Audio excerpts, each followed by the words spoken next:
Hey everyone, I sincerely appreciate your support. If you enjoy my audiobooks, I would be truly grateful if you could subscribe to the channel.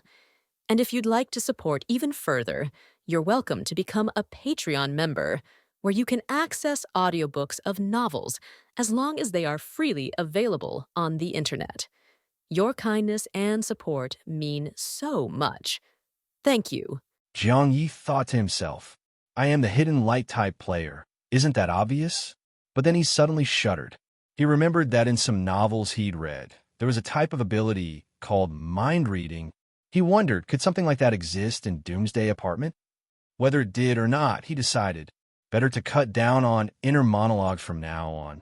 He needed to act like a mature and steady person. With that in mind, he completely lost interest in arguing with Jiang Ye and instead spoke into the glass or began. Hurry up, little boy. Get back here and give me my task reward. If you dare weasel out of it, don't blame me for flipping the table on you. As he said this, he suddenly glanced at Jiang Ye and warned coldly, Hold it. Don't you dare transform. Jiang Ye really held her breath, nearly choking. She couldn't help coughing a few times. From the glass orb, little Bai's voice finally came through, with a hint of helplessness.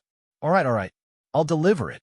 With that, the massive TV screen in room 2064's living room suddenly began to flicker.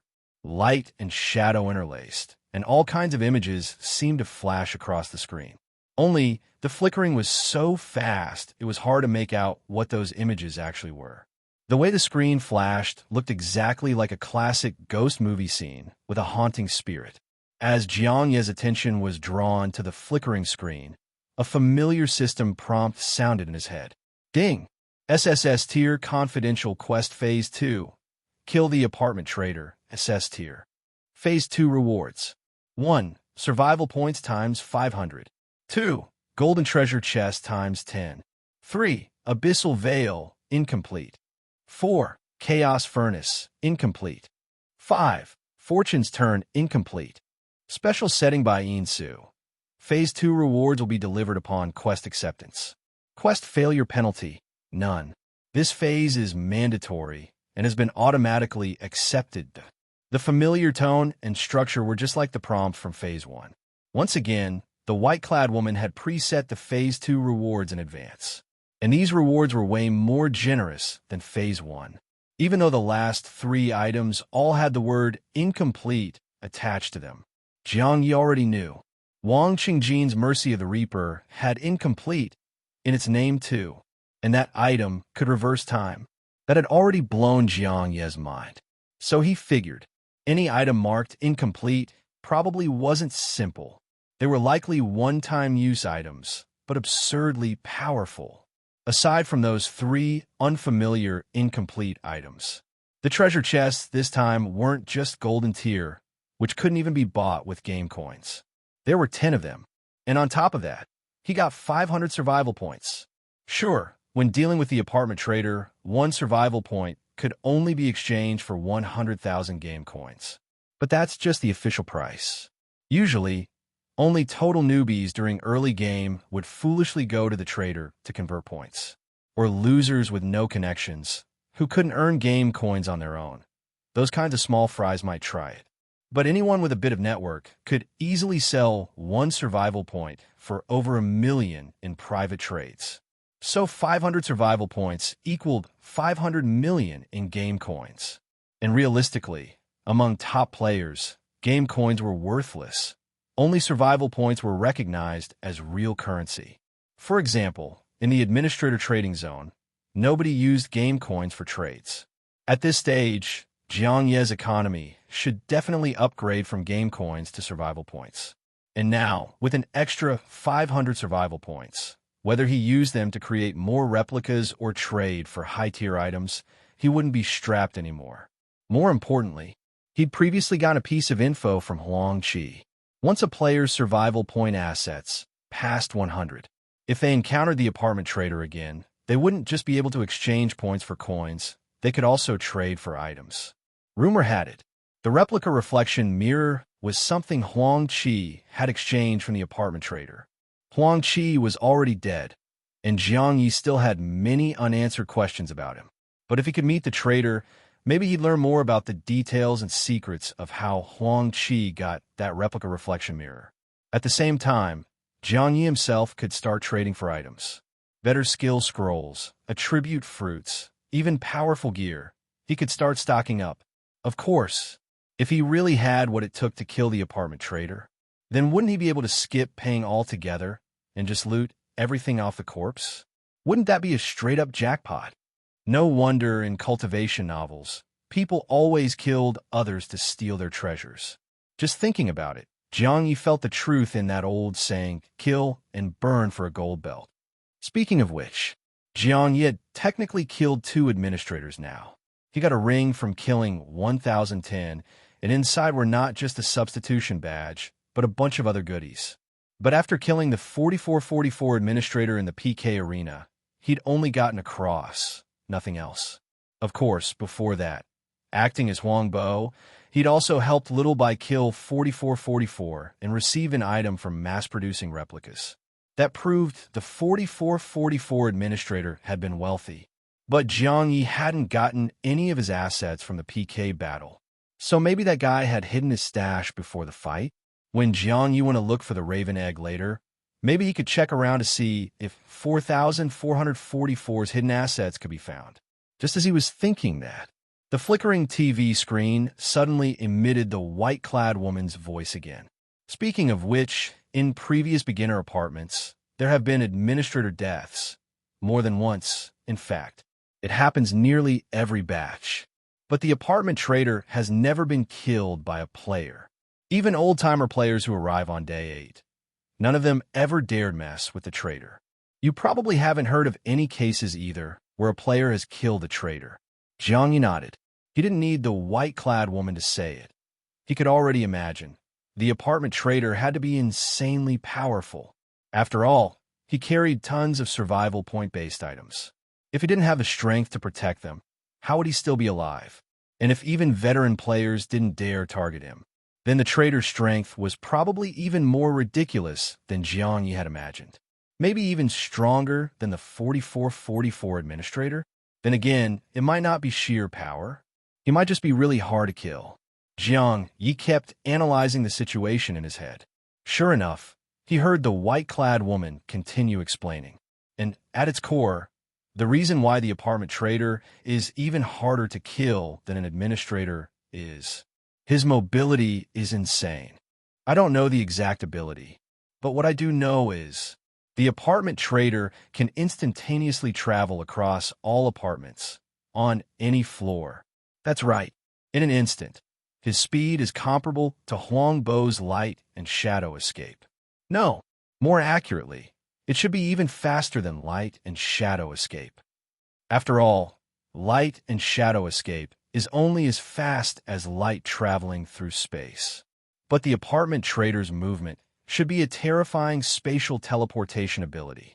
Between 2 points, sure, light is the fastest.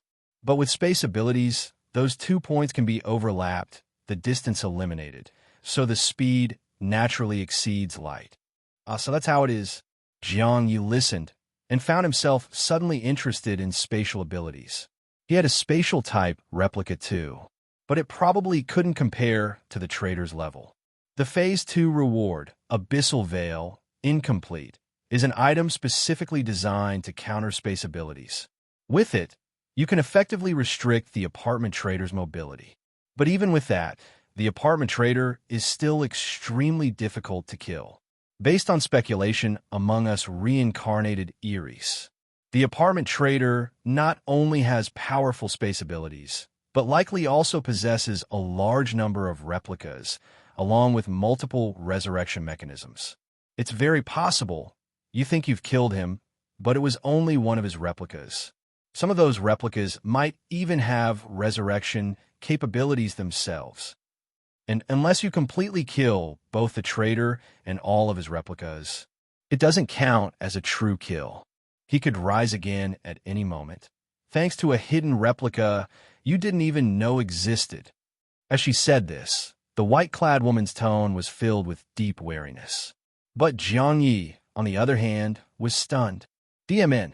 If what she said was true, then the trader's ability was almost identical to his own. Tons of replicas. As long as a replica survives, the trader lives. He could reappear at any time from some hidden clone. SHD. That's basically himself. If it were just that their abilities were similar, it wouldn't be a big deal. After all, the white-clad woman had said that replica abilities weren't all that rare. Maybe the apartment trader had an SSS-tier replica ability? But what freaked Jiang Ye out was, if the trader had such overpowered replica skills, why the hell would he sell the replica reflection mirror, an item that boosts replica abilities, to Huang Qi? No way he didn't know how powerful the item was, right? That couldn't be it. Thinking of this, for the first time, Jiang Ye found himself more curious about the mysterious apartment trader than even the apartment boss. His brain started spinning, and he immediately asked the white-clad woman for more info. So what exactly is the apartment trader's background? Is he just one person with tons of replicas roaming through the beginner apartments? All these seasons of beginner apartments, and it's always been the same guy. The survival point items he holds, and those survival jade tokens he gives players, where do they come from? Does he have a superior? Are those items meant to be sold to players? Or can he use them himself too? A barrage of questions. The white-clad woman could clearly see Jiang Ye was now very intrigued by the trader. She wasn't surprised. After all, Jiang Ye also had a replica ability, and the trader's ability clearly dwarfed his own. So it made sense for Jiang Ye to be curious. Thinking this, she answered patiently. As for the trader's origins, I don't really know, but he's definitely gone through more cycles of the beginner apartment than I have. From what I know, his spatial and replica abilities are the ones we reincarnated Eries have confirmed. As for what other hidden powers he might have, nobody really knows. Jiang Ye listened and felt speechless. Just a moment ago, he thought the Phase 2 quest rewards were generous. Now he couldn't help but scoff. You expect me to kill the apartment trader with this measly reward? The F******? That's basically daylight robbery. The white-clad woman seemed to sense his thoughts and continued soothingly.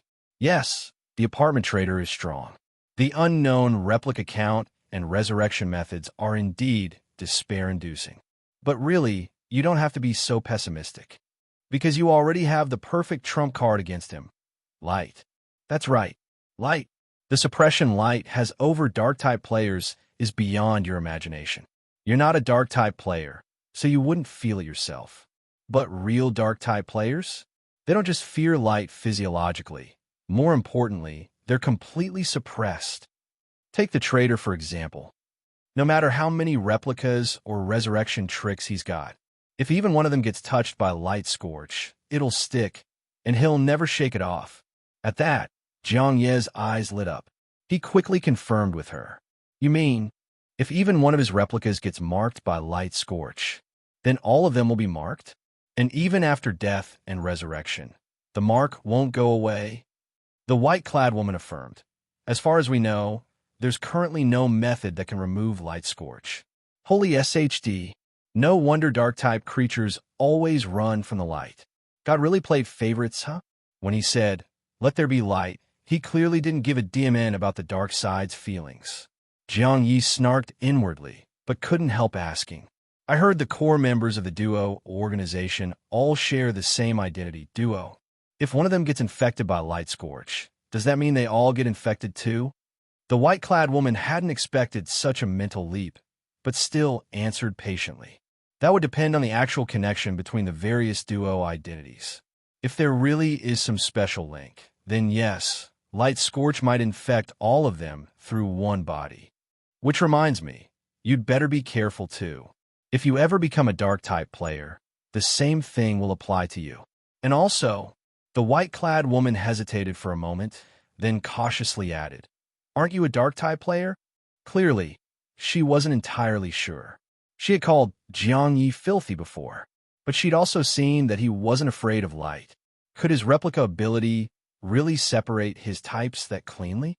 The white-clad woman had her own suspicions, but Jiang Ye didn't offer any answers. After accepting the Phase 2 quest rewards, He was about to ask the white-clad woman about that surprise she'd mentioned earlier, but just then he suddenly sensed. In that instant, he just gained two more replicas. No, it wasn't just two more replicas showing up. At the same time, he also lost two threaded blood puppet replicas. In other words, he lost 20 strands of hair. This was outrageous. Jiang Ye's first reaction was to suspect that some moron was impersonating him again, maybe even using his replica substitution ability. But very quickly, he realized that wasn't it. These two new replicas, they really were his own, the real Jiang Ye, not an imposter, because almost instantly, the shared consciousness from the two new replicas was transmitted to all the other replicas. In just a moment, Jiang Ye understood. This wasn't someone faking him. It was that two of his replicas had just exited from his personal instance. In a flash, thoughts aligned. He immediately synced with those two replicas and shared full consciousness. And the information those two replicas brought back left him both thrilled and shocked. The thrilled part was, previously the replicas left outside had been anxious, not knowing what was happening to the main body inside the personal instance.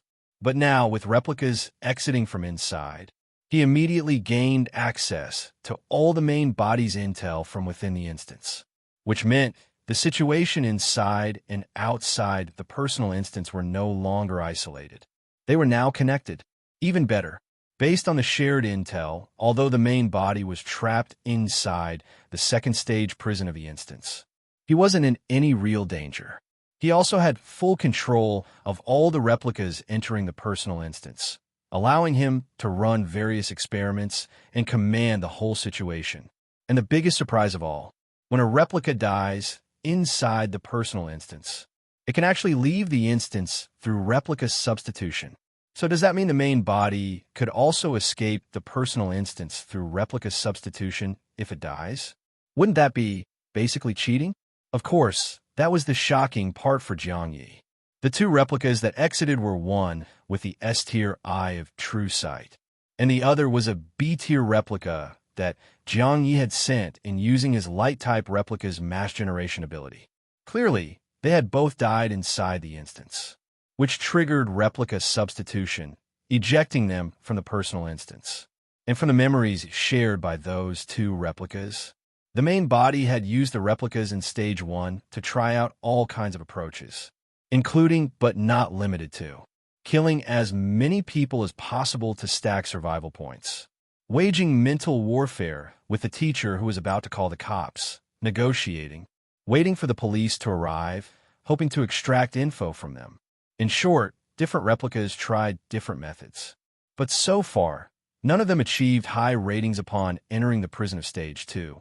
The best rating came from waiting for the police, then leaving the classroom in handcuffs. But even that rating was only a C+, not even a B, which meant, in Stage 1's classroom, the main body still hadn't found the correct clearance method. The main body had hoped the replicas outside would send more help in, but they had no way to communicate. The replicas outside didn't understand the situation inside. They had thought to send help, but assumed only strong replicas would be useful. Otherwise, if they sent in weaklings, wouldn't they just be dragging the team down? But now, with shared data, he realized the personal instance didn't need powerful replicas. It needed a lot of replicas. The more he sent in, the more experiments the main body could conduct. In fact, the main body had already come up with multiple new experimental methods, but had no replicas to carry them out. Luckily, now that two replicas had come out, bringing the info back, the outside replicas and the main body inside could finally work together. And as for the death of those two replicas, that was another detail to watch out for when progressing through the personal instance. In Stage 2's prison, there was a sentence timer system. The main body had wondered, what would happen when time ran out? Would it just transition to Stage 3 like the move from Stage 1 to 2? Or would it be death? Now, the replicas outside had the answer. There was no transition to any Stage 3. It was direct death. Those two replicas were executed once the timer in Stage 2 ran out. Thankfully, replica substitution triggered Oh, the two replicas weren't truly dead. Jiang Ye had to bring this intel back to the main body inside the instance ASAP. And he had to send in more replicas right away to help the main body conduct further trials. Though he had previously speculated that even if the main body dies in Stage 2, he could escape via replica substitution. What happened next made him realize things weren't looking good. The two replicas who came out of the instance had appeared directly inside the small storage room connected to room 2025, where the personal instance gateway was. New, because they were already close to the entrance. Jiang Ye immediately tried sending the useless B-tier replica back in, but it failed, which meant replicas that had died inside the personal instance could not enter it again. If that logic held, then if the main body died inside the instance, he might not actually die for real, but he'd never be able to re-enter the instance again. And if the main body could never enter the personal instance again, then the entire personal instance might face other problems as well. For example, other replicas might also become unable to re-enter the instance. After all, the way the personal instance works is, initially, replicas can't enter. Only after the main body enters can other replicas follow. And if it really came to that point, it's very possible he'd completely lose the chance to clear the personal instance. Sure, survival stones can be looted from other players, but the benefits of the personal instance were something Jiang Ye really didn't want to give up. So the current situation wasn't exactly optimistic, especially with one more issue. The trial version of the S-tier skill Soul Link was about to expire. His replicas outside had been able to act so freely precisely because of Soul Link, the S-tier skill. Once that skill expired and the main body was still trapped inside, then all replicas outside would find their movements severely restricted. Having figured all this out, nearly all of Jiang Ye's replicas inhaled sharply in unison. Currently, the Void Mirror Palace had already been destroyed by him, but he now had a new, even better secret base. That was the secret graveyard of 4,444. Having resolved to help his main body clear the personal instance as soon as possible, Jiang Ye shifted all his efforts to center around the instance. He immediately placed the Survival Jade token containing 500 survival points from the white-clad woman's reward into the replica shared space. Then, the Administrator replica, who already had 108 survival points, resumed the great undertaking of mass-producing replicas. He had considered throwing a dice of fate onto the Administrator replica's head. But sadly, in Death State, an Administrator couldn't be targeted by the dice of fate. Actually, after experiencing the benefits of Death State firsthand, Jiang Ye finally understood.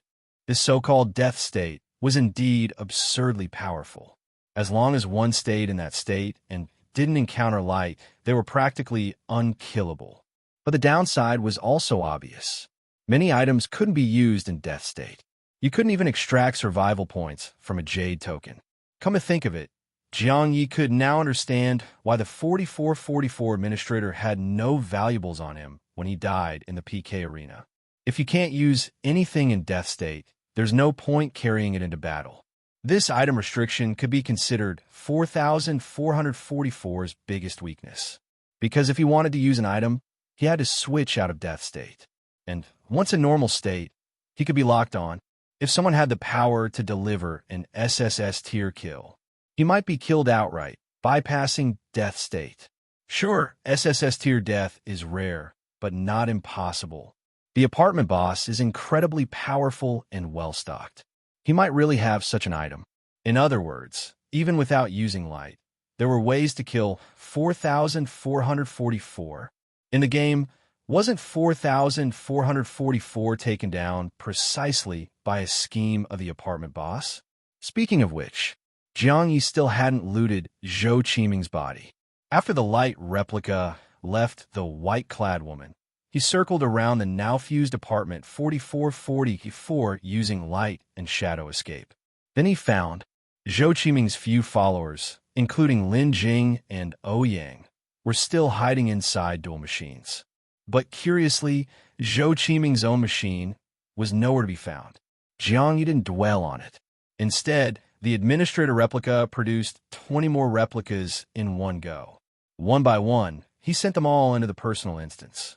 Among those 20, one turned out to be an S-tier replica with dark element affinity. But this dark S-tier replica was far inferior to the previous dark replica, Chu Xing, which had been generated alongside light. Not only were the stats worse, even the initial skills weren't S-tier. Still, an S-tier talent is always promising, and the main body had a few experiment ideas that required replicas with certain abilities. One idea was to use invisibility to evade arrest by the police and stay in the classroom, to see if more secrets could be uncovered. Another experiment was to use resurrection, to try and revive teacher Zhou, whom he had previously killed.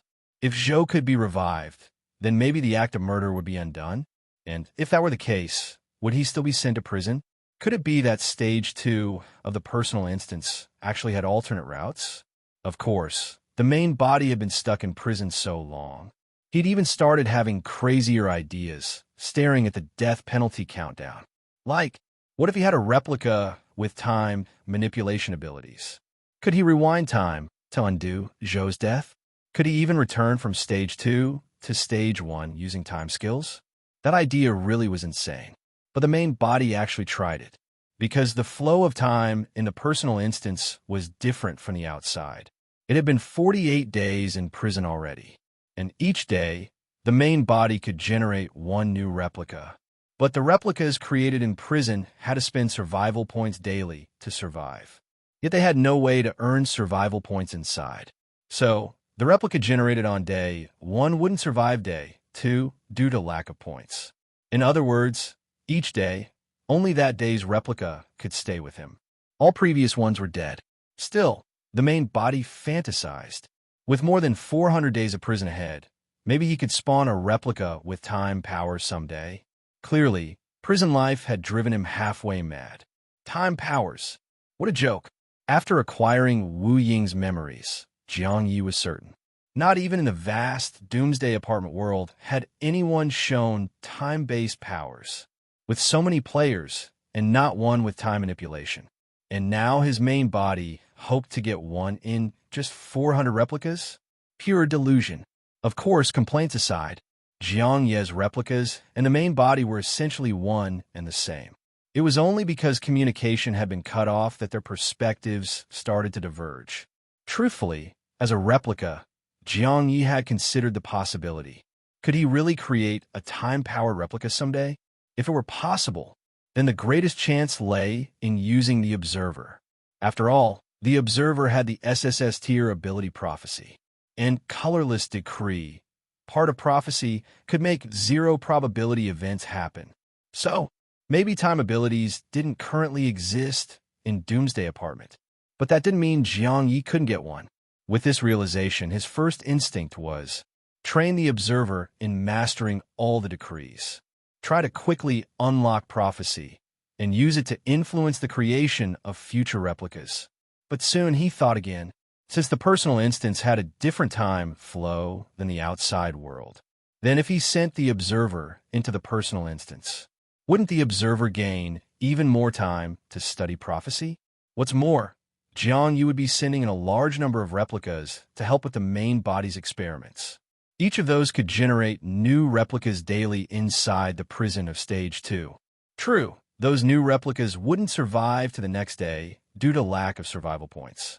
But every single replica generated would give the Observer another chance to test Prophecy. The Observer only had 10 days to grow in the beginner apartment outside. But in the personal instance, he could have hundreds of days. If judged by the main body's prison timeline, that's over 400 days.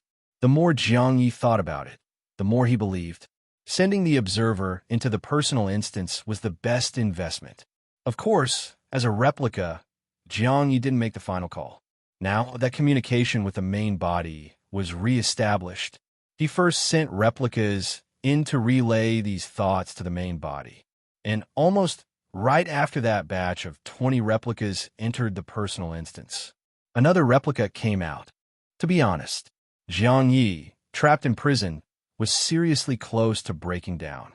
No matter how time flowed, from his perspective, he had been locked up for dozens of days. Not a single person to talk to. He had even been forced to develop the habit of talking to himself. And the most frustrating part was he desperately needed more replicas to enter his personal instance and run all sorts of experiments. But this urgent need couldn't be communicated to the replicas outside at all. And those replicas outside were seriously too laid back. The main body was already missing inside the personal instance, and they still weren't hurrying to find a way to save him. Based on the thoughts synced from the batch of replicas that entered the personal instance with the eye of true sight, Jiang Ye almost coughed up blood, because he realized that the replicas had completely gone in the wrong direction. What he needed wasn't powerful replicas, but a large number of replicas. Looking at it with hindsight, his ability was infinite replication. So it wasn't hard to figure out that his corresponding personal instance might be designed to use something that matches infinite replication, which means infinite replication. Of course, the concept of infinity is a bit exaggerated. Jiang Ye didn't quite dare to take it that far yet, but getting close to that idea, he could at least conclude that he needed a large number of replicas. Unfortunately, the replicas outside had clearly not realized this, even though the light-type replica already had plenty of survival points. Instead, the outside replicas still had time to play with that dice of fate, try to roll powerful replicas. What was worse was that after sending that batch of strong replicas with the eye of true sight into the personal instance, the replicas didn't send in any more for a long time. Jiang Ye, stuck in prison, was going out of his mind. He wanted to grab every replica by the ear and shout, "Stop F********* ing around. Send in another batch right now. This is urgent." And with that kind of mindset, he vaguely realized maybe he had indeed entered the personal instance too early. If he had more powerful S-tier or even SS-tier replica skills, maybe the communication breakdown between him and the outside replicas wouldn't have happened. Maybe the whole personal instance would have been much easier with the help of strong replica skills. But thankfully, once the replica with the eye of true sight was executed in prison, a turning point finally arrived.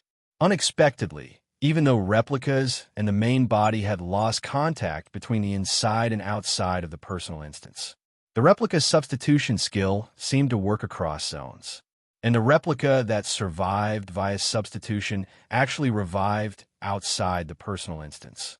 Of course, this info was brought to the main body along with the 20 new replicas that were sent in. Jiang Ye's main body was thrilled to finally be able to exchange info with the replicas outside the instance. And he also began to form many ideas. First, the experiences of the outside replicas shocked him. He didn't expect that while he was bored to insanity in this prison, the replicas' lives were insanely exciting beyond belief. The light-type replica, wielding the entropy scythe, could even speed up the destruction countdown of the apartment. What was up with that mysterious being in the graveyard tombstone zone, babbling all that madness? Not to mention, he even got an administrator replica through replica revival, and that administrator replica then leveled up to an even more badass administrator through apartment fusion. 4444 administrator, the secret graveyard at apartment 4444, and that mysterious cross. What secrets did they hold? Besides that, there was even a Wu Ying replica now setting up the Doomsday Apartment ahead of time. Jiang Ye, upon sharing this info, didn't even know whether to laugh or cry. His main body was sitting in prison like a hostage, bored out of his mind. Meanwhile, the replicas were living wild and free, practically unifying the Six Nations' smiley face. Seriously, speechless? Maybe not entirely. Thinking about it, this setup was actually kind of nice. The unique nature of the personal instance ensured the main body wouldn't randomly face life-threatening danger. Without the burden of the main body, the replicas were getting bolder and bolder. So bold, in fact, they even dared to grab the dice of fate. Of course, the whole observer situation was both surprising and mind-blowing for the main body. Now that he understood the outside situation of the personal instance, he seriously reviewed things. First off, the main body still had over 400 days left in prison. Sure, that kind of meaningless time grind was mentally torturous, but that much time also meant he wasn't in a rush to clear the personal instance. The real urgent issues at hand were twofold. First was the S-tier skill soul link. This skill was practically the key to letting replicas cut loose, even without connection to the main body. Without it, replicas couldn't share the replica substitution and replica fusion skills from the main body. One was a life-saving miracle. The other was the reason Jiang Ye could be so powerful and cocky. Without them, the replica's operations would be heavily restricted. Even how he quickly dealt with the fake Jiang Ye relied on replica swap, letting him grab and dispose of the imposter instantly. So once the main body's S-tier skill soul link expired, all replicas outside the personal instance would become like regular people without cheats. Mediocre. Of course, some strong replicas would still be strong. But aside from the 4444 administrator replica, no single replica was strong enough to control the overall situation. So solving this time-limited S-tier skill issue was his top priority. Second issue, midnight was approaching. The main body's midnight would occur inside the personal instance. He wasn't sure if replica fusion could still happen at that time. But either way, he had to prepare for it. Previously, Jiang Ye wanted to fuse replicas to make the main body stronger, so he wouldn't die from some dumb accident. But now, seeing how the replicas were evolving, he realized his main body could totally act like a mascot. Didn't need to be powerful at all. With replica substitution, his main body survival was already secured. Now the only thing he needed the main body for was attributes. Only with high enough attributes could he support having even more replicas at once. So at midnight, he could prioritize fusing a bunch of throwaway replicas. But before that, it'd be best if those trash replicas maxed out on black iron, bronze, and silver tier attribute fruits. Pile up the attributes, and the main body stats would rise with it. All the money spent playing quick battle finally had a use. Normal players don't need much money to eat attribute fruits. But Jiang Ye had so many replicas to feed. Even 100 billion, once divided, didn't stretch that far. Still, it was money that had to be spent. Aside from those two urgent goals, the main body also carefully considered issues raised by the replicas. First was the observer issue. Honestly, the observer's dice of fate was still a very useful ability for replicas outside the personal instance. After all, the powerful entropy scythe was rolled from the dice. But truthfully, the main body Jiang Ye was the core. Everything the replicas did was to serve the main body. And now, stuck in prison, Jiang Ye had already been entertaining the idea of getting a time ability. Now that he knew the prophecy ability from the observer might help generate a replica with time powers, he was definitely tempted. Besides, thinking deeper, the dice of fate was handy, but not essential. If the observer really had a prophecy skill that could influence what kind of replica was generated, that would be a massive buff for Jiang Ye. So in the long term, having the observer enter the personal instance was a smart move. Beyond the observer, there was also the matter of Wu Ying's replica and the administrator replica. The outside replica Jiang Ye, who didn't know what was inside the personal instance, had taken a risk to get Wu Ying's replica, hoping he could help inside. But now that the truth was known, what the instance needed was quantity, not quality. That meant Wu Ying's replica didn't need to join the party inside. Better to use him wisely to develop in the Doomsday Apartment ahead of time. The Doomsday Apartment had broader horizons and richer resources. Advancing in there early would bring Jiang Ye countless benefits. Like this upcoming midnight, Jiang Ye's fusion standard was that the replicas had to consume up to silver tier attribute fruits. But by the next midnight, just silver tier might no longer cut it. So gold tier and even higher level attribute fruits would have to be prepped by Wu Ying, mainly because he had so many replicas. The demand for attribute fruits was massive. Same logic for the 4444 administrator. No need to go into the personal instance. Now, Jiang Ye was particularly interested in the secrets of the Raven Egg and the graveyard. After all, from previous investigations via the Eye of True Sight, the Raven's powers also included something similar to the Observer's prophecy. There might be some kind of connection between the two, now that the replica with the Eye of True Sight had also exited the personal instance. Things were much easier for each replica to manage again. And the second replica released by the main body from the personal instance was the Dark-type replica Chu Xing, generated alongside Huangbo. Chu Xing only had 10 days left until his execution in the prison. By logic, he should have been released from the personal instance even earlier than the Eye of True Sight replica. But Jiang Ye hadn't known what the execution entailed back then. So he glitched the system and had the dark replica avoid execution using Shadow Body.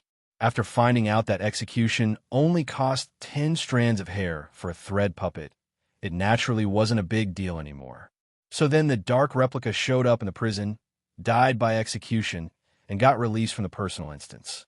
It was also the return of the dark replica that allowed the replicas to once again sense the main body's thoughts. With communication re-established, the replicas outside the personal instance naturally knew what to do. Thus, the administrator replica spent another 20 survival points to generate 20 new replicas. And this time, whether due to bad luck or not, all 20 replicas turned out to have 0 S-tier abilities. But that didn't really matter. All 20 replicas consumed the full set of attribute fruits at Black Iron, Bronze, and Silver tiers.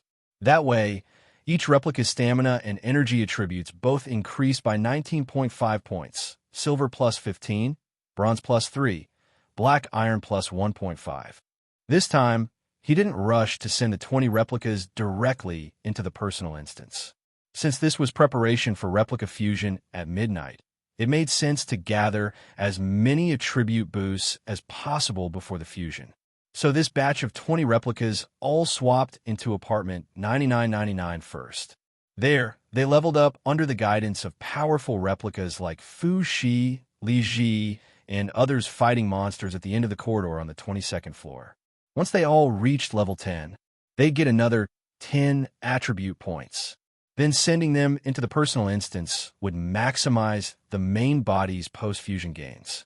If the observers succeeded in reaching the personal instance smoothly, maybe they could even try using the dice of fate to roll a few scepters for these replicas. The effect of a scepter would boost attributes by 10 points in one go.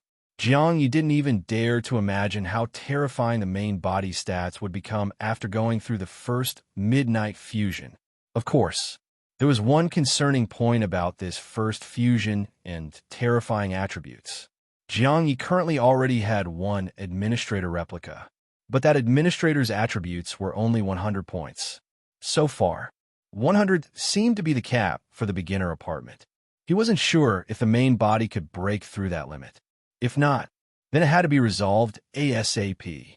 Everything on the replica's side was progressing in an orderly fashion, including the dark replica Chu Xing, who, after leaving the personal instance, used replica swap to directly enter the secret graveyard. And the moment the dark replica entered the graveyard, he realized this secret graveyard was truly a top-tier dark attribute environment. The shadow puppet's nurturing effect here was leagues beyond what the ruins of the white-clad woman's apartment had provided.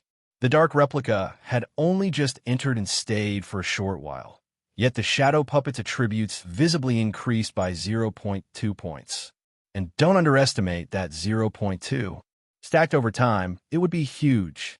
Among all Jiang Ye's replicas, besides the 100 attribute administrator, the shadow puppet of the dark replica had the highest attributes. With the graveyard's nurturing and previous blood-sucking, the shadow puppet stats had already approached 50 points, and that was with the dark replica being just level 0. However, Jiang Ye wasn't planning to have the dark replica level up just yet. First, time was limited, and the priority was on leveling up the trash replicas for fusion. Second, keeping the dark replica in the secret graveyard was great. Not only could he nurture the shadow puppet, but also help search for raven eggs and explore the graveyard. Third, Jiang Ye thought this through. Especially after obtaining the administrator replica, he realized Glyph pattern abilities were indeed much stronger than abilities or attributes. The 1010 administrator also had only 100 attributes and unimpressive abilities. His strength came almost entirely from his glyph pattern ability. The glyph gluttonous body directly pushed his combat power up to 5,000. Even so, with that kind of power, he still hadn't made it onto the administrator combat ranking, which showed just how developed other administrators' glyph pattern abilities were. Jiang Ye now had glyph abilities too, specifically the gluttonous body from his administrator. This administrator even had another glyph pattern ability, flesh weaving, which could also be trained. To advance the gluttonous body, he'd have to devour something higher than Red Lotus Hellfire. And right now, Jiang Ye had two potential targets. One was the Entropy Scythe, which was nearing the end of its usage time. The other was the Replica Reflection Mirror. No need to explain the power of the Entropy Scythe. It was a pinpoint death tool. But the Reflection Mirror was even more important to Jiang Ye. It could lock on a death state, something not even the Dice of Fate could do. No doubt about it, this item was higher grade than the Red Lotus Hellfire. After all, Hellfire likely couldn't lock on a death state either. Of course, both of these options still had their issues. First, the Entropy Scythe, it had a time limit. But after acquiring Wu Ying's memories, Jiang Ye gained a better understanding of how the gluttonous body worked. In theory, gluttonous body could devour time-limited or one-time use items. However, if he really used that method to advance it to Tier 4, it would be called a pseudo-Tier 4, meaning it would drop in tier later. After devouring the Entropy Scythe, its duration might be extended, but it would still vanish eventually. When that happened, the Tier 4 gluttonous body would fall back to Tier 3. Many players in the Doomsday Apartment with gluttonous body had done this before, and the benefit was you get to reach Tier 4 early, gaining an obvious strength boost. And even if it dropped later, the second promotion to Tier 4 would be slightly less risky. But the downside was also clear.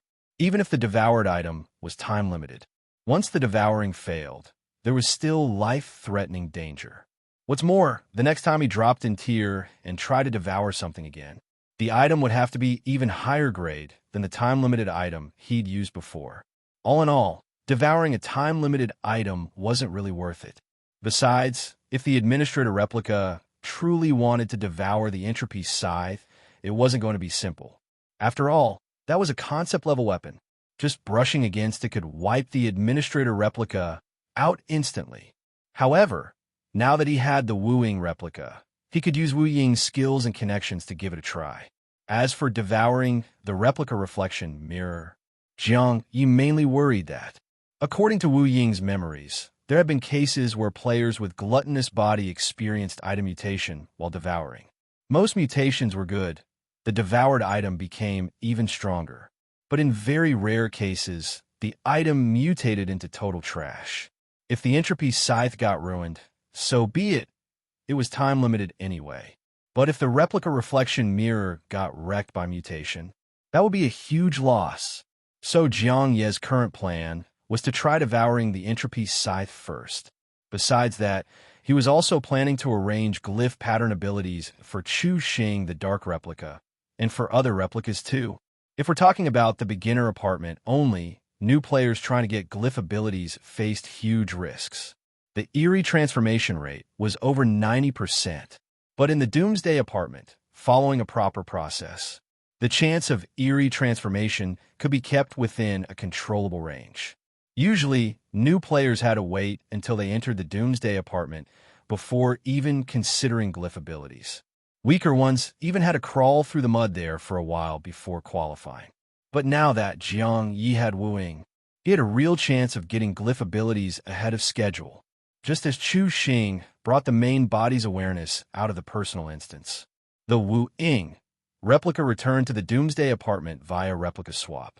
The memories in his mind were one thing, but when Jiang Ye actually arrived at the Duo organization's staff dormitory, it felt totally different. The dorm's environment wasn't much to speak of. Compared to the luxurious suite at room 2025, it was a total downgrade. That luxury suite was over 200 square meters. But Wu Ying's dorm was barely a fraction of that, maybe 20 to 30 square meters. The entire room had just a bed, a wardrobe, a desk, and a dedicated dual machine for Wu Ying. At first glance, the whole dorm gave off a vibe of austere simplicity. But the upside was it was a private room, and Wu Ying didn't have to pay any rent. According to Wu Ying's memories, this staff dorm was way better than the hive at the bottom layer of the Doomsday Apartment. In the Doomsday Apartment, being able to live in a room this decent was already considered pretty successful. And precisely because the general living conditions were so bad. A lot of veteran players in the Doomsday Apartment really looked forward to getting a chance to enter the beginner apartment. After all, the beginner apartment had way better living conditions. And when veteran players went to the beginner apartment, it was like a max-level player returning to the newbie village, like blowing up fish in a barrel. Unfortunately, only a limited number of veteran players could enter the beginner apartment in each round. Not everyone could get this kind of perk. Moreover, members of the duo organization didn't participate in this perk competition at all. However, the current round of the beginner apartment was different. The early opening of Apartment 0000 meant veteran players could get involved in the competition ahead of schedule. And now that light-type players have become a threat, this round's veteran participants were likely to be non-dark-type players. Before getting Wu Ying's memories, Jiang Ye didn't know much about what non-dark-type players meant. But now he understood. So-called non-dark-type players excluded all eerie players and human players with glyph pattern abilities, and also excluded human players with dark-type abilities, which left almost no one. Basically, such players are the absolute bottom of the Doomsday Apartment, which made sense. Most players, to get stronger, pursued glyph pattern abilities. And if someone didn't even have glyph abilities, they were likely the kind who couldn't even afford to raise an eerie being bottom tier. Of course, not all of them were like that. Just like there were reincarnated eerie in the beginner apartment who stuck to their eerie identity and refused to invade human players. There were also human players in the Doomsday Apartment with a kind of mental purity. They refused to taint themselves and insisted on staying 100% human. These players were called Defenders. More accurately, they had formed the Defenders Alliance. Inside this alliance, since there were no glyph abilities, besides human players with dark-type abilities, most were considered non-dark type. The Defenders' non-dark type players were clearly different from the common perception. The common non-dark type player couldn't pursue glyphs, but the Defenders chose not to. Just like the reincarnated eerie wanted to protect their soul and dignity, the Defenders insisted on keeping their complete human identity. Originally, the Defenders Alliance was quite out of place in the Doomsday Apartment.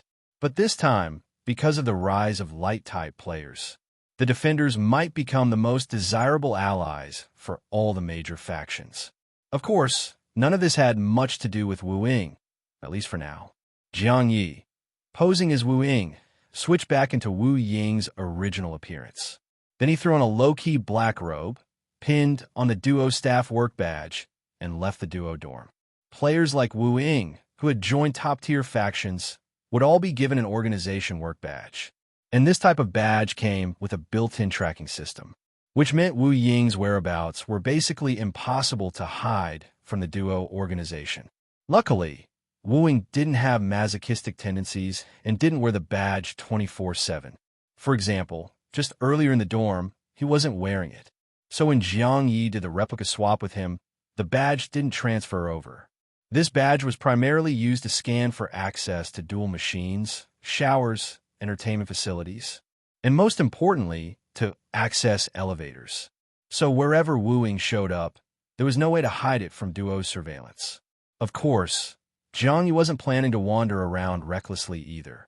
He swiped the badge at the elevator and selected floor 20. Floor 20 of the Doomsday Apartment was the working and living area for all low-tier players residing in hive rooms on floors 1 to 19.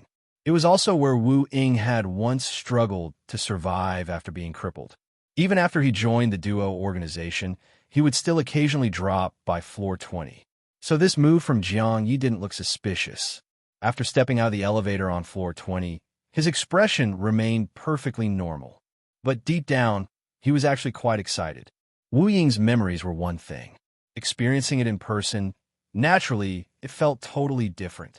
Each floor in the Doomsday Apartment was massive, practically the size of a city. And floor 20 was further divided into zones, A to Z, 26 areas in total.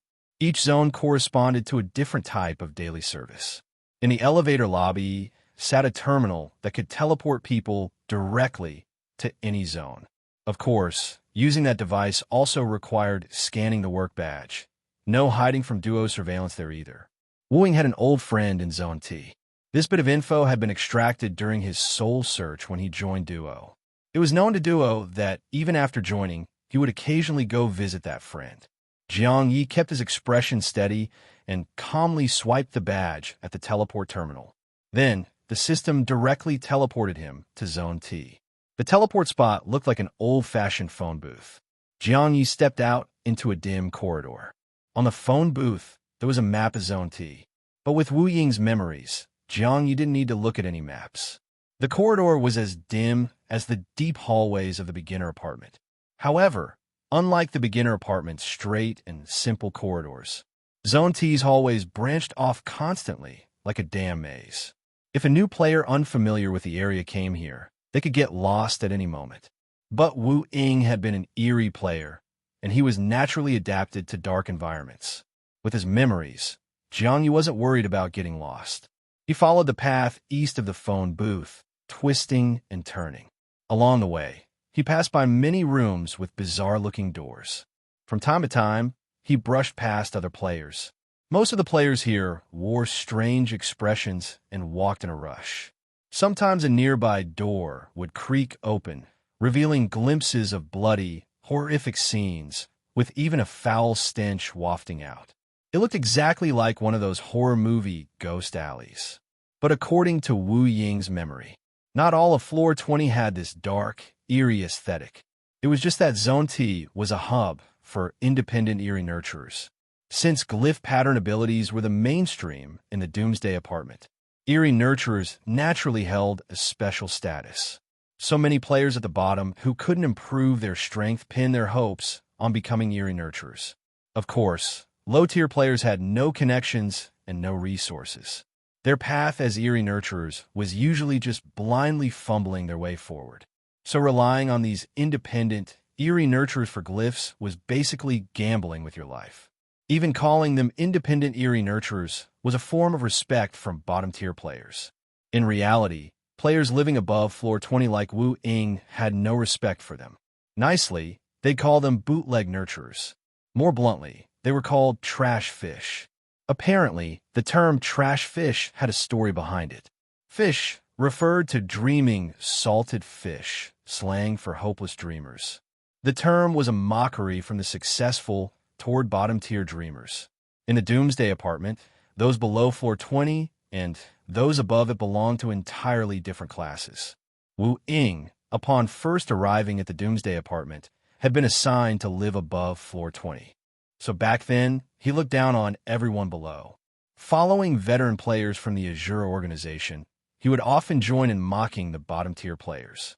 He'd heard of players awakening glyph abilities through bootleg nurturers, only to immediately undergo eerie transformation, losing all self-awareness. The old-timers would laugh loudly, mocking them as brainless trash. Why the hell would anyone trust that kind of garbage nurturer with a glyph awakening? Wu Ying used to laugh along with them, but he understood, because in his past life, he had been trash too, injecting himself to death just for a bit of money. So he completely understood why bottom-tier players would bet their lives on some bootleg nurturer to get glyphs. Back then, Wu Ying should have realized he wasn't the same kind of person as those veterans in Azura. In theory, different paths mean no shared plans. But Wu Ying still chose to go along with them to blend in, because he didn't want to live like the bottom tier. He wanted to be like those who laughed at the bottom tier. And the result? Once he was crippled, the Azura organization abandoned him. He lost his above 20-floor residence. After becoming trash, he was forced to live below floor 20. Out of unwillingness to give up, he pinned all his hope on one of those bootleg nurturers. While in Azura, he had looked down on them. But after rising again, thanks to one, he naturally no longer thought that way. Bootleg nurturers may not have followed the professional eerie nurturer path, but some had carved out their own specialties, and some of those specialties actually turned into their strengths, like the nurturer who helped Wu Ying rise. According to Wu Ying's memory, after he was soul-searched, Duo had specially sent people to look into that nurturer. After all, to help an eerie player erase and reawaken a glyph pattern ability. That was something even professional nurturers had never achieved. Yet a bootleg nurturer did it. Of course, Duo would take it seriously. But Wu Ying didn't know how the discussion between Duo and that nurturer went. All he knew was that nurturer still lived in Zone T of 420. He hadn't used Wu Ying's case to shoot to fame or change his fate, and Duo never seemed to contact him again. Of course, Duo wouldn't report their actions to Wu Ying. Wu Ying only knew the nurturer was still there, and thus assumed Duo hadn't found him useful. But Jiang Ye, now wearing Wu Ying's identity, felt differently. That nurturer was probably not so simple. Maybe he hadn't been dismissed by Duo. Maybe he had dismissed them. To be honest, Jiang Ye was a little nervous about going to him directly like this. He didn't know whether the nurturer could tell the difference between him and the real Wu Ying. Logically, he shouldn't be able to, because right now he was Wu Ying. Even the Doomsday Apartments system probably recognized him as Wu Ying. But after encountering the Observer, Jiang Ye knew, in this world, nothing was impossible. He adjusted his mindset before pressing the doorbell labeled with ornate lettering T 2025. The door was creepy, covered in dark graffiti. At about eye level, 2 fist-sized skulls were embedded in it. The doorbell? It was the third tooth on the lower jaw of the second skull. Funny thing, the room number was also 2025. Jiang Ye held his breath, and just as in Wu Ying's memory, rang the doorbell twice, then waited quietly. Just like in the memory, about 10 seconds passed. Then, the left skull on the door slowly opened its mouth and spoke. But this time, unlike the memory, the skull said, "You've come. **T. That sounded kind of loaded, didn't it? What did he mean by you're here? Is this mysterious, eerie nurturer waiting for Wu Ying? How did he know Wu Ying would come at this time? Or does he already know Wu Ying's soul has been replaced? That the Wu Ying who came now is actually Jiang Ye?" A strange chill crept through Jiang Ye's heart. But on the surface, he still maintained Wu Ying's demeanor, showing no signs of slipping. According to Wu Ying's personality from memory, he respectfully responded to the speaking skull. "Senior, it's me." This mysterious eerie nurturer had once been Wu Ying's benefactor in his comeback. So naturally, Wu Ying held both gratitude and respect for him. Moreover, for Wu Ying, this nurturer wasn't just a benefactor. There was another reason. Wu Ying's phantasm parasitism ability was also cursed and couldn't advance. He had pinned his hopes on this nurturer, hoping he might help remove the curse on his phantasm parasitism. Even after joining the Duo organization, Wu Ying would still visit from time to time, precisely for the curse issue, owing him a favor and needing something from him. Of course, he had to be respectful. This time, though, the skull didn't say anything as creepy as before. Instead, just like in Wu Ying's memory, the left skull calmly uttered, "Come in." That said, the eerie door didn't actually open. But Jiang Ye's expression stayed calm, and he walked straight toward it. Sure enough, just like in Wu Ying's memory, his body passed right through the door, and as he crossed it, he naturally saw the scene inside. It was a shop even smaller than the staff dorms Wu Ying had stayed in at Duo. The rooms width looked to be just a little over 2 meters. Its depth was unclear, because just over 2 meters in, a blood-red curtain hung down, blocking the view. What Jiang Ye could see was about a 2 by 2 square meter space, just 4 square meters total, roughly the size of a regular bathroom. On the left upon entry, there was a bathtub about half a meter wide, filled with dark red, eerie liquid. On the right, an inverted L-shaped bookshelf connected to a bar counter. The bookshelf was about 30 centimeters wide and 1 meter long. So in the just over 2 meter width of the room, the actual passage was only about 1 meter wide. The visitor's activity space? Just that 1 narrow meter. 1 meter ahead, the way was blocked by the bar counter. An old man with a hunched figure was sitting on the other side. According to Wu Ying's memory, this old guy seemed to have some physical ailment. His back, apparently, couldn't straighten. His head, apparently, couldn't lift. From beginning to end, he maintained a 90-degree hunch with his head bowed at 90 degrees. Wu Ying had never seen his face, not even his lower body, because the bar counter covered it. In past conversations, the old guy never came out from behind the counter either. When Wu Ying talked to him, he could only see a pitch-black, rounded scalp. Jiang Ye stared at that scalp, internally mumbling, thinking to himself, the guy doesn't even have a single white hair. Maybe he's not actually that old. Wu Ying called him old man only because his voice sounded weathered. But really, Wu Ying knew very little about this old man. Jiang Ye formed his own opinions, but when he spoke, he still did his best to mimic Wu Ying's usual style. He stepped up to the counter and addressed the round, pitch-black scalp. "Senior, may I ask what you meant by you're here just now? Did you already know I'd come?" The old man didn't answer immediately. Instead, that pitch-black round head suddenly spun 360 degrees like a machine. It even made mechanical, grinding noises as it turned. Jiang Ye kept his expression calm, quietly waiting while the head spun several times, and then suddenly thumped down hard against the counter a few times.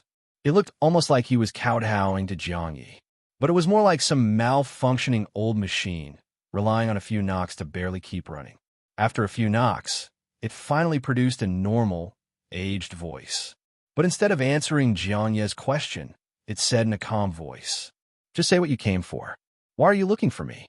Jiang Ye thought for a moment, then still maintained Wu Ying's persona and spoke directly. "To be honest, Senior, I've come today because I need a favor. A friend I just made recently has a third-tier glyph pattern ability, Gluttonous Body.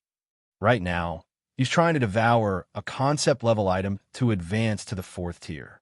But with his current strength, I'm afraid the devouring process won't be easy. The Gluttonous Body glyph pattern ability wasn't that rare in the Doomsday Apartment.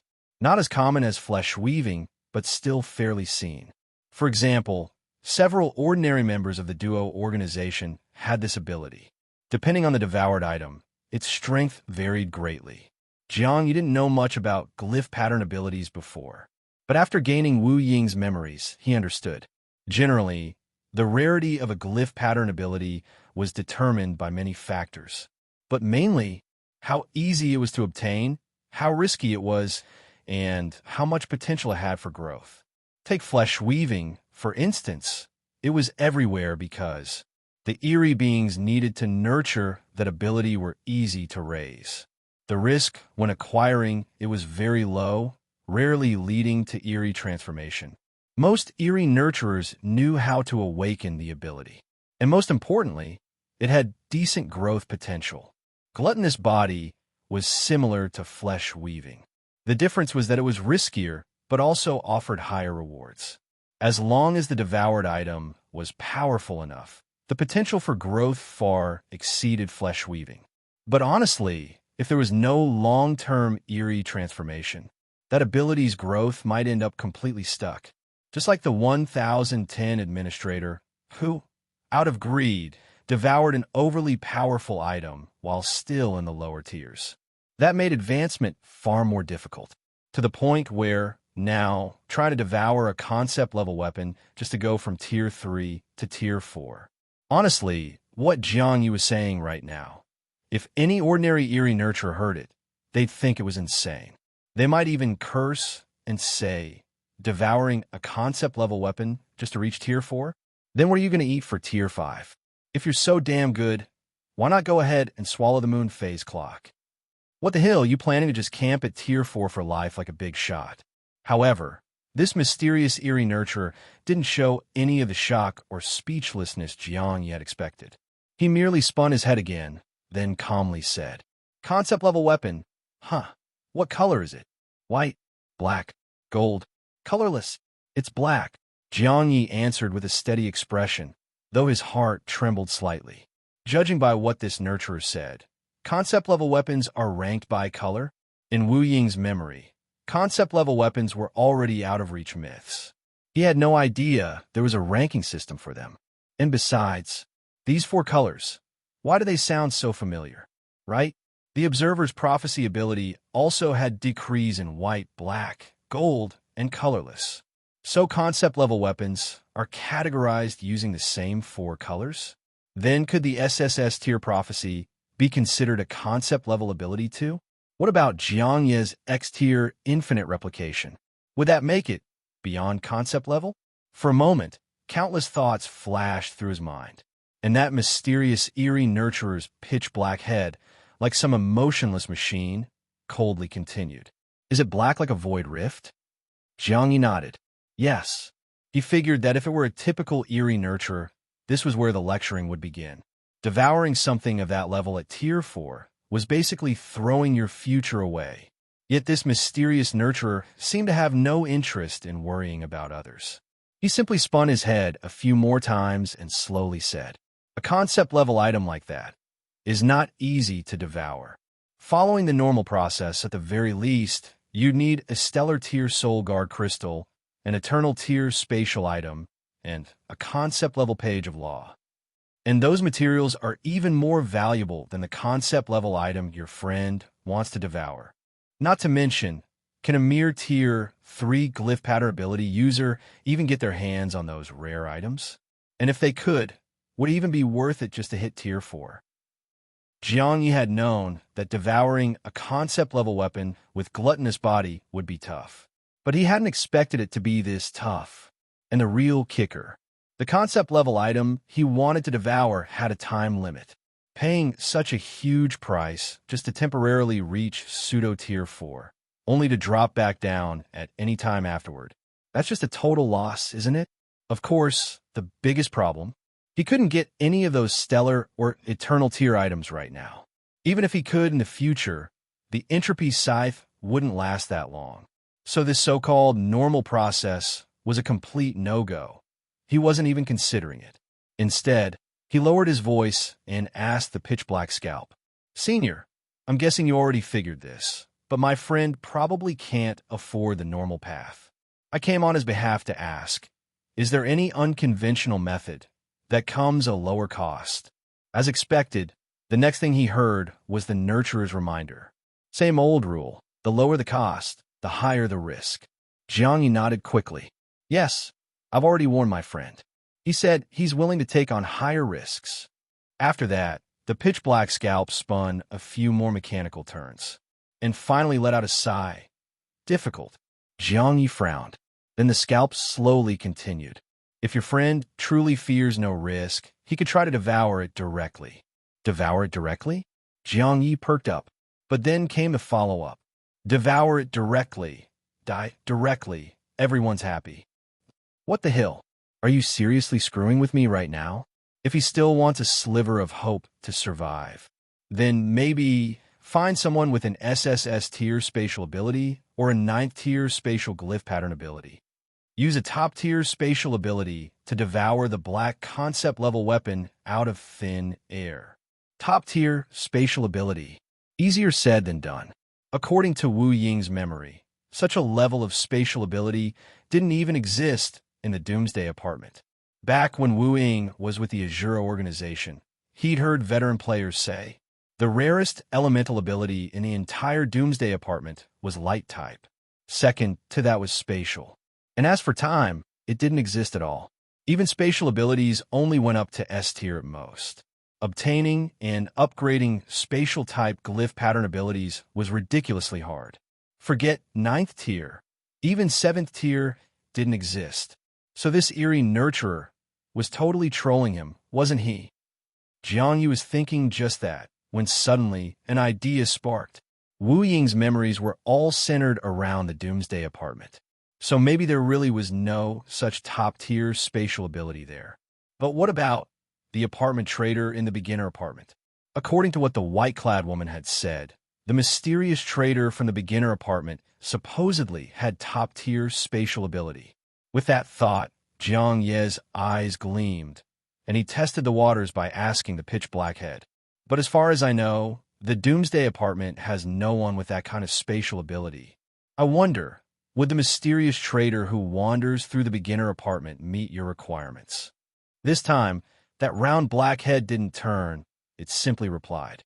If your friend can get the trader to make a move, then naturally he'll know whether the trader meets the requirements. True enough. But the problem was, Jiang Ye had taken on the mission to kill the apartment trader. Back when he first accepted the Kill the Apartment Administrator mission, the 1010 administrator immediately came up with a trap for him. Now that the mission had moved on to the apartment trader, there was no telling whether the trader was already preparing to go after him too. Under such circumstances, how could he possibly convince the apartment trader to help him devour the entropy scythe? Wouldn't the trader lose face over that? Even if Jiang Ye and the administrator weren't the same identity, and the trader wouldn't target his administrator replica, the issue was Jiang Ye had already been flaunting the entropy scythe around. Now suddenly, the administrator replica wanted to use it for devouring. How could the trader not get suspicious? Even just the suspicion that the administrator and Jiang Ye were working together. That alone would be enough reason for the trader to refuse help. Besides, the 4444 administrator was so unique. A bunch of top players wanted him dead. Just because of that identity, the trader probably wouldn't help. And even if he did agree, there was a good chance it'd be a trap. So whether the trader was willing to help, or whether Jiang Ye was willing to accept that help, this path through the apartment trader seemed blocked on both ends. However, a sudden idea flashed in Jiang Ye's mind. Let's say, if the trader disguised himself as Jiang Ye, then Jiang Ye fused with the trader and used the trader's top-tier spatial ability himself, would that give him the 3 minutes needed to devour the entropy scythe? Also, would he be able to manipulate the trader into disguising as him before the entropy scythe's time limit expired? Another issue, if the trader really had tons of replicas, if just one of them disguised as him, could Jiang Ye only control that one disguised replica, or would he gain control of all of the trader's replicas? In short, this path seemed workable, but actually pulling it off probably wouldn't be so easy. Jiang Ye sighed inwardly and even let out a sigh on his face, then said to the pitch-black scalp, "Forget it. My friend didn't have much hope to begin with. Since it's not meant to be, let's just let it go. No need to force it." As he said this, his gaze drifted to the nearby bookshelf. The bookshelf had a creepy aesthetic, designed like a traditional Chinese medicine cabinet, with rows and compartments. Jiang Ye glanced over, then looked back and said to the head, "Either way, thanks for your guidance on my friend's matter. As a token of appreciation, I'll support your business a little, buy 1 or 2 little earrings to play around with." The pitch-black scalp still showed no emotion. After knocking on the bar counter a couple of times, an aged and calm voice replied, "Same old rule. Leave it to fate, random selection." Wu Ying knew the rules. Back when he came to this old guy to wash his glyph pattern and awaken a new ability, he'd also been forced to pick his little eerie randomly. At the time, Wu Ying had felt awakening a glyph pattern ability was a life-changing event. There was no such thing as overthinking it. How about you just close your eyes and pick randomly? But no matter how much he reasoned, he couldn't get the old guy to change the rule. In the end, he had no choice but to compromise. Luckily, Wu Ying had pretty good luck and ended up with a decent little eerie. It really was fate. He managed to awaken phantasm parasitism smoothly, and that glyph pattern ability not only had solid development potential, it was also fairly rare. In the entire Doomsday Apartment, players who had phantasm parasitism probably didn't even fill up one hand. Of course, no matter the rarity, strength was still what mattered most. No matter how rare, a trash ability was still trash compared to a common powerful one. But common abilities were easily replaceable. Rare ones? Irreplaceable. That's why top-tier organizations were often willing to be flexible with rare abilities. This was also a key reason why Wu Ying, despite being stuck at Tier 3, had still been able to join the duo organization. Jiang Ye had enough replicas and could own a huge variety of glyph pattern abilities. Just like his talents, he could have as many as he wanted. In fact, he was kind of looking forward to it. For most players, eerie transformation meant death, meant having their identity taken over by an eerie. But Jiang Ye's situation seemed different. If his replicas underwent eerie transformation during ability awakening. Would the replicas truly lose consciousness? After all, even transformed, they were still his replicas. So Jiang Ye had some doubts. Even if his replicas transformed from human player to eerie player, under the influence of infinite replication, they might still be under his control. At most, like blackened replicas, they'd stop sharing his consciousness but still be loyal to him. In any case, Jiang Ye just wanted to experiment with awakening a glyph pattern ability. As for the ability's strength, that wasn't his focus for now. So, of course, he had no problem following the eerie nurturer's rules. Random selection was fine. He scanned the entire wall of shelves and went with his gut, pointed at two nearby compartments, then asked the pitch-black scalp, "How about these two?" With that, the scalp knocked twice on the counter again. The two selected compartments opened on their own. Inside the left one was a teacup, half filled with clear water and a nearly invisible, rice-sized water bug swimming inside. It looked kind of like a jellyfish, surprisingly pretty. The right one held a rusted pushpin, its tip bearing a tiny, trembling red dot. Jiang Ye waved his hand and pulled out a white jade container from Wu Ying's spatial item. He carefully transferred both little iris inside. Then, the pitch-black scalp reminded him, that white jade box can only store them for half an hour. Any longer will affect their vitality. Jiang Ye nodded and asked, "Same old price?" "Same old." So Jiang Ye pulled out Wu Ying's survival jade token and handed over 22 survival points to the old guy. He still felt a bit of a sting in his heart. Just two little iris cost 22 survival points. That was enough to generate 22 replicas, Jiang Ye thought. Once he figured out how to awaken glyph pattern abilities properly, he'd stop wasting money like this and try catching some wild little iris for awakening. With that in mind, and after exchanging a few polite words with the pitch-black scalp, he left the eerie nurturer's shop. As he stepped out, he let out a breath of relief. At the very least, his first action under Wu Ying's identity had gone smoothly. He glanced again at the room number plate, T2025, then took a winding path and left on his own. Back inside the nurturer's shop, the pitch-black scalp started spinning again, like a broken-down machine. Left turn, right turn. Then it knocked on the counter a few more times.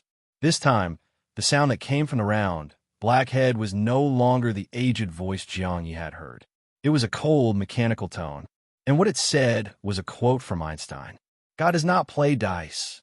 But as that line echoed out, a faint dice projection suddenly appeared above the round black scalp, spinning wildly and endlessly. Jiang Ye knew nothing of this. It wasn't until he returned to Wu Ying's staff dorm that he finally breathed a sigh of relief. He placed the two jade boxes into his replica shared space. So now, even replicas back in the beginner apartment could directly retrieve them. Logically, since this was just an experiment, it was safest to use a disposable replica. But he had a feeling the little iris bought from the mysterious nurturer might not be so simple. So he didn't want to waste them on a disposable replica. In fact, right at that moment, a wild, crazy idea popped into his head. Could a light-type replica truly not awaken a glyph pattern ability? What would happen if he forced one on a light? There was no danger to the light replica, but the invading little Eerie might get purified by light instantly, meaning the light replica wouldn't even get the chance to awaken. The little Eerie would die first. Jiang Ye wondered whether this kind of issue could be resolved through replica fusion or some other replica skill. But in any case, he had bought two little Eerie's, so he decided to test the waters with a dark-type replica first. What a coincidence! Chu Xing and Huang Bo, one a dark-type replica, the other a light-type replica, were generated almost at the exact same time. They practically looked like a pair. And this time, the two little Eerie's he bought also came as a pair. However, Chu Xing was a precious SS-tier replica. Even with Wu Ying's memories, this was Jiang Ye's first attempt at awakening a glyph pattern ability. So for extra safety, he also swapped his blackened replica, who'd been hiding in another apartment, into the secret graveyard. Blackened replicas were terrified of light.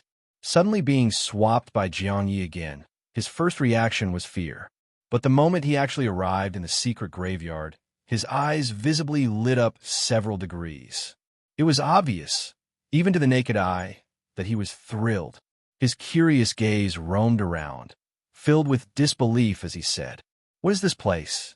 Not only is it completely sealed off from any light aura, but the dark energy here, it's insanely thick."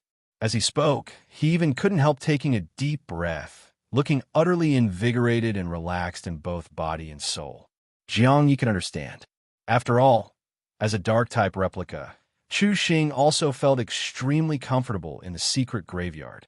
It was as if every pore in his body opened up, and the air was filled with nothing but soothing vibes. Of course, if a light-type replica came here, they'd probably be disgusted to death. Hearing Little Black's amazed exclamation, Jiang Ye couldn't help but ask curiously, "What do you mean by completely sealed off from light aura? Can you sense light's presence, even if you're not in the same beginner apartment?" Little Black blinked a few times, seemed to think for a moment, then seriously answered, "If I'm in the same apartment as a light-type player, I can't suppress the fear.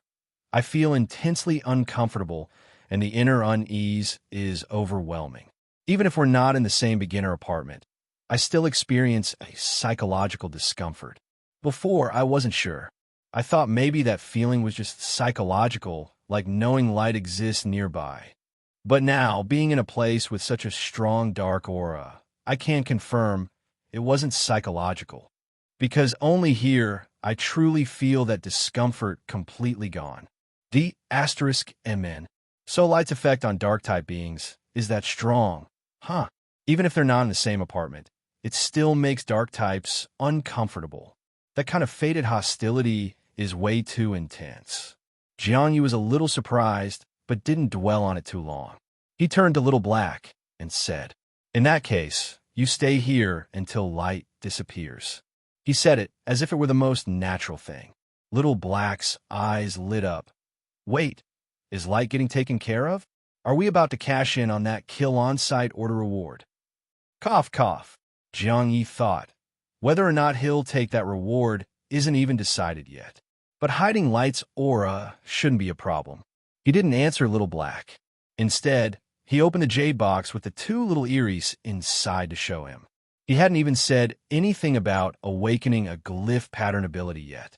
But just seeing the little Eries in the box, Little Black's eyes widened immediately, his voice shook. Little Eries raised by an Eerie nurturer? How is this possible? A beginner apartment, having an Eerie nurturer? Don't tell me. Have veteran players invaded already? But light hasn't been dealt with yet. How could an Eerie nurturer risk their life like that? Jiang Ye hadn't expected that Little Black could recognize, at a glance, that these two little Eries didn't come from the beginner apartment. But he didn't explain anything and instead asked curiously, "Beginner apartments can't have Eerie nurturers? But weren't those things that invaded you earlier raised by the white-clad woman?" Little Black shook his head instantly. "Not the same. The ones the white-clad woman raised are just wild Eries. The little Eries properly raised by an Eerie nurturer are different." Jiang Ye nodded thoughtfully. According to Wu Ying's memories, he knew Eries raised by Eerie nurturers were generally called little Eries. They weren't very aggressive, so when players let a little Eerie possess them, it was easy to suppress it, which reduced the Eerie transformation rate significantly. It was circumflex. But wild Eries were far more violent. When they invaded a player, it was with full intent to seize control. And the ones raised by the white-clad woman were clearly trained to be aggressive. So even though she raised them, they still counted as wild Eries. They were fundamentally different from little Eries raised by Eerie nurturers. But speaking of how the beginner apartment had no Eerie nurturers or little Eries, Jiang Ye couldn't help but wonder. By the way, doesn't the apartment trader sell little Eries? If the trader sold little Eries, wouldn't they make more survival points than with other items? Little Black paused at the question, but soon shook his head. If the apartment trader sold little Eries, wouldn't that break the balance between new and veteran players? Beginner players already get enough perks. If someone especially lucky awakened a super powerful glyph pattern ability early on, that's probably not a scenario the veterans want to see. And no matter if it's the apartment administrator, the apartment trader, or the apartment boss, in the end, They're all on the veteran player's side. Plus, raising Iris requires a stable environment. The apartment trader is always moving between apartments, so that's not really an option. Jiang Ye agreed with most of that, but that last point, he couldn't help but refute. Doesn't the apartment trader have infinite replication? He could just let his replicas roam between apartments while the main body stays in a stable place to raise Iris. But as soon as he said that, Little Black froze again. The trader has infinite replication? Where'd that come from? I've never heard that before. Huh. Little Black didn't know the trader had infinite replication. Jiang Ye explained, I heard it from Little Bai. As he said this, he glanced at Little Black, then thought about Little Bai, and couldn't help but sigh to himself. Little Black, Little Bai, they kind of seem like a pair too. I'm just saying. By the way, if I choose to attract an Eerie to possess me and awaken a glyph pattern ability, can I pick something powerful like a reincarnated Eerie? Little Black was silent for a moment, then answered solemnly. You can of course do that. But if you attract a reincarnated Eerie, the Eerie transformation rate becomes 100% smiley face. In other words, the player will definitely lose consciousness, definitely have their identity replaced, and definitely be taken over into becoming an Eerie player. Jiang Ye thought to himself, so what if the identity's replaced?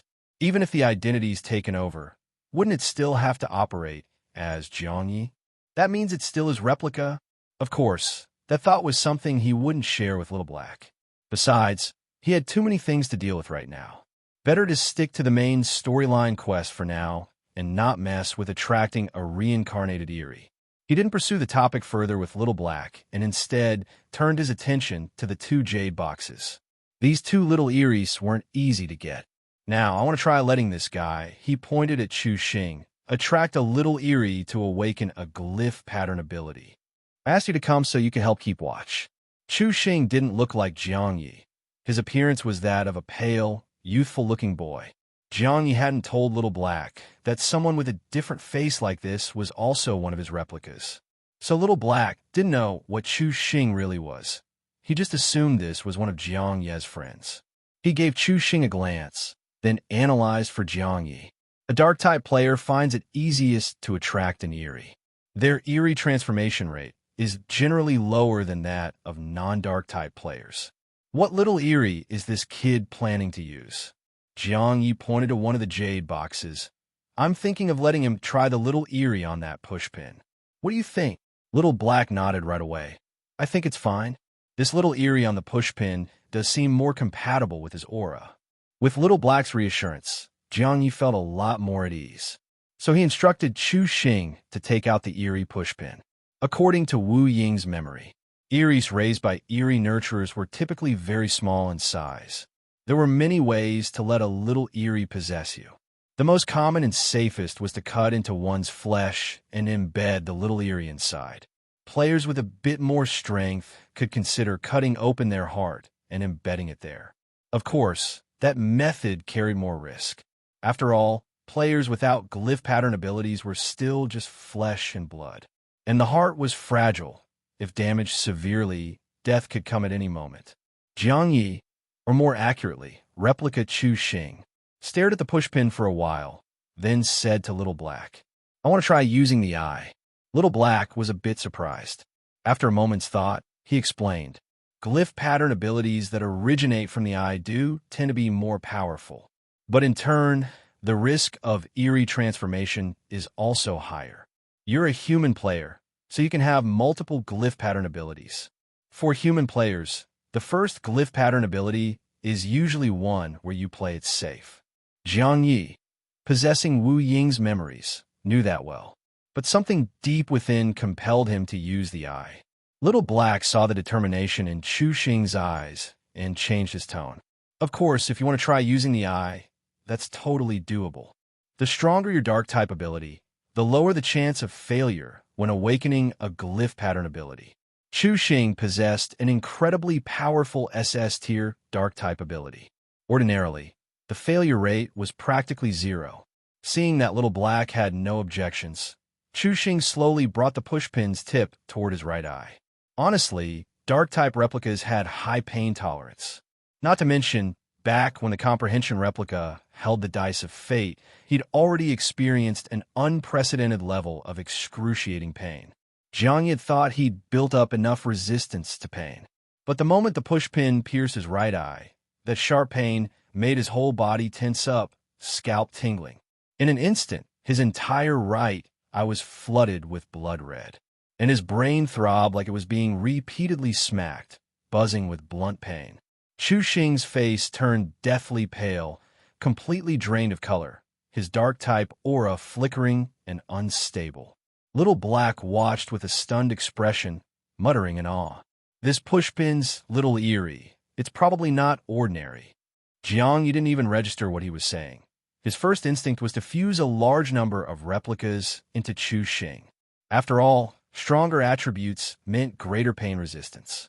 Sure enough, after fusing with many replicas, Chu Xing's chaotic aura stabilized. Little Black exclaimed in admiration. That's his trump card? No wonder he dared to use the eye. They saw the rusted, eerie pushpin's rounded cap gradually enlarge at Chu Xing's right eye, until his right eye was fully covered by the pushpin's cap. It looked as though the pushpin had been nailed into his eye, and on the eerie, rounded cap, faint blood-colored sigils began to appear. That was the sign of a glyph pattern forming. Seeing the situation stabilize, Jiang Ye finally relaxed a bit and asked Little Black, "You just said it's easy for dark-type users to awaken a glyph pattern ability. So what about light-type users? Is it harder for them to awaken one?" Little Black went silent for a moment, then said seriously, "This isn't just difficult. It's straight-up impossible. Light-type ability means the person is fundamentally light elemental. The moment a little eerie tries to possess them, it'll instantly die from exposure, which means light-type players don't even have time to awaken their glyph pattern ability. Besides, even in theory, there's no reasonable explanation for what it would mean if a light-type player awakened a glyph pattern ability. Because once a player awakens a glyph pattern ability, they automatically become a dark-type being. So if a light-type player awakens a glyph pattern ability, how do you explain that? Are they both a light-type being and a dark-type being? That's a complete contradiction." Jiang Ye understood the logic too. "But I did hear a term once in the tombstone zone of the underground graveyard. It was light and dark in one body. Also, I've come into contact with a symbiotic reincarnated Eerie. That guy seemed to be a reincarnated Eerie parasitizing a light-type player." Those two pieces of information completely stunned Little Black. Light and dark in one body. That really is beyond my knowledge. But if you're saying a symbiotic reincarnated Eerie parasitized a light-type player, I guess it's not entirely impossible. For example, if a light-type player managed to completely hide their light attribute and acted just like a normal player, then the reincarnated Eerie could naturally overcome the physical repulsion. After all, in a symbiotic relationship, there isn't true possession, so the light attribute wouldn't really affect it. Jiang Ye nodded. As expected, the idea that Guan He was a light-type player who had hidden her light attribute. Yeah, that made sense. But then another question popped into his head. Did Guan He get told by the reincarnated Eerie how to hide her light-type aura, or had she already hidden it before, and the reincarnated Eerie just happened to find her by accident? In other words, was she really just a pure newbie player who awakened a light-type ability? Or was she already one of the light-type reincarnated players? Thinking along those lines, he asked Little Black again, if someone becomes a reincarnated player when a new apartment is created, would they become an extra player in the beginner apartment? Or would they replace an existing player? And no. For example, my original apartment, 1008, if there was a reincarnated player, would there be 81 new players? Or still 80? Well, Little Black hesitated, then shook his head. Like I said before, almost no human player would willingly choose to become a reincarnated player. All I know of are reincarnated Eries. And reincarnated Eries, trying to cycle through beginner apartments, usually need to prepare a substitution Eerie. In other words, in a newly created beginner apartment, a reincarnated Eerie replaces an original Eerie slot. it doesn't become an extra.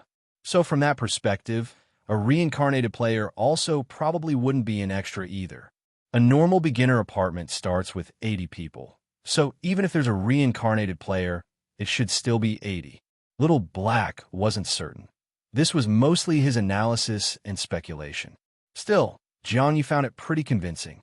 So that meant there might be a light-type reincarnated player around Jiang Ye right now. And he wouldn't even know? And what about that He Xingyue? What if He Xingyue wasn't her real identity? What if in this round of the beginner apartment, she had taken over someone else's spot? And as for Guan He, if she really was a light-type player, Jiang Ye was more inclined to believe she was a reincarnated player, not a fresh-faced newbie. After all, a reincarnated Eerie knowing how to hide light attributes? That just didn't sit right. Some more likely scenario was, in apartment 4869, that powerful reincarnated Eerie set up a whole midnight ring plot. Maybe it had just picked out a relatively strong player as its host. But it didn't expect that someone in apartment 4869 was actually a hidden light-type reincarnated player. As a reincarnated player, she'd naturally be stronger than others. So Guan He, logically, became the final survivor of the Midnight Ring. And only then did she form a symbiotic bond with the reincarnated Eerie. So don't be fooled by Guan He's appearance, looking all sweet and innocent like a little bai. She might just be a tiger in sheep's clothing. And honestly, there might be other tigers in sheep's clothing right around Jiang Ye too, even though Jiang Ye acted like he wasn't afraid of light. The truth was, he wasn't afraid of Huang Bo's light-type replica. But if he encountered other light-type players, then his dark-type replica could still be hard-countered. That thought made Jiang Ye unconsciously more cautious. Meanwhile, in room 2064, replica number 1 also turned to the white-clad woman and said, "When I took on that mission earlier, you said after I completed Phase 1, killing the administrator, you'd give me a surprise? So what's the surprise?" At that moment, Little Bai still hadn't shown herself. As usual, she was communicating with Jiang Ye through the giant TV screen. She obviously hesitated for a bit, then asked Jiang Ye, "The identity you're using right now, it's a replica, right?" Jiang Ye nodded. It wasn't exactly a secret anymore that he had replicas. Little Bai continued, "I remember your replica is pretty special. It has full player functions and access to your player panel, right?" Jiang Ye nodded again. "So this surprise you mentioned, does it have something to do with my replica?" On the flickering screen, Little Bai's figure appeared. She shook her head slightly. "Not really. I'm just not sure if you'll actually like this surprise. But if your replica can enjoy it, then even if you don't like it, it shouldn't matter too much." That instantly got Jiang Ye super curious. So what exactly is the surprise? He watched as Little Bai made a grand sweeping motion. Then, a small iron chip flew out from the screen. Even though you completed the first phase task in a pretty weird way, and then lost your administrator identity afterward, you did get administrator privileges at one point. Did you happen to notice? Your data panel at the time should have added a line. Privilege identity, a 1010 administrator. Little Bai said it all very matter-of-factly. Jiang Ye thought, "Actually, I didn't notice that." But when he had the administrator replica, he did see the kind of privilege identity listed on its data panel. Still, what did that have to do with the surprise? Without administrator privileges, could he not enjoy the surprise? But he didn't have those privileges now. Also, there was one thing Jiang Ye was really confused about. I asked the game player about killing administrators before. According to him, killing an administrator doesn't give you administrator privileges. In fact, the apartment whose administrator gets killed will be destroyed at midnight that day.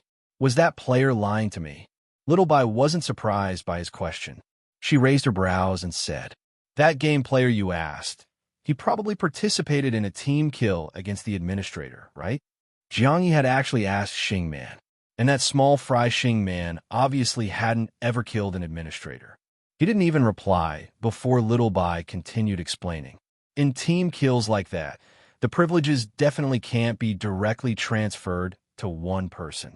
Normally, in that case, the team gets one chance at administrator identity verification. That verification is basically like a solo challenge. Only if you pass the verification will you get administrator privileges. And if you don't succeed by midnight, then yeah, the apartment really will be destroyed early. But your situation is different. You solo killed the administrator. So you got the privileges directly. So that's how it worked. In other words, Xing Man was just too short-sighted and didn't know the full picture. Of course, maybe no player in the game had ever actually succeeded in verifying administrator identity. And speaking of administrator identity, he glanced again at the little iron chip that Littleby had tossed out. Jiang Ye had a hunch what the surprise was going to be, but holding the chip in his hand, he couldn't figure out how to use it. That's when Littleby gave him a tip. If you're sure you want to use this replica to enjoy the surprise, just drip your blood on the chip. Jiang Ye thought for a moment.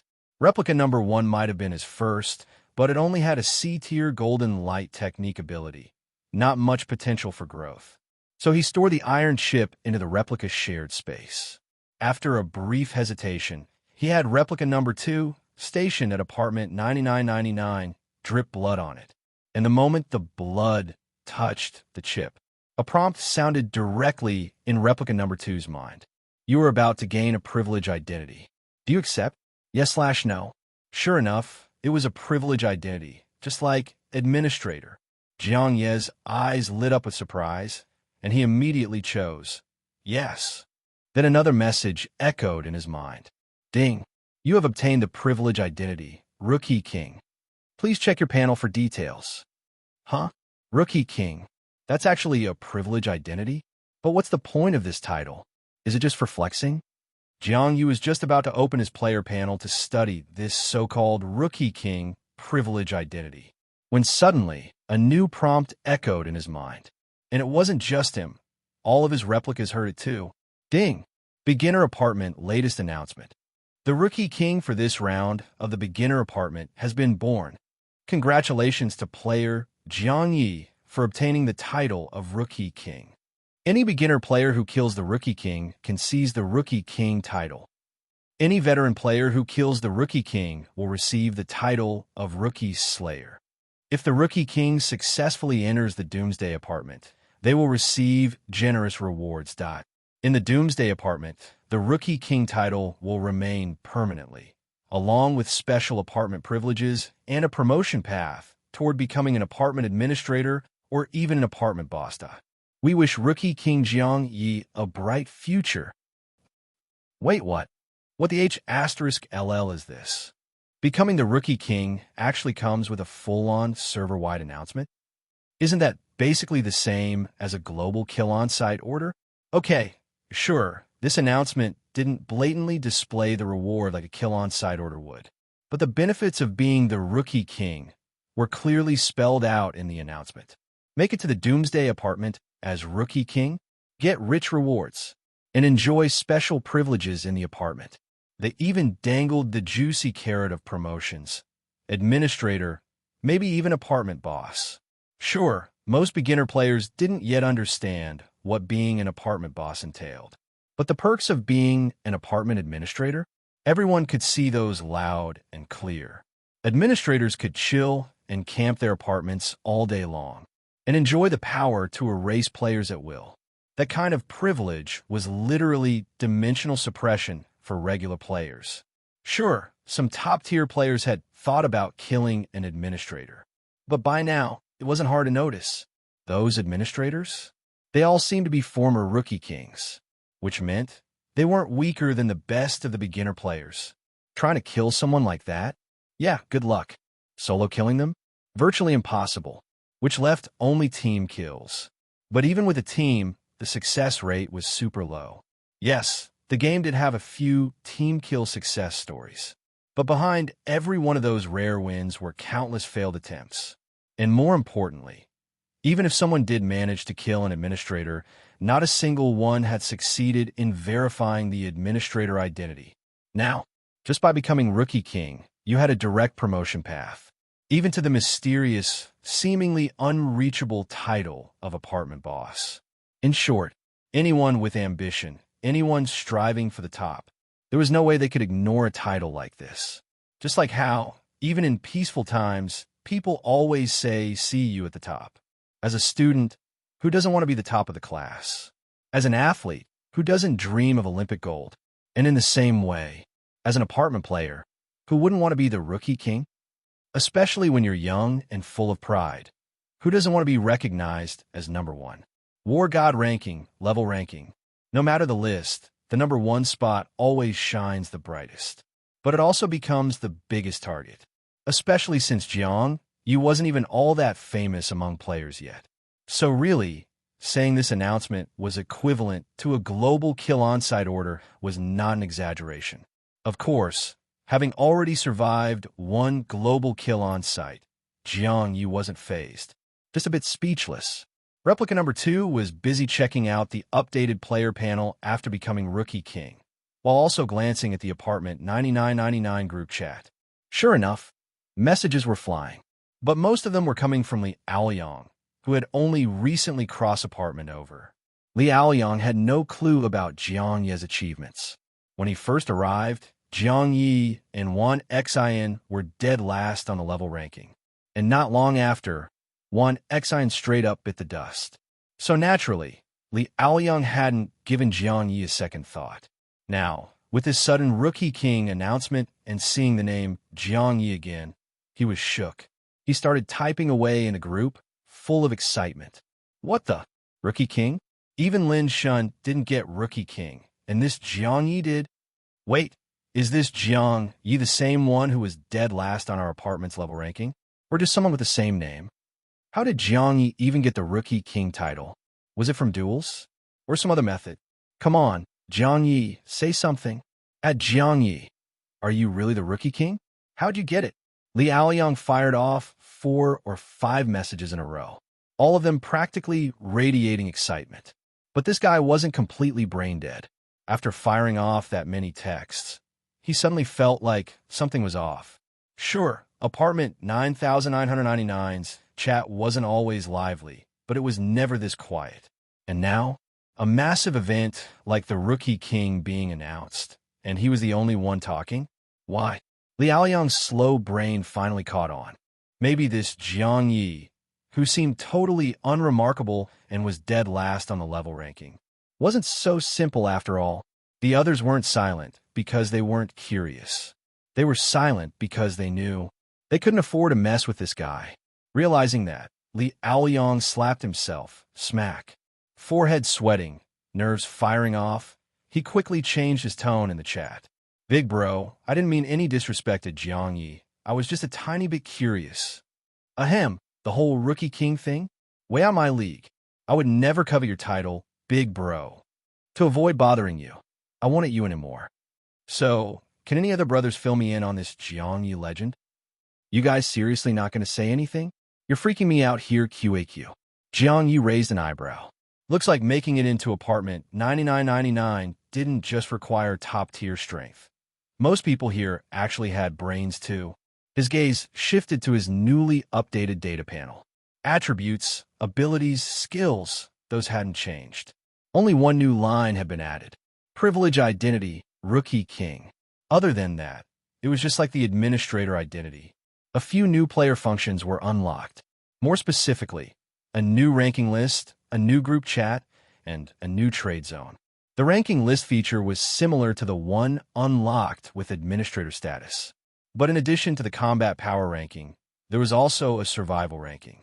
Both lists had only a few hundred names.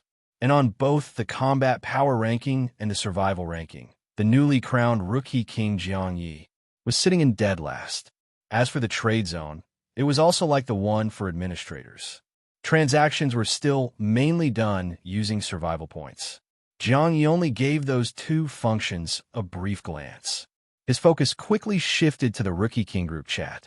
He figured this newly crowned Rookie King was also announced in the Rookie King group itself. So naturally, the group was already buzzing about the new guy. But the tone from these veteran Rookie Kings? Not exactly welcoming. Yin Cheng, 307. Huh, this round's Rookie King popped up this early. Wu Yu, 618. Probably another privilege item released by the 100 Eerie Alliance. Looks like yet another administrator got offed. Lu Feng, 845. Tisk TSK killed on day 1? Are this round's players that strong? Or was the admin just that weak? Or maybe those reincarnated Eries overstepped again. Dong Guangji, 208. Doesn't matter how it happened. An admin died, and that's always a good thing. Smiley face. So, who's next in line to become one? Du Jian, 985. TCH, what's so great about being an admin? Your whole life gets locked in one apartment, and you just become a stepping stone for new players. Being a rookie king is way more free and fun. Yin Cheng, 307. TCH, sour grapes much? With your pathetic strength, you'll never make admin. Even if you outlive the Doomsday Apartment. Du Jian, 985. Oh, you're seriously pulling this seniority card on me?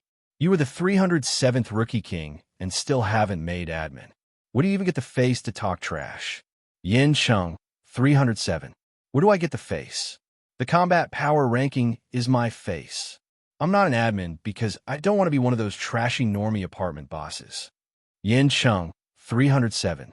And you, a hopeless weakling, dare talk sh*t to me? Yin Cheng, 307. You must be bored out of your *ing mind. Want to go for a life or death duel? At Du Jian, 985, ***. Yin Cheng, 307. What cat got your tongue? Playing mute now? TCH. Worthless trash. TSK. No matter if it's administrator or rookie king. Strength is what rules. Strong fists make strong words. Weaklings talking tough. Still useless. Jiang Ye was still watching Yin Cheng flex his dominance with interest, when suddenly the guy turned and at him. Yin Cheng, 307. And you trash at Jiang Ye, 1027. Which administrator did you kill? Go ahead and name them. Let's see if I even find it impressive. Maybe this Jiang Ye, who seemed totally unremarkable and was dead last on the level ranking. Wasn't so simple after all. The others weren't silent because they weren't curious. They were silent because they knew they couldn't afford to mess with this guy. Realizing that, Li Aoyong slapped himself, smack. Forehead sweating, nerves firing off, he quickly changed his tone in the chat. Big bro, I didn't mean any disrespect to Jiang Ye. I was just a tiny bit curious. Ahem, the whole rookie king thing? Way out my league. I would never covet your title, big bro. To avoid bothering you, I won't at you anymore. So, can any other brothers fill me in on this Jiang Ye legend? You guys seriously not going to say anything? You're freaking me out here, QAQ. Jiang Ye raised an eyebrow. Looks like making it into apartment 9999 didn't just require top-tier strength. Most people here actually had brains too. His gaze shifted to his newly updated data panel. Attributes, abilities, skills, those hadn't changed. Only one new line had been added. Privilege identity, rookie king. Other than that, it was just like the administrator identity. A few new player functions were unlocked. More specifically, a new ranking list, a new group chat, and a new trade zone. The ranking list feature was similar to the one unlocked with administrator status. But in addition to the combat power ranking, there was also a survival ranking. Both lists had only a few hundred names. And on both the combat power ranking and the survival ranking, the newly crowned rookie King Jiang Ye was sitting in dead last. As for the trade zone, it was also like the one for administrators. Transactions were still mainly done using survival points. Jiang Ye only gave those two functions a brief glance. His focus quickly shifted to the Rookie King group chat. He figured this newly crowned Rookie King was also announced in the Rookie King group itself. So naturally, the group was already buzzing about the new guy. But the tone from these veteran Rookie Kings? Not exactly welcoming. Yin Cheng, 307. Huh, this round's Rookie King popped up this early. Wu Yu, 618. Probably another privilege item released by the 100 Eerie Alliance. Looks like yet another administrator got offed. Lu Feng, 845. TSK killed on day one? Are this round's players that strong? Or was the admin just that weak? Or maybe those reincarnated Eries overstepped again? Dong Guangji, 208. Doesn't matter how it happened. An admin died, and that's always a good thing. Smiley face. So who's next in line to become one? Du Jian, 985. TCH, what's so great about being an admin? Your whole life gets locked in one apartment, and you just become a stepping stone for new players. Being a rookie king is way more free and fun. Yin Chung, 307. TCH, sour grapes much?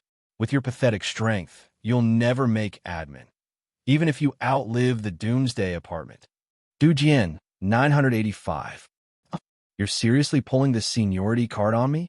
You were the 307th rookie king and still haven't made admin. Where do you even get the face to talk trash? Yin Chung, 307.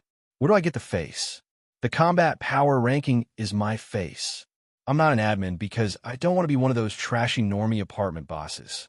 Yin Chung, 307. And you, a hopeless weakling, dare talk sh*t to me? What? Wait, seriously? You were flaming someone else just fine. Why the h*ll did you suddenly turn and start flaming me? I didn't even do anything to you. How'd I become a piece of trash? Jiang Ye was speechless, but based on the chat messages he just read, he could vaguely piece things together. This guy, named Yin Chung, was probably the rookie king of the 307th beginner apartment, which explained why Du Jian, whose number was over 900, accused him of playing the seniority card. And based on what that number 307 rookie king was saying, he clearly looked down on standard apartments and was aiming for some kind of special administrator post. So he was asking Jiang Ye which administrator he killed, to see if a position at a special apartment had opened up. Still, Jiang Ye didn't understand a lot of what was going on. So he asked curiously, Jiang Ye, 1027. By the way, how do you guys know I became Rookie King by killing an administrator? And what's the 100 Eerie Alliance and these privilege items you mentioned? He figured. He was new after all. A little humility wouldn't hurt. But what he didn't expect was none of these veterans gave him anything useful. Mostly just mockery. Wu Yu, 618. Isn't that obvious? We've all been through your stage. You became Rookie King on day one. If that's not a reincarnated Eerie handing you a privilege item, then what else could it be? Don't think being Rookie King is something worth celebrating. With your trash tier combat power, who knows how long you'll even survive with that title. Face with rolling eyes. Yin Chung, 307. Weary, not obligated to play mentor for someone who's already half dead. If you got questions, ask the reincarnated Eerie that handed you the privilege item. Right now, I just need you to tell me, which apartment administrator did you kill? At Jiang Ye, 1027. Yeah, Jiang Ye could see it now. These guys weren't taking him seriously at all. And since they weren't offering answers, he wasn't going to be polite either. He fired back at the guy who'd randomly called him trash.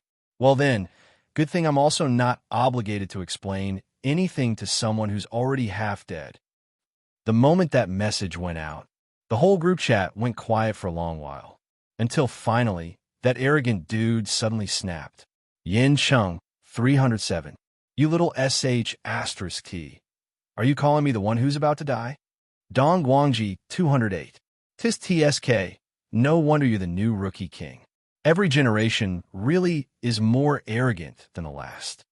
Li Dao, 932. Haha, this brings me right back to when I first became Rookie King. Nostalgic. Wu Yu, 618. What a cute little thing. Pity it won't last long. Almost makes me not want to see you go. Yeah, right. Jiang Ye rolled his eyes. He ignored the veteran's mockery and switched perspectives back to replica number 1, addressing the white-clad woman on the TV screen. R.A. Nigerian IRES. Seriously, sis? What the h*ll is this Rookie King privilege identity supposed to be? You call this a surprise? You trying to get me killed? Ahem.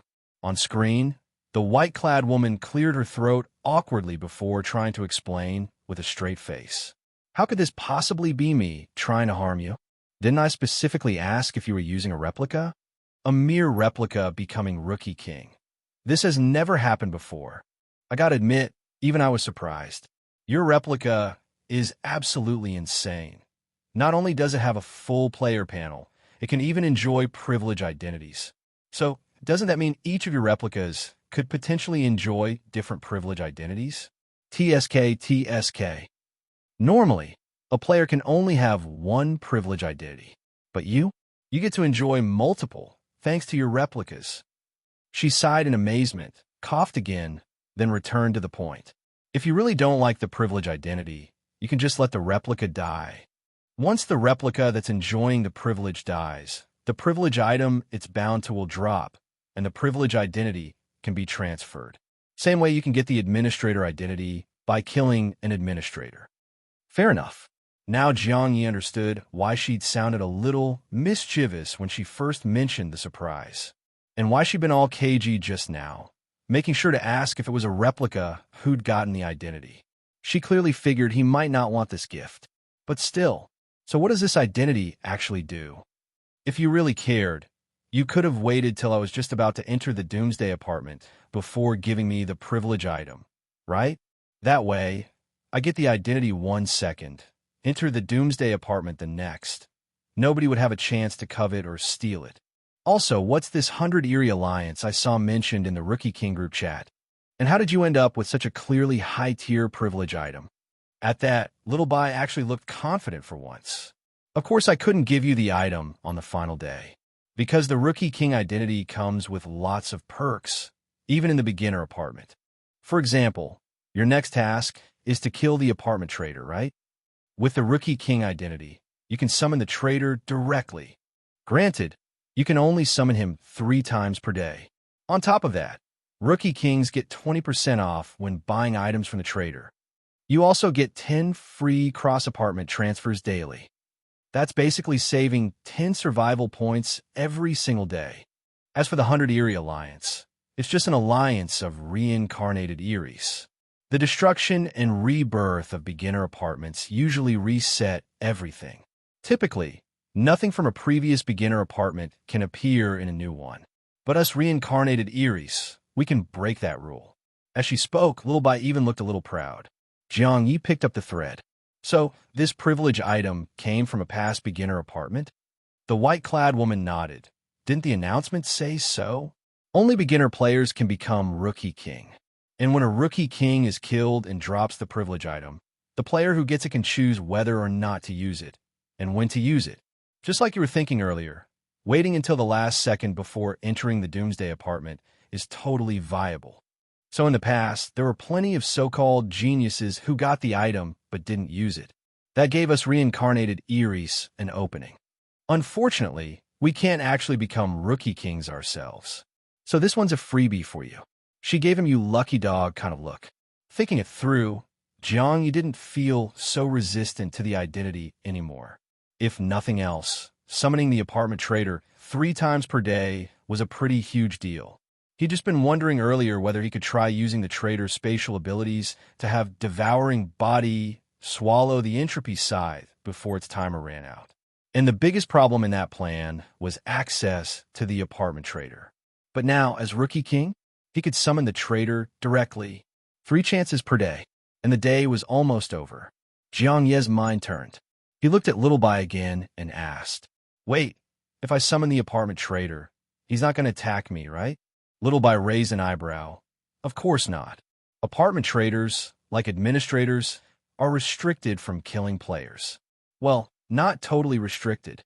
If they do kill a player, they get hit with a 10,000 survival point penalty. Jiang Ye had learned that already from his time with the administrator replica. Little Bai went on. Administrators wouldn't risk that penalty lightly. It's a massive cost. But the trader? He's loaded, so, in short, be polite. Don't *SS him off. If you really tick him off, he's got money to burn. He won't blink at losing 10,000 survival points. Well, SHD*. Jiang Ye couldn't help but think. He literally had a quest to kill the apartment trader. No matter how polite he was, the moment that quest started, wasn't it already a provocation? Still, 10,000 survival points was no joke. Even if the guy was loaded, he probably wouldn't kill him immediately just for fun. That thought gave him some peace of mind. Replica number 2, brave as ever, gripped the small iron chip and confirmed that it had the trader summon privilege. He stepped out of his room and headed for the top floor of apartment 9999. He was a bit nervous. It was his first time summoning the trader. But before he could even begin, he spotted the group chat from the administrator replica's side, where players were already gossiping about it. 2,323. That guy's probably going to try to kill Jiang Ye, right? 1,230. Yeah, I think so too. What's 10k survival points to the trader? He could probably flip the rookie king privilege item for a few thousand anyway. 6,996. Hard to say. The trader's behavior is always super weird. 9,999. We'll know soon enough. Jiang Ye's already sneaking up to the rooftop. Looks like he can't wait to summon the trader. 3,645. Oh ho, this kid's that bold? I kind of hope the trader offs him. Might cool down the light types a bit. Players need to learn. Getting close to light types means becoming enemies with all dark type players. 4,869. Jiang Ye has replicas. If the trader wants to kill him, he'll be prepared. No way he wastes 10,000 points just to kill one replica, right? Jiang Ye's heart skipped a beat. Then he saw 2,323. I've always wondered, is the trader's identity truly unique? Does he really have that many replicas? Or is it just different people playing the same role? That message triggered a new thought in Jiang Ye's mind. Administrator is a privilege identity. Trader also seems to be one, a unique privilege identity.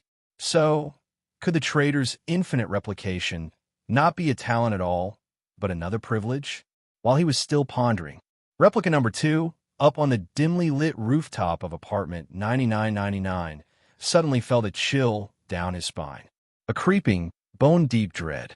A cold breath swept across his back, and a voice whispered in his ear, "That replica reflection mirror, still working well for you. Holy sh asterisk t? Big Daddy? WDF? Did I f asterisk asterisk asterisk ing accidentally summon the traitor? Was I so focused on reading chat that my hand slipped or something? No way. There's no way I'd make such a rookie mistake. If I mess up, it better be a high-level mistake, not this dumb sh asterisk t." Jiang Ye felt a wave of disorientation. His whole body stiffened as he turned his head. And sure enough, there was, cloaked in black from head to toe. More precisely, a being wrapped entirely in a black robe. Even though that robe revealed no visible features, Jiang Ye recognized it almost instantly. This was the eerie black shadow from the 20th floor hallway that had randomly handed him a survival jade token. In other words, the legendary apartment trader. How could Jiang Ye not tense up all over? After all, the administrator chat had hinted loud and clear. This guy was no ordinary figure. For him, killing a player and taking the 10,000 survival point penalty? Probably no big deal. Of course, if it were just a single replica dying, it wouldn't matter so much.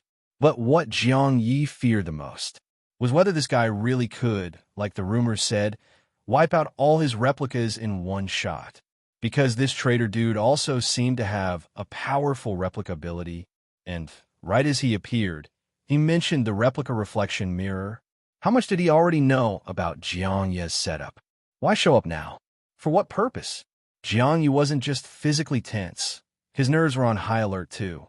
So high he was borderline losing it, and still managed to awkwardly laugh and reply, "Yeah, it's working pretty well," smiley face. Even as he said it, he realized that sounded almost like a deliberate provocation. Ha ha. Didn't little Bai just tell him to be careful not to provoke the traitor? At this point, Jiang Ye's mind was racing with one thought. Survive. Get the H asterisk LL out. But then, from the depths of that dark robe, a soft chuckle echoed, followed by a voice. "Good to hear. In that case, how about a trade?" Trade? Sure, the trader existed to make deals with players. But Jiang Ye could tell. This guy wasn't talking about your average survival points for items kind of deal. After a moment of thought, Jiang Ye asked cautiously, "Let's hear it. What kind of trade?"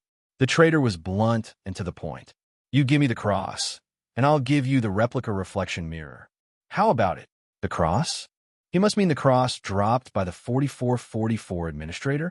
Wait, this trader knew Jiang Ye had that cross. But of course, Jiang Ye wasn't going to admit to anything. He frowned and said, "What cross? And isn't the replica reflection mirror already mine?" He was visibly tense now, thinking, No way this guy is shameless enough to take something he already sold to a player and try to sell it again, right? That'd be absolutely villain behavior. Sure, it was Huang Qi who bought it, not him. But if the trader actually pulled that move, Huang Qi would probably be rolling in his grave, too angry to rest. Thankfully, the trader wasn't that shameless. He clarified, the replica reflection mirror you own, to be precise, is actually replica reflection mirror incomplete. The full version of the replica reflection mirror is still with me. As he spoke, he seemed to remember something and gave Jiang Ye a little lesson. Do you know what incomplete means in these item names? Generally speaking, items labeled with incomplete are all quite powerful, and each of them has a complete counterpart. The complete version can produce large numbers of its incomplete versions. For example, Mercy of the Reaper, incomplete. Abyssal Veil, incomplete. Chaos Furnace, incomplete. Fortune's Turn, incomplete. All of these have corresponding complete versions. He spoke casually, but Jiang Ye's brain was practically buzzing, because those 4 incomplete items the trader just listed were all things Jiang Ye had personally encountered. Mercy of the Reaper, incomplete, was a one-time use item that Wang Chengjin used, and it let him experience a resurrection like rewinding time. Even the incomplete version had already blown Jiang Ye's mind. So how terrifying would the complete version be? And the other 3, Abyssal Veil, incomplete. Chaos Furnace, incomplete. Fortune's Turn, incomplete. Those were all the rewards Little Bai had given him in advance for killing the apartment trader. And this trader? He knew about all 3. Plus, none of those items were simple. Abyssal Veil, incomplete, could create a temporary abyssal zone that sealed off all spatial teleportation. It was tailor-made to counter the trader. In fact, it was extremely effective against light-type escape skills like light and shadow escape. Chaos Furnace, incomplete, was also incredibly valuable. Its effect is the fusion of multiple items into one. Take Guan Yi's special grade Madman mask, for example. It was created by fusing 10 Madman masks using the Chaos Furnace. You could say that even an incomplete Chaos Furnace is more valuable than 10 regular Madman masks combined. The only downside? The incomplete version is single use. After one use, it's completely destroyed. Then there's Fortune's Turn, incomplete, a top-like item etched with eerie spiral patterns. Its effect? While the top spins, the player receives insane buffs like Undying, Invincible, and Ultimate Luck. With these buffs stacked together, a player could be even harder to kill than someone in death state from apartment 4444. Of course, being incomplete, it's still only usable once, and the buff duration is tied to how long the top keeps spinning. But even so, just the incomplete versions of these items are already game-breaking. Now, according to the trader, all incomplete items have complete counterparts, and the complete versions can produce their own incomplete copies, just like a main body generating replicas. This, Jiang Ye could barely wrap his mind around it. What level of insane power must the full versions of those items have? But the one he cared about most was, of course, the complete replica reflection mirror. The incomplete version Jiang Ye currently owned could only produce one mirror replica at a time. But if he had the complete version, he could generate multiple incomplete versions, which meant multiple replicas at the same time. This, Jiang Ye couldn't help but wonder. Could it be that the apartment trader's army of replicas wasn't a talent, nor a privilege, but a result of using the full version of the replica reflection mirror? That made Jiang Ye want the full version so badly. This item, it was practically made for him. For the first time ever, Jiang Ye felt this intensely drawn to an item. Not even the Raven Egg, which had gotten Little Bai all worked up, had made him feel like this. And now, the trader was saying, he was willing to trade the complete version of the replica reflection mirror. Holy sh**T. No wonder he's the trader. He really knows how to bait a deal. Still, no matter how tempted Jiang Ye was, he wasn't stupid. He knew one simple truth. No merchant ever makes a loss. If the trader was willing to swap the full replica reflection mirror for the cross, then it could only mean one thing. The cross is worth even more than the mirror. That thought made him all the more curious. What exactly is this cross? The apartment boss wanted it. Even reincarnated Eries like Jiang Ye were after it. Yet reincarnated Eries like the white-clad woman didn't even seem to know it existed. Jiang Ye's mind churned. Then he probed the trader. You mean the cross that dropped from the 4444 administrator? What exactly is that thing? What makes it so valuable? He frowned. He could sense the trader didn't want to explain, so he added coldly, if you won't explain what that cross actually is, then there's no way I'm making a deal. The trader remained silent for a long moment. Then finally, he spoke, his voice deep and slow. That cross, among the top-tier privileged players, it's known as the reincarnation key. They say that whoever possesses the reincarnation key can reincarnate into the next Doomsday Apartment when this one is destroyed. Of course, this is only speculation among privileged players. No one can say for certain whether the cross really does that. Jiang Ye frowned. He didn't buy it. You're not even sure that's true, yet you're willing to trade your complete replica reflection mirror for it. If I'm not mistaken, that mirror is your trump card, isn't it? Aren't you afraid that after trading it away, you won't even live to see the Doomsday Apartments end? His doubts were genuine, but the trader responded with a soft, odd little laugh.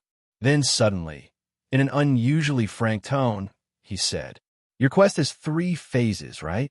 Phase 1, kill the apartment administrator. Phase 2, kill the apartment trader. Phase 3, kill the apartment boss. The moment he said that, Jiang Ye felt awkward, but not surprised. After all, the trader had already revealed he knew the reward items for his quest, so knowing the quest details wasn't a stretch. Jiang Ye nodded, and then the trader dropped a bombshell. To be honest, those reincarnated Eries, their vision is still too limited. If they had access to more high-tier privilege intel, they never would have designed the task chain like that. Because the correct order should be Phase 1, kill the apartment administrator. Phase 2, kill all 26 apartment bosses. Phase 3, kill the apartment trader.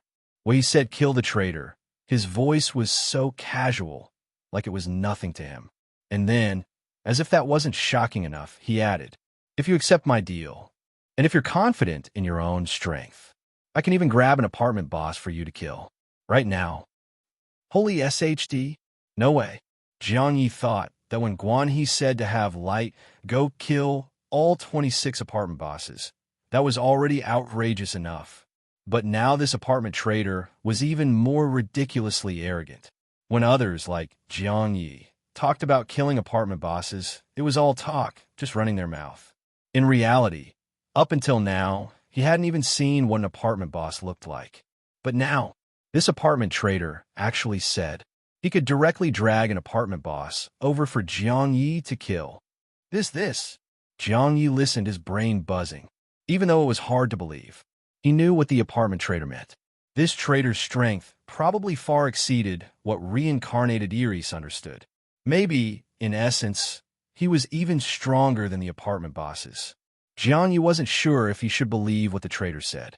But actually, if you think about it from the angle of rarity defines value, there are the most apartment administrators, 10,000 per district. There were also 26 apartment bosses. But the apartment trader seemed to be one of a kind, so it's very likely that the powerful spatial abilities and unlimited replication were just the tip of the iceberg that reincarnated Eris had seen. His true strength might go far beyond anything the reincarnated Eris or even all the administrators could imagine. So when Jiang Ye questioned whether he might die before the Doomsday Apartment was destroyed, the trader actually laughed. Because with his strength, he was absolutely confident about that. Nope, he was sure he could survive until the Doomsday Apartment's final end. Thinking that, Jiang Ye was shaken to his core. But he had seen some SHD in his time. He quickly turned his thoughts around and deliberately challenged the trader. You say you'll grab an apartment boss just like that? Easy to talk big. Who can't do that? If you're really that good, bring me the 9999 administrator and let me kill him first? He actually just said that casually. Didn't expect this traitor was surprisingly easygoing and agreed on the spot. He straight up said, I'll give you 3 seconds to get ready. 3. Holy SH asterisk T. For real. Jiang Ye didn't waste a second. Madman Mask, Entropy Scythe, Replica Fusion. 2. Use Fushi's Extreme 1-for-1, or go with light type abilities. Right, and Vow 2, gotta prep that. 1. Even while scrambling, Jiang Ye still had the mind to use the Vow skill to test it. The reward rating for killing an apartment boss easily reached SSS tier. But the reward rating for killing the apartment trader was actually 3 question marks. He was still in shock. Then he saw the trader raise his hand, grabbing into the void. In that moment, Jiang Ye felt like he was witnessing a top-tier spatial ability. The whole space seemed to be sliced open like a rift. Then, the 9999 administrator's figure was yanked right out of that rift. The sight made Jiang Ye's scalp tingle and eyes go wide, like a mortal kid seeing a space-shattering cultivator for the first time. Shock. The kind of shock you'd remember until death. Before, when Jiang Ye just heard the words spatial ability, he didn't feel much.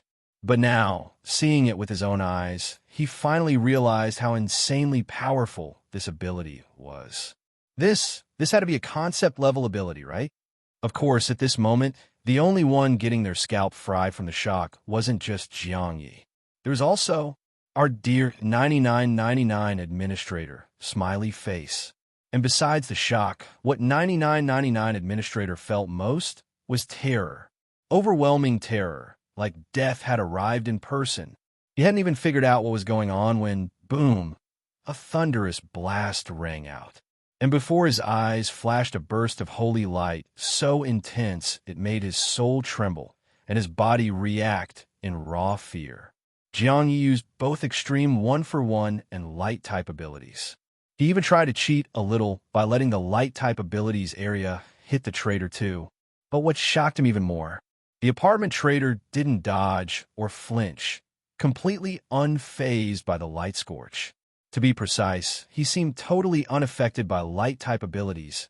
No fear at all. At that point, Jiang Ye was finally certain. That unreliable scam artist, white-clad woman, sure enough, messed up again. When she sent him to kill 4,444 before, she didn't even know its death state. Later, she gave him the task to kill the apartment trader and said light-type abilities should pierce through the trader's infinite replication. If one replica got scorched, they'd all be infected. But in reality, the apartment trader wasn't scared of light scorch, not scared of light at all. This kind of existence was probably way stronger than even apartment bosses. Once again, the reincarnated Eerie Intel had a massive failure. But even though Jiang Ye was floored by the trader's strength, he still got the message he was hoping for. Beginner apartment announcement. The administrator of this apartment has been killed by player Jiang Ye. The duties and privileges of this apartment's administrator have been automatically transferred to Jiang Ye. This was the announcement heard by players in apartment 9999. Meanwhile, the replica holding the 4444 administrator identity also received a system-wide administrator notification. It informed all administrators that the 9999 administrator's privileges had been transferred to Jiang Ye. Naturally, following such an announcement, the admin group chat, which had been buzzing about when the trader would off Jiang Ye, suddenly went dead silent. For a long while, not a single message popped up, until 9999, hi, hello, everyone, 9999, I'm the newly promoted 9999 administrator. Please take care of me, colleagues. 9999. Huh? Why is no one talking? Just a newbie asking. Have you all been muted or something? Confused.jpg. Meanwhile, in the apartment 9999 group chat, after a long silence, Li Aoyang suddenly chimed in. This is kind of awkward. I don't know what to say. I was kind of panicking at first, but now not so much. Since administrators can't randomly kill players, right? Other players. Besides that, another announcement sounded in the minds of all rookie kings. Ding! Congratulations to rookie king Jiang Ye, 1027, for successfully becoming the administrator of apartment 9999. The rookie king status will remain for 3 minutes. After 3 minutes, Jiang Ye, 1027, will automatically lose the rookie king privilege. Following that, the rookie king group chat also fell into eerie silence. Soon, it turned into a one-man show by Jiang Ye. Jiang Ye, 1027 sigh, guess the seniors were right. This rookie king title didn't last even a few minutes before I lost it. Jiang Ye, 1027 hey, even though we only had a few minutes together, I'll remember you all. Jiang Ye, 1027, especially at Yincheng, 307. Heard you're only interested in being an administrator of a special apartment? Well, I'll be waiting for you at apartment 9999. Wu Yu, 618. Yincheng, 307. Replica number 1 also turned to the white-clad woman and said, Huh, that's weird. How come you didn't mention that if the rookie king kills an apartment administrator, they automatically get promoted? That way I wouldn't need to sacrifice my replica just to get rid of the rookie king status? White-clad woman. Of course, the other replicas were just showing off a bit, taking up only a sliver of Jiang Ye's focus. Jiang Ye's main attention was still on the outrageous apartment trader. After witnessing firsthand that this guy wasn't even afraid of light, he was now completely convinced by what the trader had said. This guy's power really was beyond the apartment bosses, and far beyond anything the reincarnated Iris knew. But even someone like this still coveted the Death State Cross of the 4444 administrator. More precisely, that thing was called the Reincarnation Key. Once Jiang Ye calmed down, he began to reassess everything. Unfortunately, the apartment trader was wrapped in a black robe with no visible features, let alone expressions or eyes. It was highly likely that what appeared here wasn't even the real body. Maybe just a replica, or even just a phantom. Jiang Ye couldn't read a single thing from him. He took a deep breath and finally asked the trader again in a low voice. The reincarnation key. So, at your level, what you're pursuing, is it really just surviving the Doomsday Apartments cycle? But this kind of reincarnation, Jiang Ye mulled it over again and looked back at the trader, asking seriously, what do you think is the point of it? Meaning, huh? The apartment trader seemed to ponder for a moment. His voice was always that casual, laid-back tone. Even now, he spoke slowly and carelessly. Not sure if it was some famous writer, or a Taoist, or mage who once said, everything you go through is to awaken you. If love can awaken you, then let pain do it. If pain doesn't work, then greater pain will. If even greater pain doesn't, then let loss awaken you. If loss can't do it, then let life awaken you. If life can awaken you, then let reincarnation awaken you until you finally wake up. That passage, the trader spoke it like he'd said it thousands of times before. His tone was calm, but carried immense weight. For some reason, as he said it, a strange image surfaced in Jiang Ye's mind. It looked like Sisyphus from mythology, endlessly pushing a boulder up a hill. Push the boulder up, then it rolls back down. In that process, Sisyphus endlessly reincarnates. And at some point, the image shifted from pushing a boulder to carrying a heavy cross on his back. The cross. This symbol, in religion, originally represented death. It was a cruel instrument of execution for criminals. Even Jesus was once crucified on the cross. Later on, though, the cross came to symbolize faith and redemption. In Western literature, those who were guilty would usually repent before a cross, hoping their soul could be saved. The more sinful ones would carry a cross into exile. Sisyphus, naturally, was among the gravely sinful. He once kidnapped death. He was harshly punished by the gods. Endless reincarnation, that was the punishment he deserved. But in the Greek myth, Sisyphus didn't carry a cross. He pushed a boulder. When Jiang Ye snapped back from his daze, he frowned slightly without realizing it.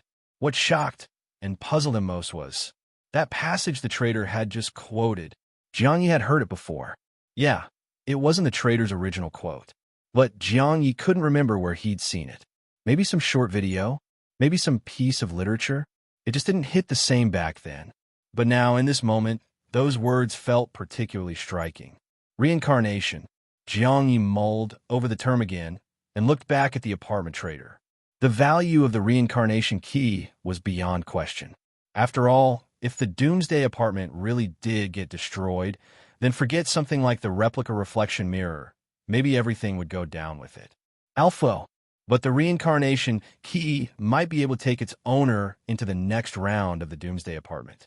Even if it was only a possibility, the meaning of the reincarnation key already surpassed all other items. So, from that perspective, a game-breaking item like this obviously shouldn't be traded.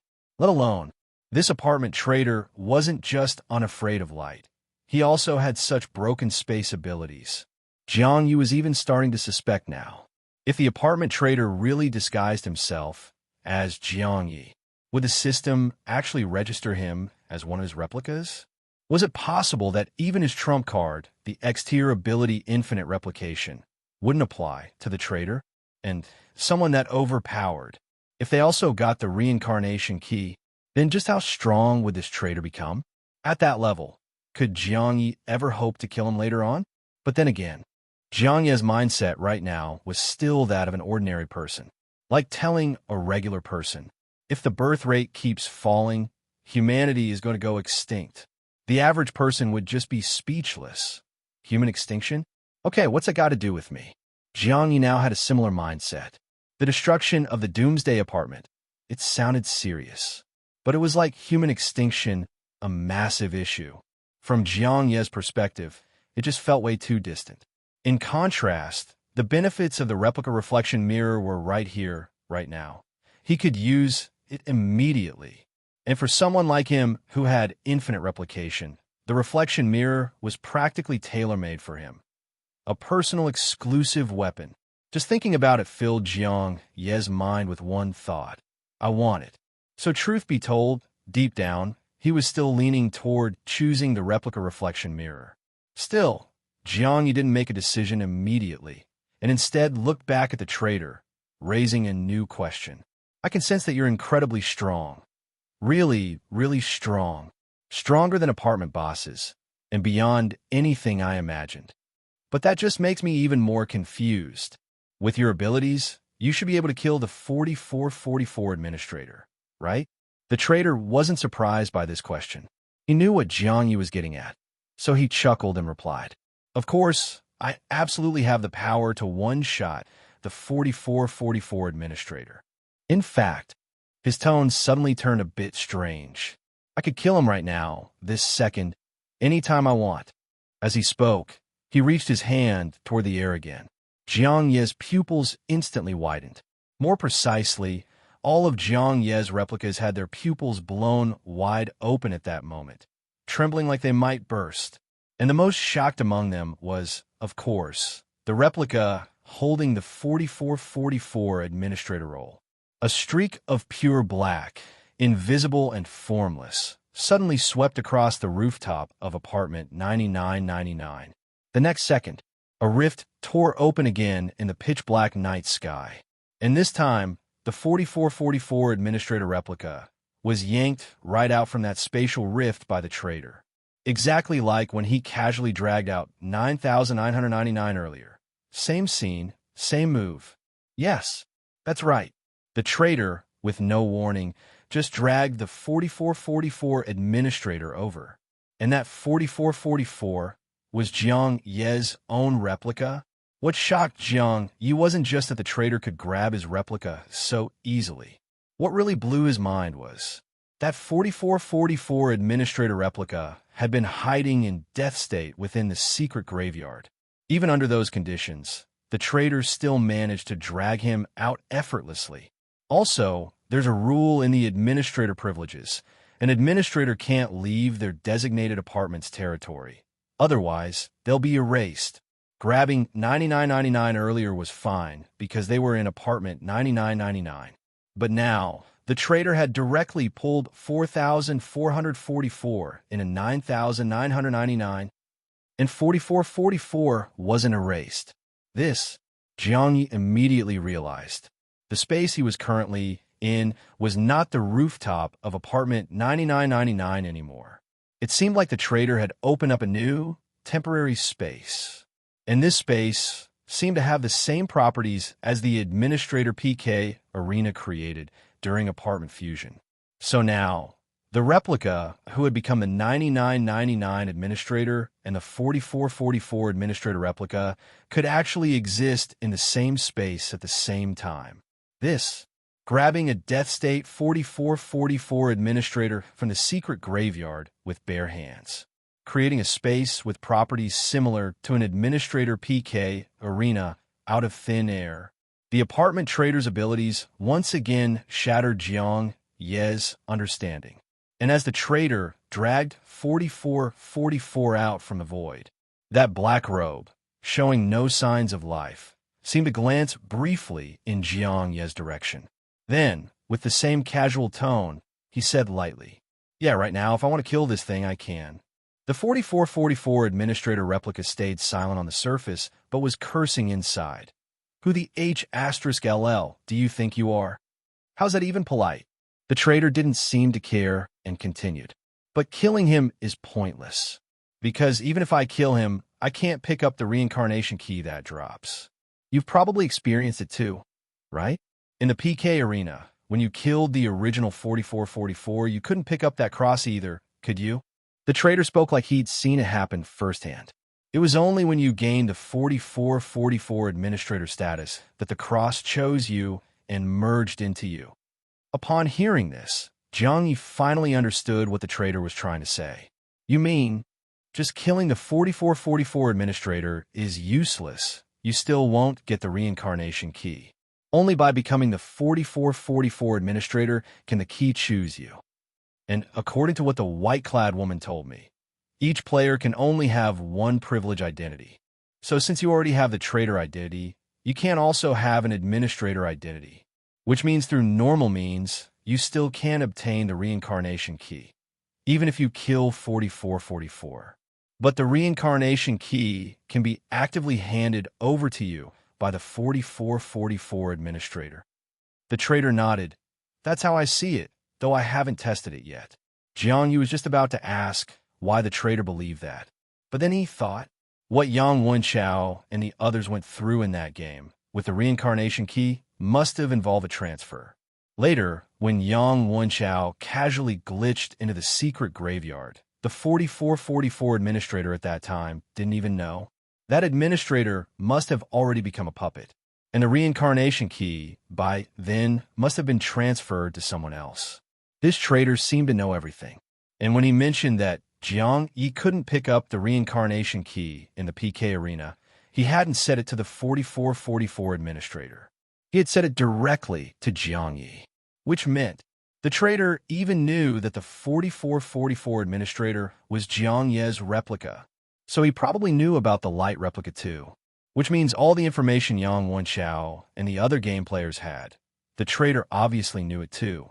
So based on the events from the game, it was totally reasonable for him to believe that the 4444 administrator could transfer the reincarnation key. At the same time, now that things had developed to this point, Jiang Ye clearly realized this deal, it didn't seem like he had any choice. Replica reflection mirror or reincarnation key. It seemed like that was never up to him to decide. This terrifying trader could casually grab even the 4444 administrator and crush him by hand. Yet, Jiang Ye had just been seriously weighing which one to pick between the reflection mirror and the reincarnation key. How laughable. Jiang Ye wasn't called Wei Junjie for nothing. He instantly figured it out. Just being allowed to have the replica reflection mirror already meant the trader was doing him a huge favor. Thinking that, he had no more hesitation. Still, the trader did seem pretty easy to talk to. So Jiang Ye tentatively asked, "So basically, even though you call this a trade, the method of transferring the reincarnation key is still something we have to figure out together?" The trader nodded, sounding rather agreeable. "Yeah, that's what I mean." Jiang Ye exhaled slowly. I'm willing to accept the trade and help you research how to transfer the reincarnation key. But I'd like to make two small requests. The trader still looked easygoing. Go ahead. Jiang Ye. First, I'd like to postpone the transfer and research until tomorrow, preferably around 12 noon. How about that? The trader didn't hesitate much and asked, and the second? The second, Jiang Ye said using the 4444 administrator replica. I'd like you to use your space ability to help my gluttonous body devour the entropy scythe. He had originally thought about whether he could trick the trader into disguising as him, so he could test out the trader's ability. But now, that was clearly unrealistic. So if the entropy scythe was going to be devoured, he'd have to directly ask the trader to do it himself. Unexpectedly, the trader was super generous, instantly replying, "Small case." And with that, he waved his hand. Darkness spread through the void again. But this time, the darkness looked a little different from when space had been torn open earlier. It seemed more like a solidified black hole. That patch of pitch black eventually condensed into the exact shape of the entropy scythe. At a glance, Jiang Ye almost thought that darkness was the entropy scythe. In that instant, he was even more shocked, unable to help but wonder, was the trader really so powerful that he could create a concept-level weapon like the entropy scythe from thin air? What the hell? This is way too game-breaking, too busted. This guy, he's still a regular apartment player? This is just absurd. Still, despite the shock, Jiang Ye suddenly thought of something else. How did this apartment trader get this strong, to such an outrageous degree? Based on what he said, the most direct way to obtain the reincarnation key was to become the 4444 administrator. But the trader refused to give up his trader privilege identity, so he couldn't become the 4444 administrator, which meant it was likely the trader identity itself had privileges he couldn't afford to lose. Then most likely, the reason this guy got so insanely overpowered was precisely because of the trader identity. Earlier, in the administrator group chat, they said the trader identity was unique, and unique already implied this identity wasn't ordinary. Jiang Ye couldn't help but wonder, could the trader identity come with direct access to his system mall? Whatever he wanted, he could just exchange for it through the system mall. Like a full-version replica reflection mirror, a complete mercy of a reaper, or even a complete chaos furnace. The trader could just get all of it from the system mall. Easy? If that were true, then holy SHD, this is way too busted. Isn't there anyone to manage this trash game? I'm reporting a cheater. Jiang Ye cursed in his heart, bitterly. Then he thought of something else. The observer replica he obtained from the Dice of Fate. Could this observer also be a kind of privilege identity? The observer's trait of transcending life and death felt pretty powerful. If Jiang Ye had any trump card that might stand a chance against the trader, it had to be the observer. But unfortunately, the current observer couldn't even manage to write out a white decree properly. Thinking back, sending the observer into the personal instance really was the right move. It definitely needed more time to grow. As these thoughts swirled in his mind, Jiang Ye followed the trader's instructions and placed his entropy scythe into the black rift-like void the trader had created. It looked like two entropy scythes were fusing together. Then the trader waved a hand toward Jiang Ye's 4444 administrator replica. In that moment, the administrator replica felt a terrifying force, as though his very soul were being yanked. His whole body felt like it was going to be ripped apart the next second, overcome with a strange emptiness and dread. But that sensation vanished almost immediately. And then a jaw-dropping scene. From the 4444 administrator replica's body, a golden glowing glyph pattern shot out. The shape formed by the pattern vaguely resembled a beast. It looked like the legendary glutton. Clearly, what the trader had extracted was the replica's glyph pattern ability, gluttonous body. DMN. This scene, once again, shocked Jiang Ye to his core. If he had remained ignorant, maybe the shock wouldn't have been so intense. But with Wu Ying's memories, he now had some basic understanding. This kind of event, extracting a glyph pattern ability. Forget the beginner apartment, It was unheard of in the entire Doomsday apartment. Even the apartment bosses would probably scream, "Holy SHD, that's insane," if they saw this. And based on fragments from the administrator's memory, Jiang Ye vaguely knew that when the gluttonous body devoured the giant axe, or a large amount of flesh, or the Red Lotus Hellfire, it had suffered extreme pain and danger. But now, the entire glyph pattern was simply extracted by the traitor. Then, as if it was nothing, the traitor controlled that glyph pattern, guided it to the entropy scythe, and let it devour the weapon. Afterward, the traitor calmly returned the glyph pattern back into the administrator replica's body. The whole process flowed smoothly, like it was no big deal. The administrator replica only felt some pain when the glyph pattern was pulled out. Everything else, like the gluttonous body's risk of devouring items, seemed totally irrelevant. This is just too absurd. Even though Jiang Ye was the one benefiting from this insane ability, he couldn't help but grumble inside. If the traitor could do this kind of thing, didn't it mean he could not only yank someone right to his face anytime he wanted, he could also extract a player's glyph pattern ability directly? Extracting a glyph pattern ability, do you realize what that means? Was it because the administrator replica's ability was too weak, so it could be pulled out casually? Or could the traitor extract any player's glyph pattern ability effortlessly? Jiang Yi still remembered that mysterious same kind in the Tombstone Zone. That guy had raved like a lunatic, bragging about being light and dark in one body, having tons of SSS tier abilities and 9th tier glyph pattern abilities. Back then, Jiang Yi had thought, "Holy SHD, that guy's insane." But now, compared to the traitor, he suddenly felt a bunch of SSS tier abilities and 9th tier glyph patterns? That's nothing. The traitor could yank out your glyph pattern with his bare hands. Holy SHD, the more Jiang Yi thought about it, the more convinced he became. The reason the traitor could so casually offer a full version replica reflection mirror in exchange for the reincarnation key might just be because, to him, the complete replica reflection mirror was basically nothing. And the reason he seemed so easy to deal with might simply be because, to him, everything he said really was just a small case. Like this whole process of devouring the entropy scythe, something Jiang Yi racked his brains to figure out and still couldn't do. To the apartment trader, it really was just a small case, simple, effortless, done in minutes.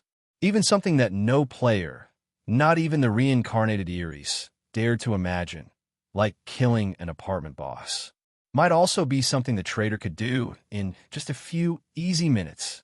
Jiang Yi had to come to terms with one fact. He and the apartment trader might not even be on the same tier. Maybe with his current imagination, the trader was like one of those players farming with a golden hoe. The gap in understanding between them would take immense growth to bridge. Still, even if he couldn't yet grasp the trader's level, what he'd seen and heard so far made Jiang Ye faintly realize. Perhaps everything in this Doomsday apartment was indeed split into tiers. Things like attributes, skills, abilities, and glyph pattern abilities. These all belonged to one tier. But above that, there was a higher tier. For example, the concept of privilege identity might be something from that higher tier. In fact, just the administrator privilege identity was already pretty wild. Sure, it came with a lot of restrictions, but it also granted the power to erase players. Yes, that power could be resisted using the Madman Mask for 3 minutes. But getting a Madman Mask wasn't exactly easy either. And that was just the administrator. What about the apartment bosses? What kind of privileges did they have? And then there were the VIP players. Before, Jiang Ye thought that after getting Wu Ying's memories, he'd open the doors to a new world, drastically expanding his worldview. But now he suddenly realized Wu Ying was just a regular veteran player. His understanding of VIP players might not even be accurate. He might have just been another farmer with a golden hoe thinking he understood the VIPs. Privileges. For the first time, Jiang Ye re-examined those 2 words with absolute seriousness. At the same time, he realized again, his X-tier ability, infinite replication, Its truly broken potential might not be what he'd originally thought, that it let him possess infinite abilities, but that it might allow him to hold infinite privilege identities. Of course, that was the theory. But in practice, the truly powerful privilege identities had probably long been taken. Like the 26 apartment bosses, like this busted traitor, like the duo of the duo organization, who likely held a special identity as well. And with that thought, Jiang Ye suddenly remembered. He'd once seen a theory called regression to the mean in society. He had used that theory to understand the rise and fall of dynasties. Basically, it boiled down to this. When social classes become too rigid, some form of upheaval occurs to break that rigidity. So, no dynasty could ever last 10,000 generations as Emperor Qin Shi Huang had imagined. If viewed from that angle, what about the Doomsday Apartment? Could it be understood like this?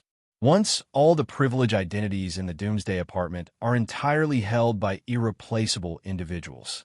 That is, once all privilege identities become fixed and can no longer be passed on, then the fully rigid class system of the Doomsday Apartment will self-destruct, triggering a new cycle of reincarnation. And if all those privilege identities were taken by Jiang Ye himself through his replicas, what happened then? All right, show me. Your gluttonous body's devoured version of the entropy's scythe. The traitor seemed completely indifferent to how shocked Jiang Ye was. After returning the tier 4 gluttonous body glyph pattern ability to the 4444 administrator replica, he spoke casually. Jiang Ye's 4444 administrator replica gave it a brief test and was faintly shocked inside. Because this devoured version of the entropy scythe was far stronger than he'd imagined. The key was, it felt incredibly natural in his hands. It was as if that invisible scythe had truly become a part of his body. Like that sword-body unity state from cultivation novels. Actually, when his gluttonous body was still tier 1, it had devoured a giant axe. So he'd experienced man-axe unity before, but now he could clearly feel his sense of unity with the entropy scythe was even stronger than with the giant axe. He even had a momentary illusion that he'd mastered a game-breaking spatial ability. As if with a single wave of his hand, he could tear open space. As if he could punch through the very space this traitor had conjured, which resembled the Administrator PK arena. And also, back when the light-type replica had tried to smash through the secret graveyard's barrier under 4444, it had taken who knows how many strikes with the entropy scythe. But now, it felt like he could shatter that barrier with just one light tap. This sensation, Jiang Ye thought, if he had really followed that eccentric eerie nurturer's advice and used all kinds of stellar tier or even eternal tier items to devour the entropy scythe, it probably wouldn't have worked this well. Which meant the trader's method of helping someone upgrade their glyph pattern ability worked even better. Of course, the biggest deal was the entropy scythe had originally been a limited-time item. Even if devoured, it would only become a pseudo-tier 4 ability, with the risk of losing the devouring effect anytime and dropping back to tier 3. But Jiang Ye could clearly feel he had truly advanced to tier 4 gluttonous body. The entropy scythe had seemingly turned from a time-limited item into something he now permanently owned. So then, did the traitor really create an entropy scythe out of thin air? Jiang Ye was once again shaken. At this moment, the traitor's casual, "All right, show me." Jiang Ye had a vague feeling. It meant he wanted him to demonstrate the entropy scythe on him. Uncertain, he asked, "Can I test it on you?" The traitor still had that indifferent attitude. "Up to you." So, the 4444 administrator replica casually waved toward the traitor. A streak of dark light sliced through the air. It moved incredibly fast, packed with immense momentum and power. But the next second, the traitor calmly lifted his hand. That dark light froze right in front of him. He seemed to casually catch it with his bare hand, toyed with it for a moment, and then let it slice through a single black finger condense from his robe. Then he praised Jiang Ye. "Not bad at all." Jiang Ye thought, "Not bad. My asterisk asterisk?" I chopped off one of your fingers, and that's not bad. Whatever, as long as you're happy. Besides, he really could feel the strength of the devoured version of the entropy scythe. And the best part, it felt like he got it for free. No pain, no price paid. Who needs more? Jiang Ye, satisfied, retrieved the entropy scythe, which could now shrink or expand like a giant axe. Just for fun, he shrank it down and stuffed it into his ear, smiley face.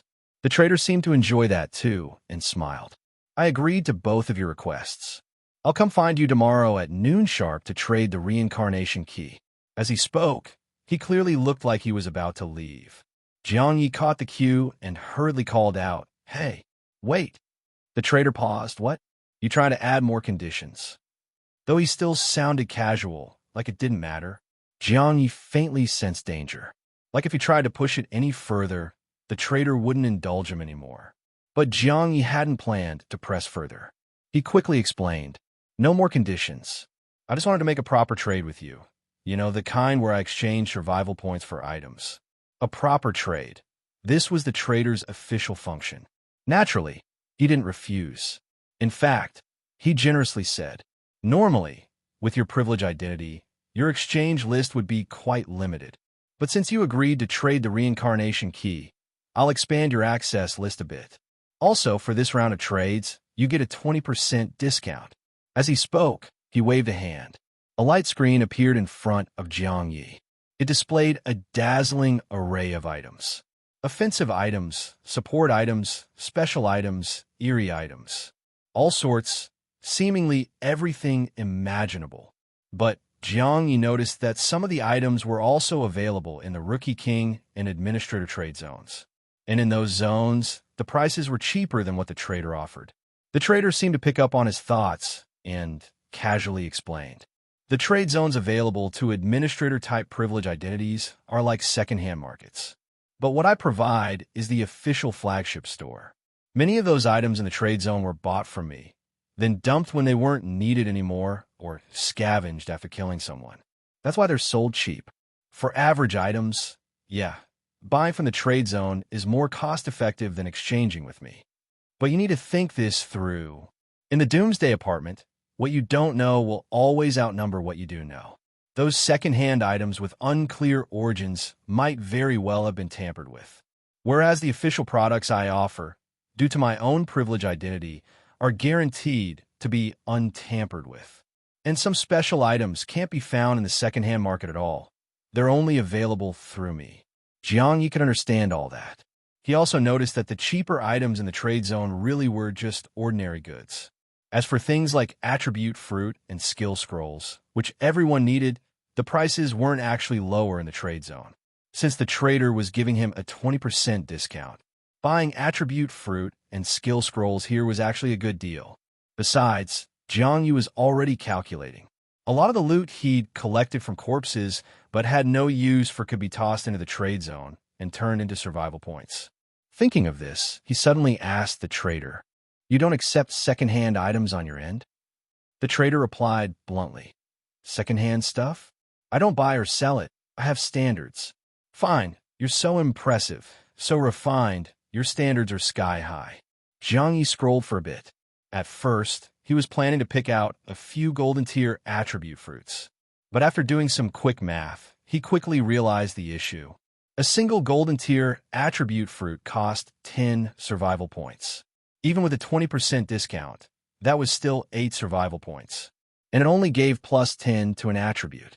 But when Jiang Ye used survival points to create replicas, even the average ones, like replica number 1, had 1.2 in stamina and 2.4 in energy.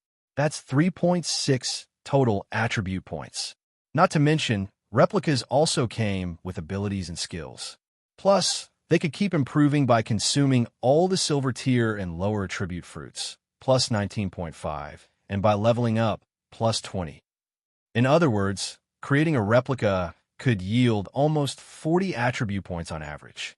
One costs 8 survival points for 10 attribute points. The other costs 1 survival point for 40 attribute points. The gap between them. It was ridiculous. Under these circumstances, there was no point in exchanging for golden tier attribute fruits. Creating replicas was way more efficient. And when he compared the price of every item in the list against the cost of creating one replica per one survival point, he realized that spending survival points on anything else was a complete loss. At the very least, everything was far worse than creating replicas. With this clear value comparison, Jiang Ye instantly felt every survival point item lost its appeal. Even the weakest of his replicas was better than any survival point item. With that thought, the entire exchange list was suddenly meaningless to him. Survival point items simply weren't worth it. But there was still something he urgently needed. There were too many items in the exchange list, and it was hard to sort through. So Jiang Ye directly asked the trader, "By the way, do you have any item here that can help me solidify an S-tier skill from trial version to permanent?" However, while Jiang Ye already knew the trader was nearly omniscient, he didn't expect the guy would immediately respond with, "Oh, you're talking about your S-tier skill soul link. You want to convert it from a trial version to permanent, right?" Once again, having his secrets called out directly, Jiang Ye thought to himself, "Don't I F*******NG have any dignity?" But the apartment trader really didn't care about his dignity. After a brief moment of thought, he said, "An S-tier skill? With the survival points you have, it's far from enough. Also, your main body is in your personal instance, right? And that personal instance of yours is quite unique.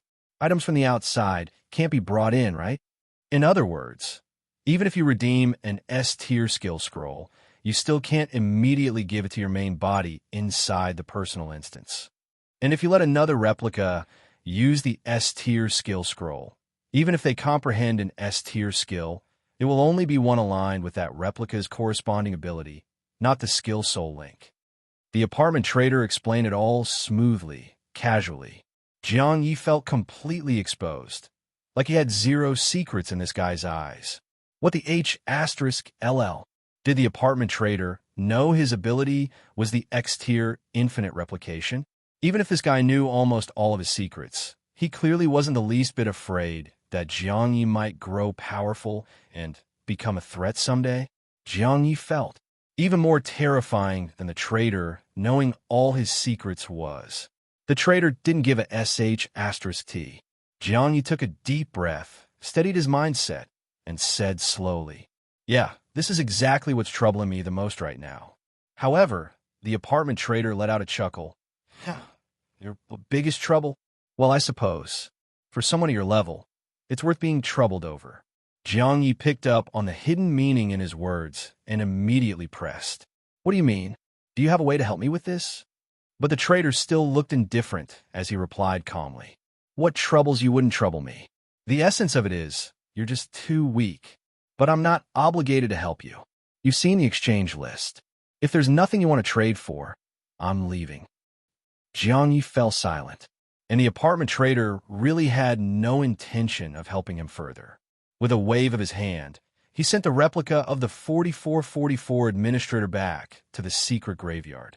Then, he dismissed the space that resembled the Administrator PK arena with another wave. The surrounding darkness faded, returning to the appearance of the top floor of apartment 9999. The next moment, the trader's figure vanished completely, leaving Jiang Ye standing alone in that rooftop darkness, lost in thought. He felt that the trader's words were actually a kind of hint. Maybe turning the S-tier trial version skill into a permanent version wasn't as difficult as he had thought. External items couldn't be brought into the personal instance. External replicas also couldn't comprehend the S-tier soul link. So the only answer must lie with the main body inside the personal instance. Maybe there was a way to help the main body improve, right inside the personal instance? Actually, after clearing the classroom in the personal instance, you could directly get a treasure chest reward. But the problem with the classroom level was that no matter how he passed it, his score was always low. So the rewards he got were always low-tier chests. What if he got a higher score? Would the chest reward be higher tier too? Also, were there still benefits in the personal instance that he hadn't discovered yet? After thinking for a bit, Jiang Ye decided to send another batch of replicas into the personal instance. One reason was to synchronize everything he'd seen, heard and been shocked by from his encounter with the traitor to his main body inside. Another reason was to have the main body reassess the situation. Maybe the key to turning the S-tier skill from a trial version into a permanent one was in the personal instance on the main body. As always, the task of creating replicas was handled by the 4444 administrator. He also continued to factor in the replica fusion that happened at midnight.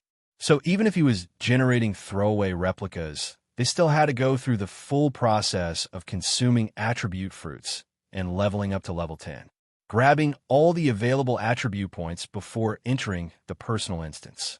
This process was becoming more and more routine. Meanwhile, in room 2064 of apartment 4444, facing the white-clad woman, replica number 1 also didn't hold back at all, giving her a full rundown, mainly sharing all the shocks and details he'd witnessed from the traitor, so she could be shocked too. Of course, the white-clad woman just listened to Jiang Ye's description. Her reaction clearly showed more question marks than shock. She obviously didn't quite believe it, and even questioned Jiang Ye. Captured an apartment boss barehanded, extracted glyph pattern abilities barehanded, not afraid of light, and even omniscient and omnipotent. Why don't you just say the traitor is the god of apartments already? Jiang Ye, why didn't I just let the traitor grab you too and let you play with him a bit? Deep down, the white-clad woman was still suspicious. She could tell that Jiang Ye wasn't joking, but what he said was just too outrageous. Leaving aside everything else, not being afraid of light alone was absolutely impossible, because the reincarnated Eerie had also come into contact with the traitor, and she could confirm 100%. The traitor was definitely a dark-type being, no doubt about it, and a very legit one at that. All his replicas were dark-type. Yet now Jiang Ye was telling her that a dark-type being wasn't afraid of light.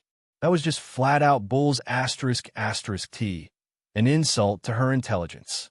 The white-clad woman thought for a moment, then couldn't help but throw out a conspiracy theory. Could it be that Huang Bo from the light type hid his light aura and teamed up with the traitor to mess with you? Or maybe it's just you messing with me, trying to get out of the kill the apartment traitor mission? Forget it. A frog in a well can't talk about the sea. A summer insect can't discuss ice. Jiang Ye saw that he really couldn't reason with her and didn't dwell on it. He changed the topic directly and probed little by. By the way, in your so-called 100 Eerie Alliance, are there any other privilege items? And also, among you reincarnated Eerie's, are there any privilege identities? The white-clad woman was still caught up in how outrageous Jiang Ye's claims about the apartment traitor were. Suddenly hearing his question, she frowned instinctively and glanced toward Guan He. Jiang Ye followed her gaze. At this moment, Guan He had shifted back from a docile girl to her reincarnated Eerie form, glowing red. However, her attitude wasn't as sharp and cold as before. At the same time, she seemed to be seriously considering the outrageous things Jiang Ye had described about the apartment traitor. Seeing this, Jiang Ye followed the white-clad woman's gaze and directly asked her, "Are you one of the reincarnated Eerie's with a privilege identity? What kind of privilege identity?" As he spoke, Jiang Ye thought, this chick being able to pull off something like the Midnight Ring might very well be because of her privilege identity. Moreover, he vaguely remembered seeing in the administrator chat group before. Administrator 4869 had mentioned that Guan He, the symbiotic reincarnated Eerie, was kind of a known figure even among the administrators. So while he questioned Guan he also dropped a message into the admin group. 4444. At 4869, you there, bro? Got a quick question. What's the deal with that reincarnated Eerie who made the Midnight Ring? Now, Jiang Ye already had 2 administrator privilege identities, but whether it was 4,444 or 9,999, his popularity wasn't great due to his rather cocky behavior. Of course, Jiang Ye didn't really care about that. After all, if he replaced all the administrators by himself, then naturally, he'd become the most well-liked person. Right now, none of the other administrators had a clue what fate was coming for them. A few replies popped up suddenly, directly mocking him. 1009, oh? Scared now, buddy? Weren't you acting all high and mighty before? 2323. Who wouldn't be scared? Wasn't already said. That person used a synthesis item to make a special grade Madman mask just to target 4444, 4455, and that light-type player is still in apartment 4444, right? TSK, 4444 bro really took one for the team. Jiang Ye thought about it, then tossed out a line, 4444. By the way, do you know why the 4444 administrator is so popular? Why so many VIP players are rushing to be friends with me? 4444.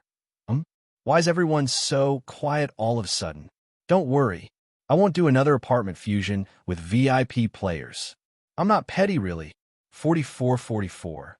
The key thing is my 4444 apartment is just too unique. If I did another apartment fusion, VIP players would have to give up a lot. I'd feel bad owing them that much.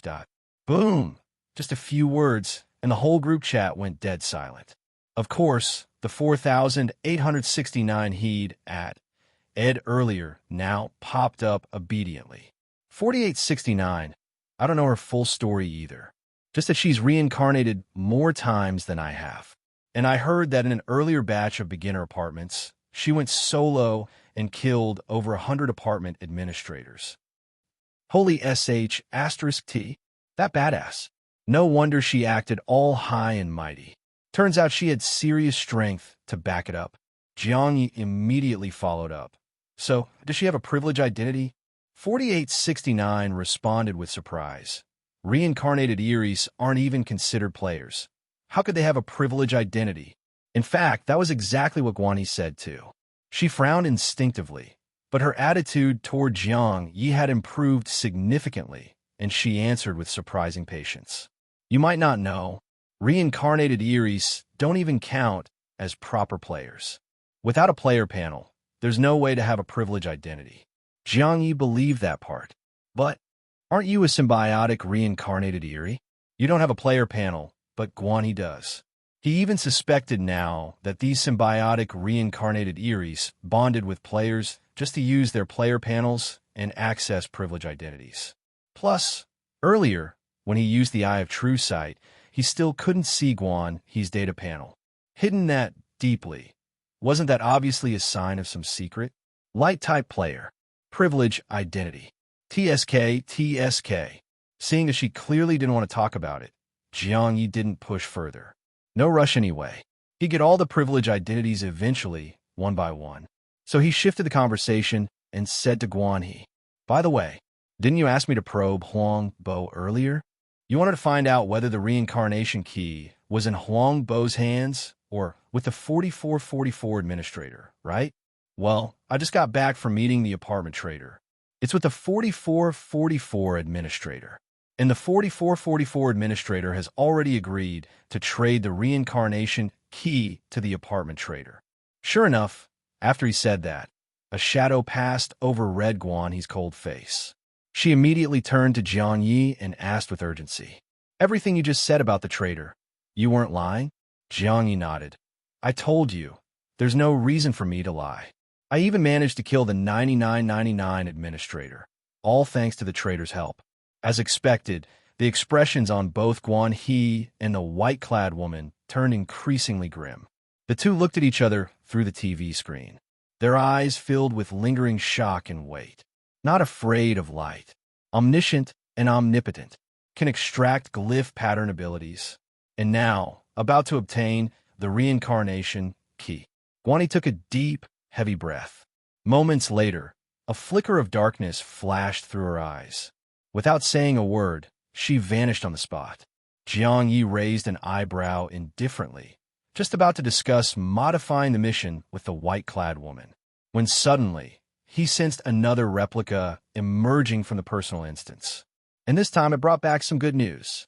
As more and more replicas were sent into the personal instance to help the main body run experiments, Jiang Ye, after reaching an agreement between his replicas and the main body, also had the observer attach itself to an ordinary replica and enter the personal instance together.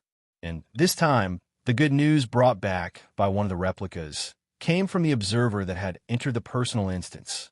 First of all, Jiang Ye's earlier assumption was correct. the observer really could enjoy more growth time inside the personal instance. At the same time, within the personal instance, it could instantly attach itself to any replica or even the main body. And within the personal instance, the main body immediately had the observer attached to itself, experiencing the kind of subtle fusion that wasn't brought about by the replica fusion skill. In the moment the observer fused with the main body, Jiang Ye's main body suddenly had an inexplicable, indescribable sensation. This feeling was somewhat similar to the moment a white light struck him when using a skill scroll. Only this time, it felt even stronger than using the skill scroll. And right after that came the good news that shocked all the replicas outside. That S-tier skill he'd been obsessing over, Soul Link, actually transformed from a trial version into a permanent version. Yes, it could be said, in that instant the observer fused with him. Jiang Ye directly comprehended the S-tier skill Soul Link. This, even a main body inside the personal instance was stunned. But when he saw on the data panel that the fusion with the observer had brought an S-tier ability, comprehension enhancement, everything started to make sense.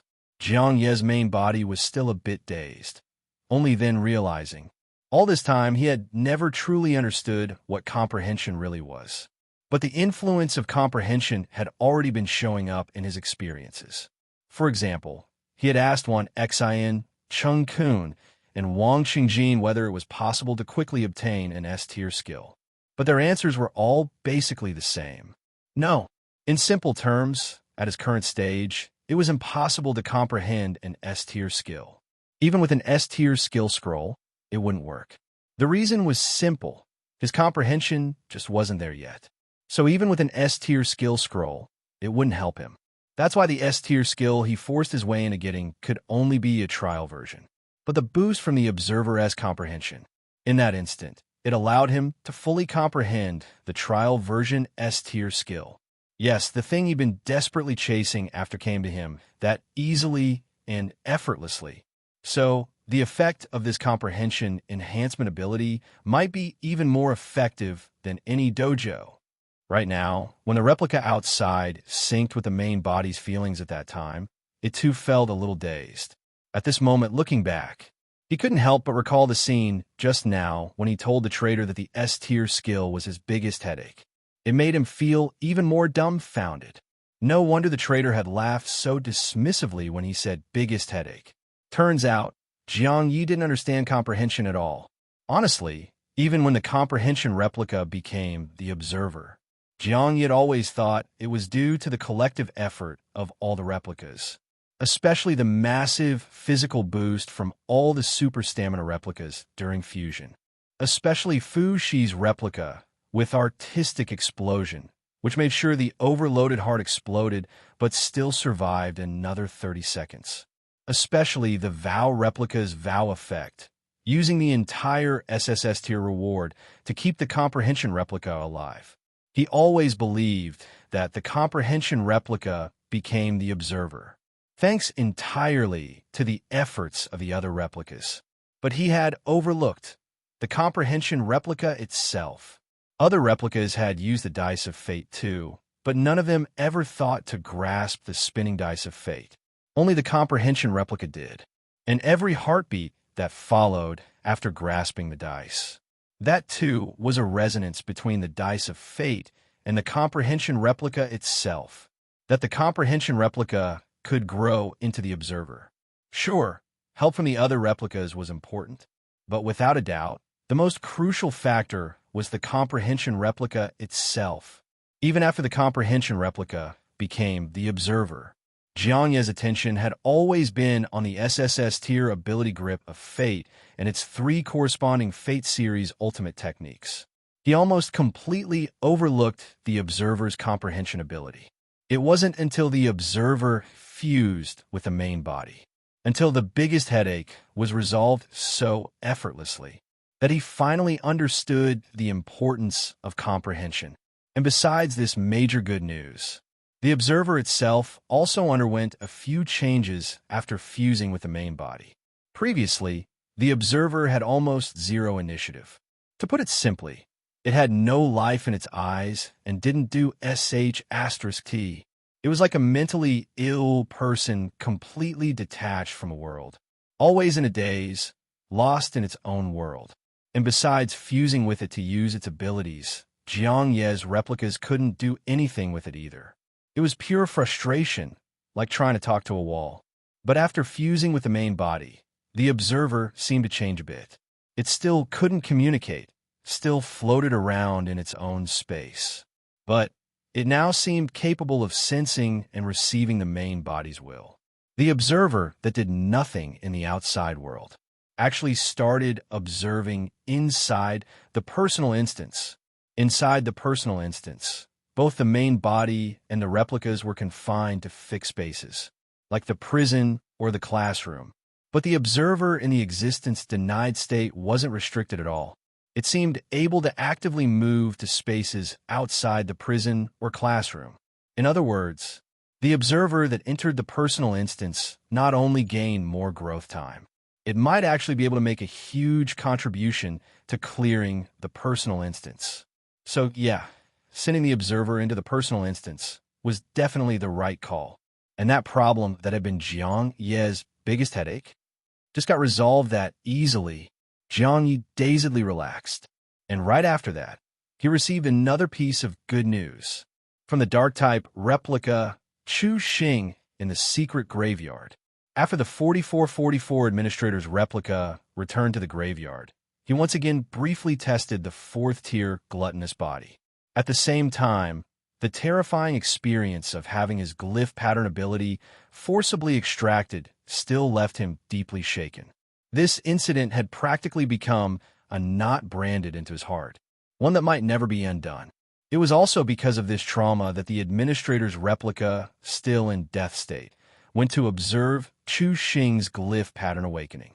The lines on the pushpin slowly merged into Chu Xing's pupils. As Little Black had said, the process of awakening a glyph pattern ability went off without a hitch. But for the administrator's replica, having experienced the horror of ability extraction, witnessing this awakening stirred many thoughts in his heart. And with diuresis new, he suddenly felt all the players who placed their focus on glyph pattern abilities might have already fallen into a conspiracy.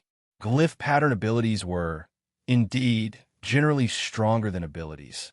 But something that could be extracted, did it truly belong to the player? In fact, the very existence of glyph pattern abilities was worth questioning. For instance, players awakened them based on an external being, Little Eerie, and they left tattoo-like markings on the player's body. There was even Wu Ying's case, where the tattoo was erased and a new glyph pattern ability awakened. In Wu Ying's memory, that experience was life-threatening, nearly impossible to survive. But thinking about it now, if he'd asked the apartment trader for help back then, couldn't the trader have just casually extracted the damaged glyph pattern ability? If that were really the case, then Wu Ying's near-death tattoo removal would be nothing short of a joke.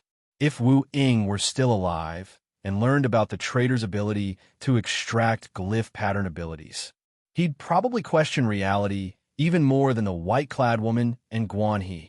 After Jiang Ye began to question this so-called glyph pattern ability, he couldn't help but recall the Defenders Alliance from Wu Ying's memories. The Defenders Alliance consisted of players who refused to awaken glyph pattern abilities, relying solely on natural abilities.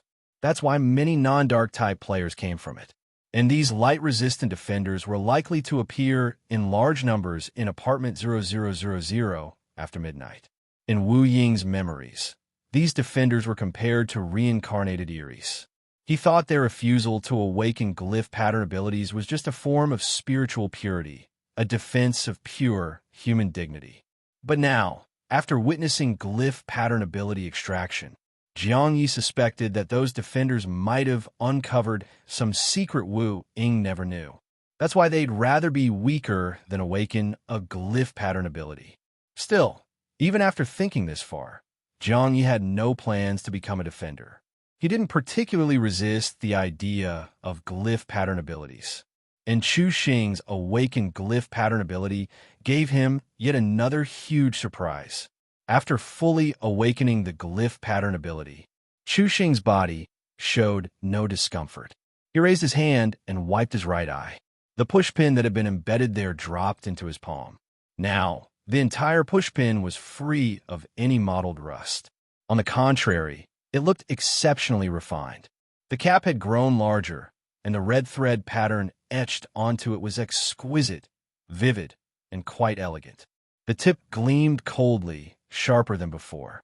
With a thought from Jiang Ye, the pushpin split into four. Yes, this was the first-tier glyph pattern ability, Dark Eerie Puppet.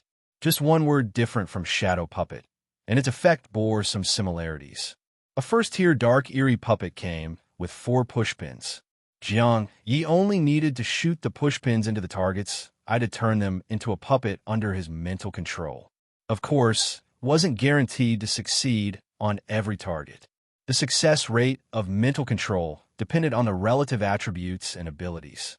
Generally speaking, the target's attributes had to be lower than Chu Xing's for control to succeed. If it were an average player, this skill would be just okay. After all, you could only control targets weaker than yourself. But Chu Xing was different. He possessed the S-tier skill Shadow Puppet. And more importantly, as long as Shadow Puppets were in a Dark-type environment, they could continually grow in power. In theory, the attributes of a Shadow Puppet could reach up to 10,000 times Chu Xing's, though this was only theoretical. In terms of potential, Shadow Puppets had absolutely massive growth capacity. And with the help of Shadow Puppets, Chu Xing could then use this glyph pattern ability to control stronger beings, as long as their attributes were lower than the Shadow Puppets. Of course, if that were all, Jiang Ye wouldn't be so thrilled. The truth was, what really surprised him was, he tried letting Chu Xing use this glyph pattern ability on the Administrator's replica. The Administrator replica had 100 attribute points, naturally stronger than Chu Xing. But even so, as long as Chu Xing shot a pushpin into the Administrator replica's eye, then even the stronger Administrator could still be controlled by Chu Xing for a few seconds. Of course, the Administrator couldn't be in death state. Otherwise, the pushpin couldn't be driven into his eye. In other words, if this were back when they were fighting the 1010 Administrator, Chu Xing would have been able to hard control the 1010 Administrator for a few seconds. Of course, if it were just that, it wouldn't be very useful. After all, the 1010 Administrator's gluttonous body gave him an immensely powerful physique. Controlling him for a few seconds alone, Chu Xing wouldn't be able to break through his physical defenses. But he could control the Administrator to transform into Jiang Ye during those few seconds. And once he became Jiang Ye, he'd be considered a replica of Jiang Ye. Then the room for follow-up maneuvers would be massive. Naturally, now that Jiang Ye had the mental control, type glyph pattern ability Dark Eerie Puppet, he had gained a clearer understanding of what mental control truly entailed. Mental control was not a simple or easy thing. Just because a power was strong didn't mean you could make the target do anything. This kind of control usually violated the target's innate will. And the stronger a person's natural will, the harder they were to mentally control. If you force someone to do something that went against their deepest instincts, the likelihood of them breaking free from the control would increase. For example, if you mentally controlled a player and made him kill his most beloved daughter, this act would violently conflict with his internal will. There would be a high chance he'd snap out of it mid-action and escape mental control. So, similarly, try and make a player commit suicide through mental control was practically impossible. And for the same reason, players could train certain aspects of their will to avoid being mentally controlled, like anti-PUA techniques, training yourself to reduce susceptibility to manipulation. But even if players in Doomsday Apartment trained themselves against mental control, it's highly unlikely that included resisting becoming Jiang Ye as a mental block. So as long as Chu Xing could get even a few seconds of mental control, he could absolutely make the target take on Jiang Ye's appearance. In other words, become a replica of Jiang Ye. And that was exactly what excited Jiang Ye the most.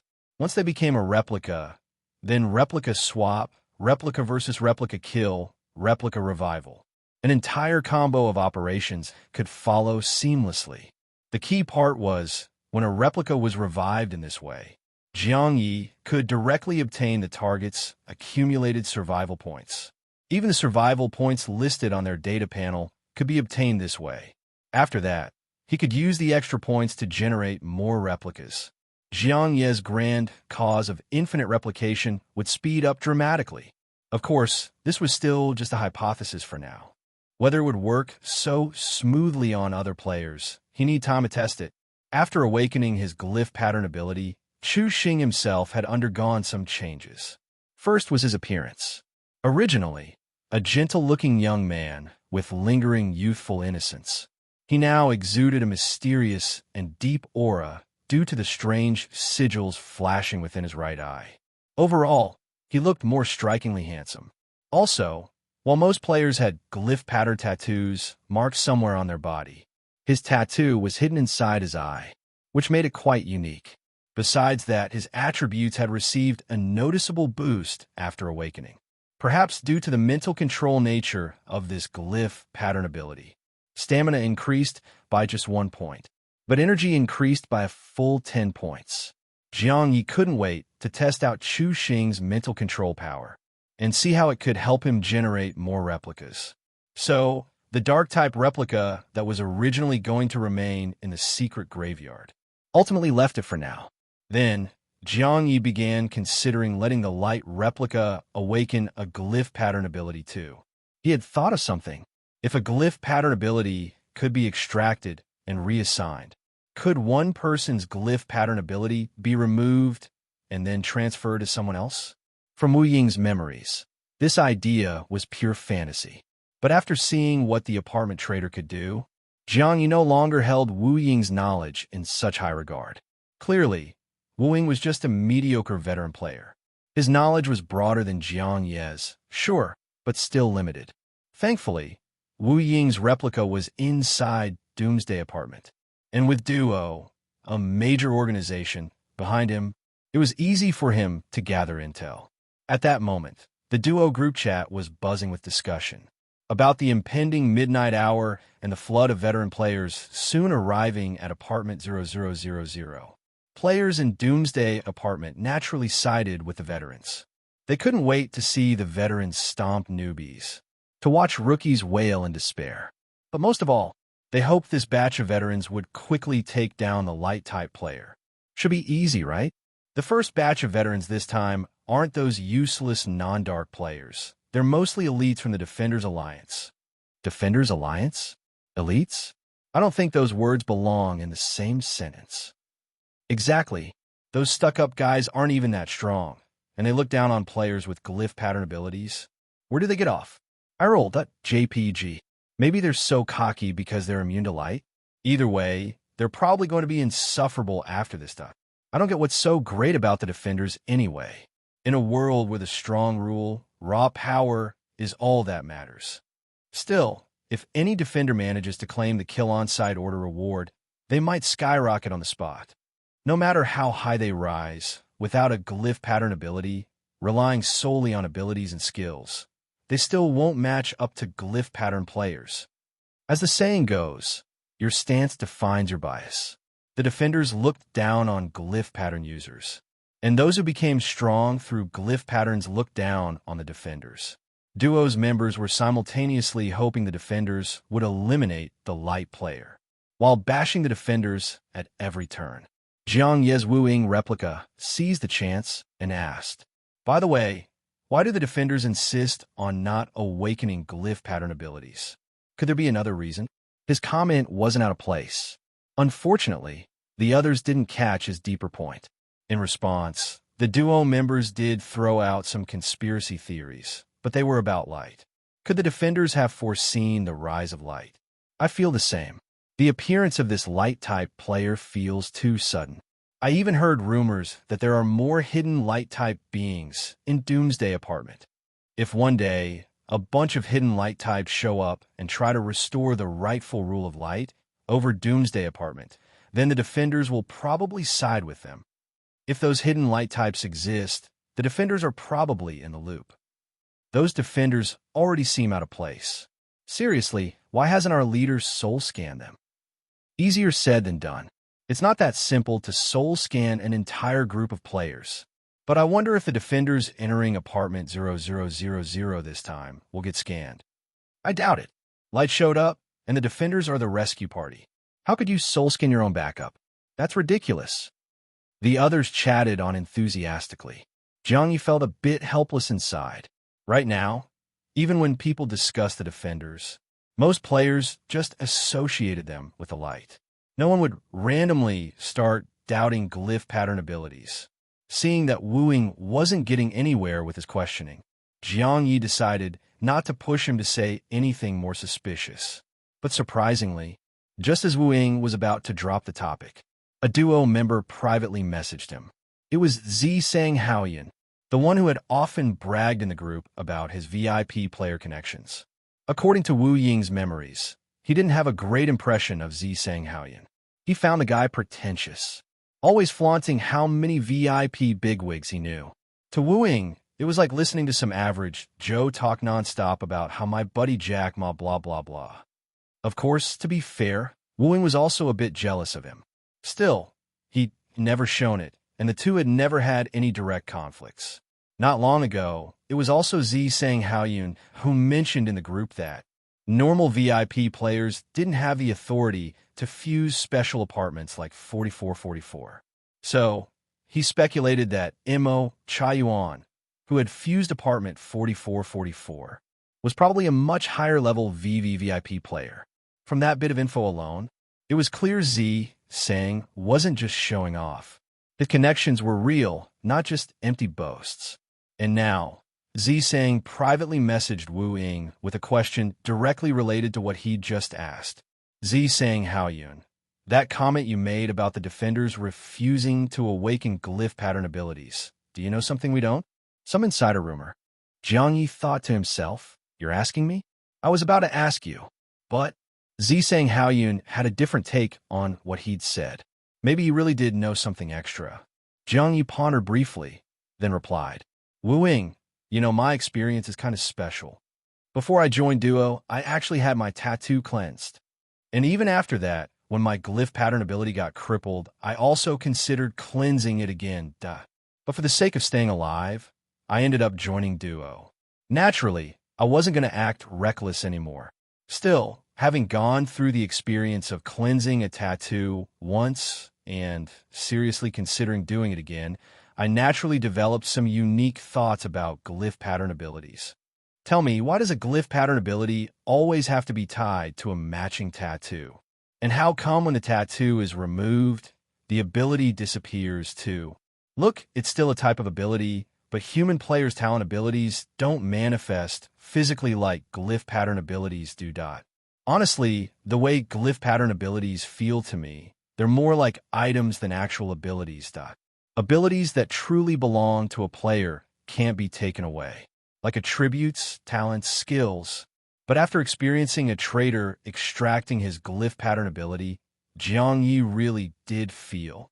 So-called glyph pattern abilities are basically growth-type items that just look like tattoos. Plus, he had another detail to support this.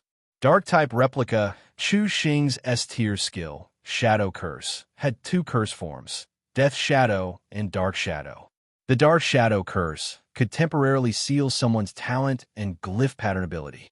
But sealing a talent was limited to S-tier and below. Yet sealing a glyph pattern ability had no limit whatsoever.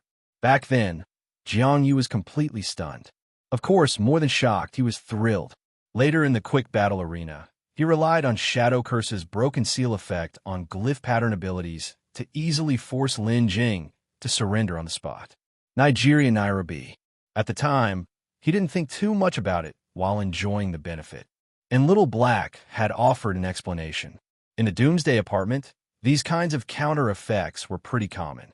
Jiang Ye had accepted it without much thought. But when he went from being the one benefiting from the counter effect to becoming the one suffering from it, after his replica's glyph pattern ability was ripped out, that's when he finally started to feel this so-called common counter effect.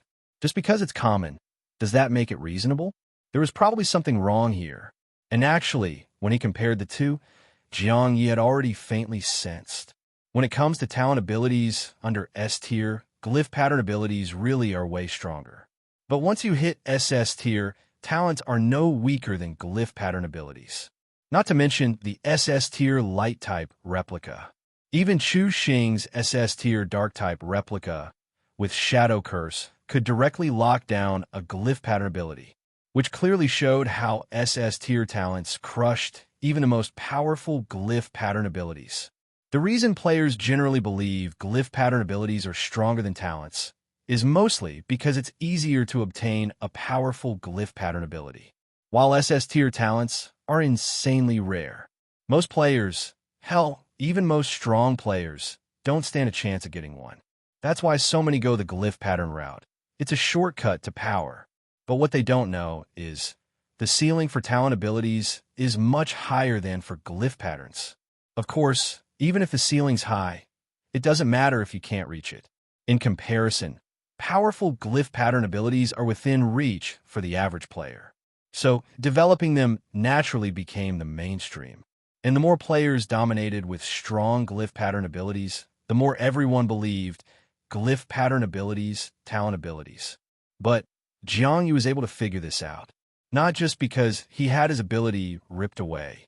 More importantly, he himself had an SS tier talent, so it wasn't hard to infer. Other top players with SS tier or even SSS tier talents probably also realized this. There's no way they'd let their incredible talents go to waste.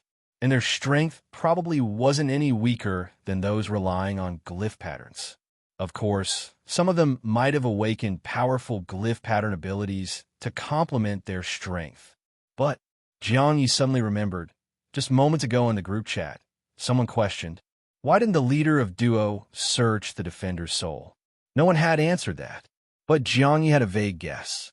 In the entire Defenders Alliance, there might be someone even stronger than Duo, or even the apartment bosses, a being powerful enough without relying on glyph patterns, just pure top-tier talents. Someone that even Duo wouldn't dare mess with. Maybe even someone with a high-tier privilege identity. And if such a being was the leader of the Defenders Alliance, then those defenders might not be the weaklings without glyph pattern abilities that Duo members and Wu Ying's memories assumed. On the contrary, the defender's strength might not fall short of Eerie players at all. They might even have among them people like Chu Xing, with talents that counter glyph pattern abilities. So when Eerie players think the defenders act holier than thou, the truth is the defenders do have the right to be proud. They look down on Eerie players, not just because of some spiritual pride, but because they're strong, and because their understanding surpasses that of regular Eerie players. Realizing the defender's true status and power, Jiang Ye also became aware. Apartment 0000 after midnight might be even more dangerous than he'd thought. Dangerous in a way even veteran players couldn't imagine. And that threat might not only target light-type players, it might target Jiang Ye as well. His thoughts were spinning wildly again, and he couldn't help but feel a fresh wave of urgency. Zisang Haoyun, reading his reply, didn't seem to suspect anything. In fact, he replied in surprise. You mean glyph pattern abilities aren't really abilities, but items? Jiang Ye immediately denied it. I never said that. I just think they're not as pure as talent abilities. Anyway, why'd you DM me about this? Got some thoughts of your own? Zisang Haoyun. Nothing too special. Just that I once made a comment expressing disdain for the defenders during a conversation with a VIP player, and the VIP corrected me. So I started to suspect that maybe the defenders aren't what we regular players think they are. But when I tried to ask that VIP for more info on the defenders, they didn't want to talk. That's why I came to you, to see if you knew more about them. Jiang Ye already had suspicions about the defenders' power and position. And Zisang Haoyun's words just happened to back that up.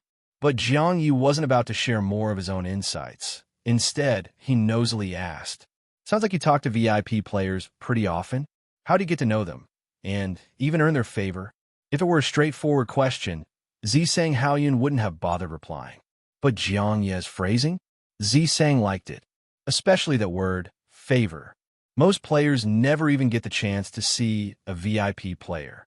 And if they do, sucking up to them usually doesn't work. But Zisang Haoyun had the honor of chatting with one.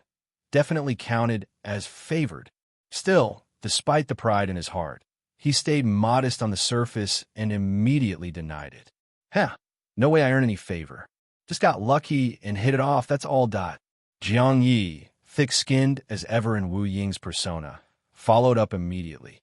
So how exactly do you get lucky? I could smash my head and still not luck into that.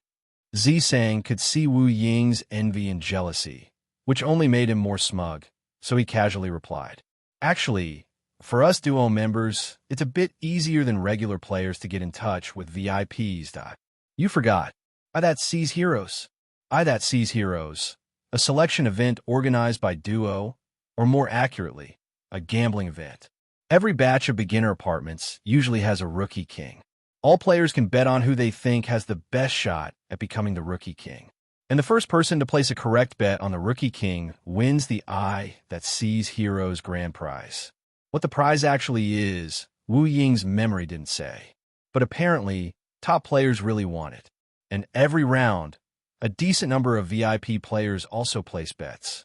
Zisang Haoyun didn't say it directly, but the implication was clear. He got to know a VIP player through the Eye That Sees Heroes event.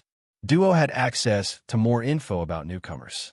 So VIP players who got info from him had a better shot at betting right. Jiang Ye thought for a moment and asked, so you provide newbie info to VIPs to help them bet on the rookie king? I assent that risky? Aren't you afraid the boss will find out? Zisang clearly wasn't worried. He said bluntly, the boss definitely knows. I've even heard from a VIP player that our boss's abilities go way beyond Mecha Replica and Soul Search. Everything we Duo members do, the boss sees it all. Honestly, even this convo we're having right now, the boss could probably look it up. As soon as the message came through, Jiang Ye's heart gave a sudden jolt. What the hell? Even if the apartment trader is all-knowing and all-seeing, the Duo leader's eyes are covering the entire Doomsday Apartment too. Just how ridiculously vast are the intelligence networks of these top-tier bosses? Jiang Ye couldn't help but start to worry. Did the Duo boss already know about him purchasing 2 little Eries from the mysterious Eerie Nurture? He didn't use those 2 little Eries himself, but stored them in the replica shared space. But speaking of that, surely the Duo boss can't see into the replica shared space, right? Just as he was thinking that, Zisang Haoyun sent him another example. And there was this one time I accidentally used up a resurrection item. Not long after, the boss summoned me privately and asked me to explain why and how the item got used up. After all, since we handle duels and build trust, we rarely run into danger.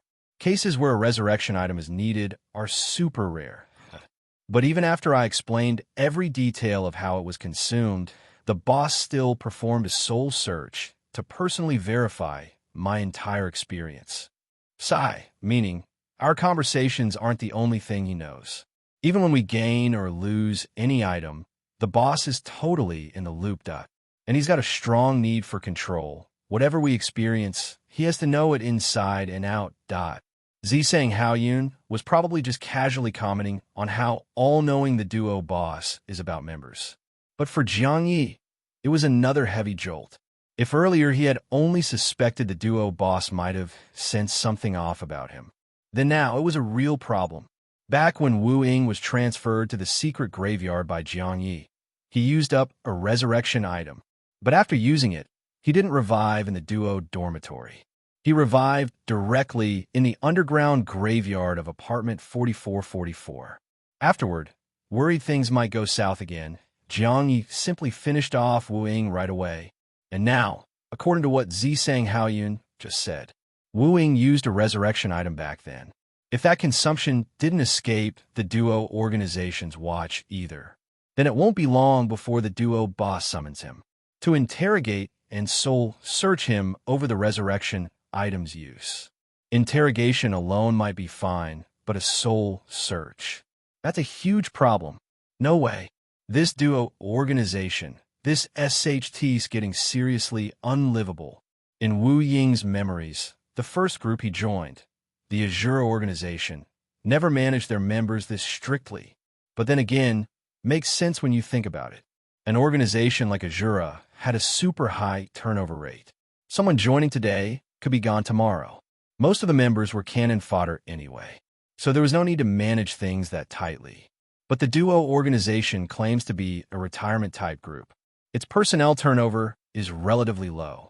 Today's member is most likely still around tomorrow, so stricter management is understandable. Still, this is a little too strict. Jiang Ye suspected that behind this strict control might be other secrets of Duo, like those so-called core members. Where exactly did they go? Why have they never reappeared after becoming core members? If a regular member started to get curious and wanted to secretly investigate the whereabouts of core members, under this level of Duo surveillance, it'd probably be impossible to dig anything up. Clearly, the Duo leadership is hiding some big secrets. But whatever those secrets are, they're not Jiang Ye's concern right now. His current issue is how to avoid this incoming soul search for the used resurrection item. Leave the Duo organization? That might be even messier than explaining the item's use. Ask the mysterious eerie nurturer for help. That would only drag more people into this. Then what? Abandon the identity of Wu Ying. The biggest benefit of the Wu Ying identity was the early freedom to move around the Doomsday Apartment. Maybe he could give up Wu Ying and use the Dark-type replica's mental control to switch to a less attention-grabbing identity and continue moving in the Doomsday Apartment under the radar. Either way, there's one thing for sure. Soul Search is absolutely off the table. Just as he was tensely thinking, Zisang Haoyun suddenly sent him another message. D*MN. This latest news, what do you think? Gonna join the fun? Huh? What latest news? Jiang Ye realized he must be talking about something from the group chat. He instantly snapped out of his deep thoughts and switched to the Duo group chat. Sure enough, amid a flurry of messages discussing the arrival of midnight, a pinned message from the Duo boss appeared, tagging everyone. Duo, group owner. Among the old players arriving at apartment 0000 at midnight, one defender player possesses a unique ability. She can bring along 10,000 additional old players without affecting the usual slot count. However, these 10,000 old players will form a link with the defender player, effectively becoming her followers. Everything they say and do must obey her, and she must be addressed as mastered. Of course, the defender player has agreed to sign a contract beforehand, promising not to force followers to do anything against their will. And after the newbie apartment phase ends, she will cancel the follower link according to the contract and return everyone their freedom. This defender player has already posted an urgent quest in the Duo department, guiding the fated. The rewards are generous. However, there currently aren't enough players willing to accept the task in guiding the fated, so the quest is being pushed out to other departments, including ours. Anyone interested can DM me for quest details. At all members. Indeed, Duo has more than one department, more than one group, and more than one group owner named Duo. And as soon as this at all message dropped, their group immediately erupted in chatter. You could tell most people were against the idea. Huh? Are you kidding me? Just sign a contract promising not to override our will and expect us to be followers? Who is this defender player anyway? She's dreaming. No wonder no one in guiding the fated wants the quest. What a bull's *** team mission. Only an idiot would take it. Also, seriously, if it were being a follower to a VIP player, maybe we'd consider it. But now you want a bunch of elite players to follow some weakling? These defenders this year are out of their minds. Though honestly, I kind of miss the newbie apartment. The living conditions, the spending, pure heaven. Like having a $10,000 salary in the 90s, damn. Beautiful. Too bad. Back then, we could only dream of returning. And now, we finally have a shot. But the newbie apartment has a light-type player. Yeah, with that deadly light thread in there. Plus becoming a follower to someone without even a glyph pattern ability. Screw that. No matter how nice the newbie apartment is, not worth it. Clearly, Most old players rejected the quest, partly because of the light threat in the newbie apartment, but also because they looked down on the defenders. Being a follower to one was beneath them. However, Sang Haoyun's message showed he had a different view from the rest. After all, he knew the defenders weren't simple. So for him, there was no shame in becoming a follower. Plus, a strong defender meant the light threat would be handled quickly, which would turn the newbie apartment into pure paradise for old players. They hadn't enjoyed the presidential suites of a newbie apartment in a long time, or the entertainment, the ridiculously cheap costs, all heaven for old players. And duo members normally didn't get a chance to return as old players. Miss this chance, and there might not be another. So clearly, Sang Haoyun was tempted. In contrast, Jiang Ye was already a new player. His base was already in the newbie apartment, and most of his replicas were there. While others wanted to go to the newbie apartment, he was the opposite. He wanted to advance into the Doomsday Apartment. So from that angle, this quest didn't appeal to him. But from another angle, the quest came with rewards and a chance to interact with the defender player. Maybe, just maybe, he could use the quest to dodge the upcoming soul search. Thinking that, he replied to Sang Haoyun, "If we take the quest, wouldn't we be soul searched again?" Sang Haoyun didn't think too hard and quickly analyzed. During our time in the newbie apartment, the duo boss probably won't be able to monitor us. So most likely, once we return from the newbie apartment, there'll be a second soul search. Sure, soul search sucks, but the rewards and newbie apartment perks from his quest, this is a real opportunity. I've already made up my mind. I'm going to ask the boss for details, and if it checks out, I'm signing up. Seeing that, Jiang Ye grew even more convinced. If the duo boss really did plan to conduct a unified soul search after everyone's return, then maybe he could push the resurrection item issue until then. He was starting to lean toward accepting the quest. At the same time, he figured the defender player posting this quest definitely wasn't being generous for no reason. 10,000 follower slots meant 10,000 rewards. And to win over players, those rewards had to be juicy. A few good rewards? Maybe. But 10,000? Yeah, right. That defender player was definitely scheming something. And who knows what Sang Haoyun was even thinking. But whatever. Jiang Ye quickly replied to Sang Haoyun. Then I'll sign up too. Let's go together. What Jiang Ye didn't know was, in another nearby dorm room, Sang Haoyun was, at that very moment, privately messaging no fewer than 30 people simultaneously. Jiang Ye thought he was having a one-on-one chat with Sang Haoyun, but he was just one of many fish in Sang's pond. Smiley face. Since Sang often bragged in the group chat about knowing VIP players, the other duo members viewed him similarly to Wu Ying. Although they secretly disliked his bragging, they tacitly acknowledged that knowing VIP players meant he had broader insight and more information. So while Sang Haoyun was chatting with Wu Ying, he was also messaging other players from different angles, hinting that he'd learned from a VIP player that the defenders weren't as simple as people thought. And as news of the defenders' quest spread, he took the chance to tell those he messaged that he planned to join the mission to the newbie apartment. He analyzed it eloquently, and while he didn't outright try to persuade anyone, his actions clearly acted as a kind of influence. Still, not all the duo members he messaged were convinced just because he made it sound good. Most players had their own thoughts. They remained cautious, hesitant, saying they needed time to consider. Sang Haoyun was silently cursing them for being cowards, when he suddenly received a message from Wu Ying. Then I'll sign up too. Let's go together. While DMing, Sang hadn't expected Wu Ying to be the first one to agree to join him, and he agreed way too decisively. He couldn't help but ask, "DMing dude, why do you sound even more decisive than me? Don't tell me you actually know something about the defenders." Of course, Jiang Ye wasn't going to tell the truth. He casually replied, "Nah, I just want to take this chance to meet some top players. Besides, to me, you're one of those top players, Brother Sang. Once we get to the newbie apartment, you got to look out for me." Sang burst out laughing and replied boldly, "Relax. Once we're in the newbie apartment, it won't even matter who's guiding who. Once the defenders take care of the main threats, Light and Jiang Ye, us old players will be like dynamite in a fish pond when it comes to those newbies. That's what he said, but in his heart, Zi Sang thought. Wu Ying's phantasm parasitism had Jiang Ye as one of its identities. Maybe he could get Wu Ying to use that identity to lure out the light-type player. That'd save the defender player a lot of unnecessary trouble.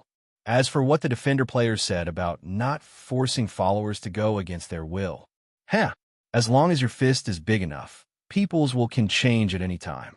After chatting with Wu Ying a bit more, Zi Sang shifted his focus back to convincing the other hesitant players. In the end, a total of 36 duo members in their group agreed to take the defender player's quest. Led by a mecha puppet named Duo, they headed to the 365th floor of the Doomsday Apartment. From the elevator on the 365th floor, they pressed the F-Zone teleport button. In the blink of an eye, the 36 of them arrived in a massive stadium, large enough to rival the Olympic bird's nest. At the center was a vast, empty plaza, surrounded on four sides by spectator stands. The seats were sparsely filled. At a glance, there were already thousands present.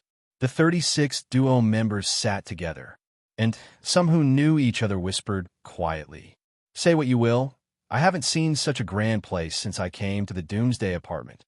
Yeah, floors below 100 are all minimalist garbage, especially below floor 20, practically ruins. Didn't expect the 365th floor to hide such a massive, independent space. I'm starting to feel that in this place, space equals power. Only true, strong players deserve such a vast environment." So maybe Zi Sang was right. This defender player really might not be simple. Did she rent this space? Or does she own it? Either way, that's crazy rich. I told you, a defender who can contract 10,000 followers isn't someone to take lightly. We've really latched onto a big shot with this quest. Too bad there are too many big shot seekers here.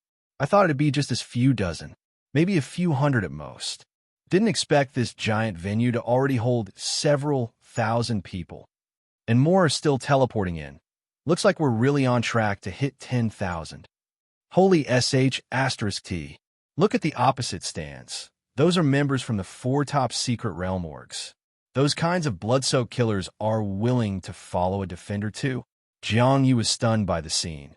It was his first time witnessing something of this scale.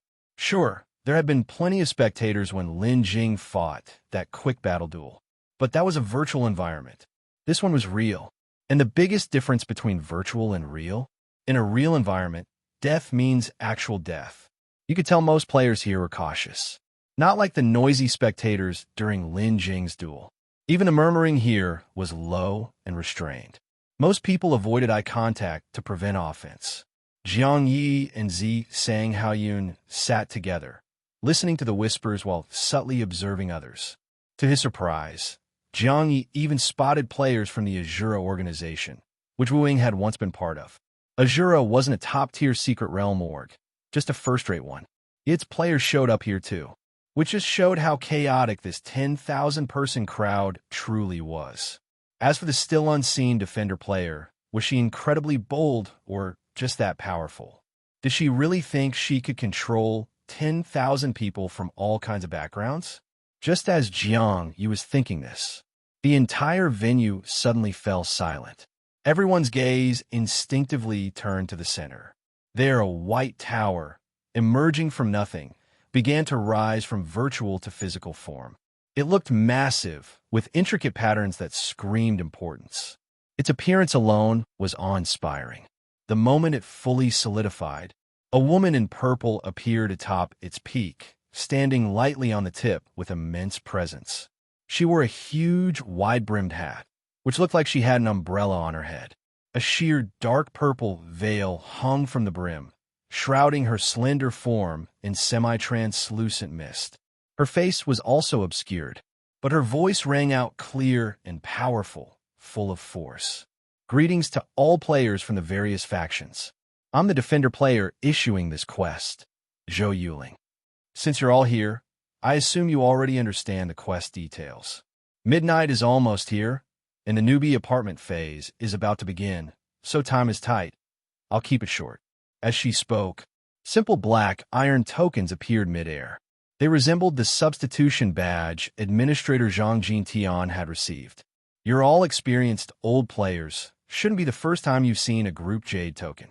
Just drip blood to bind, join the chat group, and you can view the contract term for the public quest in the group files.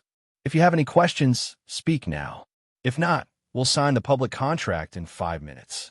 With that, the black tokens flew out toward each player in the stands. As they did, waves of gasps and hushed murmurs spread across the crowd. Jiang Ye caught his token and strained his ears to eavesdrop. Group Jade tokens were common. They worked like QQ group chats. Members could chat, and the group owner had extra permissions like mute, kick, and it all.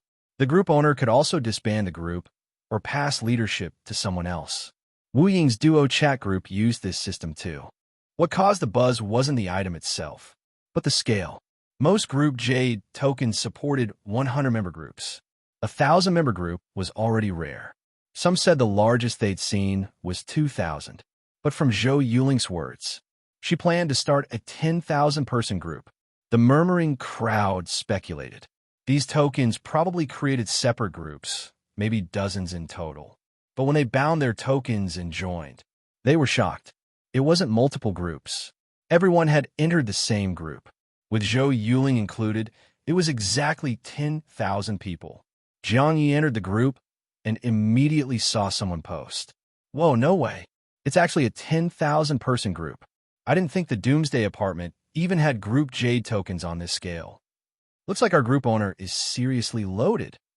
It was likely posted by an average status old player. Right after that, another player chimed in with a mocking tone. Song Xian. This isn't just about being rich. From what I know, group Jade tokens for 10,000-member groups aren't for just anyone. This group owner of ours probably has a privileged identity. Could even be a VIP player. That line instantly stirred up chatter in the group. Are you kidding me? How many VIP players are there in the entire Doomsday Apartment? We can't even see one on a normal day. And now you're saying some random defender is one? What a joke. Exactly. If she were really a VIP player, she would have just said so when posting Quest. There's no way the likes of us would have even gotten the chance. Right? VIP players aren't like cabbages. You don't see them lying around everywhere. But hey, this Song Xian, just asking, are you that Song Xian from the Hall of Fame in the Thousand Eye Society? At Song Xian. Before Song Xian could respond, the woman standing atop the White Tower, Zhou Yuling, suddenly spoke. I am indeed not a VIP player. Time is short. Everyone, stop asking irrelevant questions and check the contract in the group files. The crowd and the group chat both fell noticeably quieter. Even Song Xian didn't respond again. But just then, from the east side of the stands, a loud voice called out toward the White Tower. Why so serious, Sister Yuling? What? Scared someone's gonna dig up your secrets? The tone was clearly provocative, and the atmosphere instantly turned tense. Jiang Ye turned toward the voice and saw a flamboyant young man with blood-red glyphs covering his face, staring at the White Tower with a challenging look. The guy seemed to enjoy the attention. He stood there with a faint smirk, clearly confrontational. However, Zhou Yuling, the one under his glare, merely cast him a cold glance and acted like she didn't even hear him. The surrounding looks began to shift. The red-marked youth's expression also changed slightly. He quickly dropped the smirk, stood up, and said in a rather rude tone, Don't think I don't know. This whole contract 10,000 followers thing isn't an ability, is it? It's some kind of item or privilege identity, right? Otherwise, if you really had that ability, why didn't you contract anyone back when you entered the Blood Moon Hunting Ground Secret Realm? And if you really had 10,000 follower slots, why? His words were cut short halfway. With a bang, the man who had just stood up collapsed onto the ground. Zhou Yuling, in her purple robe, had somehow already flashed from the tip of the White Tower and landed atop his corpse. While casually waving her hand to collect the corpse, she muttered lazily, DMBSS. The group chat and audience alike fell dead silent. Jiang Ye glanced at the member list and saw that the name Su Go had gone dark. While scanning the list, he suddenly noticed several familiar names. Not surprising to see members of the Azura organization, given Wu Ying's past ties, but Yin Cheng, Wu Yu Dujian, those rookie kings were here too. Rookie kings didn't belong to any official organization. They were usually recruited by top-secret realm organizations, players with pride and ambition, drawn to powerful factions.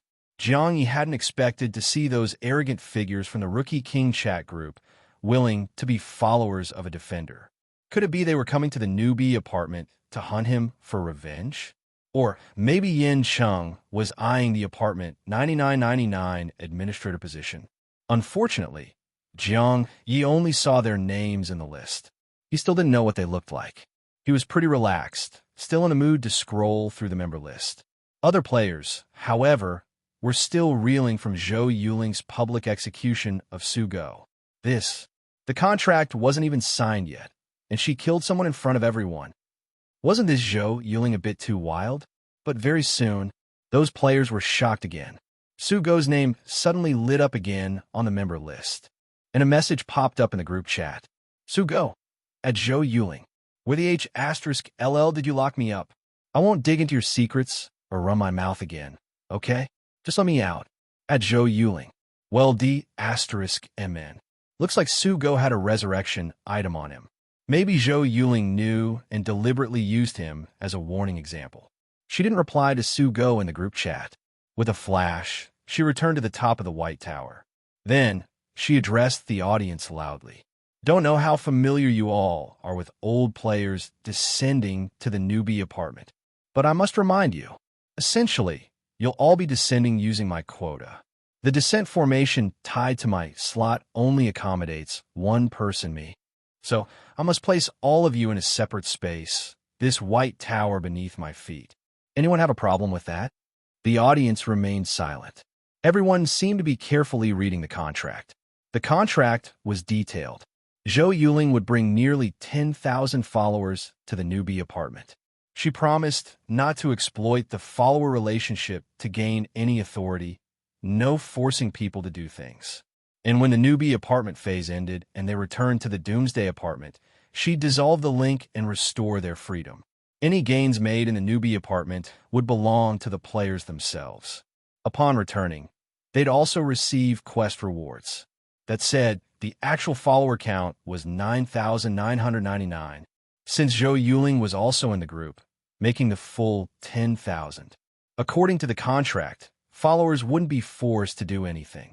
But obviously, if there were no expectations, she wouldn't be bringing them. So the contract stated clearly, the 9,999 followers must help her complete the fate gamble in the Court of Disorder. The Court of Disorder was a special space within apartment 0000. Unlike regular apartments, each floor of apartment 0000 was a unique environment. The Court of Disorder was the 18th floor. All these old players had once been new players. Even if some had never dared enter apartment 0000, they heard about it. A player studying the contract looked up at Zhou Yuling and questioned. As far as I know, the fate gamble in the Court of Disorder has a pretty high death rate. Are we, the followers, expected to bear that risk alone? This was a fair question. Zhou Yuling didn't play dumb. She calmly replied. If regular players enter the Court of Disorder randomly, yes, the death rate is high. But we're entering with a plan, with a 10,000-member chat group to share information. And my contract clearly states, you're entering to assist me. So, when the time comes, you won't need to think. Just follow my orders.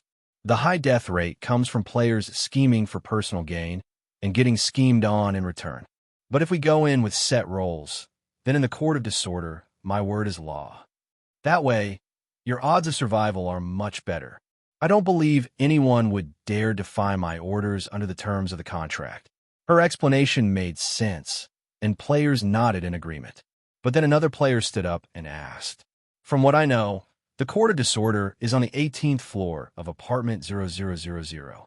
But the red light elevator in apartment 0000 is unstable. There's no fixed coordinate. How are we supposed to reach the Court of Disorder at the same time? Zhou Yuling was about to respond. But the player continued. Don't tell me. You're planning to use this white tower to teleport us all there when you descend? That might be a method, but this newbie apartment is different from the past. This time, there's a light-type player involved. You're a defender.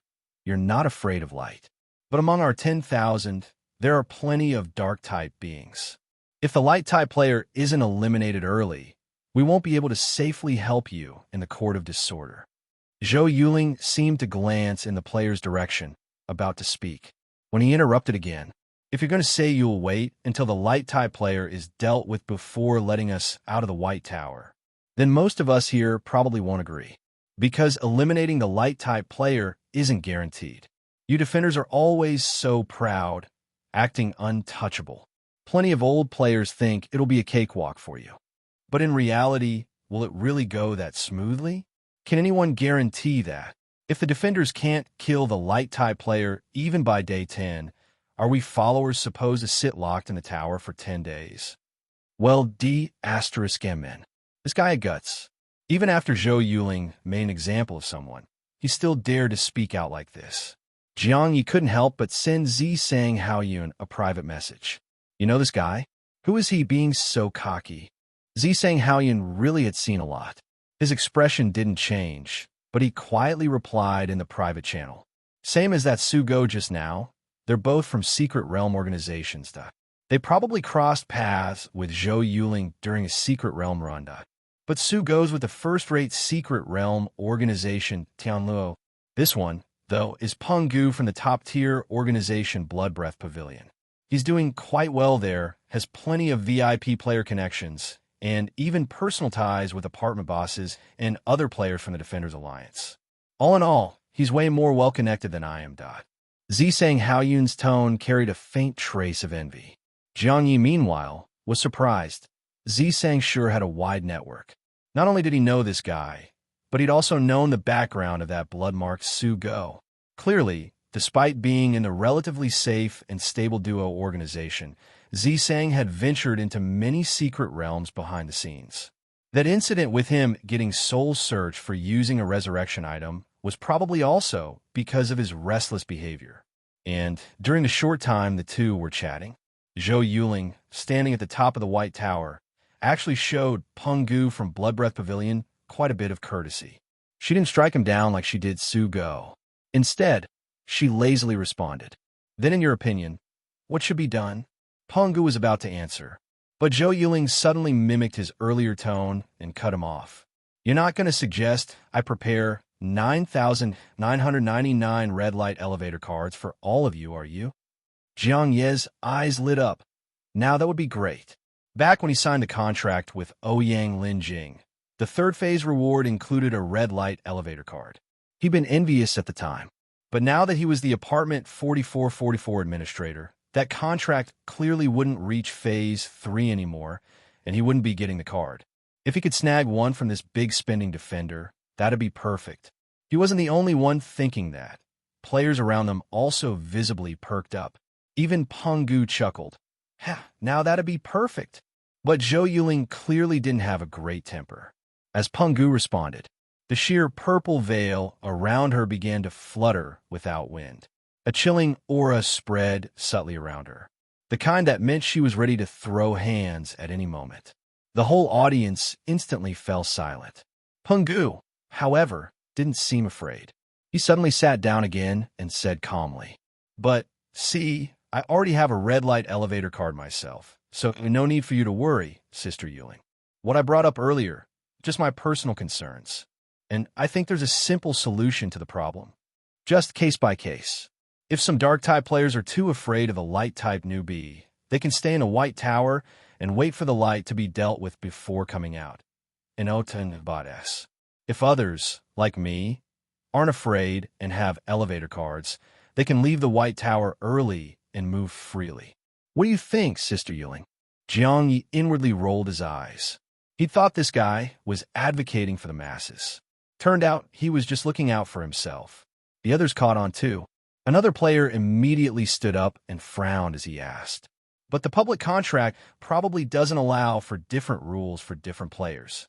Also, even before Brother Peng Gu spoke, I wanted to ask, Since we followers are bound to Sister Yuling by contract, and she won't abuse the follower link to force us into anything, then honestly, can't she just dissolve the follower link once we arrive at the newbie apartment?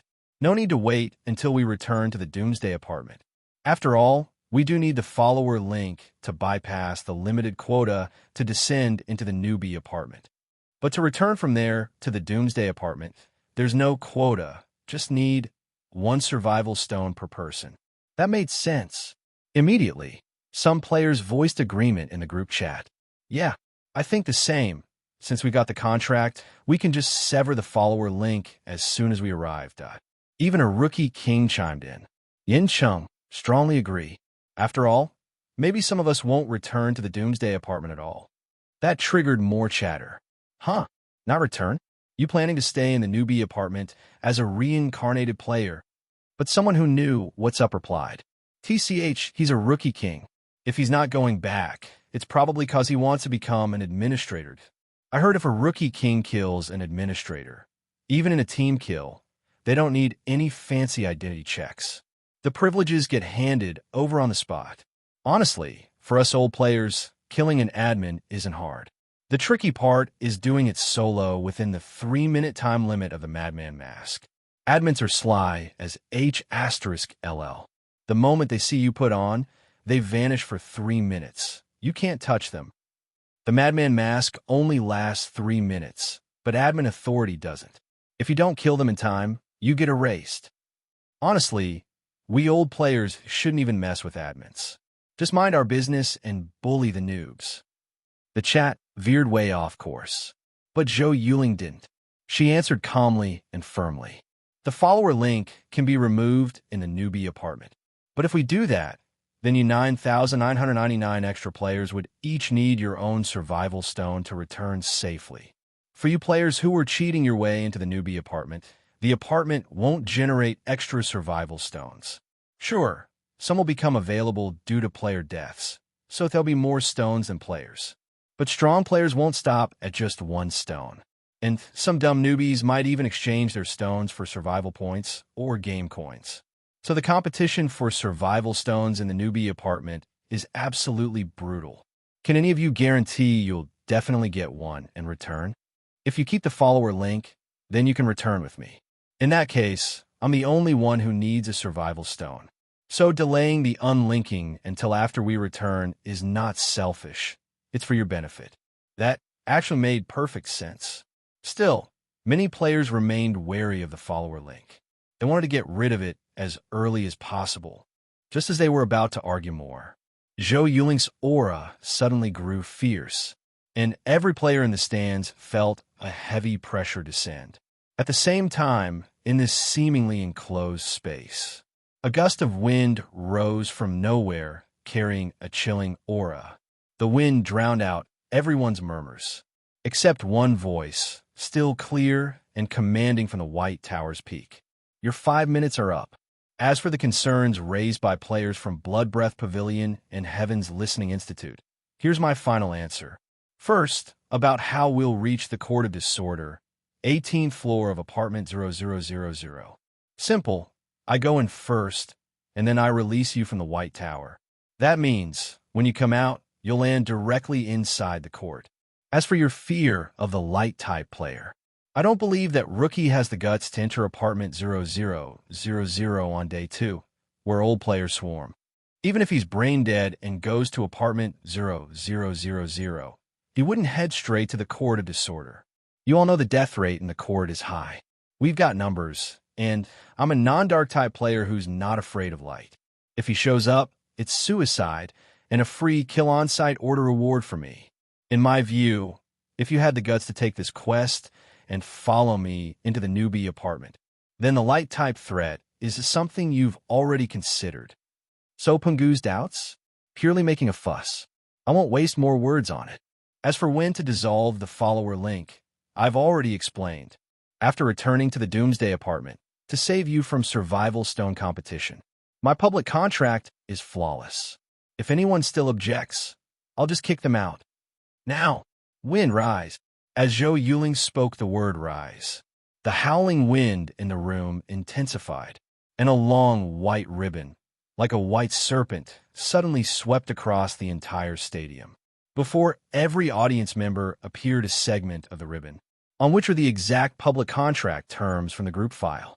Once more, Zhou Yuling's voice rang out from atop the tower. The contract has arrived. Please sign immediately. Midnight is fast approaching. Apartment 0000 is about to open. If anyone keeps dragging their feet and delays my descent into the newbie apartment, then you'll be offending the entire Defenders Alliance. That was a heavy statement. By now, most players realized the Defenders Alliance wasn't some weak group like people thought. On the contrary, their strength was far beyond anyone's imagination. No one dared stall any longer, especially players like Yin Cheng, eager for a spot in the newbie apartment. He didn't hesitate before signing. Jiang Ye, wanting to avoid the soul search, naturally signed too. Besides, it was just a replica. Even if something happened to Wu Ying's replica, it wouldn't affect him much. But when he signed a contract on that white ribbon circling the audience, he couldn't help but feel a strange sensation in his heart when that white ribbon appeared out of thin air and swept through the audience amid the roaring wind. Jiang Ye had an odd feeling. That pure white ribbon looked like a strange, serpentine creature. The thought came to him because he'd once seen the white-clad woman's hair turn into long, black snakes. Snakes that could seemingly stretch on endlessly. It was just a visual impression at first, nothing more. But then, as he signed Wu Ying's name on that ribbon and dripped his blood onto it, while glancing absent-mindedly at the white tower Zhou Yuling stood on, he suddenly felt that white tower vaguely resembled a giant white serpent. The intricate patterns on its surface looked like scales on a snake's skin. So now he couldn't help but think, if they really entered that tower, would something happen? Why wasn't anyone else raising concerns? Unfortunately, among these nearly 10,000 people, Jiang Ye was just a background nobody. He had no voice. Forget it. If there was something wrong with the tower, it probably wouldn't happen until the return trip. Zhou Yuling did seem to need her followers' help in the court of disorder. Jiang Ye didn't dwell on it. He quietly played the part of a forgettable background character. Once the public contract was signed, the white ribbon immediately dispersed. Each of the 10,000 players, including Zhou Yuling, had their own copy. Then, Zhou Yuling, standing on the tower, released strand after strand of white thread. This was the process of officially binding all players to her as followers. The contract was already signed. There was no turning back. Naturally, no one resisted. Everything proceeded smoothly. Still, watching those nearly 10,000 white threads, Jiang Ye couldn't help but be reminded of the white-clad woman's black hair. She had exactly 10,086 strands of it, also nearly 10,000. He never quite understood why she treasured her hair so much. It probably wasn't just because it was her weapon. There was likely more to it. As he pondered this, Jiang Ye followed protocol and entered the strange white tower with the rest. From the outside, the white tower already looked tall. Inside, the space was divided into layers. But each layer resembled a dungeon or prison. Every level had rows of empty cages. And from the floor, waves of cold, damp air rose. Naturally, as followers, they weren't placed in cages. They scattered throughout the hallways on each floor. After that, whatever happened outside was no longer visible. How Zhou Yuling descended into apartment 0000, they couldn't see. So the players, with nothing to do, started chatting in a group. Jiang Ye's Wu Ying replica took the opportunity to gather information casually through the group chat and private messages with Zisang Haoyun, expanding his awareness. Alpha and Empty set. Meanwhile, his other replicas in the newbie apartment were also busy.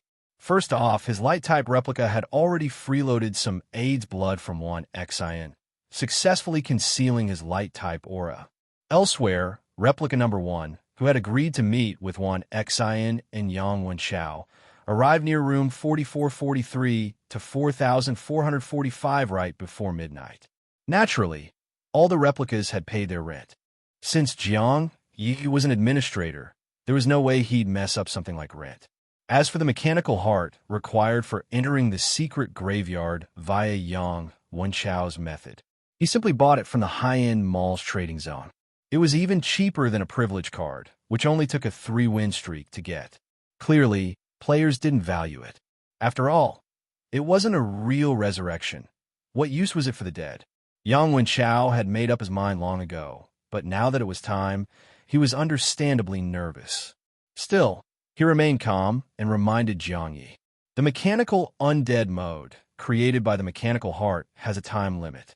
So the closer we activate it to midnight, the longer we can explore the graveyard in undead form.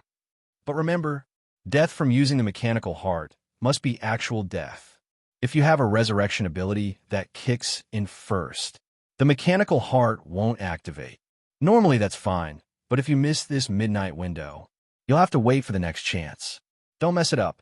And just before dying, you have to keep reminding yourself about entering the graveyard, so that the undead form remembers the final wish. Yang Wenchao was cautious, but Jiang Ye, he didn't need to worry. Honestly, with his replica substitution, he might not be able to activate the mechanical heart properly at all, but that didn't matter. He could enter the secret graveyard anytime. As the apartment 4444 administrator, he had direct access. Bringing out the mechanical heart was just for show, to let Yang Wenchao think that was how Jiang Ye entered too. Wan Xin had also prepped a mechanical heart. He'd hesitated earlier, but ultimately decided to join Jiang Ye. The three of them buried their mechanical hearts, waiting for the stroke of midnight to die and enter the graveyard in undead form. Meanwhile, the replica inside the secret graveyard was still pondering how to let the light-type replica awaken a glyph pattern ability. He'd thought of a unique angle, using the skill Replica Fusion. When the fusion ends, all temporary buffs gained during the fusion are transferred to the host replica. For example, if Replica A fuses into Replica B, then any buffs gained go to B. These buffs include attributes, abilities, and even level. If there are physical items involved, they can stay with A. And replica items can be freely moved via replica shared space. So Jiang Ye was wondering, if a glyph pattern ability really behaves like an item, maybe it could be transferred freely among replicas. In that case, he wouldn't need the light-type replica to awaken a glyph pattern ability. He could just transfer one to it. But unfortunately, after many fusion experiments, he still hadn't found a way to transfer a glyph pattern ability to another replica. Originally, he'd hoped that by becoming a Defender player's follower, he could get early info on the incoming old players. But now, Wu Ying was trapped inside the White Tower. He couldn't even see their arrival. He couldn't assess their power. And per Zhou Yuling's plan, once they exited the tower, they'd be dropped straight into the Court of Disorder. So he wouldn't even get the chance to evaluate the other Defender players. From what Zi Sanghaoyan said, he had a strong suspicion. Some of those Defender players might have privilege identities unknown to regular players. Maybe not as game-breaking as a traitor, but still something dangerous. Not to mention, Defender players weren't afraid of light at all. He was genuinely worried his light-type replica might get taken out by one of them. Thankfully, Light wasn't alone.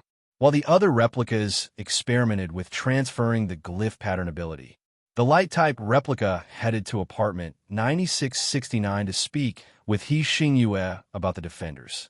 And He Xingyue had this to say: some Defender ideologies do align with us light-type players. To us, glyph pattern abilities aren't real powers, they're evil curses. Light exists to purge those curses, to purify the wretched fallen. From a view of dark-type players, they're being killed by light. But from our perspective, they're being purified. They should be thankful. She said it with pride. Clearly, like the Defenders, she looked down on eerie players. Jiang Ye bluntly asked, "But I once heard a weird voice in the tombstone zone of apartment 4444's underground graveyard. It said I was one of its kind and mentioned something about light and dark in one body.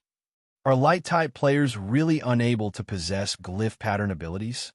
Also, a player I met who was parasitized by a symbiotic reincarnated Eerie is very likely light-type. He watched Xingyue's expression carefully as he spoke. Sure enough, she didn't react much at light and dark in one body. But when he mentioned the parasitized light-type player, her expression changed. So Jiang Ye pressed on. So that Guan He really is light-type? And a reincarnated player too? You know her. And Guan He, she also seems to have a privileged identity. Do you know what it is? He spoke fast and sharply, borderline aggressive. Xingyue frowned slightly, then reached out and placed a hand on his shoulder. After a moment of silence, she said solemnly, "Wait a moment. Midnight is almost here. Midnight is a sacred moment, whether in the Doomsday Apartment or the Newbie Apartment. All beings should offer sincere prayer at this time." Jiang Ye grumbled internally. Midnight again? What's there to pray about? And pray to what, exactly? He didn't have that kind of weird ritual sense. But he could see Xingyue was dead serious. Not just her. Little Black in the secret graveyard. Little Buy-in Room 2064. The administrators in the admin chat. And all the other players his replicas could reach. All fell silent and solemn at this moment, as if they were devout believers, quietly awaiting the arrival of something holy. Ding! Newbie apartment time. Day 20:00. As if echoing through a solemn and eerie silence.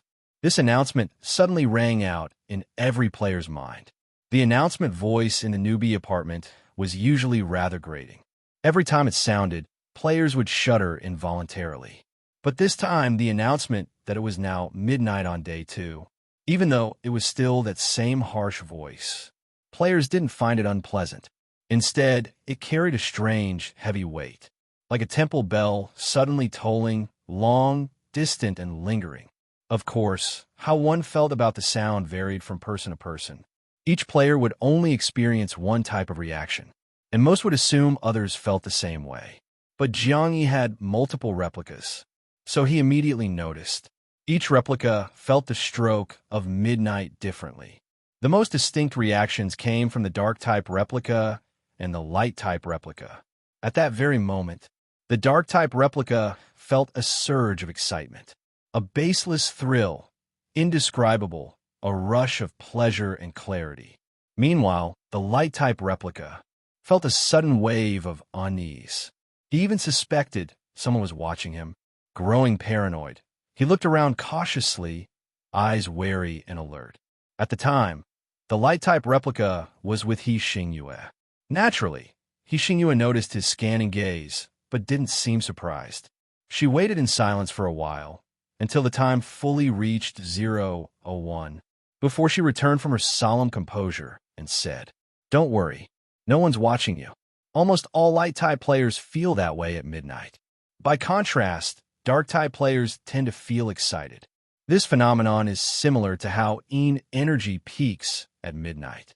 Only after hearing her explanation did the light-type replica settle down, forcing the anxiety in his heart to ease. Still, he looked around again and frowned. But I really felt it, like someone glanced at me right at 0:00. Did you ever get that sensation of being watched? Xingyue raised a brow in surprise and blurted out, "This is your first time experiencing midnight." Huh? Jiang Ye was stunned. He thought, what else would it be if not my first time? Technically, it was his second time. After all, it was now the second day at midnight. But on day 1 at midnight, all players arrived at once. So no one really had any distinct reaction to the time. Back then, Jiang Ye didn't even have an ability, much less a light-type replica. Xingyue, as a light-type reincarnated player, had experienced countless midnights. She thought for a moment and said, "My first 10 times in the newbie apartment, I never felt that being watched sensation. It wasn't until my 100-somethingth midnight that I started feeling like someone glanced at me. But your case is unique. You're an exposed light type." Jiang Ye was alarmed. "What do you mean? You're saying at 0:00, someone really is watching us. And because I'm already exposed, I got noticed earlier? Is that what you mean?" Xingyue shook her head. "I'm not sure. All I know is midnight in the apartment is a very sacred moment. If the newbie apartment is in reincarnation, and the Doomsday Apartment is also in reincarnation, then perhaps each day we live through can be seen as a kind of mini reincarnation. If that's true, then every midnight marks the start and end, the threshold of this cycle. Reincarnation, day after day, start and threshold. Jiang Ye didn't expect Ye to interpret midnight from such a philosophical angle. To be honest, for Jiang Ye, his most painful time was senior year of high school. That really felt like daily reincarnation. In the most suffocating moments, he'd feel like every day was a copy of the last. Every day repeated itself. Only the countdown to the college entrance exam on the blackboard changed. It dropped by one each day. But now, in the newbie apartment, his days no longer repeated test prep and worksheets. Naturally, that oppressive feeling of daily cycles was gone. Still, if you detach from personal experiences and ignore worldly changes, then time itself, from 0 to 24, is a cycle. That so-called sacred moment is both 2400 hours and 0:00. Jiang Ye frowned, collected his thoughts, and asked He Xingyue again. There's something else that confuses me. You're now a seasoned reincarnated player. You can conceal your light type aura well and calmly face the sacred moment of 0:00. That's all fine. But the real question is, when you weren't a reincarnated player yet, when you awakened your light type ability as a newbie and survived your first day in the newbie apartment, how did you hide your light type aura back then? He Xingyue raised a brow and replied calmly. Other reincarnated players helped me, of course. Jiang Ye pressed on. Then what about those other reincarnated players? Every one of them had to have a newbie phase, right? So how did the first ever light type player, without help from any reincarnated player, manage to hide their light aura? Realizing he'd gotten her into a logical trap, He Xingyue chuckled. You have to understand, whether it's the newbie apartment or the Doomsday Apartment, they didn't exist fully formed. They evolved gradually from nothing. The first light type player, do you know when they appeared? Honestly, I don't either, because the true first light type player must have already died long ago, back in the very first round of the newbie apartment. I'd guess the Doomsday Apartment didn't even have factions yet, maybe not even players. Back then, the apartment's civilization was basically in the Stone Age. During that era, light types might have actually thrived. After all, they could suppress dark type players. That era might have been one where light reigned supreme. Light was strong, dark was weak. Light hunted and exterminated dark-type players, giving them no way to survive. It's just that over time, as apartment civilization evolved, it became what it is now, light completely suppressed by dark, struggling to survive. Well, that explanation, Jiang Ye could accept. He had just been thinking about regression to the mean in society, and had even used dynastic cycles as an analogy for the Doomsday Apartment. He had imagined that the apartment's destruction would come once its social classes became rigid and unchanging. And from Wu Ying's memories, he also knew the current time in the Doomsday Apartment was nearing the end of Day 8. In other words, the entire Doomsday Apartment was about to enter Day 9 at midnight. It just wasn't clear exactly when that moment would come, which meant the Doomsday Apartment had existed for a long, long time. Its social hierarchy was already relatively fixed. Its destruction was likely near. And for light-type players to reach the point where simply being seen could get them killed, it hadn't happened overnight. It was a product of long-term historical evolution. In the history of the Doomsday Apartment, there must have been times when dark-type players and non-dark players joined forces to purge the light type, a full-blown racial massacre. Even so, some light types must have survived in hiding, secretly engaging in rebellious acts like restoring the Ming or something similar. Those older light type players in hiding would naturally have the motive to assist newly awakened light types. Every player had self-interest, but when all light types were brutally suppressed, they'd have every reason to band together. One deadly weakness light types had compared to dark types was they simply weren't as numerous. Thinking along these lines, Jiang Ye, as a fellow light type, couldn't help but ask Xingyue. So now, are you the one responsible for guiding me, the new generation of light? After all, so far, she was the only reincarnated light-type player who had revealed her identity to him and shown even the slightest inclination to help. But clearly, he was thinking way too wishfully. Xingyue immediately shook her head. Your situation is a bit too special. You said light is your second ability, but you won't tell me what your first ability is. With that kind of secrecy, you're not considered true light, and it's hard for you to be fully accepted. On top of that, your identity is exposed. You've got a kill on-site order on your head. To be honest, even just talking to you like this is already a huge risk for me. And that Jiang Ye you're connected with, he'll also become a target for all dark-type players, just for being associated with light. As she spoke, Xingyue suddenly shot a deep glance at Huangbo. She had witnessed this guy's power. He had nearly caused apartment 4444 to collapse. If the administrator of apartment 4444 hadn't brought in a top-tier VIP player to clean up the mess, the apartment might have been gone. All of that was thanks to this person standing before her. So Xingyue sighed. If you could survive one full cycle and become a reincarnated player, then maybe I could introduce you to more hidden things. Stuff you don't even know exists. Hearing that tone, Jiang Ye knew things weren't looking good. As expected, when he asked again about Guan He, whether she had a privileged identity, whether light types could hold such identities, Xingyue refused to answer.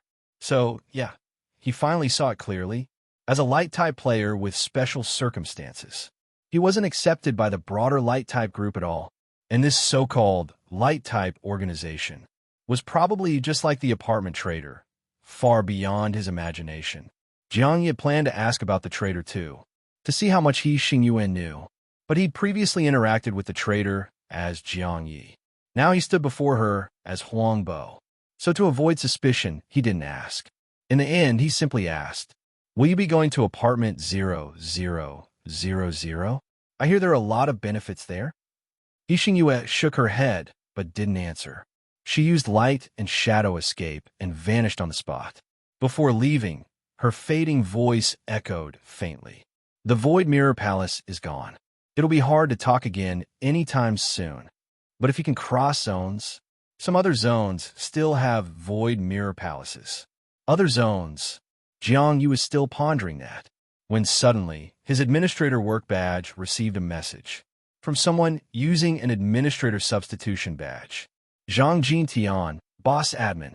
There's a batch of players requesting permission to enter apartment 0000. Should I approve them? Ding. Beginner apartment time. Day 20:00. As the midnight notification sounded, no matter what the other replicas felt, replica number 1, who was with Yang Wenxiao and Wan Xian, didn't hesitate at all and went straight into the secret graveyard with them. The so-called mecha undead mode may have mecha in the name, but visually it didn't look mechanical at all. In fact, since they'd only just died, their bodies didn't even look obviously dead. The only thing that gave it away was the stiff, mechanical way they moved their arms and legs. According to Yang Wenxiao, beings in mecha undead mode no longer had the self-awareness of the living. But Jiang Ye's mechanical heart hadn't activated, so he wasn't in mecha undead mode. Still, he was naturally cautious. Even though Yang Wenxiao and Wan Xian had lost their self-awareness, he remained wary of them. He deliberately mimicked the mechanical movement style, trailing behind Yang Wenxiao and Wan Xian. At this moment, Yang Wenxiao in mecha undead mode looked completely dull and out of it, even dumber than Little Black had seemed when he first showed up. However, Yang Wenxiao had entered the secret graveyard countless times in the game, so those memories still affected his undead self. When he appeared in the secret graveyard, he didn't panic. He looked around like he was right at home. After a moment of scanning the area, he seemed to freeze up. Wan Xian's mecha, undead, just obediently followed him. Clearly, his last wish before death had been to stick close to Yang Wenxiao. Wherever Yang Wenxiao went, he followed without question. So after glancing around, one Xin just quietly stayed put. Jiang Ye, trailing behind, watched the scene with a strange feeling. He had assumed that mecha undeads, having lost human consciousness, wouldn't think at all.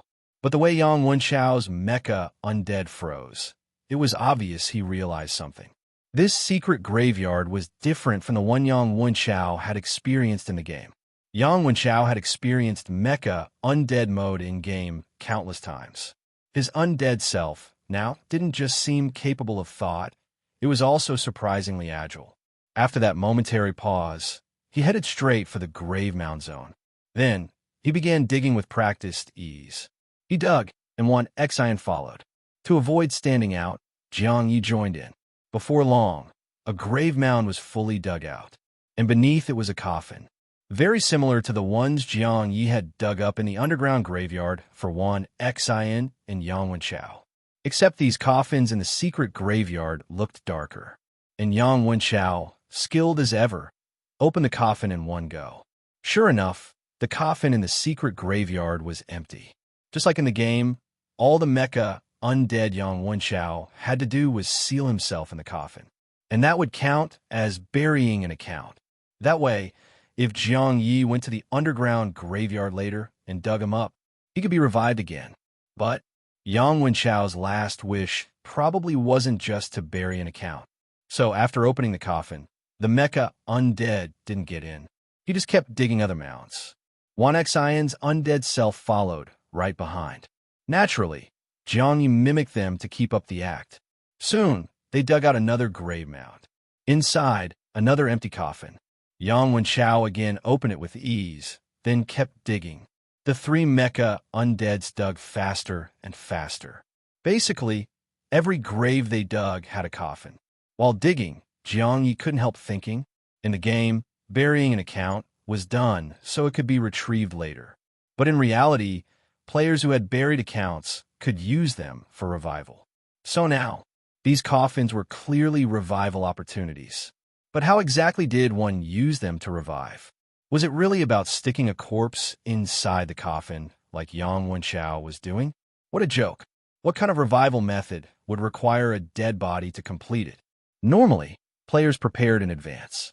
Then, when they died, the revival would automatically trigger. But these coffins required the body to be buried inside.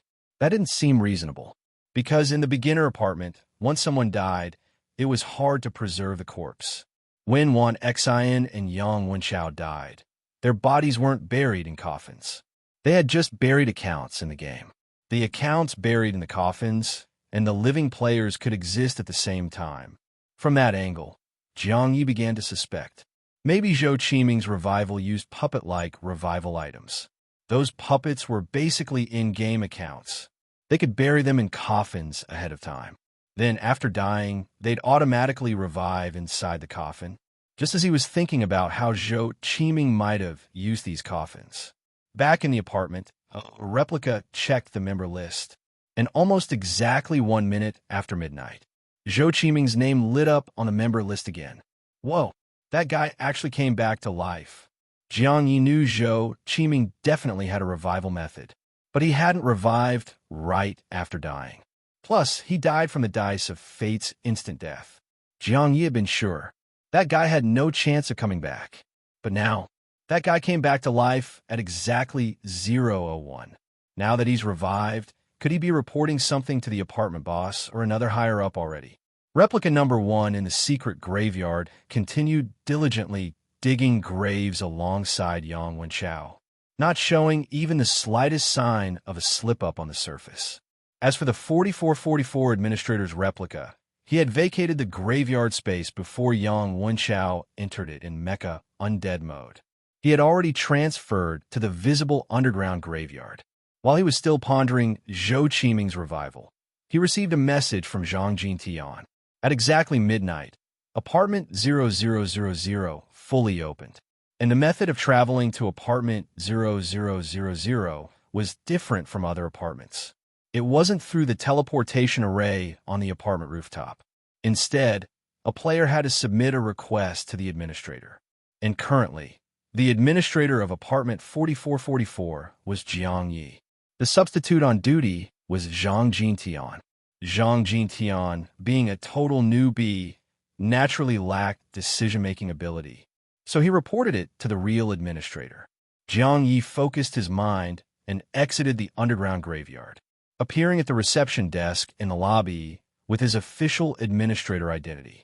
But to his disappointment, the one applying to go to apartment 0000 wasn't the revived Zhou Qiming. It was Lin Jing and Ouyang, along with several of Zhou Qiming's other followers. These people hadn't shown much respect when facing Jiang Ye. But once the official administrator suddenly appeared, their expressions became much more solemn and respectful. Especially Ouyang. This guy had sweet-talked several administrators before. Now, it was his turn to step forward carefully and say, "Hello, administrator. We've come from apartment 9999 through cross-apartment operation. And now that it's midnight, we'd like to explore the newly opened apartment 0000. Could we trouble you to approve our request?" This guy really knew how to play the game. Normally, just hearing the words from apartment 9999 would make most administrators raise their eyebrows a bit. After all, players capable of getting into apartment 9999 usually did so via a housing reward from the War God ranking. That kind of housing became the players outright. No rent required. Also, most administrators were well aware of the 9999 administrator strength, so they tended to show some respect to players from there. However, that's in most cases. Jiang Ye, at the moment, actually responded quite pleasantly, even with a faint smile as he looked at Ouyang. "I've heard of you. Word is you're personally acquainted with the 9999 administrator? You even have a glass orb to privately message him." Ouyang played the flattered role. "Didn't expect you to be in apartment 4444 and still know so much about the other apartments. Even that. That basically confirmed it. Also felt a bit like he was borrowing some of 9999 status to boost his own. But Jiang Ye suddenly threw out a line. "I wonder if you could lend me that glass orb you used to contact the 9999 administrator?" Ouyang was caught off guard. Though he'd never been an administrator and didn't know that the administrator role came with a group chat function between peers, he still had a vague idea that all administrators could communicate with each other. This new 4444 administrator, if he really needed to contact 9999, shouldn't he already have his own method? Why borrow a messaging orb from him? Though he couldn't figure it out, Ouyang didn't ask and obediently handed over the messaging orb. While handing it to Jiang Ye, he also carefully offered a reminder. The 9999 administrator has a very lofty status. Normally, he's the one contacting me, and I don't dare reach out to him first. The unspoken message. If you insist on messaging him first and piss him off, you'll have to deal with the consequences. Jiang Ye didn't mind at all. He casually spoke into the messaging orb. "So, how's apartment 9999? Easy to manage? Maybe you should do what I do and get someone to sub for you." Ouyang and the others were all confused hearing that. Then came a shock. The voice coming from the messaging orb was Jiang Ye's. "Hey, it's not too bad, honestly. Just sitting at the front desk is boring as H*LL. Guess I really should find someone to cover my shift." Jiang Ye, that can't be right. Why would a 9999 administrator's messaging or be broadcasting Jiang Ye's voice? Ouyang was still reeling from the shock when the orb's next line dropped. "All right, this orb was originally given to Ouyang by the former 9999 administrator, wasn't it? Ouyang's next to you, right? Mind passing this on? The former 9999 administrator is dead. I'm a new 9999 administrator now." Huh, it's actually a little embarrassing. Originally, I was supposed to team up with Lin Shun to kill the administrator together. But Lin Shun's quick battle run failed. Didn't even get a win streak. No choice, I just solo killed the 9999 one myself. Smiley face. Ouyang stared at the messaging orb, looking like he was badly constipated. The few other Zhou Qiming followers nearby all had twitching expressions at the corners of their mouths. Especially the one who'd argued with Jiang Ye multiple times in the duel space earlier. He simply rolled his eyes in utter speechlessness. Clearly, none of them believed it. It was already ridiculous enough for Jiang Ye to claim he solo killed an administrator. But to boast that he solo killed the 9,999 administrator, that was beyond over the top. It was like he'd inflated his bragging to the point of explosion. What kind of joke was this? The 9999 administrator. What kind of being was that? And some newbie player dares to say he soloed the 9999 administrator. Truly, ignorance is fearlessness. So clueless, he didn't even know how to properly make up a lie. Still, despite what they were thinking, Ouyang and the others didn't openly mock him. On the contrary, Ouyang even played along nicely and deliberately flattered him. Soloed the 9999 administrator? Then congrats to you. Jiang Ye wasn't dumb. Just by tone, he could tell. Ouyang didn't believe a word of it and was just humoring him. Jiang Ye let out a low chuckle through the messaging orb, his voice carrying a faint, meaningful undertone. At the same time, the 4444 administrator's replica had a rather amused expression.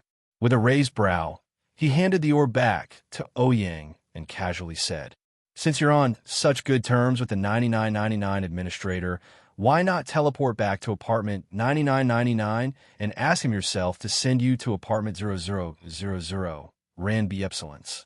That line made Ouyang and the others' expressions darken slightly. Sure, they could go back to 9999 and ask that administrator to send them, but doing that would cost them extra survival points. And frankly, it wasn't worth the trouble. But then the 4444 administrator added, "Who knows? Maybe the 9999 administrator has some other instructions for you." Ouyang was just starting to frown when Jiang Ye's voice came again through the messaging orb, light and amused. "Exactly. There's something I'd like to ask you guys." At this point, the messaging orb had landed back in Ouyang's hands. He frowned even more, because if Jiang Ye really had been talking complete nonsense just now, then going back to 9,999 would mean exposing his bluff on the spot. But now, with Jiang Ye and the 4444 administrator in such sync, like some coordinated act, it was starting to feel off. Like, if they went back to 9999, they wouldn't be exposing Jiang Ye at all, but rather confirming that he actually became the new 9999 administrator. But the 9999 administrator, though? Jiang Ye, how could that possibly be? Even though his gut still screamed no way, Ouyang really started to waver. He exchanged a look with Lin Jing and saw the serious weight in Lin Jing's eyes. In the end, Lin Jing took a deep breath and said gravely, "Then let's go back to 9999 and check it out. Who knows, maybe we can recruit a few more people too." And so he and Ouyang turned and left. The rest of Zhou Qiming's followers thought for a bit, then followed suit and left the 4444 administrator's side. After all, you can't win against someone way stronger than you. They were just regular players, without a madman mask. They weren't stupid enough to start trouble with an administrator. And seeing the whole group dismissed by the administrator, Zhang Jintian, who'd barely had a presence this whole time, cautiously asked the 4444 administrator, "Administrator, sir, does that mean Jiang?" Jiang Ye actually became the 9999 administrator. Ouyang and the others were better informed, so they were sure Jiang Ye was full of crap. But Zhang Jintian thought Jiang Ye was amazing. He'd already one-shot the 1010 administrator, though somehow that guy came back. And later, he became the Rookie King. Even if Zhang didn't really know what the Rookie King meant, it still sounded super awesome. So someone that incredible becoming the 9999 administrator? Yeah, sounded totally legit to him. Zhang's worldview was too limited. He didn't realize just how powerful 9999 was. So he didn't really question Jiang Ye. But the 4444 administrator didn't answer. After thinking for a moment, he simply ordered, "From now on, if anyone else comes asking to go to apartment 0000, just call me directly." Zhang Jintian had finally latched onto a powerful figure, so of course he obediently agreed. Meanwhile, Jiang Ye's administrator replica once again vanished. Elsewhere, in the secret graveyard, Jiang Ye, Yang Wenchao, and Wan Xian were digging faster than ever, especially Yang Wenchao. His movements had become incredibly practiced, so much so that, aside from his face staying blank and dumb-looking, his motions had lost much of their mechanical stiffness. From behind, he looked almost like a living person. And just as the three mechanical people were digging fiercely into another grave mound, Jiang Ye was the first to notice something odd about it. His brow twitched slightly, but his expression stayed neutral. He simply kept pace with Yang Wenchao's movements, digging rapidly. This time, the three had barely dug a few times when, boom, the grave mound suddenly collapsed. And with the collapse, a wave of rot and stench spread out from beneath. It smelled like corpse rot. Jiang Ye instinctively felt nauseated by the stench. But right in front of him, he saw Yang Wenchao and Wan Xian in mecha undead mode. Both of their eyes lit up like they'd just found treasure. Something was clearly drawing them in. Yang Wenchao became even more aggressive. Even as the grave caved in under him, he didn't stop digging for a second. Very soon, he pulled out a blood-red stone from the collapsed grave mound. At first glance, it looked like a vivid pigeon blood ruby, but it was obvious the stench came from this bright red stone. Jiang Ye wasn't in mecha undead mode. He was still alive, so smelling that reek made him want to gag. But to pure undead like Yang Wenchao and Wan Xian, this was like discovering a rare gem. In fact, from Wan Xian's dumb, vacant expression, you could actually see a glint of desire, like he wanted to fight Yang Wenchao for the red stone. And Yang Wenchao clutched that red stone tightly. His eyes, previously dull and lifeless in mecha mode, now lit up strangely. He was clearly in a stance that said, no one was taking that stone from him. The way these two acted, how did they look anything like mindless mecha undead? Wan Xian was still all right. He stayed dull and robotic the whole time. But Yang Wenchao, everything he was doing now was way too much like someone with awareness and intelligence. Could a deeply ingrained last wish from before death really cause a mecha undead to act so independently? Jiang Ye was astonished. Just as he was thinking, he saw mecha version Yang Wenchao grip the red stone, rushing toward a previously unearthed coffin. He pressed the red stone to his chest as he prepared to leap inside. But the moment he jumped, bam, he caught a solid kick to the back. Yep, Jiang Ye kicked him. And while doing it, he cursed in his head, screw you, the minute, asterisk. Even so, he kept his face blank and dumb like a proper undead. Then, still playing the role, he grabbed the red stone from Yang Wenchao and stuffed it into his own pocket. That move seemed to totally dumbfound the mecha version of Yang Wenchao. He froze there for a long moment, not reacting at all. Mecha Wan Xian didn't seem to get it either. Apparently, the last wish Wan Xian had left his mecha undead self was simply mimic Yang Wenchao. So he jumped into the coffin as well, cramming himself right in next to Yang Wenchao, like they were trying to live and die in the same bed and grave. Mecha Yang Wenchao seemed absolutely speechless at this, and immediately jumped back out of the coffin. That jump, he looked exactly like a zombie. He froze in place again for a moment, then suddenly turned around and resumed digging other grave mounds. It seemed he didn't dare try to take the red stone back from Jiang Ye. And Mecha Wan Xian, his faithful little shadow, immediately leapt out of the coffin too, and trotted off behind Yang Wenchao. Jiang Ye kept up the undead act on the outside, but on the inside, he was quietly observing the red stone. He was just about to fuse in the eye of true sight to examine it, when suddenly, his light-type replica in apartment 9669 got kicked. Hard. That flying kick. It felt like someone was imitating the exact same kick he just gave Yang Wenchao. Except this one was even nastier. The light replica was launched straight into the air. Ever since the clock hit midnight and apartment 0000 opened, Light had been on high alert, worried that someone like the apartment trader, an unfathomable existence, might suddenly appear and wipe him out. He was already prepared for this new veteran player drop-in to be overwhelmingly strong, far beyond his expectations. He had even mentally rehearsed scenarios where his light replica got surrounded or assassinated. But he never imagined it would happen this fast. How long had it been since midnight? And he'd clearly hidden his aura. So how the hell did someone find him this quickly? And more importantly, was it even a veteran player who found him? His mind was racing. The kick-flying light replica was a chaotic mess of thoughts, every nerve on high alert. Almost reflexively, he activated light and shadow escape. At the same time, he prepared replica swap, ready to fully vanish at any second. But then, he only just managed to enter light and shadow escape, when the space around him seemed to collapse inward toward him. Even though light and shadow escape removed all physical contact, he could feel the crushing pressure. In an instant, the space around him completely collapsed, and he, still in light and shadow escape form, was compressed and trapped inside a transparent glass bottle. His light-shadow form had apparently been shrunk down by spatial compression. From that miniaturized perspective, he wasn't even sure if it was a glass bottle. But there was no time to think. He immediately tried to activate the previously interrupted replica swap, and it completely failed. He was dumbfounded. Replica swap didn't work.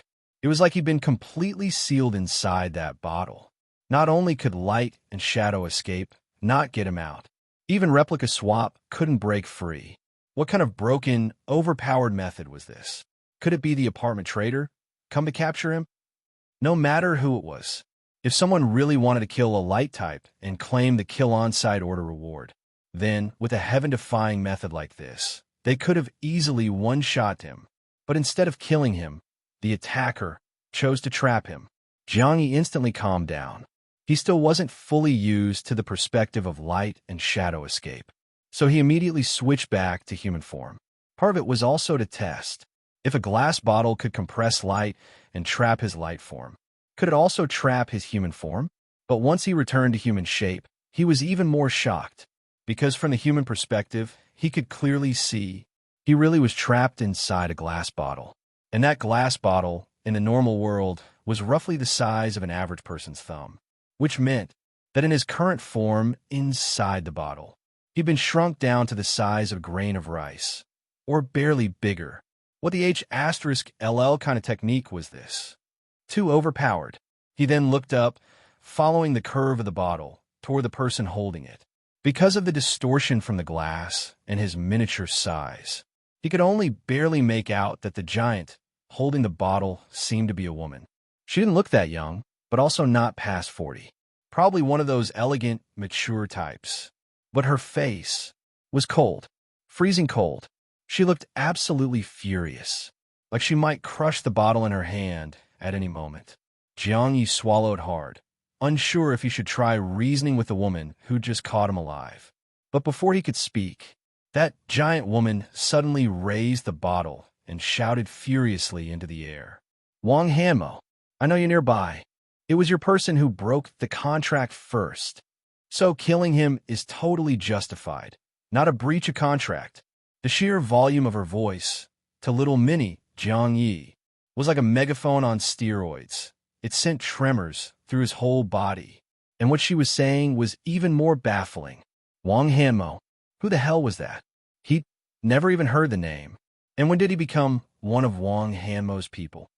He had no idea. Wait, does that mean he broke some kind of contract? What contract did he ever make? This furious woman who randomly kicked him and trapped him like a bug. Could she have gotten her own guy? A crazy theory even popped into Jiang Ye's head. What if someone named Huang Bo really existed in this world? And his use of the blackened replica named Huang Bo had somehow impersonated that person, which led to this woman hunting him down now. But even if he had stolen someone's identity, would it really lead to this level of hatred? Besides, her method of trapping him was clearly aimed at a light type. So more likely, she targeted him because he was a light type player. Could it be that Wang Hanmo was the hidden leader of some light type organization? And this woman assumed that, because he was light type, he was under Wang Hanmo? But the question still stood. What contract had he violated? Could it be about killing the 4444 administrator? Was this woman the late 4444 administrator's wife? But even if she were seeking revenge, shouldn't she go after the current 4444 administrator first? After all, the original 4444 had died on the Administrator PK arena. Jiang Ye racked his brain, tried to figure out how his light-type identity had offended anyone, when suddenly, a voice echoed from the sky in response to the woman. Technically speaking, he's not one of mine, but I still appreciate that you spared him for my sake. So, if he didn't cause too much trouble, please let him go on my account. Whoa, this Wang Hamo guy was actually defending him, and even sounded like he had some serious clout? Jiang Yu was just processing this, when the woman let out another mocking snort, laced with fury. Huh, you think your face still carries weight? The sky voice calmly replied. Our agreement still stands, after all. But the moment agreement was mentioned, the woman's fury exploded. With another sharp scoff, she snapped. Huh, agreement. If the person I've been waiting for is really gone, then even if your Defenders Alliance continues to exist, your so-called agreement with me won't mean SHD asterisk anymore. I'll tear him apart 1,000 times over, and I'll expose your whole light-type organization to the world. She was truly enraged. Just hearing her say she'd cut Huangbo into pieces. You could tell she hated him with every fiber of her being. But for what she said, she seemed to be from the Defenders Alliance.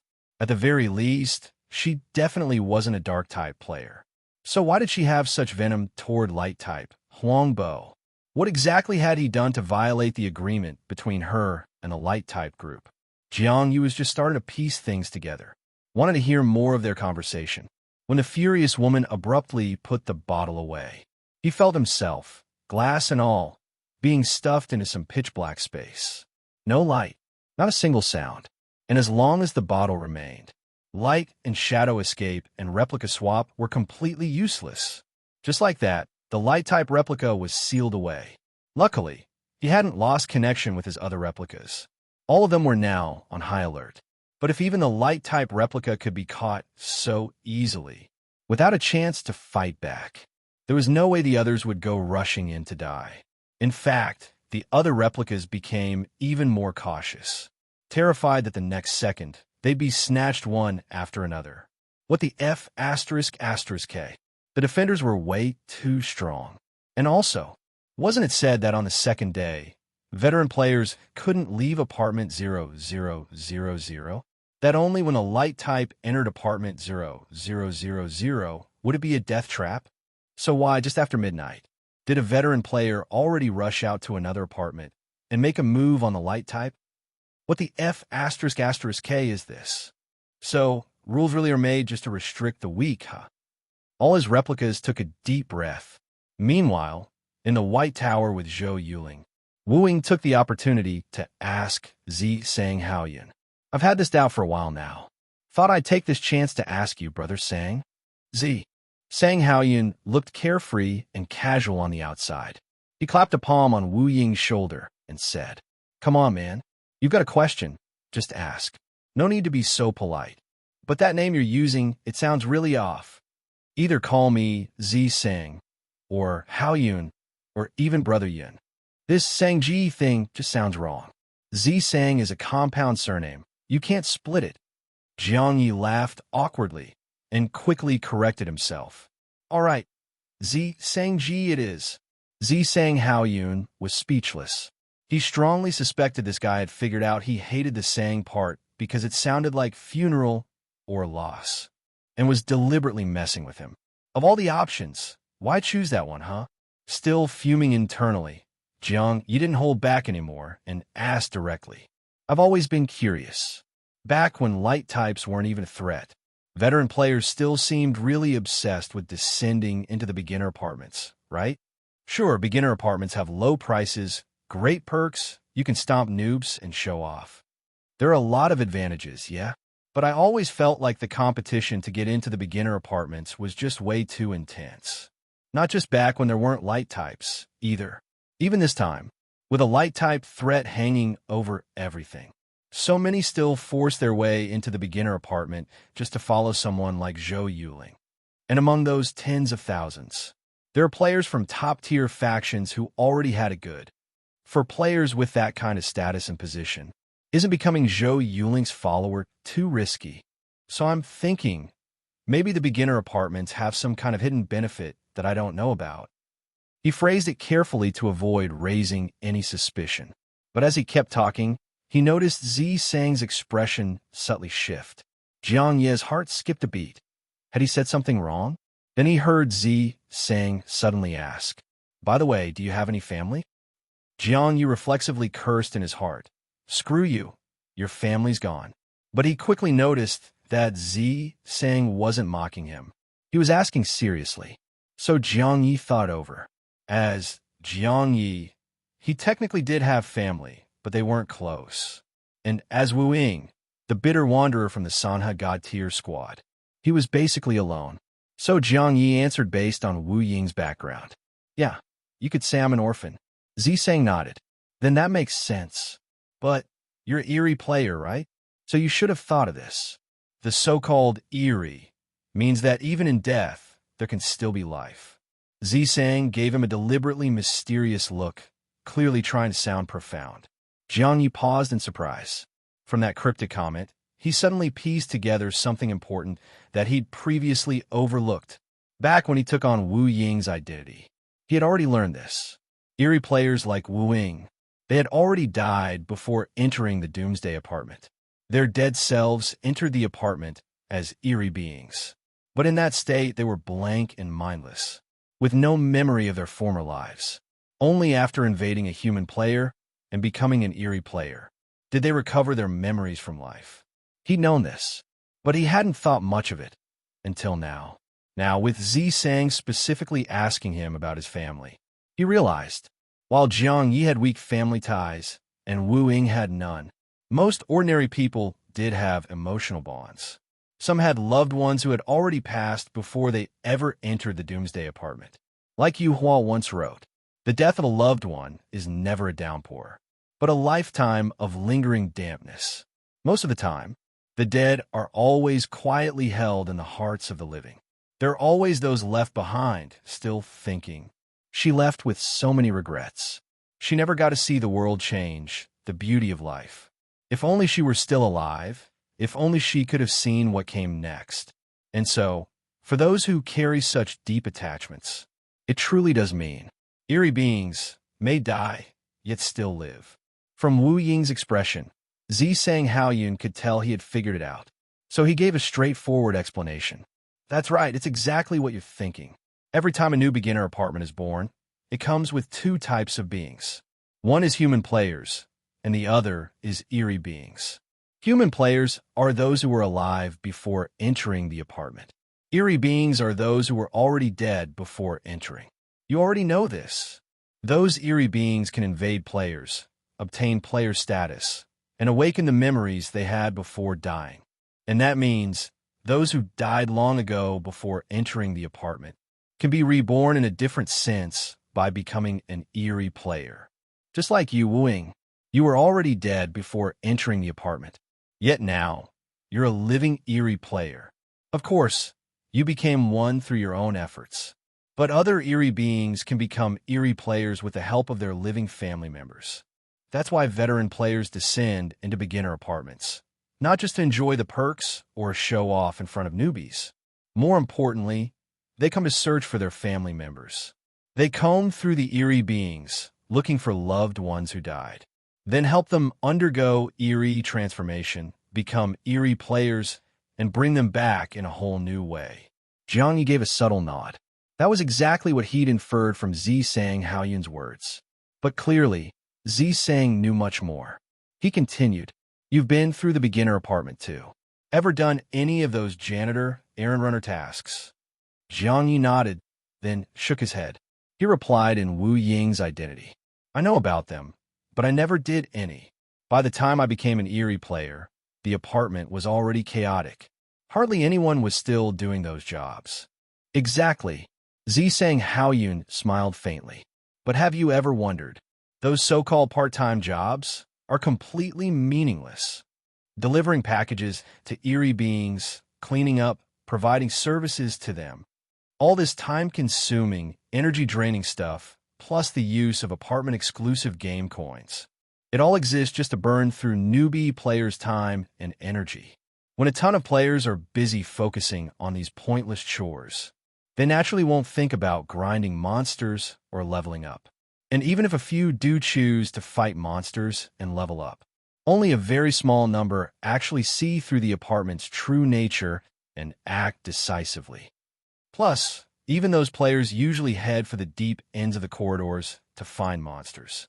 Very, very few think about targeting the eerie beings inside apartment rooms.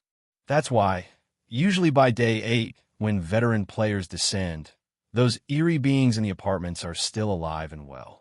At this point, Jiang Ye finally had an epiphany. So you're saying, the whole work for game coins to survive model is just a way to keep newbies in check, to stop them from targeting the eerie beings living in the apartment rooms. Because those eerie beings are the ones the veterans plan to bring back to life? Zisang gave him a knowing look and went on. Plus, the eerie beings in these apartments, they're actually divided into 2 categories. In the far ends of the hallways, you'll find some homeless eerie beings. Inside the apartment rooms, though, are the ones that appear far more noble. Those homeless eerie beings, put simply, have no one left who remembers or cares about them. Like you, those eerie types can only rely on themselves to become eerie players. And even then, there's a risk of failure when they try to invade someone. But the ones who have their own apartment rooms, those are the ones whose living family members are actively searching for them to help them revive properly and become eerie players. This, Jiang Ye frowned slightly. Zisang Haoyun instantly picked up on his confusion, leaned in, and said in a lower voice, "Feels weird, right? How exactly are the remembered and unremembered eerie beings sorted? Why do those with family get rooms? My guess is it's arranged by someone higher up, someone like the apartment boss. And don't you think those defenders who refuse to awaken glyph pattern abilities, and the reincarnated eerie who refuse to invade players in the beginner apartments, aren't they kind of similar? Most players think the reincarnated eerie go through rebirth on their own inside the apartment. But I have a theory, just a personal theory, okay? I think those reincarnated eerie might be the deceased family members of defender players. Normal players, once they revive a loved one, they're content. But defenders are so self-righteous. Even if they revive a loved one, they might not want them to become eerie players by invading others. So instead, they let their loved ones become reincarnated eerie who cycle through rebirth in the apartment, maybe hoping one day they'll return as full human beings without needing to rely on eerie invasion to gain player status. Zisang claimed it was just speculation, but Jiang Ye thought it sounded incredibly plausible. And all the information Zisang had revealed today completely shattered Jiang Ye's previous understanding. The eerie beings living in apartment rooms were actually the deceased, loved ones of veteran players, waiting to be brought back and turned into eerie players. And with that line of thinking, Jiang Ye finally realized how his light-type replica had broken the contract and ended up so hated. His light-type replica had made a massive mistake. Ordinary players level up by fighting monsters. And if they kill eerie beings, it's always the wild, unclaimed ones from the halls. But his light-type replica, back when he was recklessly going all out, he used light-type skills directly inside the apartment rooms. At the time, he killed quite a few dark-type players, but even more, he slaughtered who knows how many of the eerie beings living in those rooms. In fact, in apartment 9999, he had almost completely wiped out the eerie beings in the housing units. Then he went on to several other apartments and did the same. By the time he returned to apartment 1010 to rescue his main body, it was thanks to those reckless attacks on room-bound eerie beings that his light-type replica had leveled all the way up to level 10. So now, it seemed that light-type had been captured alive precisely because of this incident. Looking back on the way that furious woman had acted when she caught the light-type, Jiang Ye finally pieced everything together. The Wang Hanmo, she mentioned must be the leader of the Light-type organization. And the woman herself was very likely from the Defenders Alliance. Between the Defenders Alliance and the Light-type organization, there was apparently some kind of agreement. And part of that agreement likely involved a restriction that light types must not harm the eerie beings in apartment rooms. But Huang Bo's light-type replica clearly didn't know or follow the rules. He killed off tons of those room-dwelling eerie beings. So his actions were labeled a breach of contract. And as for that woman saying she was waiting for someone, it was obvious now. The person she waited for was her deceased family member, who would have appeared in a housing unit as an eerie being.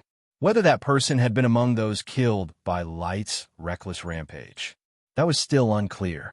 Now that Jiang Ye had figured out why the Light type was so hated and captured alive, he finally felt a little relieved. At the same time, he was seriously thankful. Thank God he hadn't made a move on Little Bai. Back when his power had started rising, he had even considered whether to just take out Little Bai for a massive gain.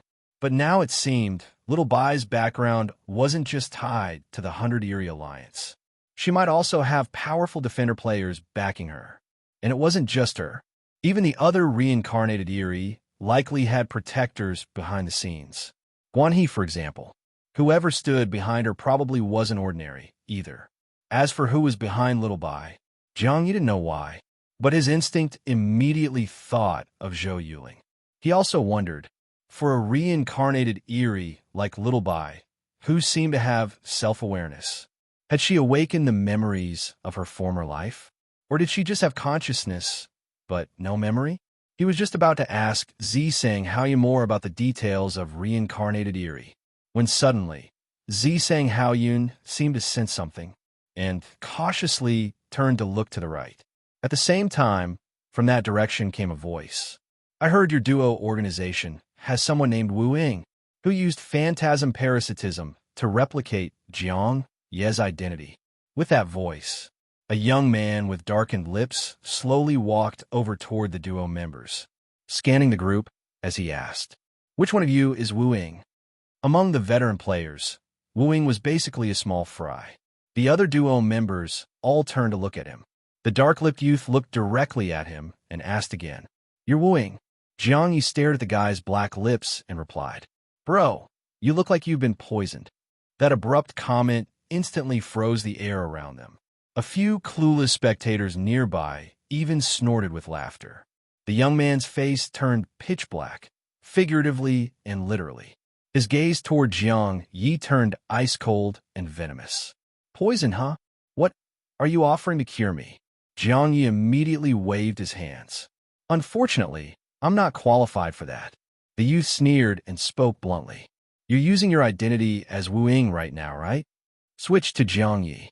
I want to see your data panel." This chick's commanding tone was seriously annoying. But since Jiang Ye was still inside Zhou Yuling's White Tower, he didn't want to cause trouble by drawing too much attention.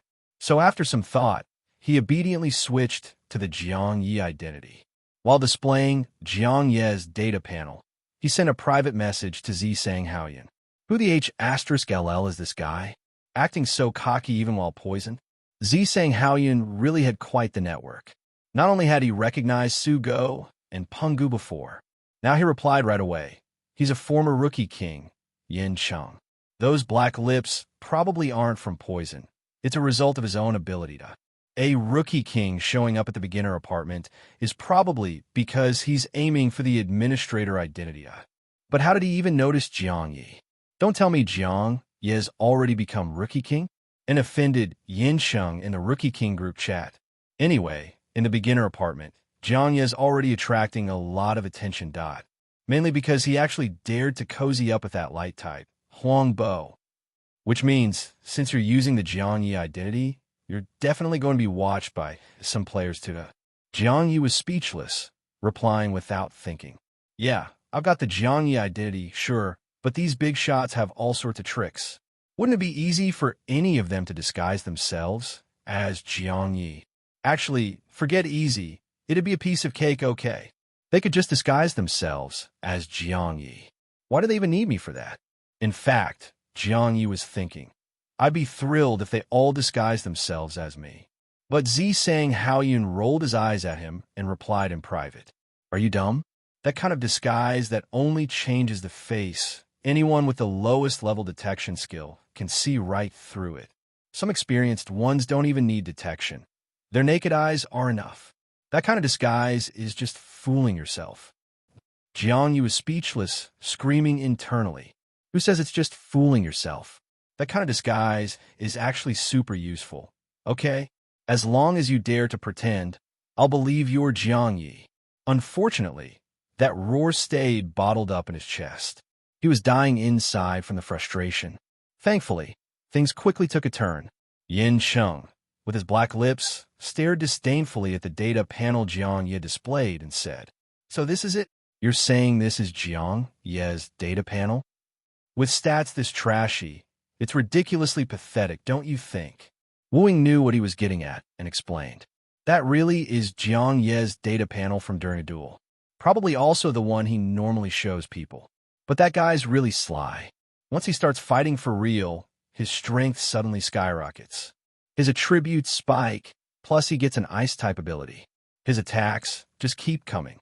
The other members of the duo organization nodded in agreement. They were all aware of this, and it proved Wu Ying wasn't lying. Yin Cheng's face stayed dark as he stared at the data panel for a while. Then suddenly, he looked at Wu Ying's Jiang Ye face. After a few seconds of silence, he asked, How about lending me that face? What? Inside, Jiang Ye got a really good feeling. But on the outside, he still played dumb. What do you mean? Yin Cheng flipped his right hand and took out a small black box. This contains high-grade human skin sand, specially used for crafting disguise masks.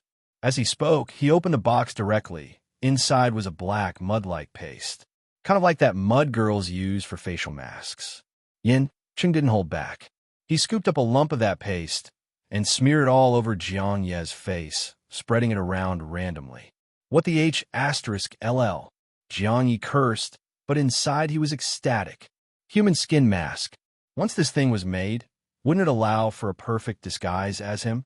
Jiang Ye had imagined before, having custom-made disguise masks based on his face, letting any player easily impersonate him.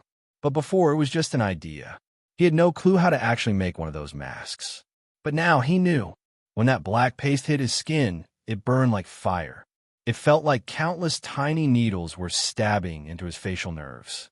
At the same time, he vaguely saw the black mud turning red, then back to black on his face. Only once it fully darkened and hardened did it finally form a disguise mask, like it had been molded onto his face. Yin Cheng peeled the finished mask off Jiang Ye's face, and he saw. The mask didn't look like him on the surface. Instead, it resembled the bald-headed disguise mask Jiang Ye had used before. But this synthetic disguise mask looked way more refined than the ones from a bronze treasure chest. Yin Cheng tried it on himself right away. Sure enough, the mask didn't make him look bald. He was fully transformed into Jiang Ye. Not just the face, his physique matched Jiang Ye's exactly. He even pulled up a data panel, and it was the data panel from Jiang Ye's replica number 2 that Wu Ying had duplicated earlier. D*MN. This disguise, so damn realistic. Who knows, could an S-tier eye of true sight see through it? But one thing was certain. Jiang Ye's other replicas would definitely be able to sense it. Like right now, as long as Jiang Ye willed it, Yin Cheng could instantly be fused into one of the other replicas. Or they could even do a replica swap. Jiang Ye's heart was bursting with joy, but this place was still full of people. So he didn't make a move against Yin Cheng just yet. Yin Cheng merely checked the mask's effect, then removed it and put it away. After that, he casually threw a thanks at Wu Ying and turned to leave. Throughout the whole process, this guy didn't show the slightest courtesy or respect toward Wu Ying. Zisang Haoyun frowned slightly, but didn't say anything. The surrounding players, seeing how submissive and easy to push around Wu Ying seemed, soon had a few others approach him to request customized disguise masks. Jiang Ye's face, after being repeatedly smeared with human skin sand, had turned so red it looked like it could bleed. Yet from beginning to end, as he was bullied like that. He didn't even let out a fart. So in the eyes of others, this only reinforced the belief that he was easy to mess with. Another player even came over, smiling at him. Hey, Wing, right? Looks like we're kindred spirits. My glyph pattern ability is also phantasm parasitism. So I'd like to ask a favor. Just kill me once using your current identity, so I can duplicate your Jiang Ye identity too. Jiang Ye's expression was blank, his face stiff. Seeing that, the guy's face darkened. What? You helped others, but now you're not willing when it's my turn? You look down on me, or something. My request way simpler than asking you to customize a disguise mask, don't you think? Jiang, you didn't say a word. You just stabbed the guy to death in one move.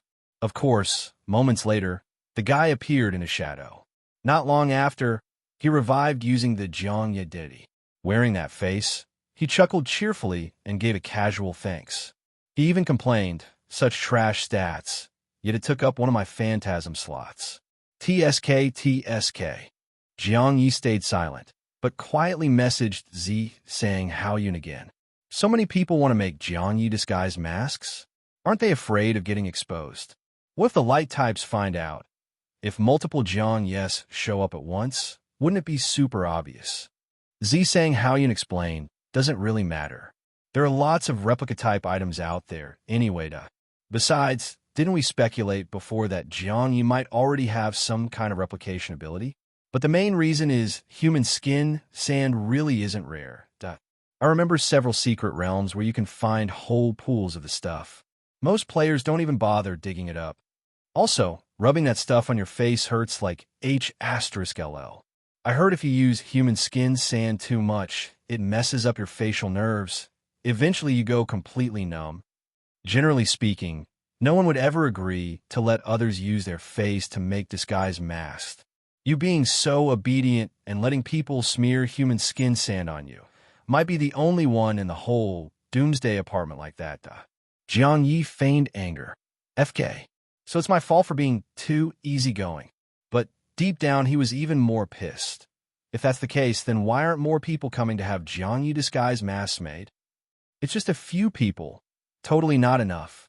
In truth, after having his face smeared with human skin sand several times, it had already turned shockingly red. And now, his face had gone completely numb, stiff with paralysis. From the outside, it looked like he might already be mad.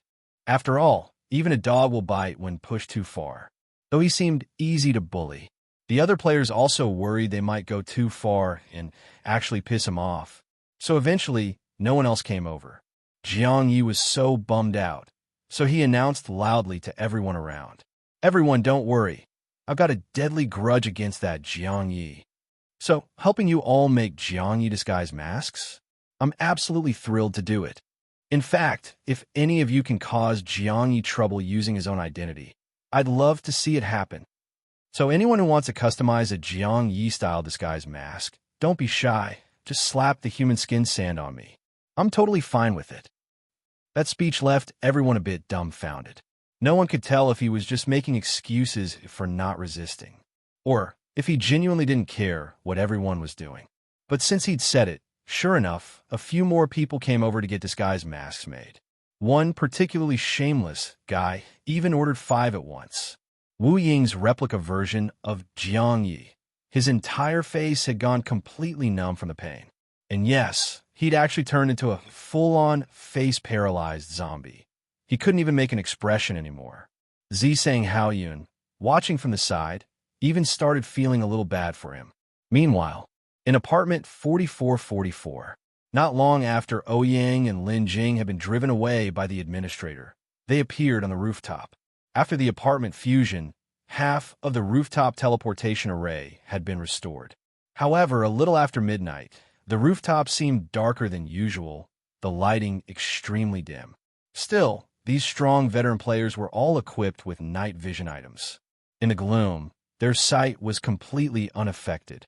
Clearly, their purpose here was to use the rooftop teleportation array to perform a cross-apartment operation, and then travel from another apartment to apartment 0000.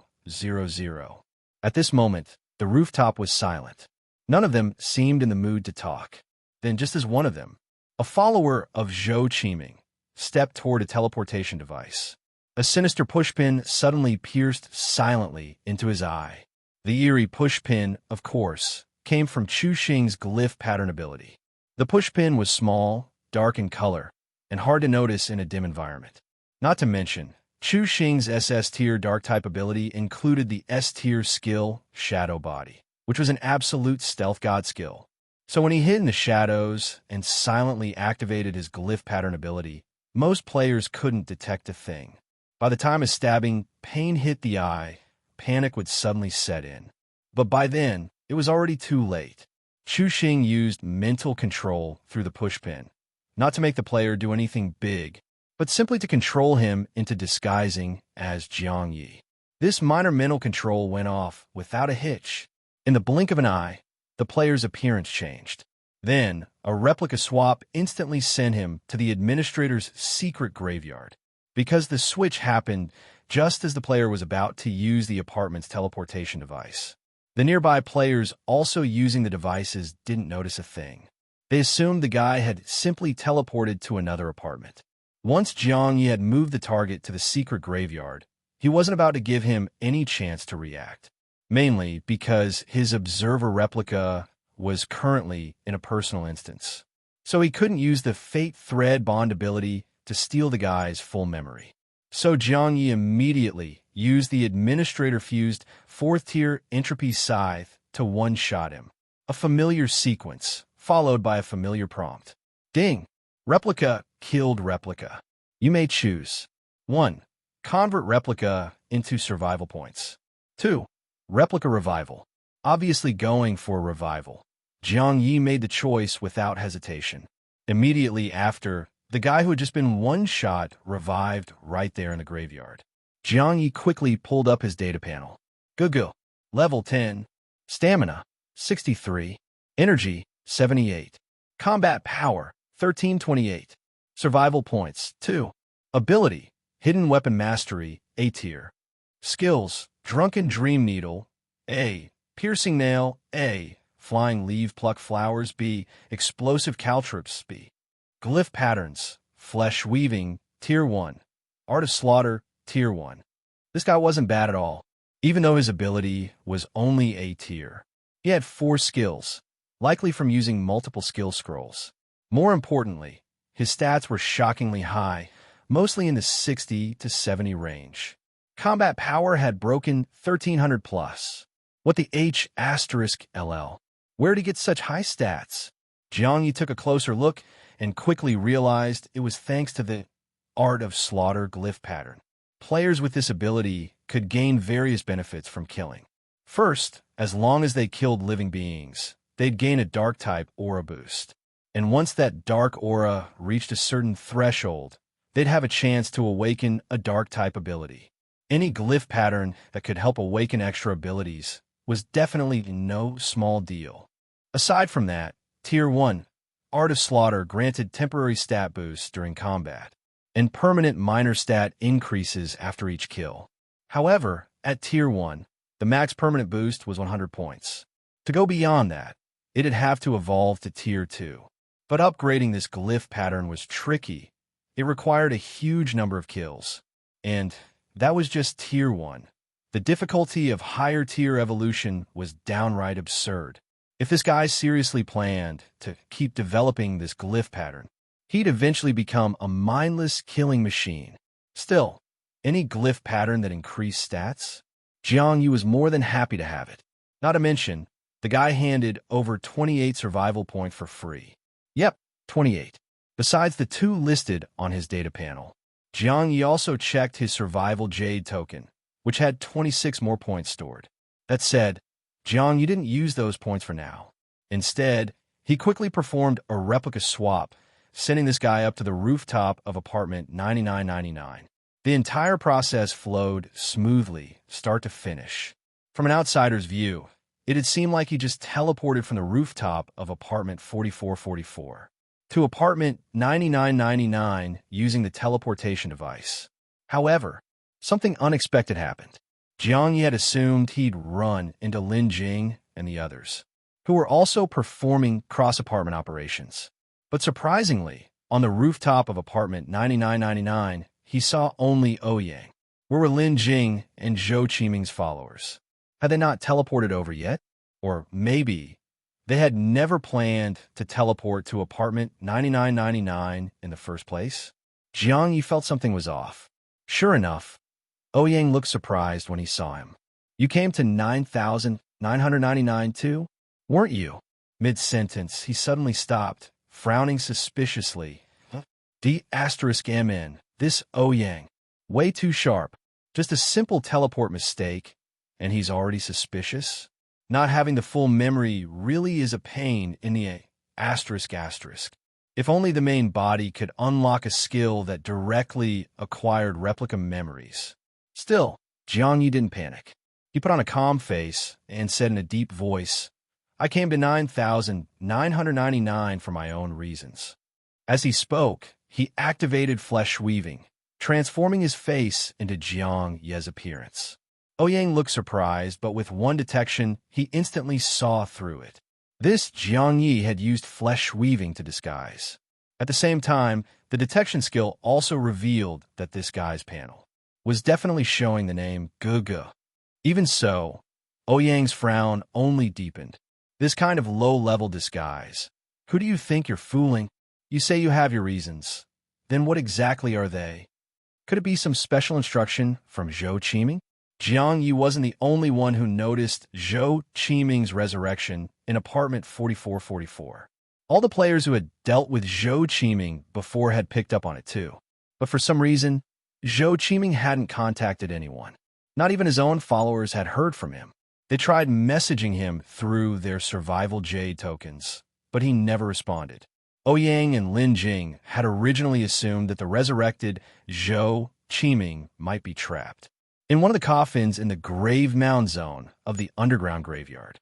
Their plan to request permission from the 4444 administrator to visit apartment 0000 was partly to probe the attitude of the new 4444 administrator, to see if there was any chance of getting into the underground graveyard again. Unfortunately, this new administrator of apartment 4444 clearly wasn't easy to deal with. He wouldn't even grant them passage to apartment 0000. So afterward, they didn't dare bring up the idea of entering the underground graveyard again. Zhou Qiming remained missing in action. They had no idea what his situation really was. But this Gugu actually seemed like he'd received special orders from Zhou Qiming. In fact, Ouyang couldn't help but suspect. Could this Gugu actually be Zhou Qiming in disguise? Maybe, after his resurrection, to avoid being killed by Jiang Ye again. He borrowed his follower's identity to hide himself? Dozens of possibilities flashed through Ouyang's mind. But strangely enough, not one of them was that Gugu was Jiang Ye in disguise. Jiang Ye could pretty much guess the kind of mental gymnastics Ouyang was doing. So he just acted even more calm and mysterious. And to Ouyang's question, he didn't give any answer at all. Instead, he shot Ouyang a cold warning glance and said flatly, "None of your business. Mind your own mouth." Ouyang immediately fell silent and turned toward the administrator office on the first floor of apartment 9999. Jiang Ye, still disguised as Jiang Ye, followed close behind. And at that moment, in the lobby on the first floor, the atmosphere inside the administrator office was even tenser than they had expected. The moment they stepped into the lobby, they saw from a distance a woman who looked under 40, dressed in a black athletic outfit, tapping the counter forcefully and glaring aggressively at the 9999 administrator. From this angle, Ouyang could only see the woman's back, but he had a full view of the 9999 administrator's face. It was Jiang Ye. Jiang Ye had really become the administrator of apartment 9999, even though he had already suspected it, actually seeing it hit Ouyang like a sledgehammer. This guy actually solo killed the 9999 administrator. How the H**LL did he pull that off? Could it be that he used some rookie king privileges after leveling up? Or did he get help from the veteran players who arrived after midnight? But those veterans couldn't even leave apartment 0000 the next day. Besides, judging from the apartment 9999 group chat, Jiang Ye must have become the administrator before midnight on day 2. So, he really killed the administrator on day 1. And not just any administrator, the strongest one, the 9,999 administrator. This, Yang took in a sharp breath, holding it for so long his heart practically went numb from shock. But then another thought hit him. Since Jiang Ye had gone from Rookie King to Administrator, that Rookie King privilege must have turned into a privilege item, right? Ouyang's breath quickened again, his mind spinning with possibility after possibility. But just then, he noticed something that stunned him even more. The once godlike, seemingly out of reach Jiang Ye was actually looking like the weaker side in front of that aggressive woman. While Ouyang was still frozen in surprise, the woman seemed to sense his presence and turned to glance at him. The moment she turned her head, Jiang Ye's new Gugu replica hastily removed the Jiang Ye disguise and reverted to Gugu Ye's face. Even so, when the woman's gaze swept over them, both of them instantly went rigid, not even daring to breathe. It looked like they might get killed just by her glare. Gugu replica's behavior mirrored Ouyang's, pure fear and confusion about the woman's identity. But Jiang Ye actually knew. This woman had captured a veteran light-type player alive, and she was very likely a defender. She had come to the 9999 administrator to request a resident registry. Clearly, she wanted to investigate the identities of the eerie beings who died in apartment 9999. If among those dead eerie beings was someone she had been waiting for, then it was over. For the light-type replica, what awaited was 1,000 cuts and slow death. The only question was, would Light have any chance of escaping before being shredded to pieces? Jiang Ye had some rough guesses about the woman's identity and purpose, but he took the opportunity to use Gugu Ye's identity and sent Ouyang a private message. Do you know who that woman is? Why do I get the feeling she's even stronger than Jiang Ye? Even though the woman had turned her head back to the 9999 administrator after glancing at them, Ouyang still hadn't shaken off the fear from that one look. At the same time, he was a little shocked by Gugu Ye's composure. This guy was still able to DM him under these circumstances. Ouyang took another deep breath, forcing himself to suppress his fear, and finally replied, "No idea. But yeah, she really might be stronger than Jiang Ye. You think maybe Jiang Ye only became the 9999 administrator because she made it possible? What if she had business with the previous 9999 administrator, and that guy didn't know who he was dealing with, so she just slapped him to death? And Jiang Ye, having the Rookie King identity, just happened to take the spot? So now, knowing her strength, Jiang Ye cooperates with her completely? Honestly, that analysis made a lot of sense. Jiang Ye didn't argue, instead agreed. That's actually very possible. But seriously, why couldn't I have been the one to stumble into such a great opportunity? Also, if she really could one-shot the 9999 administrator, then who is she? And why didn't she become the 9999 administrator herself? Ouyang hadn't thought of that at all. But when he saw the line, why didn't she become the 9999 administrator? Inspiration struck. Maybe she didn't become the administrator because her own identity is already above that level. Could she be the apartment boss? When Ouyang sent that message, it looked like a question, but in his heart, he was almost certain that this woman was the apartment boss. Otherwise, who else in the entire beginner apartment could slap the 9999 administrator to death? Who else could order an administrator around like that?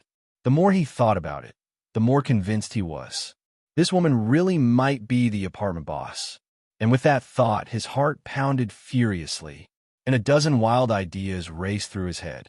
Ouyang had risen to power by building goodwill with administrators.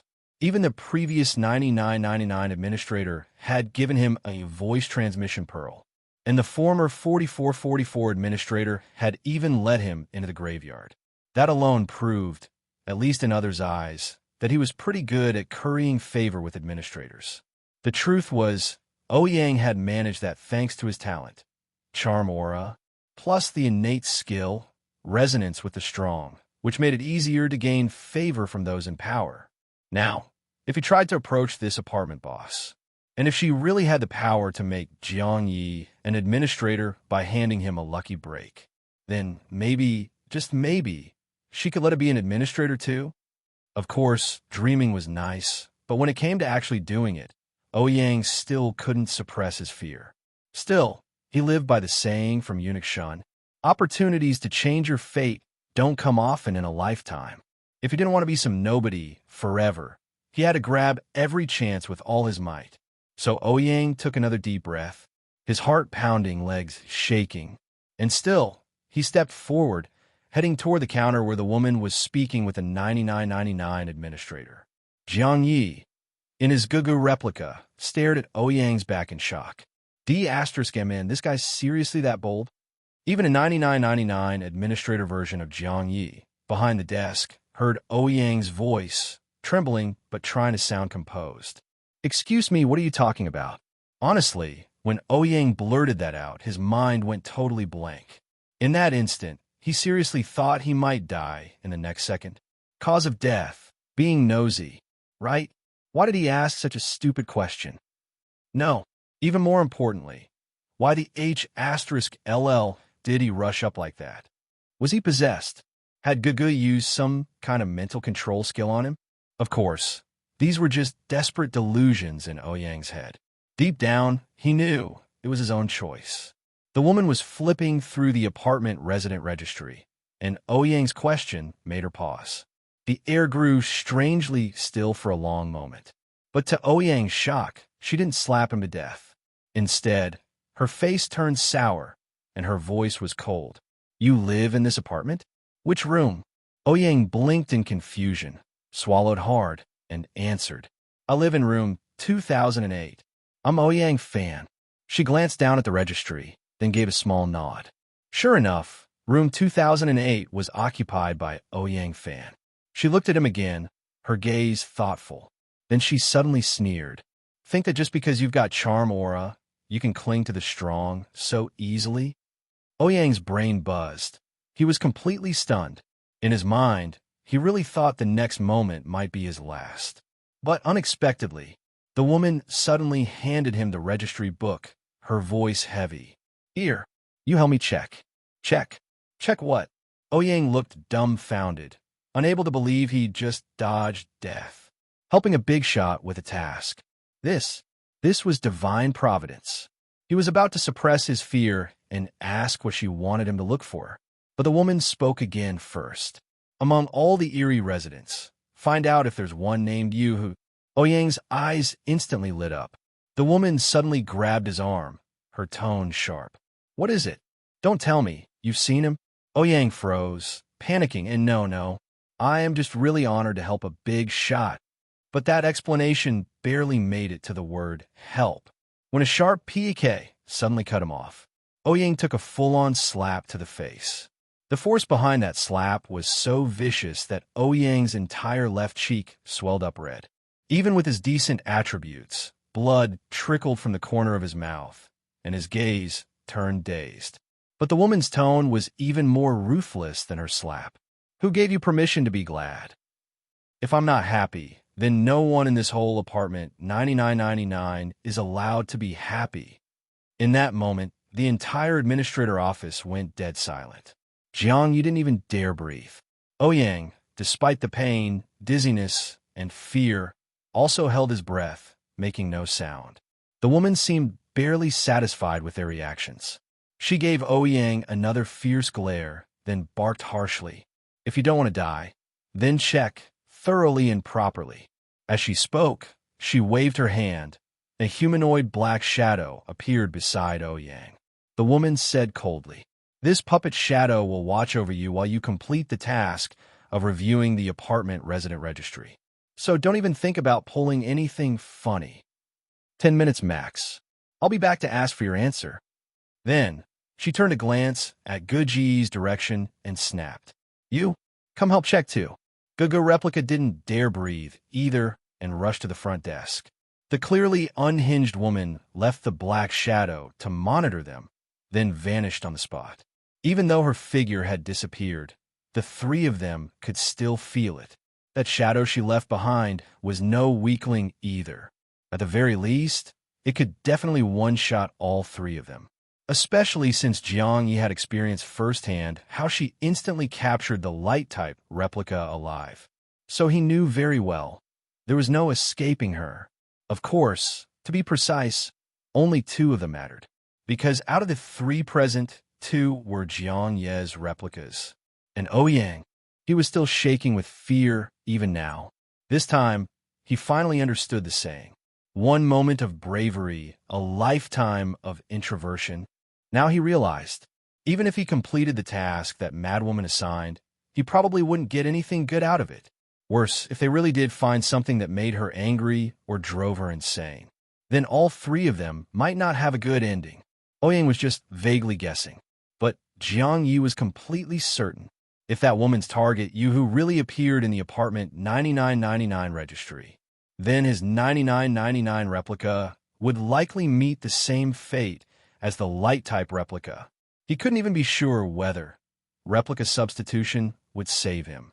After all, in that glass bottle, even replica swap had stopped working. And even if replica substitution did trigger, he wasn't sure he could fool that madwoman's eyes. He didn't know whether she'd just hunt down all his replicas around the world. After experiencing all this as the 9999 administrator, Jiang Ye suddenly had another thought. Was the previous 9999 administrator really dead? If not, and he was still alive, how would he have dealt with that madwoman? Nearly all the eerie beings in apartment 9999 had been wiped out. Back then, Jiang Ye hadn't known the consequences of that, but the former 9999 administrator surely did. So, what did he plan to do about it? Could it be that the 9999 administrator didn't know what to do either, and so he faked his death on purpose, passing this hot potato of a position onto Jiang Ye? Maybe even the apartment trader who dragged Jiang Ye into 9999 was actually working with the 9999 administrator. This whole conspiracy theory might not be true, but made Jiang Ye feel even more heavy-hearted. Because if he was right, he was now staring down two if paths. If Yuhu is in the apartment 9999 registry, the madwoman kills him on the spot and buries him along with Yuhu. If Yuhu isn't in the registry, the madwoman temporarily spares him. But the not-so-dead 9999 administrator might return to take back his position. Of course, those two if scenarios might not happen at all.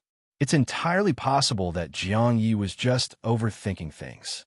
But he really didn't want to gamble his fate on whether those possibilities would happen or not. He wanted to be absolutely certain, to take control of his own destiny.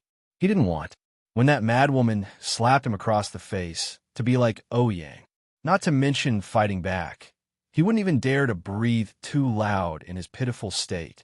Even more so, when the apartment trader changed his face and came at him with thunderous means. And he, still powerless, could only be at their mercy. What does it mean to take control of one's own fate? It means, when others try to control you, you have the right to say no. But right now, whether it's the apartment trader or that madwoman, both had terrifying strength to manipulate him as they pleased. He had to change this powerless situation as soon as possible. Jiang Ye hardened his heart, his gaze firm. Meanwhile, Guji's replica silently helped the trembling Ouyang steady himself while quietly messaging him. Do you still think that madwoman is the apartment boss? Ouyang didn't reply right away. He was too overwhelmed. That slap just now, compared to life-or-death combat injuries, of course it wasn't serious. But while the pain wasn't much, the humiliation was enormous.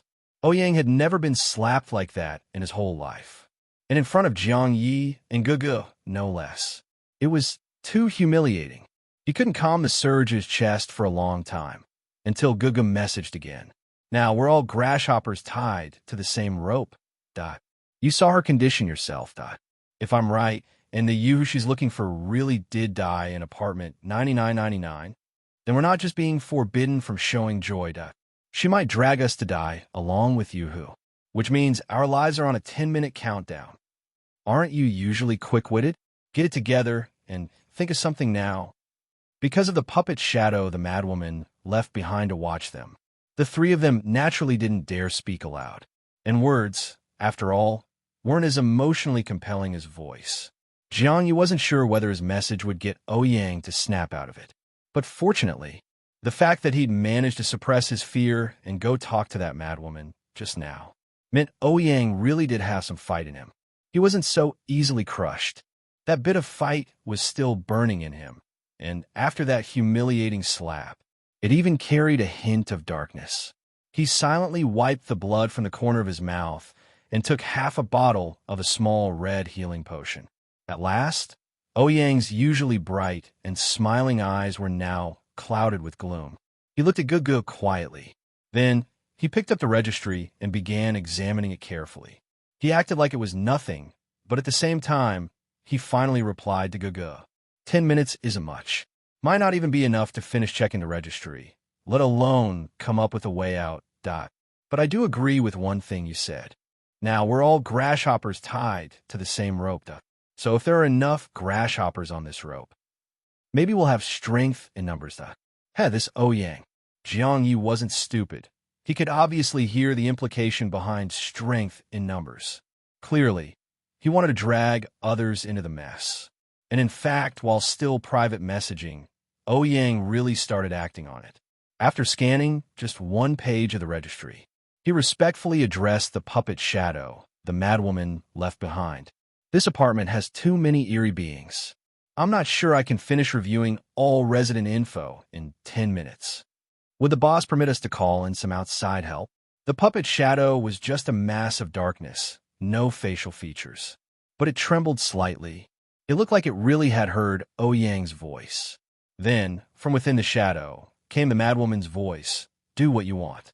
So Ouyang gave Gugu and Jiang Ye a look, clear meaning. Anyone we could drag down with us, we drag down. If we die together. With more people under the threat of death, the chances of someone finding a way out would increase. So right away, Ouyang didn't even bother hiding from the puppet shadow. He directly took out his survival jade token and started calling for reinforcements. He also instructed Gugu, "You said it yourself, it's life or death. One wrong move, and we're dead. In that case, you might as well find a way to trick Zhou Qiming into coming too. From the madwoman's words, anyone who arrives is stuck. If Zhou Qiming boards this ship with his powerful backers, he's more likely to find a way out than me. To be honest, Ouyang had previously suspected that Gugu might be Zhou Qiming in disguise. But after a few exchanges, he quickly ruled that out. Zhou Qiming was knowledgeable, had access to more information than the average player, and was inherently arrogant. But Gugu had just been asking Ouyang all kinds of questions. That clearly didn't match Zhou Qiming's personality. Now, with death looming over him, Ouyang didn't care why Gugu had come to apartment 9999. What mattered was survival. Conveniently, Jiang Ye had thought about using the survival jade token to contact Zhou Qiming when he got Guji's replica. He just hadn't figured out a reason that wouldn't expose himself too obviously. Now it was perfect. He had a legitimate excuse. So he took out Guji's survival jade token and tried contacting Zhou Qiming. Gugu, boss, are you still at apartment 4444? We urgently need help over here at apartment 9999. Then he explained everything that had happened at 9999. Actually, if he wanted to drag Zhou Qiming down like Ouyang suggested, he shouldn't have revealed the full danger of the madwoman. After all, if Zhou Qiming had any brains, he wouldn't risk his life coming to 9999. But Jiang Ye didn't intend to drag Zhou Qiming into it like Ouyang did. He just wanted an excuse to make contact with Zhou Qiming. Once they were in contact, he could probe and try to find out where Zhou Qiming actually was. Of course, he didn't have high hopes. From the save chat logs on the survival jade token, it was clear Gugu had tried contacting Zhou Qiming multiple times after resurrecting. But Zhou Qiming had never replied. Now, even with news about the madwoman, it wasn't certain Zhou Qiming would take the bait and respond. While sending messages according to his own plan, he noticed that things seemed to be going well on Ouyang's end. He saw Ouyang working his survival jade token, and then curl his lips into a wicked grin. Gugu asked directly, "You tricked Lin Jing into coming?" Well, of course it was trickery. If he'd explained everything truthfully, Lin Jing probably wouldn't risk coming. Ouyang just raised an eyebrow and didn't answer. While continuing to call for help, he looked to Jiang Ye's administrator replica and said, "Want to call over the white-clad woman too? Strength in numbers." Jiang Ye thought to himself, this Ouyang's definitely gone full dark mode now. He could find a way to bring the white-clad woman here, but he decided to wait and see for now. So, as the 9999 administrator, Jiang Ye kept flipping through the registry and ignored Ouyang. Ouyang didn't care either. He read the registry while calling for help. Luckily, up to now, they hadn't found any resident named Yuhu. However, after a long wait, Guji's replica finally received a reply from Zhou Qiming. Yuri saying that madwoman is looking for an eerie named Yuhu? Finally, a reply from Zhou Qiming. Guji's eyes lit up, and the message made his heart sink. He replied immediately. "What? Boss, you know this Yuhu? Do you know if it's still alive?" Just as he sent that message, plop, a sound nearby. The registry Ouyang had been reading suddenly dropped to the ground. His eyes looked dazed and puzzled, and his face had gone deathly pale. A bad feeling immediately flashed through Jiang Ye's heart, and the puppet shadow left by the madwoman seemed to notice Ouyang's expression too. It stepped forward, picked up the dropped registry, and Jiang Ye seized the chance to glance over. Sure enough, there was a resident listed in the registry, Lin Yuhu, and from within the voice transmission pearl, a low male voice soon responded with a simple explanation. "Ah, the hidden housing, that was a special arrangement for this generation's beginner apartment." Once she was certain that hidden housing truly existed, the madwoman clearly let out a breath of relief and quickly followed up with another question. "Then, this hidden housing you guys set up, would it have been affected during the light-type sweep of apartment 9999? The voice transmission pearl answered decisively, "No," just that one word, and the madwoman completely relaxed.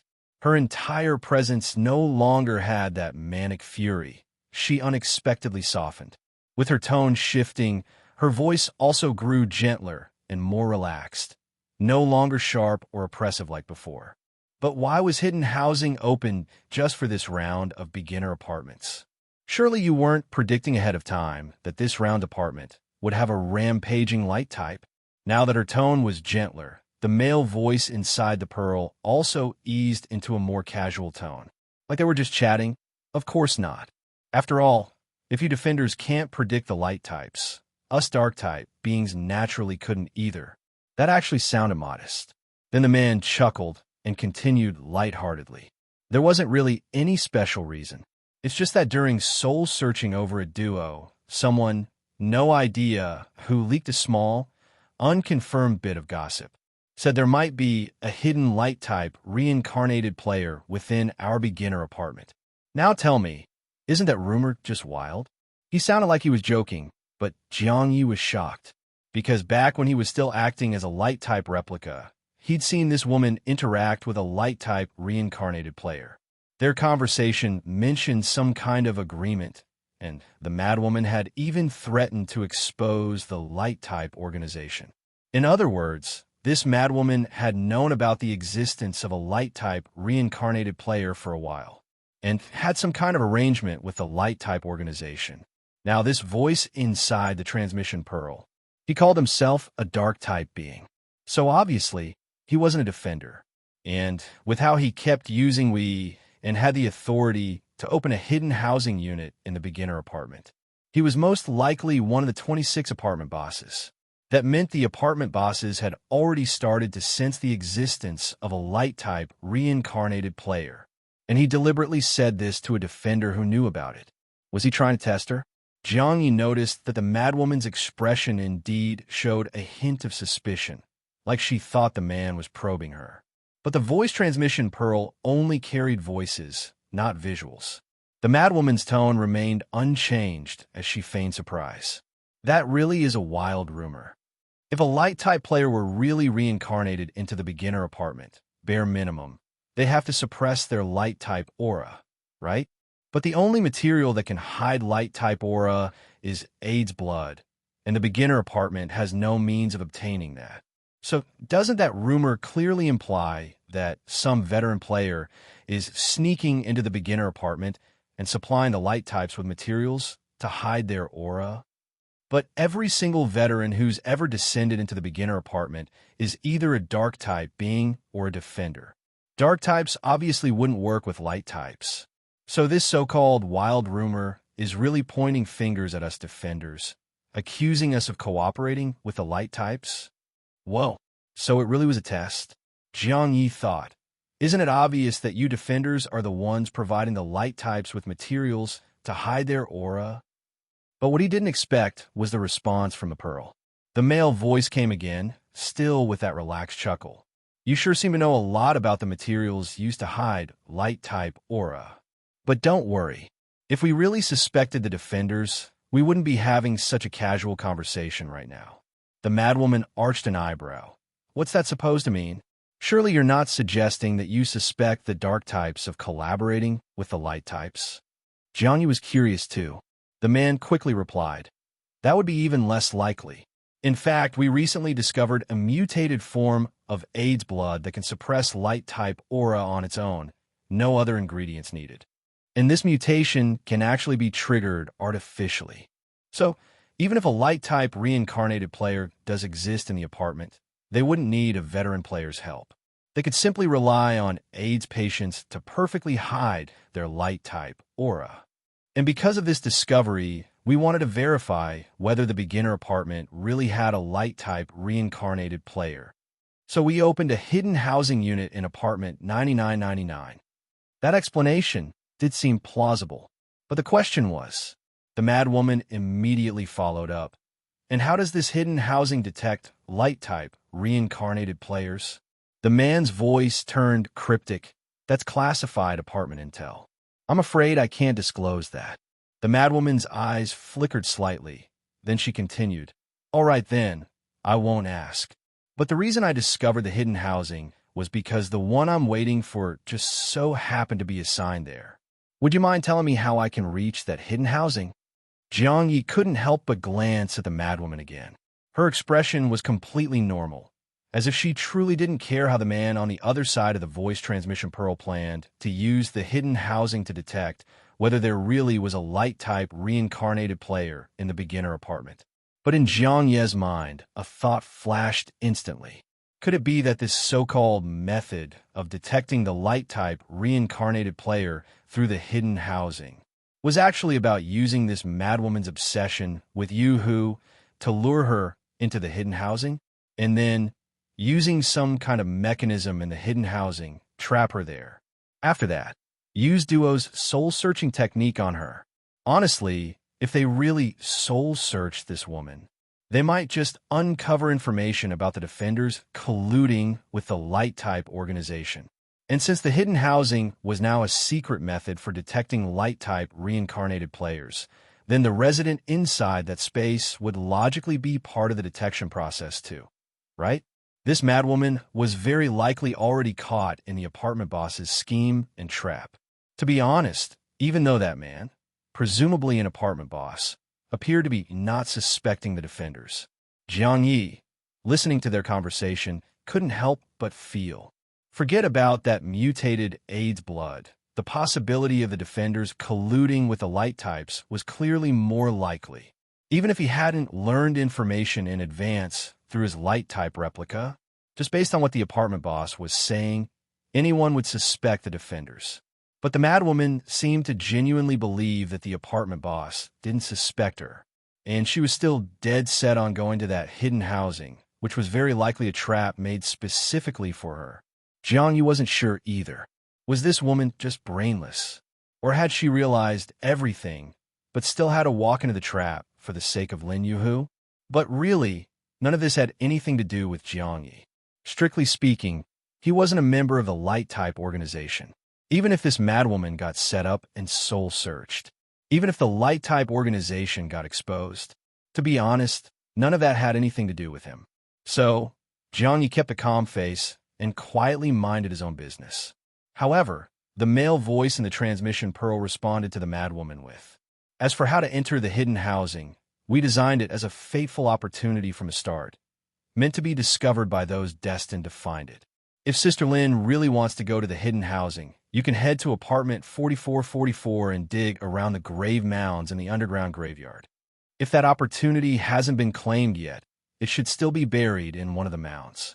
But if someone's already dug it up, then you'll have to track down the player who took it and ask them. It might be a bit of a hassle, but with your strength, Sister Lin, it shouldn't be difficult, right?" The man's voice was still relaxed, but Jiang Ye's brow twitched. He was silently cursing. The asterisk imminent. What did this mean? Jiang Ye had only just received admin privileges for apartments 9999 and 4444. And now, this madwoman had just caused a stir at 9,999. Was she really about to storm 4,444 next? Couldn't she give him a break? And if it were just some digging, that'd be one thing. But if she really started tracking down and interrogating players who dug around in the mounds. Jiang Ye just thought this, and the madwoman had already casually responded and cut off the voice transmission pearl. She looked swift and decisive, clearly ready to head straight to apartment 4444 and investigate the grave mounds. And it seemed she also intended to bring Ouyang and Gugu along to continue working as her lackeys. Ouyang didn't object in the slightest. Before the madwoman even opened her mouth, he took the initiative and said, "Boss, are you heading to apartment 4444 to dig graves? If so, I happen to know a few players who've dug up a bunch of mounds in the underground graveyard. That graveyard in 4444 was invaded not long ago by the light type. The light type was digging around those grave mounds for quite a while, like it was searching for something. If it really did find the way to the hidden housing, then, no need to say the rest, it was obvious. If the light type got into the hidden housing, then you would almost certainly be dead." This Ouyang. Jiang Ye gave him a flat look. The madwoman's face did shift a little when she heard what Ouyang said. It looked like she was considering pulling out the bottle that imprisoned the light type and interrogating it. But before she could act, Jiang Ye's Gugu replica offered a critical piece of information. Speaking of the grave mounds in 4444's underground graveyard, I have a strong suspicion that my boss, Zhou Qiming, is the one who dug up the opportunity leading to the hidden housing. Boss, take a look. Here's my chat log with Zhou Qiming. Gugu directly showed the chat messages he'd exchanged with Zhou Qiming not long ago to the madwoman. Anyone with half a brain could tell. Zhou Qiming knew Yu-Hu, and since he very likely dug around in the 4444 underground graveyard, then chances were the so-called opportunity the apartment boss mentioned had already been taken by him. The madwoman took a deep breath, and her expression immediately darkened. Obviously, she had hoped the secret of the hidden housing had not been discovered yet, because once it had, and someone had already been there, then Yu-Hu's survival would be a total unknown. The madwoman didn't say much more and was just about to act when, from the direction of the red light elevator in the lobby, more figures arrived. Apparently, they were people Ouyang had summoned earlier. Besides Lin Jing, a few of them turned out to be Zhou Qiming's followers. Trying to drag them down with him, Ouyang promptly said to the madwoman, "It's true, go ahead and ask them. They're also Zhou Qiming's followers." So the madwoman questioned them one by one. After confirming the information, she waved her hand. From her sleeve, a few eerie talisman papers flew out. In the blink of an eye, the papers landed on Ouyang, Lin Jing, Gugu, and those few of Zhou Qiming's followers. Instantly, those with the papers stuck to them transformed into puppet-like dolls, their bodies stiff and motionless. Their life force, it seemed to be completely severed. The madwoman waved her hand again, collecting the puppet-like figures the others had become and storing them inside her spatial item. Then, she turned to the 9999 administrator and said, "I know you can't leave apartment 9999, so I won't take you along. But if that Zhou Qiming shows up at apartment 9999 again, you trap him for me immediately and send me a message. As she spoke, she tossed a voice transmission pearl to the 9999 administrator. With that, she flashed away. Finally, the tense atmosphere in apartment 9999 returned to calm. But the storm of blood and fury was clearly shifting toward apartment 4444. Originally, Jiang Ye had wanted to find Zhou Qiming so he could use Chu Xing's ability to turn the revived Zhou Qiming into one of his own replicas. That way, not only would his replica strength surge, he would also gain access to most of Zhou Qiming's secrets. But now, Zhou Qiming had become that madwoman's target. He might not even survive. So, Jiang Ye's desire to convert Zhou Qiming into a replica became less urgent. Maybe he could wait and see. Watch how that madwoman planned to deal with Zhou Qiming. That said, Zhou Qiming was one of the apartment boss's people to begin with. It was possible that discovering the hidden housing was part of the apartment boss's plan too. But regardless, the fact that the madwoman's focus had shifted away from Jiang Ye was a good thing. However, what Jiang Ye didn't expect was, when he wanted to find Zhou Qiming, he couldn't. And now that he no longer wanted to find him, Zhou Qiming showed up himself. Inside room 2025 of apartment 4444. One of Jiang Ye's replicas stationed there as an anchor for replica swap suddenly heard a knock at the door. Looking through the peephole, there he was, the very Zhou Qiming he had been unable to find earlier. Jiang Ye's brow twitched. He thought to himself, don't tell me this guy's pulling the same move as Yang, thinking the end is near and trying to drag someone else down with him. And the person he wanted to drag down was obviously Jiang Ye. At this point, Jiang Ye couldn't want to avoid Zhou Qiming more. However, even if he didn't open the door, Zhou Qiming standing outside would still attract the madwoman. Cursing inwardly, Jiang Ye ultimately opened the door. But after opening it, he stepped outside and shut the door behind him. Then he looked at Zhou Qiming and said coolly, "Want to talk somewhere else?" The revived Zhou Qiming looked even more exhausted and disheartened than before. The dark circles under his eyes were so heavy they almost resembled a panda's. The same gloomy demeanor. Before, he'd barely been able to hide his arrogance. But now, his appearance showed no sign of pride. Instead, his whole presence was shrouded in deathly stillness. It was as if he felt no joy from resurrection.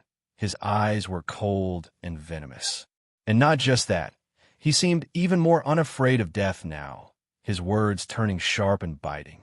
In response to Jiang Ye's, "Want to talk somewhere else?" he sneered and snapped. Didn't think someone as arrogant as you would have moments of fear too? Talk somewhere else? Huh, no wonder. You've got replicas, so you've already guessed what kind of situation I'm in, haven't you? Jiang Ye, who had been through enough storms and had a whole array of replicas now, didn't care about cheap taunts. His expression stayed calm as he replied, "So you've already guessed your own situation too? In that case, do you know who wants you dead?" When Jiang Ye asked that question, Zhou Qiming's expression became noticeably more mocking. But this time, the mockery was clearly directed at himself. Who is it? Who cares who it is? In the end, I'm just a pawn. When it's time to die, I'll die. His voice carried a hint of sorrow. But then his eyes suddenly snapped toward Jiang Ye, and his tone shifted sharply. You just said, let's talk somewhere else, right? If you can get the 4444 administrator to take us to his secret graveyard, then maybe, just maybe, then I can both escape this mess. Jiang Ye really didn't want to deal with Zhou Qiming. After all, that madwoman's methods were beyond insane. But he quickly asked Zhou Qiming to confirm, that madwoman, she can't get into the secret graveyard? Zhou Qiming rolled his eyes. Obviously, even the apartment bosses can't get in. I'd guess that place can only be accessed by the 4444 administrator. Only the 4444 administrator can enter? Jiang Ye deliberately repeated it, then pretended to consider, muttering, that might not be entirely true. In any case, let's go somewhere else first. Head to the far end of the third-floor hallway. I'll tell you how to access the secret graveyard. If you trust me, hurry up. You're running out of time. This was, of course, nothing but verbal bait. Jiang Ye could easily be trying to lure Zhou Qiming away. If this had been the pre-death Zhou Qiming, There was no way he'd trust Jiang Ye so easily. But now, Zhou Qiming stared into Jiang Ye's eyes for half a second, then replied in a low voice, "Fine, I'll trust you, just this once." With that, he vanished into the red light elevator and quickly descended to the third floor. Jiang Ye also appeared at the far end of the third floor hallway shortly after. Sure enough, he wasn't lying to Zhou Qiming. After they regrouped, Jiang Ye looked around to ensure no one else was nearby. He was just about to speak when Zhou Qiming, ever the wealthy one, pulled out a compass. With a few quick adjustments, a cloud of black mist rose around them. "You can speak freely now. No one's eavesdropping." Nice. As expected of Zhou Qiming, he really did have all sorts of top-tier gear. Jiang Ye was slightly envious, but kept a neutral expression as he said, "Want to enter the secret graveyard, right? First, try turning into me." Zhou Qiming frowned. "Disguise as you? I don't have that kind of skill." Jiang Ye reminded him with mild irritation. "You don't have to be an exact copy. Just make your face look like mine. It's enough." Then he urged again, "Don't waste time. Hurry up." So Zhou Qiming said no more and transformed his face to look like Jiang Ye's. Immediately, he felt a spatial force wrap around him. The next second, bam, he was transported directly into a bizarre graveyard. Though he'd spoken of this secret graveyard with familiarity, now that he was actually here, it seemed like it was his first time. His eyes were full of disbelief as he instinctively looked around. Then, in a heartbeat, his gaze landed on the eerie black cross headstone standing in the tombstone zone. Just one glance, and Zhou Qiming's pupils contracted. He quickly averted his eyes, clutching his chest with lingering fear, his breathing ragged. Once he'd calmed down a bit, he turned to stare at Jiang Ye, who had also entered the graveyard, with sheer shock on his face. "You!" That one word, "you," nearly came out as a shout. After all, who would have thought? A place the top veteran players had tried so hard to enter and failed. He'd actually gotten in just by changing his face to Jiang Ye's. What kind of logic was this? Did this secret graveyard have a facial recognition system specifically set up for Jiang Ye? So as long as you had Jiang Ye's face, you could pass the check and enter? But why? Did you make some kind of deal with the 4444 administrator? Like as long as it's you, or your replicas, you get access to this secret graveyard. But using just facial recognition to differentiate between you and your replicas, isn't that a bit careless? I mean, facial recognition in an apartment full of eerie beings? Isn't that kind of ridiculous? With a disguise this crude, and the system still couldn't tell the difference? Doesn't that mean anyone who mimics your face could stroll right in?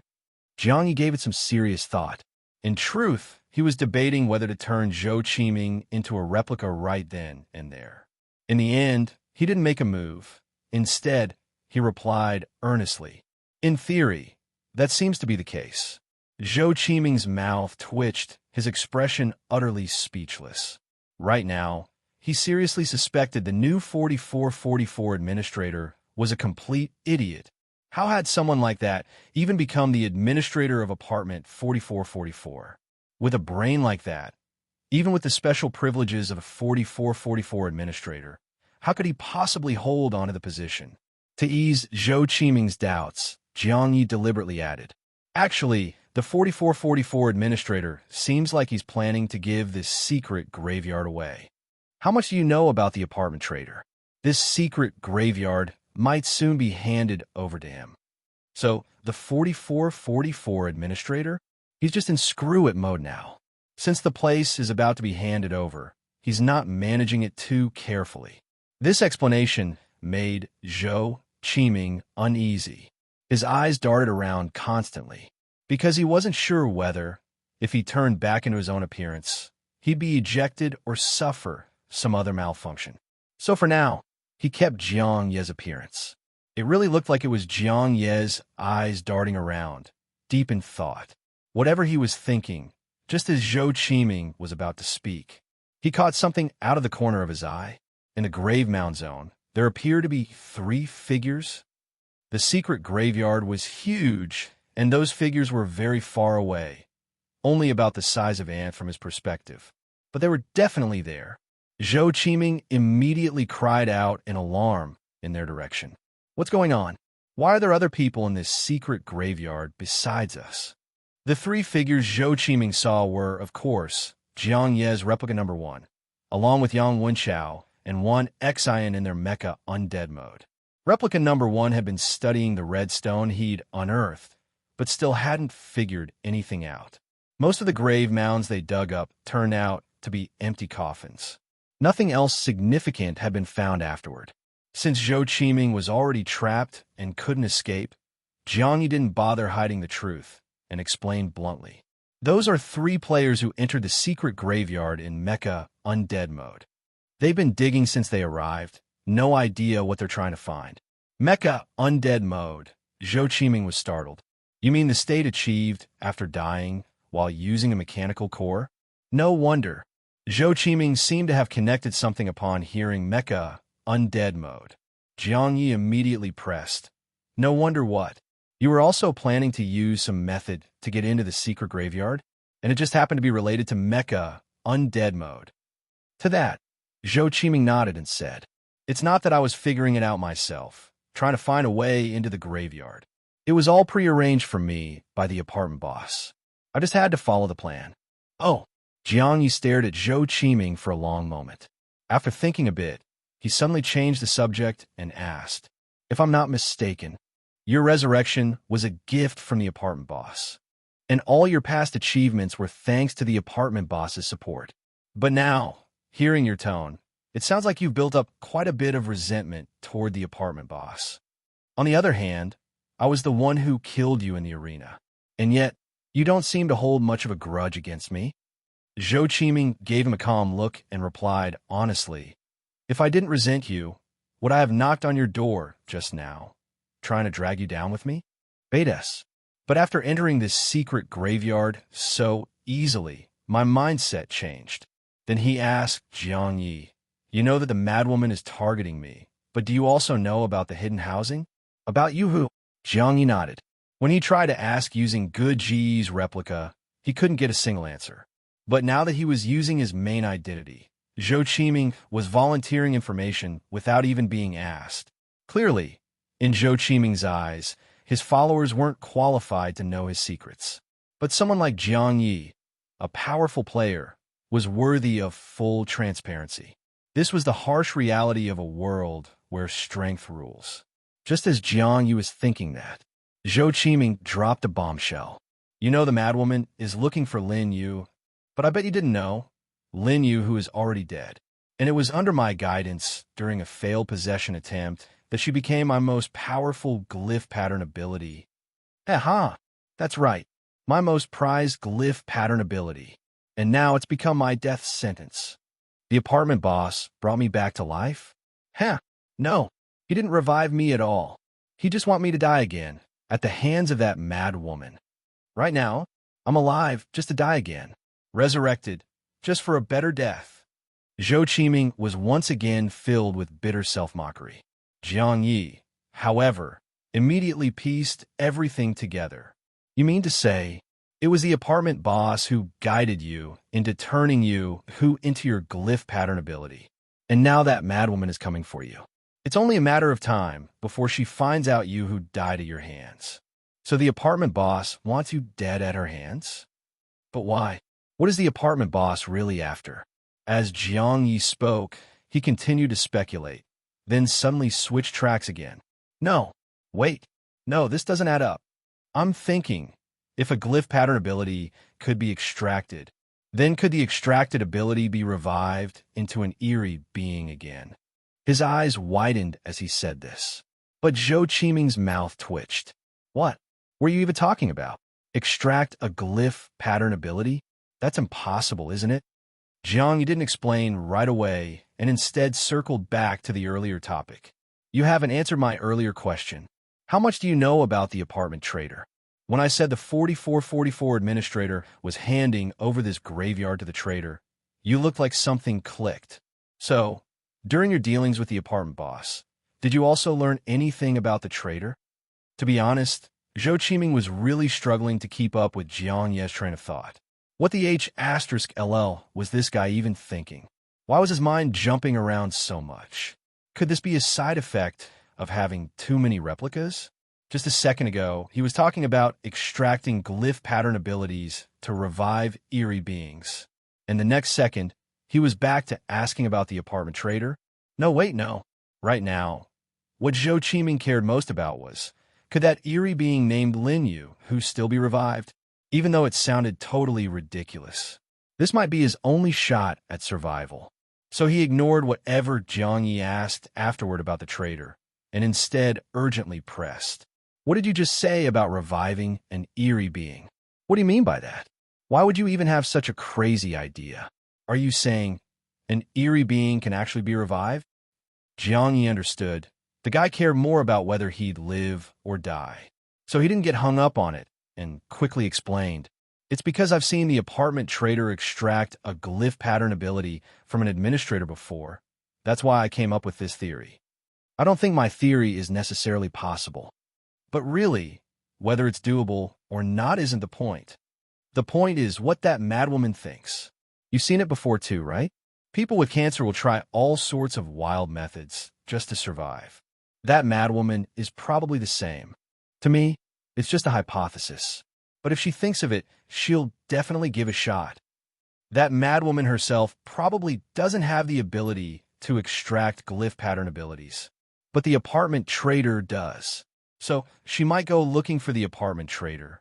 The question now is whether the apartment boss knows the trader can extract glyph pattern abilities. If the apartment boss knows, then maybe the trader is also part of the boss's plan. Jiang Ye laid it all out in a long string of analysis. Zhou Qiming increasingly felt that this guy's thinking was too all over the place. But what he was saying did make sense. Still, the part Zhou Qiming just couldn't buy was, you really saw it with your own eyes? The trader extracting an administrator's glyph pattern ability. Are you sure it was the trader's ability and not the administrator and trader putting on an act together?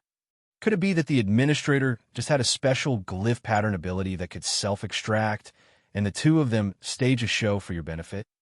To be honest, Jiang Ye had recently been suspicious that the trader and that 9999 administrator had coordinated some kind of act. But the administrator who got their glyph pattern ability extracted was one of Jiang Ye's own replicas. So on that point, there was no way it was a setup. He shook his head firmly. I'm absolutely sure it wasn't staged. He didn't go into too much detail, but Zhou Qiming was willing to trust his judgment and didn't press further. After thinking in silence for a bit, Zhou Qiming offered his own analysis. I think if anyone could really extract glyph pattern abilities, then maybe besides the trader, someone in the Defenders Alliance can also do it. Think about it. Why are the Defenders in the Alliance all so dead set against awakening glyph pattern abilities? Could it be because someone high up, or even the Alliance leader, has the power to extract them? Let's assume the Alliance leader really does have this power. Then to any player who relies on glyph pattern abilities, this leader would be a terrifying existence, on par with light-type players. Sure, it's not like Light Scorch that can instantly kill dark-type beings. But having your glyph pattern ability extracted is practically the same as being crippled. So for dark-type beings like the apartment boss, the Defenders Alliance would be a major thorn in their side. If my guess is right, then the one being calculated against isn't the trader who can also extract glyph patterns. It's the Alliance leader of the Defenders. Jiang Ye immediately agreed with this take. Indeed, ever since he learned the trader could extract glyph patterns, he'd become instantly more curious about the Defenders Alliance. And thinking about it now, it really was possible that someone in the Alliance had the same ability, which meant the apartment boss's real target might be the Defenders Alliance. Looking at it this way, that apartment boss who talked to the madwoman and claimed to be detecting light-type reincarnated players, that was probably just a cover. What they really wanted to detect was the Defender. It was also possible that the apartment boss wasn't fully sure yet whether the Defenders had someone who could extract glyph patterns. But through the madwoman's behavior, they could run a test. If she actually locked up Zhou Qiming temporarily in order to revive Lin Yu, who, and once back in the Defenders Alliance, sought out the leader to extract the glyph pattern ability, then maybe the madwoman herself was the one in the alliance who could do it? Jiang Ye was deep in thought and about to speak again, when Zhou Qiming suddenly got serious and said to him in a low voice, I can share my experiences and all the information I got from the apartment boss with you. But before that, I need to know, why didn't you kill me? Why did you save me instead? Jiang Ye rolled his eyes and said with exasperation, seriously? You're that madwoman's precious darling right now. If I'd killed you, I'd be the one screwed. You came banging on my door, trying to get me to kill you, just to drag me down with you, didn't you? Huh. Zhou Qiming chuckled strangely. Getting hunted by that madwoman actually came with a perk like this. Jiang Ye's gaze flickered. Then he spoke honestly. Actually, Huang Bo has already been captured alive by that madwoman, because she suspects that when he was causing chaos everywhere, he might have accidentally killed Lin Yuhu. Zhou Qiming's eyes swirled rapidly, clearly deep in thought about something. Right now, he felt oddly relaxed. The glyph pattern ability representing you who was now on him. This thing was basically his life-saving charm. Jiang Ye didn't dare to kill him, and that madwoman wouldn't kill him immediately either. But once his glyph pattern ability got extracted, all bets were off. At that point, he might be sliced into 1,000 pieces and suffer pain worse than death. Zhou Qiming's mind spun rapidly. After careful consideration, he finally made a bold decision. He turned to Jiang Ye again and asked, You said earlier that the 4444 administrator already decided to hand over the graveyard to the apartment trader. But the handover hasn't happened yet. Do you know when it's scheduled for? Jiang Ye raised an eyebrow and didn't hide anything. That 4444 administrator seems to want to find the hidden raven egg in the graveyard first. So he scheduled the handover for 12 noon. 12 noon. Zhou Qiming mulled it over, then said to Jiang Ye, You're on good terms with the 4444 administrator. Can you help me apply for at noon, when the administrator and the trader make their deal, to also give me a chance to make a trade with the trader? As he spoke, he emphasized especially, as long as you agree to introduce me to the trader. How to persuade the trader to deal, I'll handle that myself. Also, once I finish the deal, I can tell you everything I know. TC, this guy really knew how to make a deal. Jiang Ye had a vague guess in his mind. Was this guy planning to ask the trader to extract his glyph pattern ability? But then what? If it got extracted, how was he planning to survive?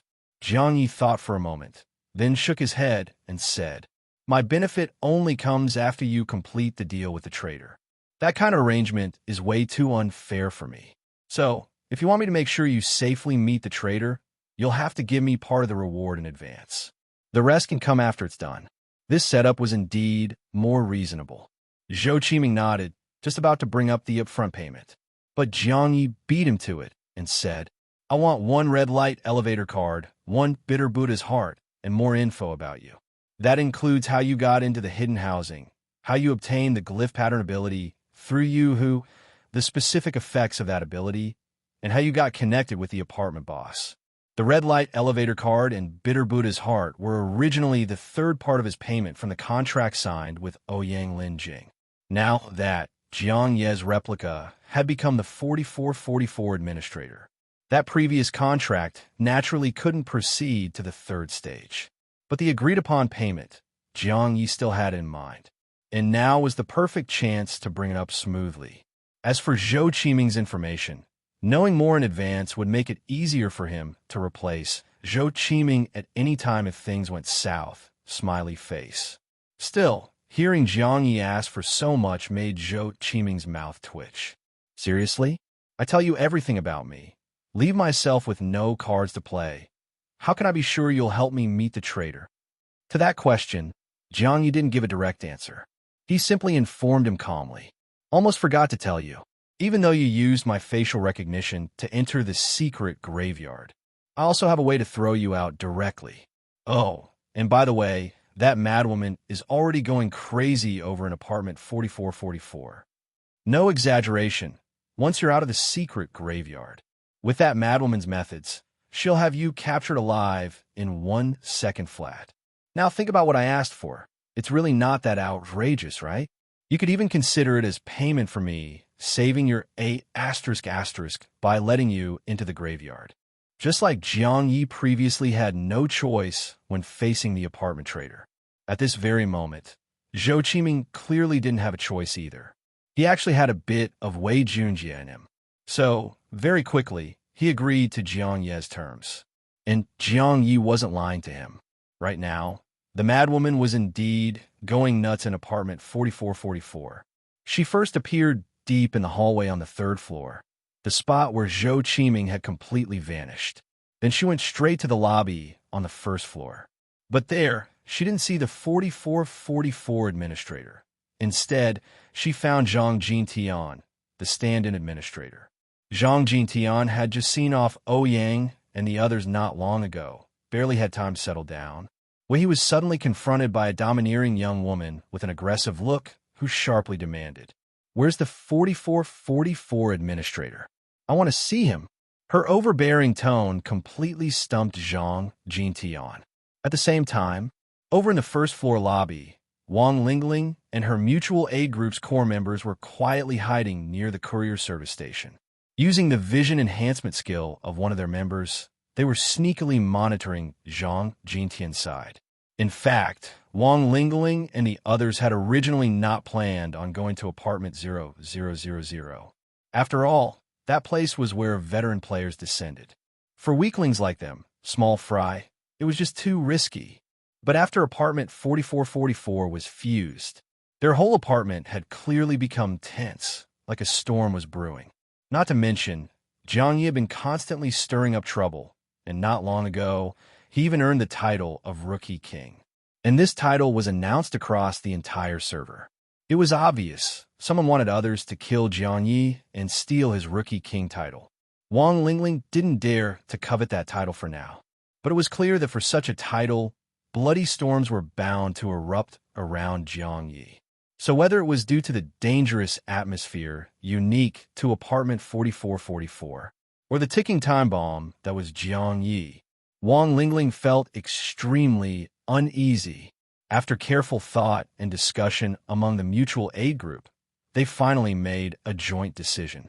They would leave apartment 4444 and head to apartment 0000. Although this move was clearly full of risk. Based on information Yang Xiaomin shared, every floor in apartment 0000 was a special environment, and each had a massive area. Players were scattered all over, so it wasn't guaranteed they'd run into others. Also, some special floors in apartment 0000 had unique rule-based gameplay, where veteran players didn't necessarily have the upper hand. Instead, newbie players might even get a chance to soar with the right opportunity. The words golden opportunity were incredibly tempting to hot-blooded classmates like them, especially for Wang Lingling, who used to think she was already quite strong. But in front of the title Rookie King, she didn't even have the courage to compete. Yet back in school, she wasn't like this at all. Back then, she had the confidence and courage to fight for first in everything. So, to fight her inner unwillingness to regain her confidence, she was willing to take the risk for that golden opportunity. Most of her classmates felt the same way. But to go to apartment 0000, they had to go through the stand-in administrator, Zhang Jintian. Honestly, even though they were all former classmates, they were still small fry among newbie players, while Zhang Jintian had already made it as a stand-in administrator. The gap was downright humiliating. So when they decided to apply to go to apartment 0000, they did it hesitantly and in secret. And during this delay, they happened to catch sight of Ouyang Linjing and the others being denied access to apartment 0000. Even more ridiculous in that scene, there was Jiang Ye bragging about already being the 9,999 administrator. Wang Lingling and the others felt the same way Zhang Jintian did. Because they didn't really know who the 9999 administrator was, they actually thought Jiang Ye, who had already gotten the Rookie King title, might not be bluffing after all. In comparison, the old classmates felt even more defeated. Even more frustrating was that Ouyang Linjing and the others had ultimately failed to get access to apartment 0000. Wang Lingling and the others felt more uneasy than ever. Then, after waiting a little longer, they saw a cocky young beauty striding up to Zhang Jintian, opening her mouth with a straight-up commanding tone, demanding to see the 4444 administrator. Among the group hiding in the courier service station, Bai Ruowan couldn't help whispering, "Man, this Annie's way too arrogant. Does she think Zhang Jintian's just a substitute administrator and looks down on him?" But her tone made it clear she didn't even take the 4444 administrator seriously. Just as they were feeling puzzled, Bai Ruowan's face suddenly turned deathly pale, because right after she muttered that comment, the young auntie turned and glanced in their direction. From quite a distance away, there were windows and barriers at the courier station where they were hiding. Bai Ruowan immediately ducked her head down. The next second, a loud bang erupted, followed by a crashing shatter. The window they just used to spy was smashed to pieces by an invisible burst of energy. Shards of broken glass fell into Bai Ruowan's hair. She turned ghostly white in fear, almost screamed, and only managed to hold it back by covering her mouth. The rest of the group all looked pale as well. They had assumed this young woman was just another regular player. But no one expected her to be so short-tempered and so incredibly powerful. Wang Lingling, being someone who could step up when it counted, took a deep breath, stepped out from the courier station, and bowed respectfully as she apologized. "Sorry, Annie, we didn't—" But before she could even finish her sentence, smack! A crisp slap landed square on her face, accompanied by the madwoman's furious scolding. "Auntie, are you looking to die?" That one slap and those angry words left Wang Lingling completely stunned. Blood welled up at the corner of her mouth. Her eyes reddened, her gaze dazed and unfocused. Ouyang had already felt humiliated before, but for a girl like Wang Lingling, it was 10 times worse. In just a flash, black mist began to rise from her body, as if she were suddenly wrapped in resentment. All around her, a dark-type replica and a summoning array immediately appeared. That posture. Clearly, she was ready to go all out and fight back. This little girl obviously had no idea who Wei Junjie was. The madwoman let out a cold laugh, then folded her arms like she was watching a show, quite entertained, waiting for Wang Lingling to make her move. Her attitude made it very clear. She didn't take Wang Lingling seriously at all. Wang Lingling saw the contempt in her eyes, and her gaze grew even redder. At this age, kids definitely had fire in them. She'd read a lot of school books, especially all those classical poems. She believed in this. Better to die standing as a hero than to live kneeling in shame. Young blood burns with pride. The heart shines like a blazing sun.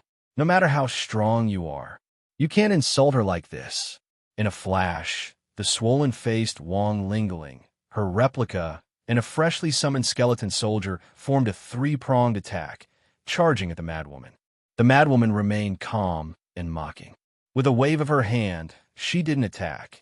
Instead, she took out a glass bottle, and the moment the bottle opened, a beam of light flew out from it. All nearby dark-type beings immediately felt terror in their hearts. That's right, what had been released was none other than Jiang Ye's light-type replica. The light-type replica had no clue what was going on here. But the second he was released, his first instinct was, run. Run immediately. Escape by any means. He used light and shadow escape, tried replica swap. But having so many replicas made Jiang Ye's thinking especially agile. In nearly an instant, he figured it out. There was no escape. This madwoman's methods were just too game-breaking. No matter where he ran, she could probably capture him again. Besides, it had already been proven that Yu didn't die from light-type attacks, and there were private ties between the Defenders and the light-type organization. So really, there was no need to run.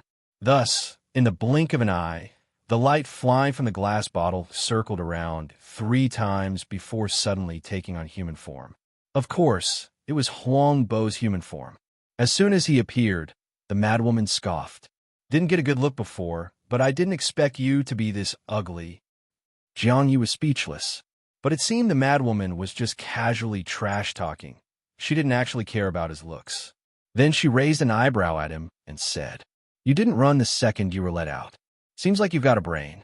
Then she glanced over at the now pale Wang Lingling and tilted her chin at Huang Bo, saying, "Come on, do your sister a favor. Give that little girl a light scorch. And don't overdo it.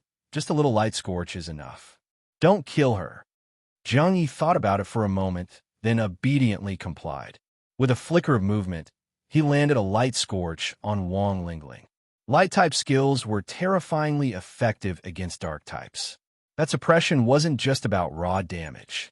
In the past, when Jiang Ye used light-type skills on dark-type beings, he'd usually one-shot them. Dark types died too fast to even feel the pain of light scorch.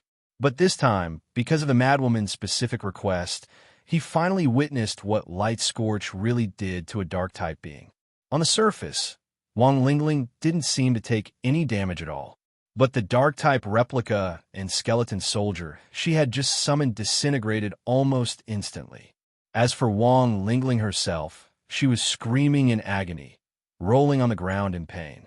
It was clear this looked even more pitiful than when she got slapped just now. The madwoman walked over and stood above her, lecturing down.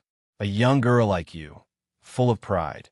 Then let this Annie teach you a lesson today. The humiliation you can't swallow now will only come back worse, doubled and repaid in full." Almost no one present actually understood how painful light scorch really was. But looking at Wang Lingling in utter agony, it was clear that dignity didn't matter to her anymore. She was soaked in sweat from the pain, her hair a complete mess. Rolling on the ground, she shoved her right fist into her mouth, biting down until it was covered in blood and mangled flesh. Her trembling left hand reached out with all her strength, clutching at the pant leg of the madwoman's black athletic outfit. At that moment, there was a flicker of pity in the madwoman's eyes. She crouched down and firmly held Wang Lingling's hand. Jiang Ye watched from the side, chilled to the bone. To him, this madwoman was a complete psycho. That gentle, merciful look, no doubt it was just an act, meant to set up an even crueler blow to Wang Lingling. And he wasn't the only one who thought so. All those old classmates, still hiding in the courier service station, thought the same. They were just as miserable as Wang Lingling right now, desperately trying to lower their presence, not even daring to breathe. This fear was worse than when they'd faced Xing Man's massacre. They kept getting reminded what only the strong deserve respect truly meant, that only the strong had dignity. The weak? Their dignity could be trampled at any time. But compared to dignity, survival was the only thing that mattered to the weak. Those old classmates were being forced to grow up under this crushing pressure, especially by Rowan, who was trembling so hard she nearly fainted on the spot. She covered her mouth and didn't dare breathe. Her tears streamed silently. She was the one who'd whispered under her breath earlier, which drew the madwoman's attention. But the one suffering now was Wang Lingling. Rowan felt some guilt, sure, but even more, she was terrified of what would happen to her if Wang Lingling died. Fear was spreading through everyone's mind. No one believed that Psycho would really feel pity for Wang Lingling. After all, Wang Lingling's misery was entirely that madwoman's doing. Her so-called compassion wasn't even worth a crocodile's tears. Wang Lingling thought the same. But the madwoman held her hand and, shedding her earlier rage, now spoke gently and patiently. "Well, did Andy's lesson sink in?" Wang Lingling nodded with trembling effort, but since she was lying flat on the ground, her nodding looked more like kowtowing. Her chin bumped the floor several times. The madwoman smiled gently and said, "Good. Since you understand, go ahead and give Annie a proper apology." Wang Lingling's fist was still in her mouth. The pain was unbearable, and she was afraid of biting her own tongue. But right now, she ignored everything else and forced herself to pull the bloody, mangled fist from her mouth. Maybe the intense pain had forged her willpower. She didn't scream anymore. She just shook all over, clenched her teeth. Even her teeth were trembling. Finally, from between her clenched jaws, came a shaky sentence. "Sorry, sis. I was wrong." Then, The madwoman looked kind again, gently smoothing out Wang Lingling's sweaty, disheveled hair. With a face full of benevolence, she said, "Ah, if you know your mistake and change, you're still a good girl." Then she asked, "Good girl, what's your name?" "Wang Lingling." The madwoman glanced at the member list, and a flash of delight crossed her eyes. Then, not hiding her joy at all, she said, "What a coincidence, I'm Lin Ling." As she spoke, her eyes glinted as she scanned Wang Lingling up and down. Finally, she muttered to herself, "Let me think. Yeah, the right foot might be the best choice." And with that, she suddenly took off Wang Lingling's shoe and sock and wrapped a black ribbon around her right foot. After tying it, she even made a little bow.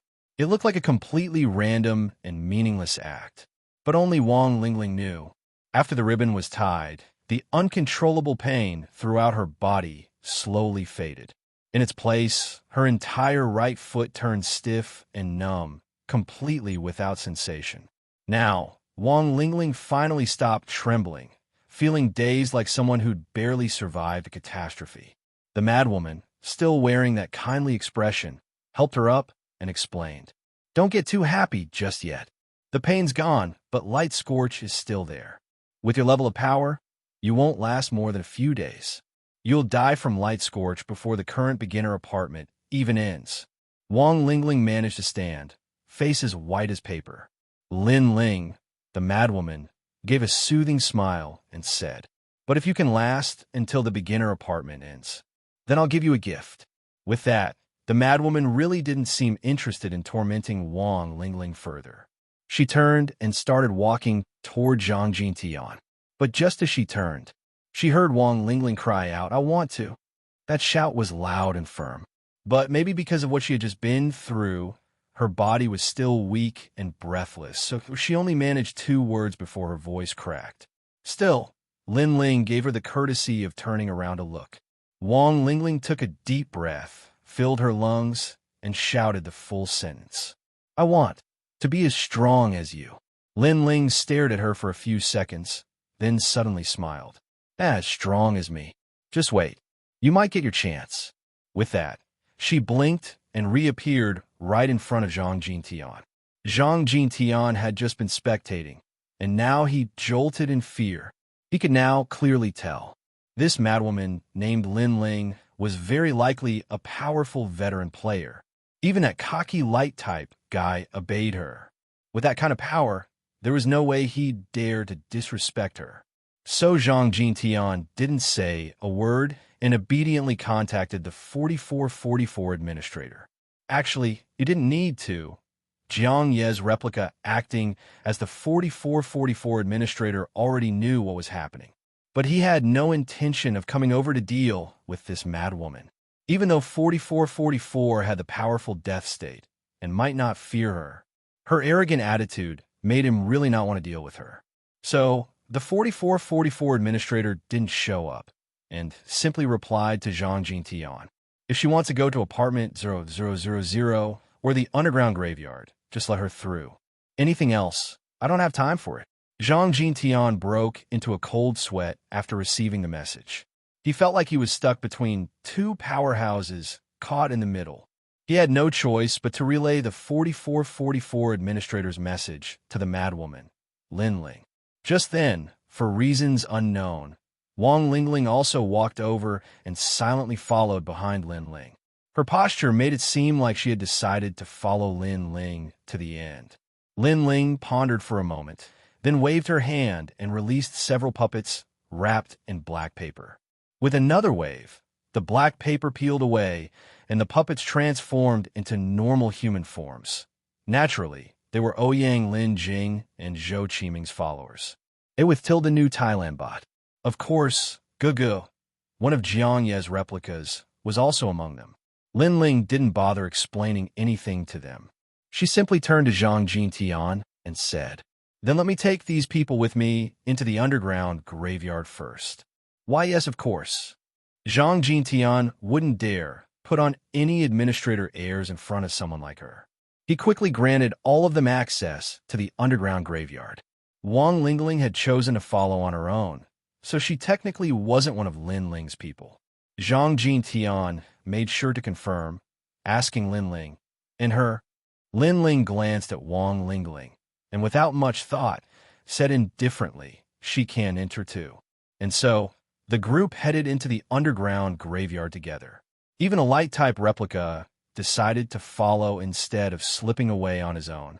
After everyone entered the underground graveyard, Lin Ling ordered them to help dig up the grave mounds. But the light-type replica was deliberately held back. Lin Ling raised her hand, summoning a silver-gray light screen that enveloped the two of them, isolating them from the outside. She didn't put him back into the glass bottle this time. Instead, she asked directly, "You're pretty bold. I caught you, and you're not even trying to run?" Jiang Ye glanced at the surrounding light screen, guessing it had soundproofing and anti-surveillance properties. With nothing to fear, he replied casually, "Can't escape anyway. And didn't you promise that guy Wang Hanmo you wouldn't do anything to me unless I made a huge mistake? So now, all I have to do is wait and see whether I messed up or not." His attitude was calm. He looked completely unbothered. Lin Ling stared at him for a few more seconds, then suddenly let out a cold laugh. "Even if you did make a big mistake with me, you slaughtered so many eerie residents. I doubt you'll get a peaceful ending." Jiang Ye raised an eyebrow and still shrugged it off. No. More accurately, the moment I awakened a light-type ability, my peaceful ending was already off the table. My so-called sin for being light-type is probably heavier than killing a bunch of eerie residents, right? Lin Ling stared at him again, growing more curious. Was this guy truly that calm, or was he hiding something? But seeing that he held no resentment or desire for revenge despite being captured by her, Lin Ling thought it over and asked in a low voice, "I heard you've been in the underground graveyard before." Jiang Ye nodded. "I think I was tricked. Thought there was a raven egg in the graveyard. After I found out there wasn't, I just left on my own." Lin Ling considered this for a moment and asked, "Then in those grave mounds you dug, did you find anything unusual?" "Unusual?" Jiang Ye raised a brow. "Does finding coffins with live people count?" Lin Ling was visibly shocked, but not because of the coffins themselves. "You opened those coffins?" Jiang Ye nodded. "I opened two. They were two revived players." Lin Ling grew even more astonished. She didn't hold back her question. "You've mastered concept-level techniques?" Jiang Ye shook his head. "Nope. I only had access to a time-limited concept-level weapon." "Oh." Lin Ling gave him another look and said meaningfully, "Even being able to use a concept-level weapon is already impressive." "Huh? What do you mean?" Lin Ling arched an eyebrow and explained, "At least in the Doomsday Apartment, not everyone can use concept-level weapons, and not everyone can grasp concept-level techniques. It's like in cultivation novels, where not everyone qualifies to ascend and become an immortal." All right then. Jiang Ye just picked up a new tidbit of world lore, but it wasn't a priority. Seeing how cooperative she was now, he took the opportunity to probe further. "Other than the two coffins, I really didn't find anything unusual in the grave mound zone. But in the tombstone zone, I might have encountered something weird. There was a strange, babbling voice, bragging that he once had more than a dozen SSS tier abilities, a dozen 9th tier glyph pattern abilities, and said something about being a multi-soul body, light and dark in one body. Anyway, he made himself sound ridiculously powerful. Then he told me to go kill the 4444 administrator." Lin Ling furrowed her brows when she heard that. She stared at Jiang Ye with a strange look in her eyes for a long time.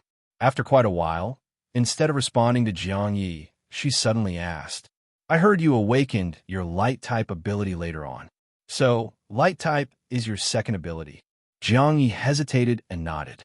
Lin Ling asked again, "But I looked at your data panel, and it clearly shows only one light-type ability." Jiang Ye thought to himself, "That's because I haven't performed replica fusion yet. Getting another ability would be easy. Just fuse with one. But this madwoman's methods are too bizarre." Jiang Ye didn't even want to perform replica fusion in front of her, afraid she'd discover more than he wanted her to. He was about to come up with an excuse when suddenly he saw the skill list on his data panel. those replica skills granted to all replicas by the S-tier skill soul link from the main body, namely replica fusion, replica swap, and others. If this madwoman detected these replica skills, then also found the exact same skills on Gugu, wouldn't that expose the secret of the blackened replica? In that case, this madwoman would sooner or later realize that light-type Huangbo and Jiang Ye are the same person, not just her. Any player with powerful detection skills could uncover it. Jiang Ye felt a chill run through him, but another thought flashed through his mind. Forcing himself to stay calm, he asked Lin Ling, "You can see my data panel?" Lin Ling raised her brows. Clear as day. Jiang Ye didn't notice anything odd in her expression, so he probed, "Then, you don't find anything strange? As far as I know, generally speaking, skills and abilities correspond to each other. You saw skills on me that don't match my ability. Don't you think that's strange?"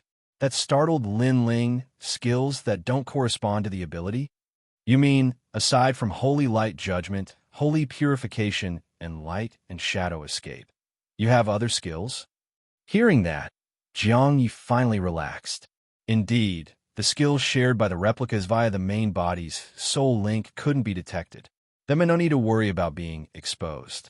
Just as he let out a breath of relief, Lin Ling seemed to have thought of something. Her eyes widened, and she exclaimed in surprise, "You mean to say, your first ability is a hidden ability?" Thanks to Wu Ying's memories, Jiang Yi had a rough idea of what a hidden ability was. It seemed to refer to an ability that couldn't be detected by others. But hidden abilities were extremely rare. They might even be rarer than SSS tier abilities. Even Wu Ying didn't know much about them. He'd only heard about them in group chats. Jiang Yi didn't know what special traits a hidden ability had, so he didn't dare admit it rashly.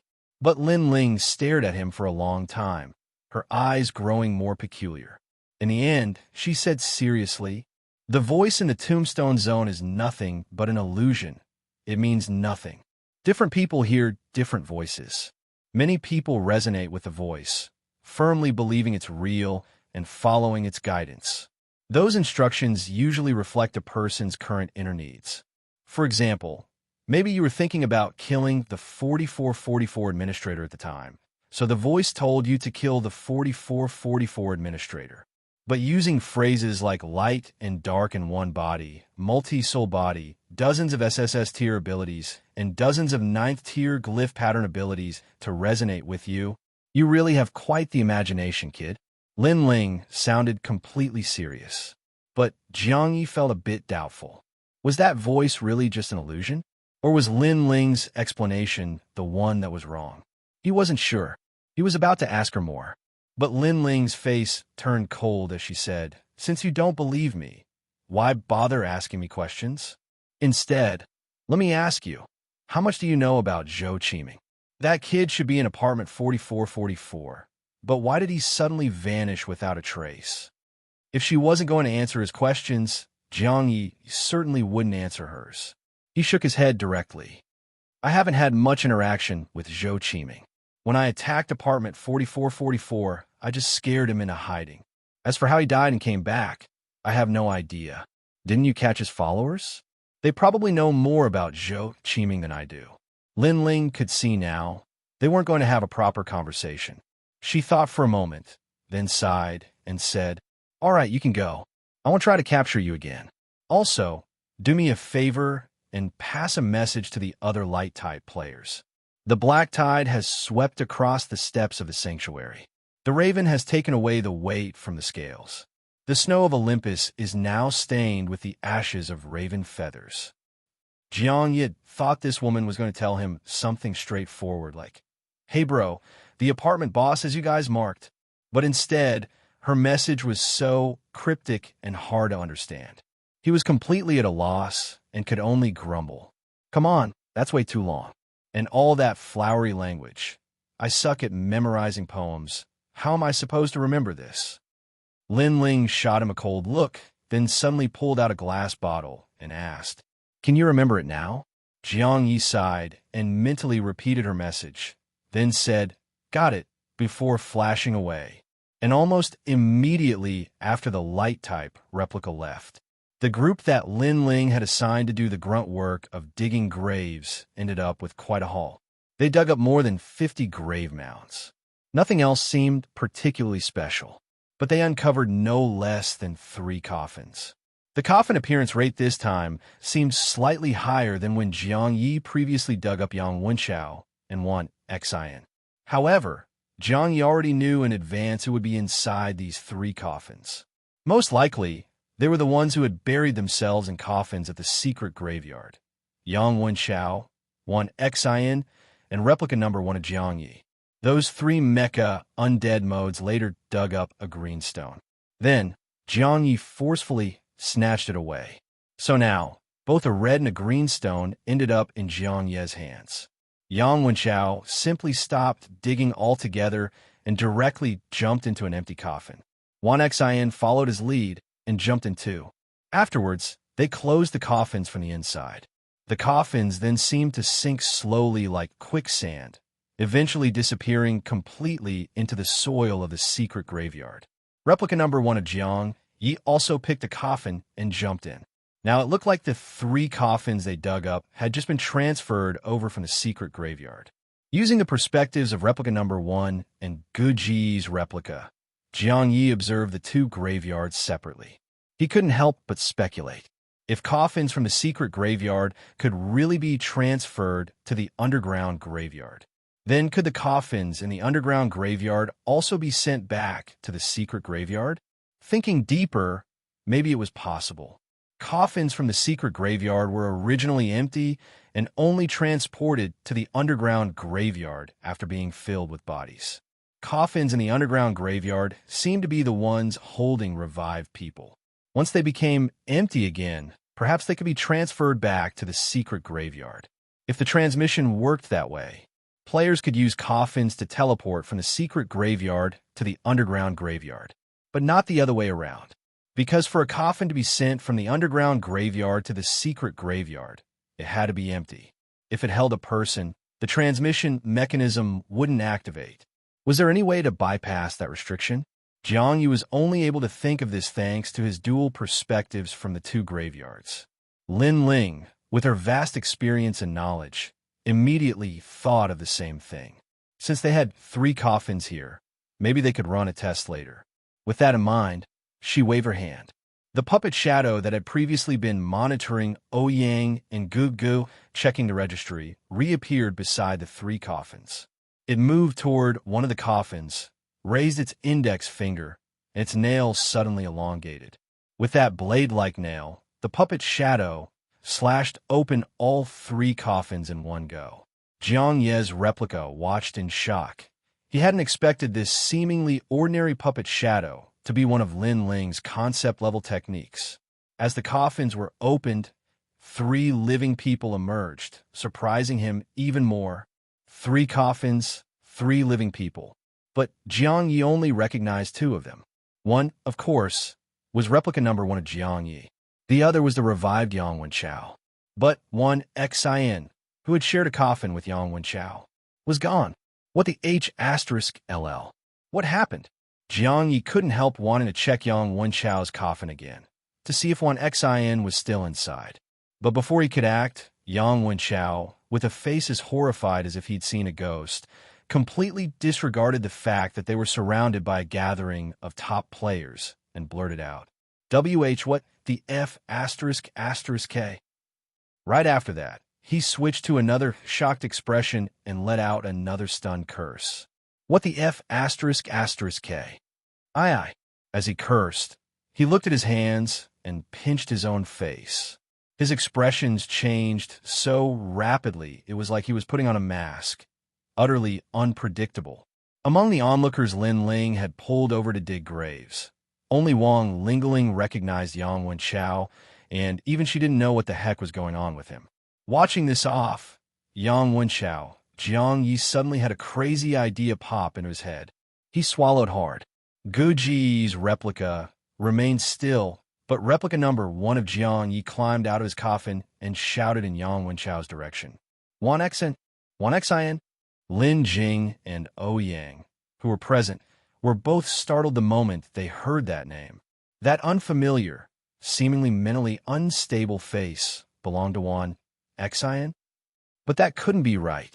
They immediately checked the apartment's member list. Juan Xian's name was grayed out, which meant there was currently no living Juan Xian in apartment 4444. If that was the case, then why did Jiang Ye call that person Juan Xian?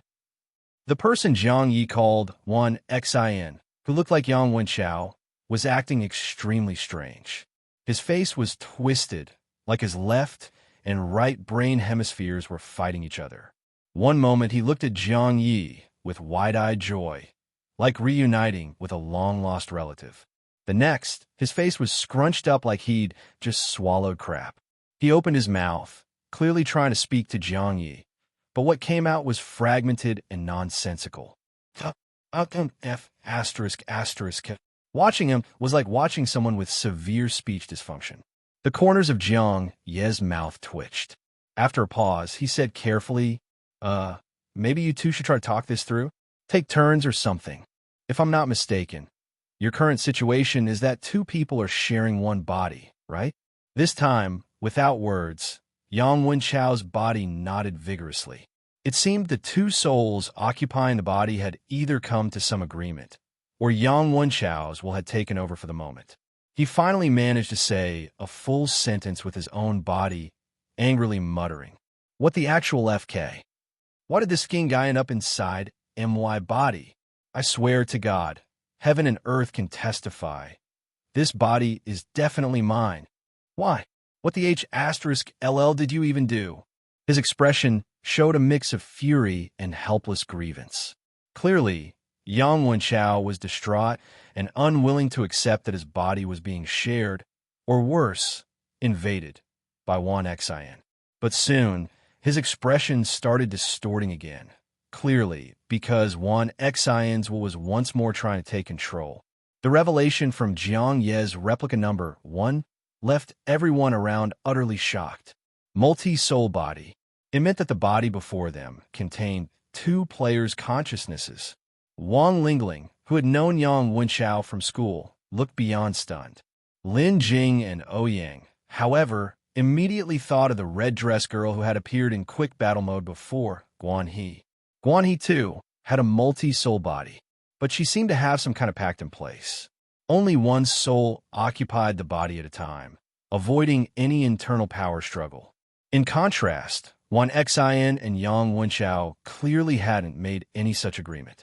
So their shared body, caught in a constant tug-of-war, appeared downright deranged. Other players may have been stunned, but they were still just watching for the drama. Jiang Ye, though, was not only shocked, but also inspired. Others might not know why Yang Wenchao and Juan Xian ended up in a multi-soul body state, but Jiang Ye had a good guess. It was due to a problem with the last wish Juan Xian left for his mecha undead mode. A normal last wish should have just involved digging a coffin and sleeping in it. But Juan Xian's last wish was to imitate Yang Wenchao, to follow his lead exactly. Clearly, he didn't fully trust Yang Wenchao, and that's why he set such a condition. He figured that even if Yang Wenchao tried anything shady, as long as he mimicked him step by step, he'd be fine. But that mindset turned out to be a massive mistake. Juan Xian followed Yang Wenchao the entire way, even squeezed into the same coffin with him. And that was likely the main reason they ended up as a multi-soul body. Of course, even this explanation was kind of insane.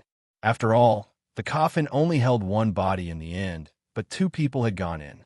So why did Juan Xian's body vanish without a trace?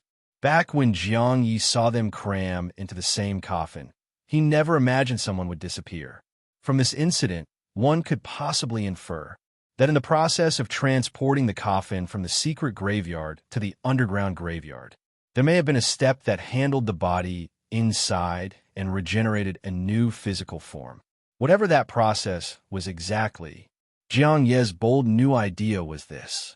If Juan Xian and Yang Wenchao could use the shared coffin resurrection trick to achieve a multi-soul body, then couldn't he use the same method to merge replica A and replica B? Wan Xin and Yang Wenchao were two different minds, which made them constantly clash over control. But all of Jiang Ye's replicas shared the same consciousness, which meant if two of his replicas were in a multi-soul body, it would actually be a complete fusion of two replicas. In other words, using the resurrection mechanics between the two graveyards, he wouldn't have to wait until midnight. He could achieve fusion anytime, and this fusion had no limits. There would be no 3-minute duration, and it wouldn't be restricted to merging into the main body. Any replica could directly and permanently merge with any other. Even the light type and dark type replicas, he could instantly create a light and dark in one body. D*MN. If this insane idea actually worked, it would be a colossal breakthrough for Jiang Ye. If only the underground graveyard weren't currently under Lin Ling's control. He'd want to run the experiment with two replicas right now. Of course, alongside his excitement, Jiang Ye quickly remembered. Right now, it wasn't just the underground graveyard under Lin Ling's grasp. The real issue was that the secret graveyard also had to be handed over to the apartment trader at noon. That thought hit him like a bucket of cold water dumped over his head, instantly chilling. Sure, the replica reflection mirror was god tier, but the ability to freely fuse any replicas using the two graveyards, that was just too valuable to give up. Maybe, just maybe, he could try negotiating with the trader. After handing over the reincarnation key, could he still use the secret graveyard somehow? But even as that thought crossed his mind, Jiang Ye immediately realized, based on Yang Wenchao's situation in the game, when he discovered the secret graveyard, the reincarnation key was no longer in the hands of the 4444 administrator. At that time, the 4444 administrator had already been reduced to nothing more than a puppet, which was why Yang Wenchao's bug exploit, burying himself in the secret graveyard to park his account, went unnoticed. But here was the problem. The 4444 administrator didn't detect the bug because he'd lost the reincarnation key, sure, but apparently no one else noticed either. So could it be, even though the reincarnation key had already been transferred, its new owner never gained permission to access the secret graveyard, and the 4444 administrator had already lost all control over it, leaving the entire secret graveyard in a completely sealed, ownerless state, thus letting Yang Wenchao abuse the bug repeatedly? That was entirely possible, according to what the apartment trader had said earlier. The reincarnation key was bound to the 4444 administrator privilege identity.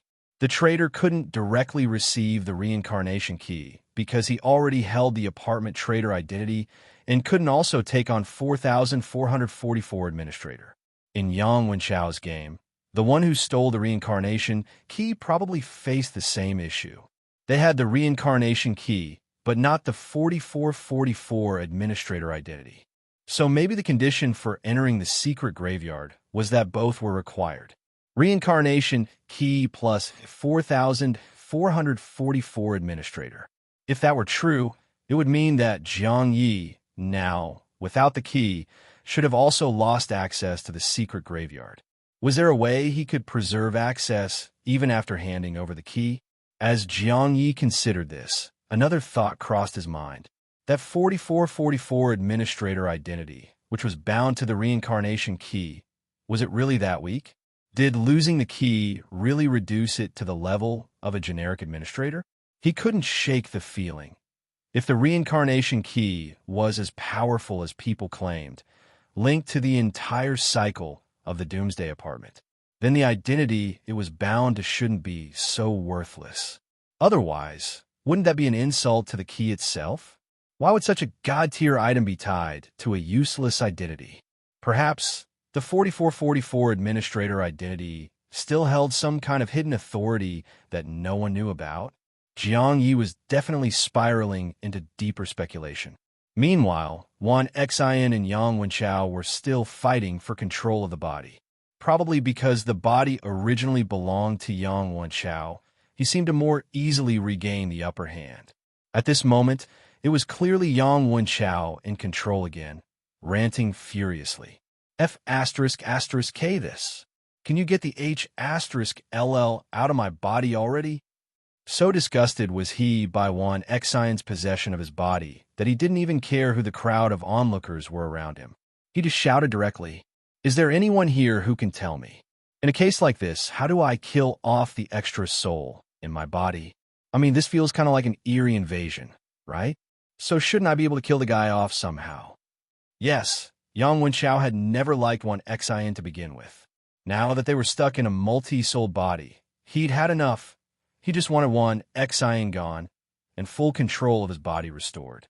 But right after saying that so bluntly, it seemed Wan Xian had snatched control back.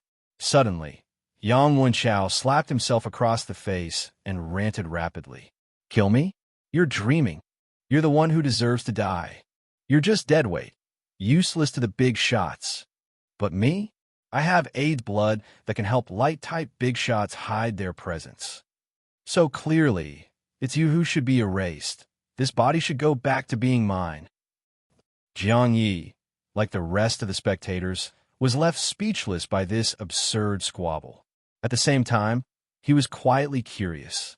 This fused version of Yang Xian Chao, did his blood still count as AIDS blood or not? Just as Jiang Ye was mulling things over, he saw Lin Ling, also visibly surprised, suddenly turn to Yang Xian Chao and say, "You're saying you have AIDS blood?" The moment she said that, the previously chaotic Yang Xian Chao suddenly froze. Clearly, Wan Xian had just realized too late that in his desperation to save himself, he had blurted out something as taboo as having AIDS blood in front of everyone. But he quickly seemed to notice. This intimidating big sister in front of him actually seemed interested in AIDS blood. He immediately responded, "Yes, I." He didn't even finish the word "I" before Yang Wenchao took control of the body again. The statement abruptly changed to, "He has AIDS, I don't. This body is mine, fair and square. Obviously, I wouldn't have something like AIDS." His tone was firm and resolute, but then his whole body suddenly went rigid. Clearly, the tiger that was Lin Ling had finally bared her fangs. Just a single look from her sent chills down Yang Wenchao's spine. His scalp tingled, and his legs turned to jelly. Terrified, he immediately fell silent, not daring to say another word. Seeing him finally get the message, Lin Ling coldly ordered, "If you don't want to die, let the one with AIDS answer me now." Of course, Yang Wenchao didn't want to die. So the next second, Wan Xian took over the body again. And all that ran through Wan Xian's mind was, "For F***K's sake, I'm not the one with AIDS. My name is Wan Xian." He was completely numb. It felt like the entire world now knew he had AIDS. This woman didn't even care what his name was. She just straight up labeled him AIDS. Wan Xian's soul was absolutely crushed. And facing Lin Ling now, he could only parrot what Yang Wenchao had just said. "Well, I think Yang Wenchao's got a point. I mean, maybe now I..."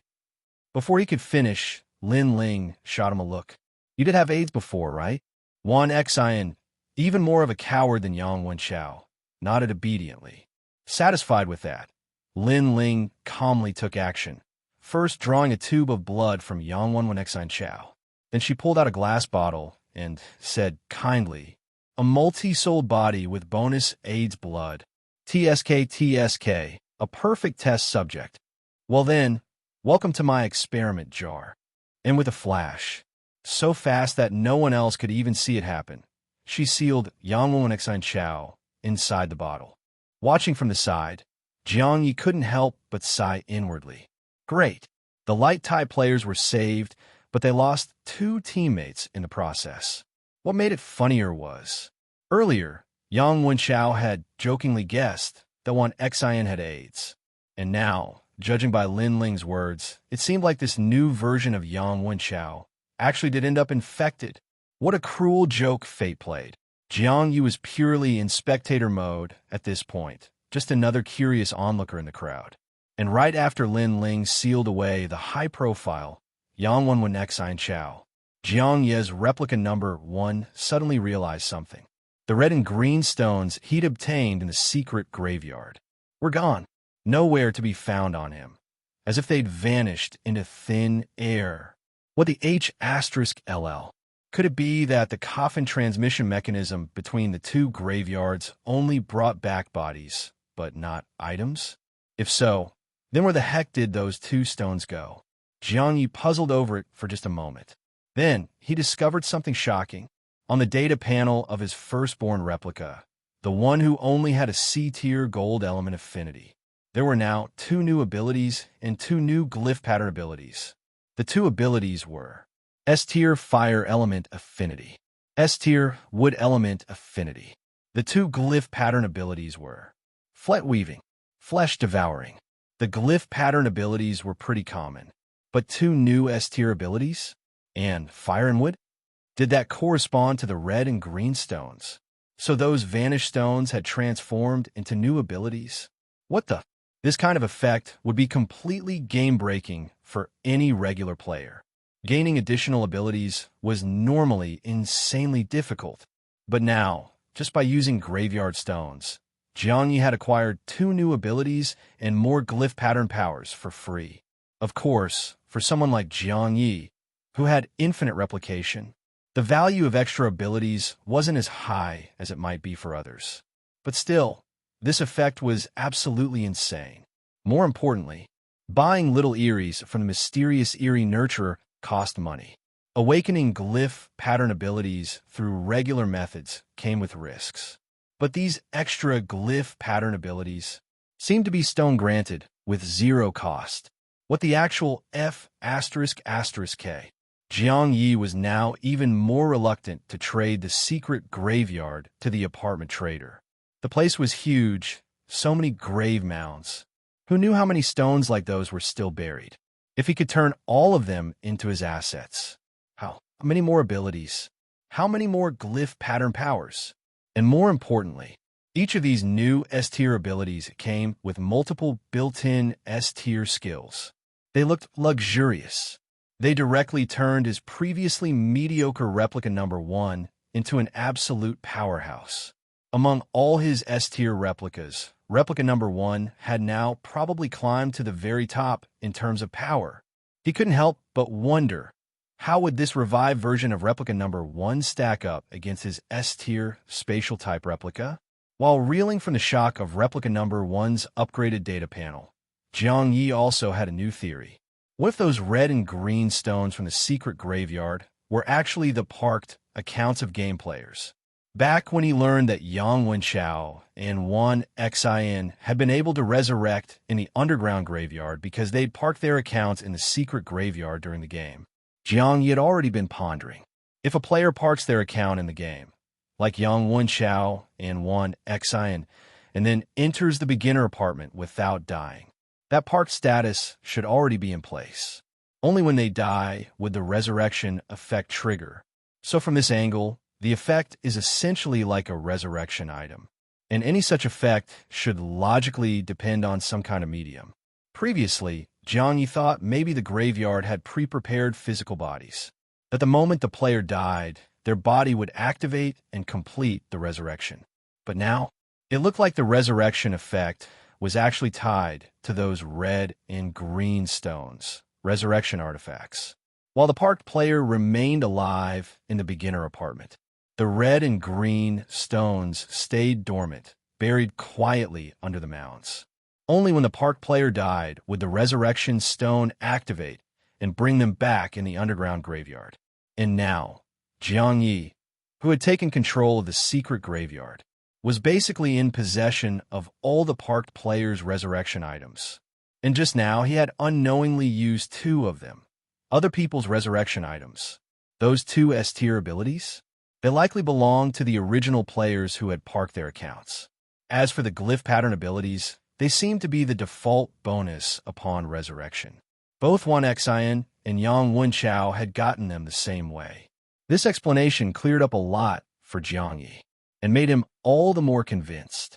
The 4444 administrator identity probably hid secrets far beyond what players currently understood, not just because of the reincarnation seal that even the apartment trader coveted, But because the secret graveyard itself might be the only part of the real-world Doomsday Apartment that was directly influenced by the game.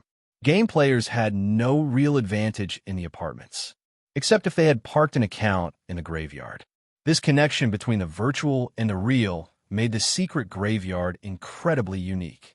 Jiang Ye was now even more determined to dig into what other hidden aspects the 4444 administrator identity might contain. And the graveyard. He even wondered if he brought a raven egg into a coffin, what would happen when he came out the other side in the underground graveyard? As Jiang Ye's mind churned with possibilities, Lin Ling, having safely stowed away the experiment bottle containing Yang Wenix and Chao, swept her gaze over the others who had emerged from the same batch of coffins. Yes, there had been 3 coffins. One produced Yang Wenix and Chao. One produced replica number 1 of Jiang Ye. The third revealed an unfamiliar face. No doubt another player who had resurrected from a parked game account. He was a young man, average-looking, with single eyelids and a cold, indifferent expression. When he first emerged from the coffin, he looked completely bewildered and disoriented. But his attention was quickly drawn by the chaos surrounding Yang Wenwen Chao, and he became just another bystander watching the drama unfold. Now that the main event was over and Lin Ling had stowed away the fusion freak, the young man seemed ready to quietly take his leave. Apparently, he hadn't realized just how dangerous Lin Ling really was. Jiang Ye was waiting to see her snatch the guy back in one move. But to his surprise, Lin Ling didn't move.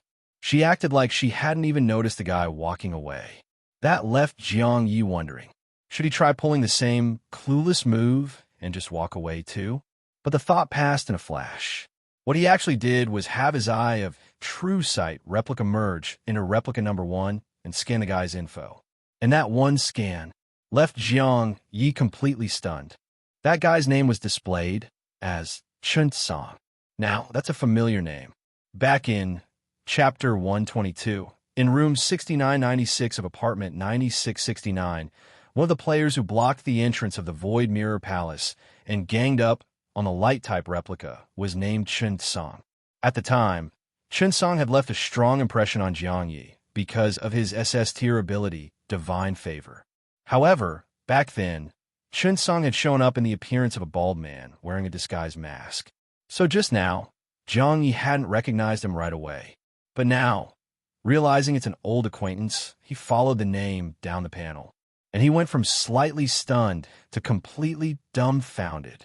Chun Song, level 10, stamina, 64, energy, 68, combat power, 3886, survival points, 2, abilities, Divine Favor, SSS, Super Comprehension, SS, Wood Element Affinity, S, Dark Element Affinity, S, Blood Element Affinity, S, Spatial Element Affinity, Stamina Enhancement. Click to expand more.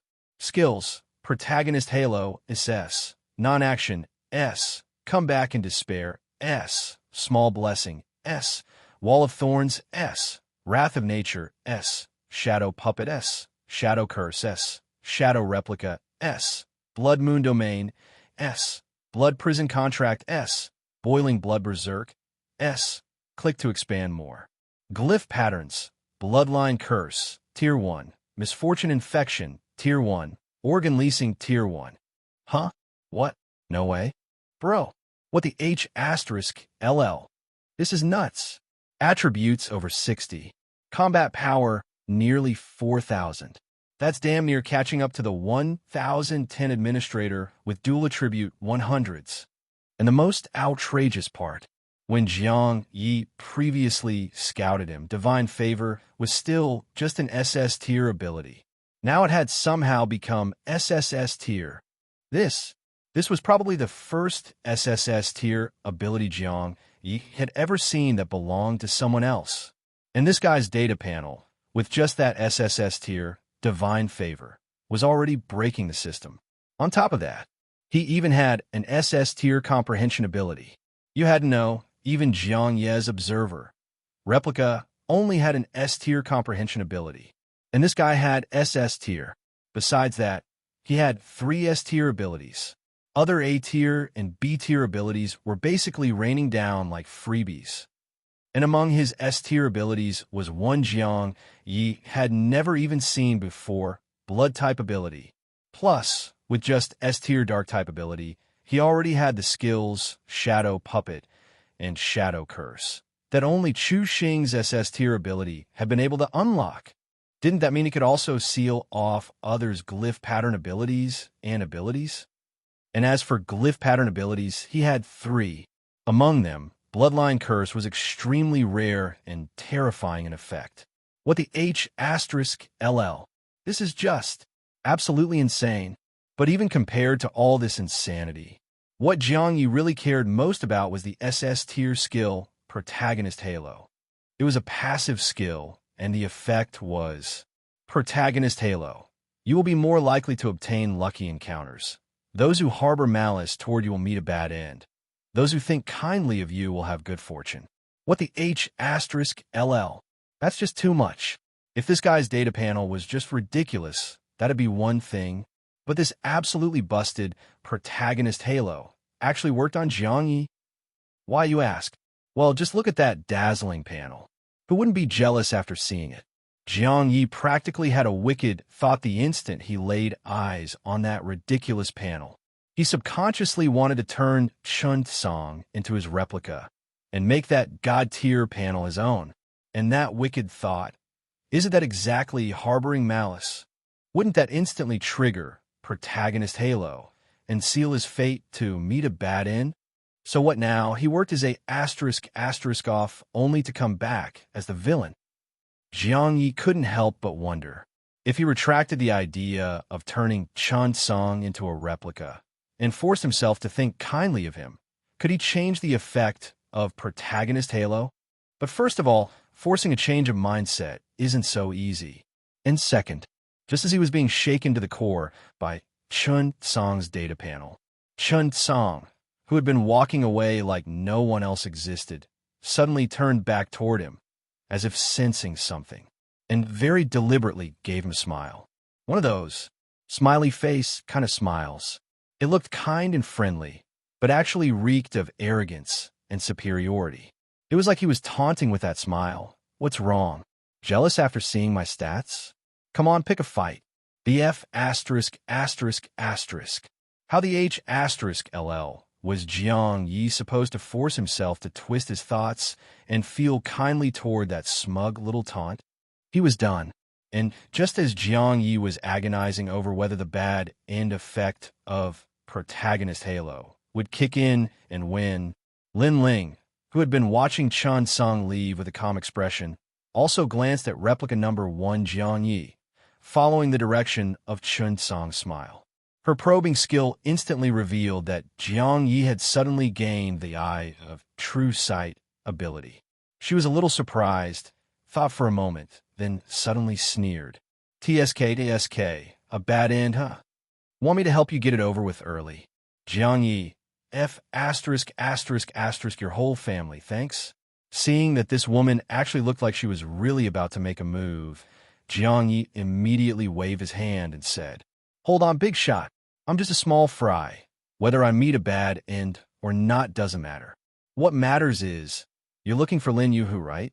When Lin Ling was about to make a move earlier, she had a rather casual demeanor. But hearing this sentence, her expression turned serious in an instant, and she snapped. What do you mean? I know where Zhou Qiming is. Jiang Ye didn't hesitate at all. He sold Zhou Qiming out. Well, not completely sold him out. He raised his hand, expression calm, and asked, May I ask, big shot, how much do you know about apartment 4444? He had originally wanted to probe more information out of this madwoman, but Lin Ling gave him a cold glance and snorted. Don't think about testing me. Naturally, I know more about apartment 4444 than you do. Besides, you say you know where Zhou Qiming is. You think I don't know? Didn't he just use some method to hide inside the reincarnation graveyard? Reincarnation graveyard? Jiang Ye had always called that unreachable graveyard the secret graveyard. Only now did he learn that among top-tier big shots, it was referred to as the reincarnation graveyard. So judging by this, it was highly likely this madwoman also knew about the reincarnation key. After all, from her earlier conversation with the man who was likely the apartment boss, one could infer she and the apartment boss were likely equals in power, which meant their knowledge and insight were probably at the same level. If the apartment boss knew and coveted the reincarnation key, then it was only natural that this madwoman knew about it too. The only question was, did she also have her eyes on the reincarnation key? Anyway, judging by the current situation, her interest in Lin Yu Hu clearly outweighed everything else. Now, to find Lin Yu Hu, she had to first locate Zhou Qiming.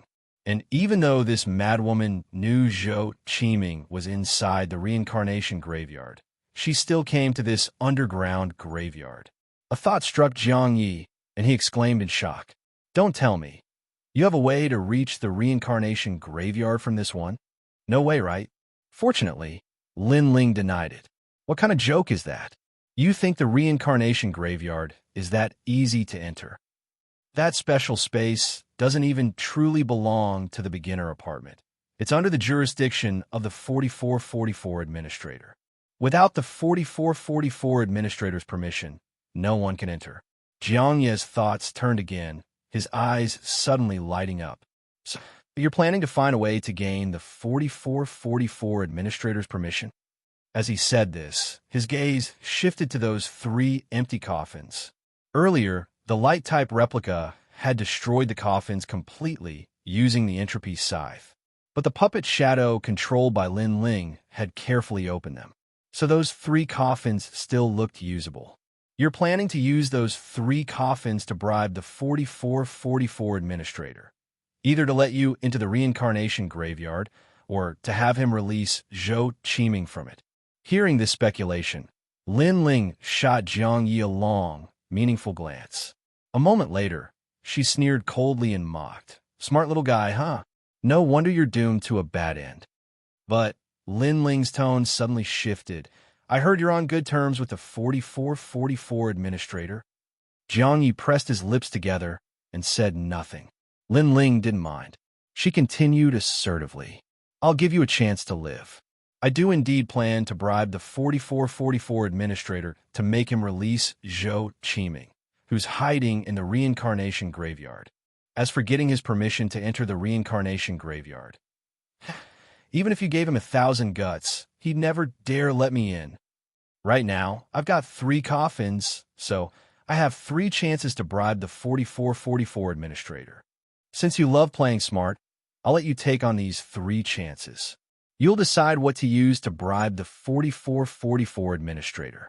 If within these 3 tries, you can successfully get him to release Zhou Qiming with something I approve of, then I'll spare your life. But if you waste all 3 chances and the administrator still refuses to release Zhou Qiming, then you just crawled out of a resurrection coffin and used 1 revive. Who knows if you got another one left?" Jiang Ye thought to himself. "Of course I do. I've got plenty. Hell, I've got more revive chances than I can use. The entire reincarnation graveyard is mine. What's there to fear about dying again?" So, truth be told, he wasn't scared at all by the madwoman's death threat. However, this so-called chance to live she was offering, now that was tempting. Bribing the 4444 administrator. Wasn't that just bribing himself? If it were left to this madwoman to try to bribe, who knows if she'd actually offer something Jiang Ye truly wanted.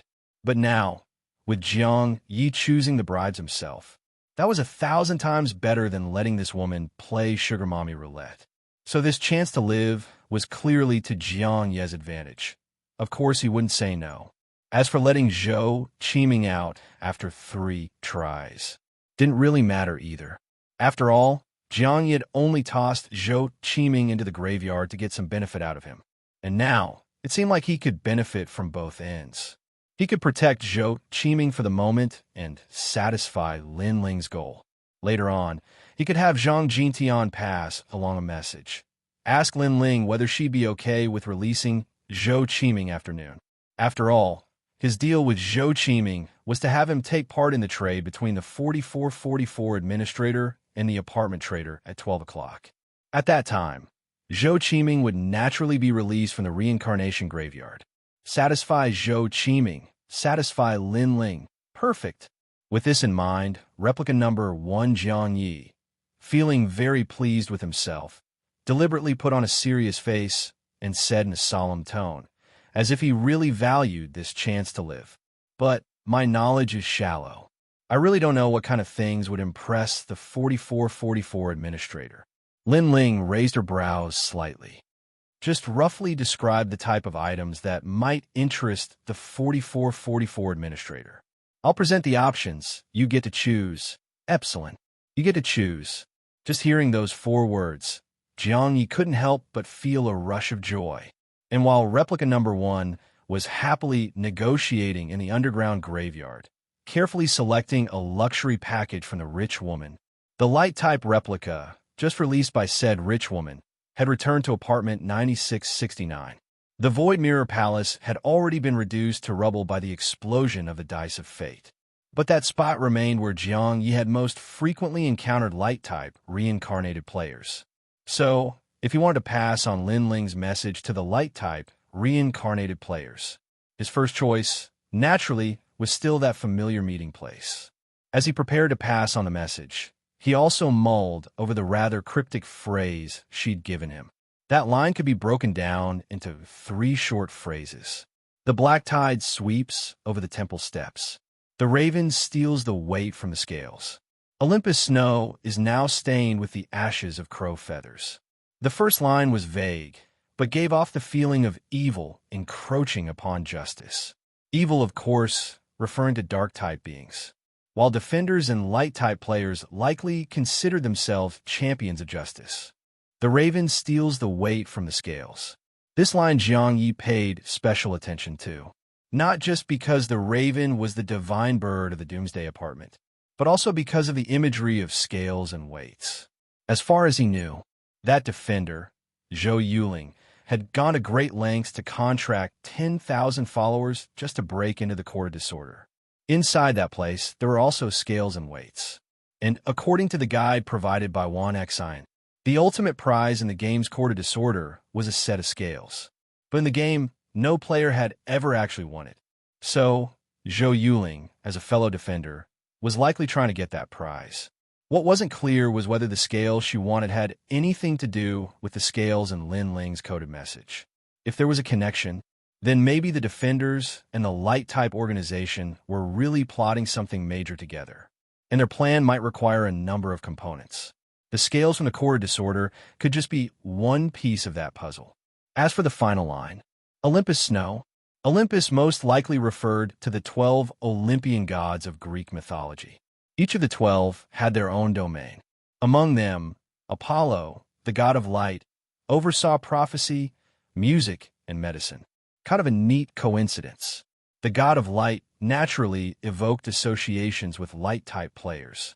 And the prophecy part, well, that made people think of ravens. Who knew what that implied? Another odd detail. Apollo was supposedly the most handsome among all the male gods. And according to His Xingyue, light-type players were often good-looking men and women. A guy like Huang Bo, ugly as he was, being a light-type player, really was a rare and strange thing. Putting the mythology aside, back to reality, Jiang Ye couldn't help but speculate. Maybe the 12 Olympians symbolized 12 privileged identities? As he pondered all this, he started to suspect that cryptic phrase Lin Ling had him deliver to the light-type organization. Could it be that delivering it was just an excuse, and the real goal was to let him hear it?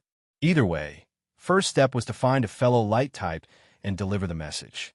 And just as the light-type replica was thinking and weaving through the ruins of the Void Mirror Palace in his light and shadow escape state, he suddenly slammed right into a mass of black tide again. The black tide had appeared out of nowhere, no idea what it even was. The moment his light-type form touched it, he felt stuck like a mosquito caught in a spider's web, sticky and immobile. What the F***? Another light-type countermove. Sure enough, almost the moment Light was trapped in the black tide, a cocky voice rang out. Yo, that easy to catch.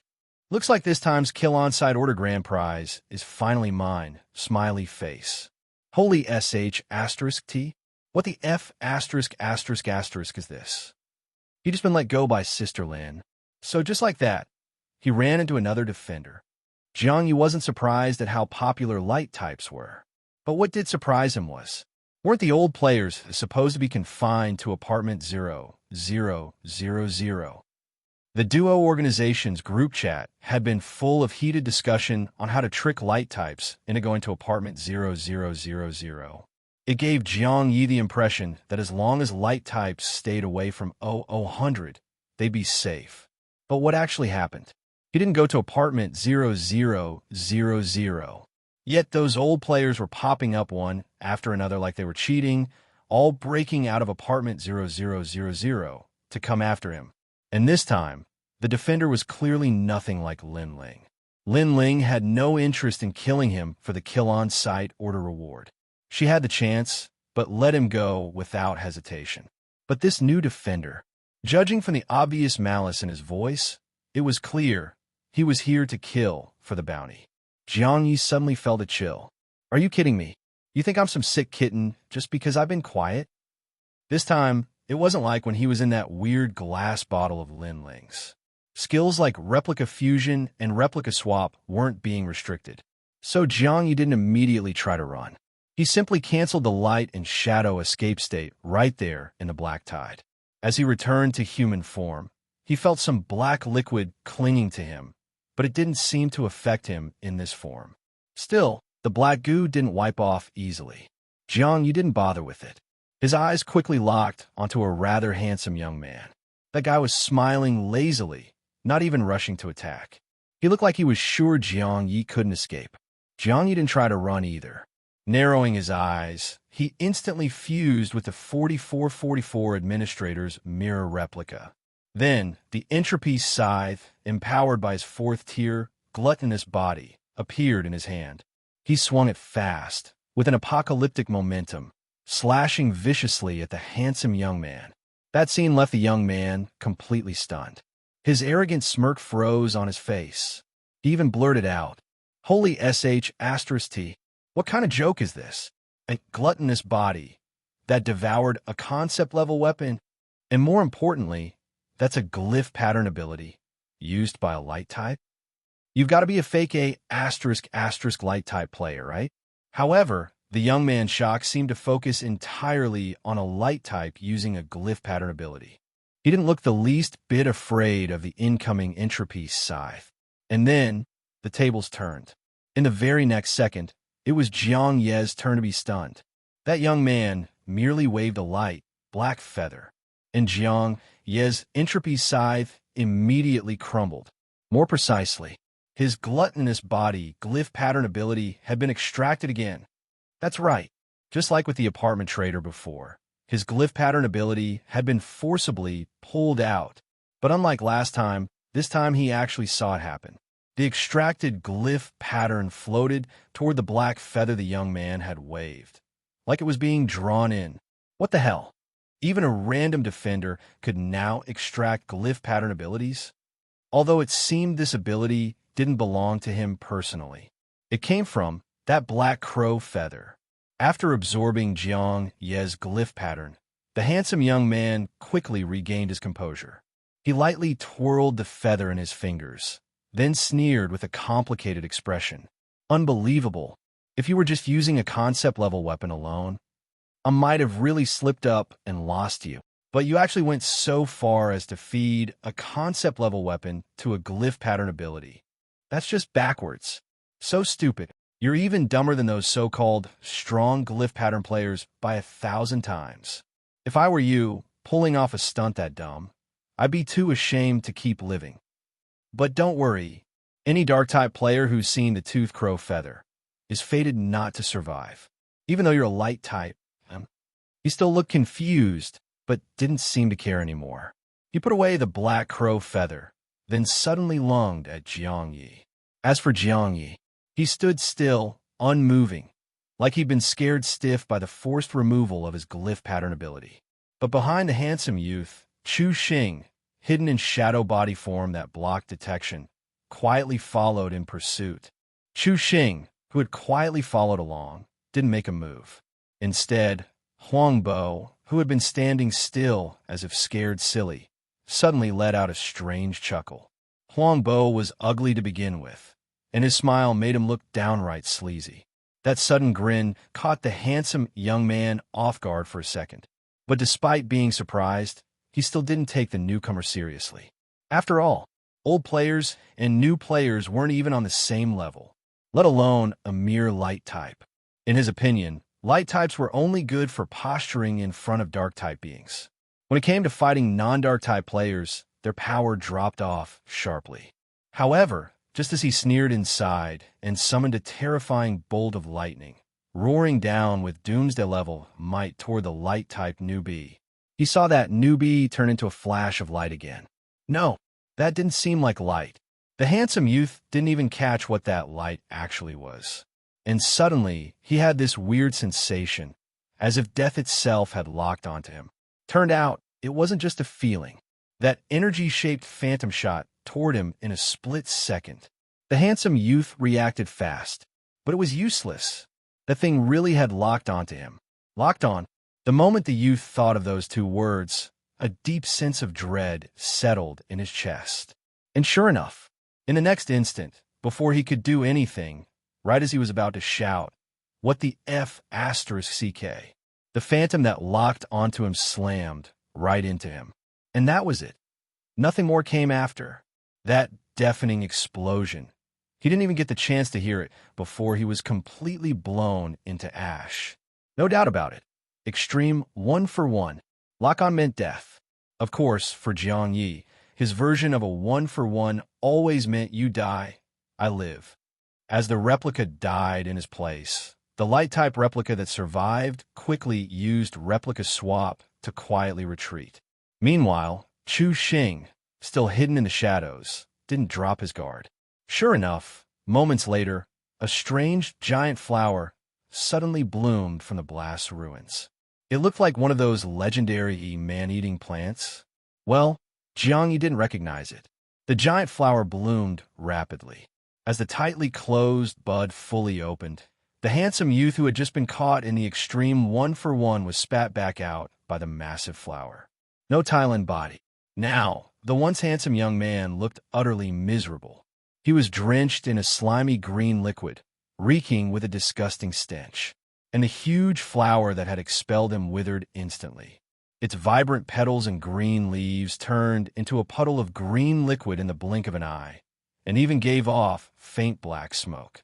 Looking at the green sludge and black smoke on the ground, the youth's eyes filled with pain. Clearly, that resurrection item he used was incredibly precious, far beyond what he had budgeted for this trip.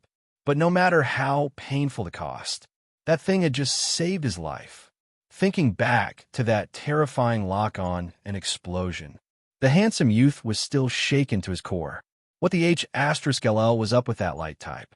Not only did he have a glyph pattern ability, he even had a 1-for-1 kill ability, and the abilities tier was definitely not low, possibly even above S tier. If someone like that could perfectly hide their light type ability, they'd be a huge asset to the Defenders Alliance. After all, the Defenders Alliance valued ability tier above all, and anything above S tier was both rare and valuable. Not to mention something with an instant kill effect like this. Unfortunately, this kind of overpowered talent turned out to be ridiculously stupid. No, wait, that's not right. The handsome youth hadn't even finished processing the shock of surviving death, hadn't sorted his thoughts yet, when suddenly a stabbing pain hit his eyes and his brain went fuzzy. He realized it almost instantly. A sneak attack, and it was a mental control technique. Mental control? Huh. These newbies were way too naive and fearless, trying to challenge an old player in mental power. The handsome youth, or rather, the one now wearing Jiang Ye's face, snapped out of the mental control in under 3 seconds, full of scorn. Scorn that was quickly followed by anger and a sense of humiliation, just as he was about to drag out the reckless fool who dared target him and give them a proper lesson. He was suddenly hit with intense vertigo. When he came to, everything around him had changed completely. No longer the ruins of the void mirror palace, but a deathly still, shadowy realm filled with grave mounds. Covered in grave mounds. What the? Where is this? The young man with Jiang Ye's face was filled with shock, his expression constantly shifting. Shock, delight, confusion, suspicion. He even wondered if he'd been caught in some top-tier illusion spell. But while his mind was in chaos, the entropy scythe came crashing down on him again. This time, he didn't even get the chance to react. Took the full hit. F***K. What the H**LL was going on? Didn't he already absorb that glyph pattern ability? The young man panicked, screaming. That sense of something being off when he revived, he finally understood what it was. The light didn't die. So who was it that went 1-for-1 with him? That question, he'd never get the answer to, because soon that locked-on-by-death feeling came rushing back. In that moment, the handsome youth, still wearing Jiang Ye's face, nearly cracked from the stress. And when he saw that phantom shadow rushing at him again, his pupils actually felt like they were tearing apart. But the extreme 1-for-1 strike was just too fast, too deadly. Once again, he didn't even get the chance to scream, "What the F***CK?" His rage, humiliation, confusion, and unwillingness were all blown away in that terrifying explosion. However, even after 1-for-1 the defender again, Jiang Ye didn't lower his guard. After all, that was a defender who'd bypassed all rules to exit apartment 0000 early. But just as he was waiting to see if the other had another resurrection trick, a familiar system prompt suddenly rang out of his mind. Ding! Replica killed replica. You may choose. 1. Replica revival. 2. Replica self-revival. Huh. This time, the convert replica to survival points option was gone. Replaced with replica self-revival. What did that even mean? Jiang Ye quickly figured it out. That defender probably really did have another way to revive. Could keep coming back. But it seemed like this replica revival from killing a replica had a higher priority than any other resurrection method. In other words, when facing powerful players with tons of revival tricks, a normal kill might not be enough, like wildfire that keeps coming back, impossible to finish off.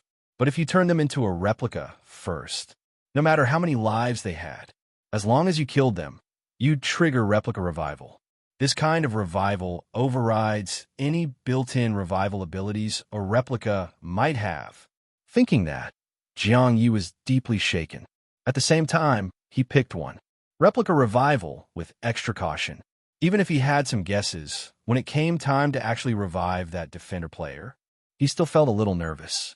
What if that guy wasn't under his control and still had the original handsome use consciousness? That would be trouble. But luckily, Replica Revival was exactly that. Replica Revival. The defender replica was now fully in his hands. Chu Xing, on his end, had just secured another new replica. And it was a defender replica, one even stronger than Wu Ying. Naturally, he was beyond excited. And all the ruckus stirred up here in the reincarnation graveyard didn't go unnoticed by Zhou Qiming. Zhou Qiming was currently on the run, constantly on edge. Hearing the terrifying explosions from afar, his face went pale for a moment. He quickly turned to Jiang Ye beside him and asked, "What's going on? Did that madwoman break in?" As for Jiang Ye, this version of him, he was elated inside over acquiring a defender replica. But unfortunately, he had to completely suppress that joy. Facing Zhou Qiming's unease, he shifted his gaze and forcibly pushed down his excitement, then furrowed his brows and said, "It's nothing. This is a good spot we've got here." Without permission from the 4444 administrator, that madwoman absolutely can't break in. Zhou Qiming nodded, realizing he might have overreacted. Just as he was starting to feel relieved, Jiang Ye suddenly clapped a hand on his shoulder and said, in a heavy tone, "Yeah, without the 4444 administrator's permission, she really can't get in. But if she manages to convince the 4444 administrator, you could get kicked out of the graveyard at any moment." Zhou Qiming wasn't stupid. He immediately frowned and said, "But you." Jiang Ye pressed a little harder on his shoulder and sighed. "Yeah, I don't want you getting kicked out either. After all, if you get thrown out, you're definitely dragging me down with you. But the thing is, the situation's dicey. You know about my replicas, right? And now, one of my extremely important replicas has fallen into the hands of that madwoman. If that replica can't convince the 4444 administrator to let you go, then that replica's a goner. That one replica of mine, it's worth a few hundred survival points at least, and now." Zhou Qiming quickly picked up on the subtext. It all boiled down to two words: pay up. And not just that. Jiang Ye had even hinted at the amount. A few hundred survival points. What the H*LL? Why not just rob me instead? Zhou Qiming cursed in his mind. But then he caught a loophole and said, "Wait a second. Doesn't the graveyard's facial recognition system already remember your face? Shouldn't that super important replica of yours be able to sneak into the graveyard too?" Huh, true. But that didn't faze Jiang Ye. He immediately put on a grim face and replied, "Under normal circumstances, yeah, it could have slipped in. But that madwoman used a god-tier item that completely trapped my replica. It's this tiny bottle-shaped item, looks like a glass vial. That thing can trap even light types. Not even light and shadow escape can get out. You know what kind of item that is?" Zhou Qiming really didn't know. But Jiang Ye seemed so convincing. It didn't look like he was lying. In fact, it was obvious he was asking Zhou Qiming for more info on the item. So, Zhou Qiming's suspicion that Jiang Ye was scamming him started to fade a little. After all, with how nuts that madwoman was, she definitely wouldn't sit around doing nothing. If it weren't for Jiang Ye helping him get into this secret graveyard, he'd probably already be in that madwoman's clutches. Still, a few hundred survival points. That wasn't pocket change for him. Zhou Qiming didn't agree right away. Instead, he asked, "Can we move up the transaction between the administrator and the apartment trader to before noon? Even if I cover the cost of your replica with a few hundred survival points. With how relentless that madwoman is, I'm afraid I won't even survive until noon." What Zhou Qiming said wasn't without merit. The problem was, Jiang Ye's eyes glinted. The reason he set the deal with the trader at 12 p.m. was to give himself more time to enjoy the perks of the reincarnation graveyard. But if his earlier analysis held true, even if he handed over the reincarnation key, the trader wouldn't actually gain access to the graveyard. Instead, the 4444 administrator who lost the key would simply no longer be able to enter. So, if he could figure out a way to keep entering and leaving the reincarnation graveyard even after handing over the reincarnation key, then moving the deal earlier wouldn't be a problem. And as for how to get in and out after losing the key, Jiang Ye already had an idea. It was simple: replica swap. So far, replica swap seemed to let him freely move in and out of the reincarnation graveyard, as long as he had a replica inside the graveyard to act as a swap anchor. Then for all his replicas, this graveyard was basically home. Come and go as they pleased. Still, even with that theory, he had some concerns.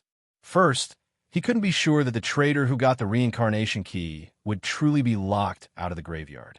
Second, he also couldn't be sure that a replica who lost the key could still use replica swap to get in and out. What if the reason replica swap worked was because the 4444 administrator replica had special privileges, and other replicas were just benefiting from that? If only there was a way to test that out in advance. Fortunately, on Chu Xing's end, he was currently going through the Defender Replica's data panel and checking its inventory. And over with replica number 1, he could make a request to the rich woman. He didn't hold back, going straight to the point. From what I know, the 4444 administrator is super into soul-searching abilities. Boss, do you have anything that could let him gain a soul-searching ability? Even if it's limited use, it should be enough to tempt the 4444 administrator. If he could get all of the Defender Replica's memories, then Jiang Ye would have a clearer understanding of the Doomsday Apartment situation and instantly grasp knowledge far beyond what Wu Ying's level could reach. Even though the handsome youth didn't seem to know about the light-type organization, he had managed to leave apartment 0000 early and even carried the crow feather that could absorb glyph pattern abilities. A guy like that, even if he ranked below Lin Ling, definitely knew tons of top-tier secrets.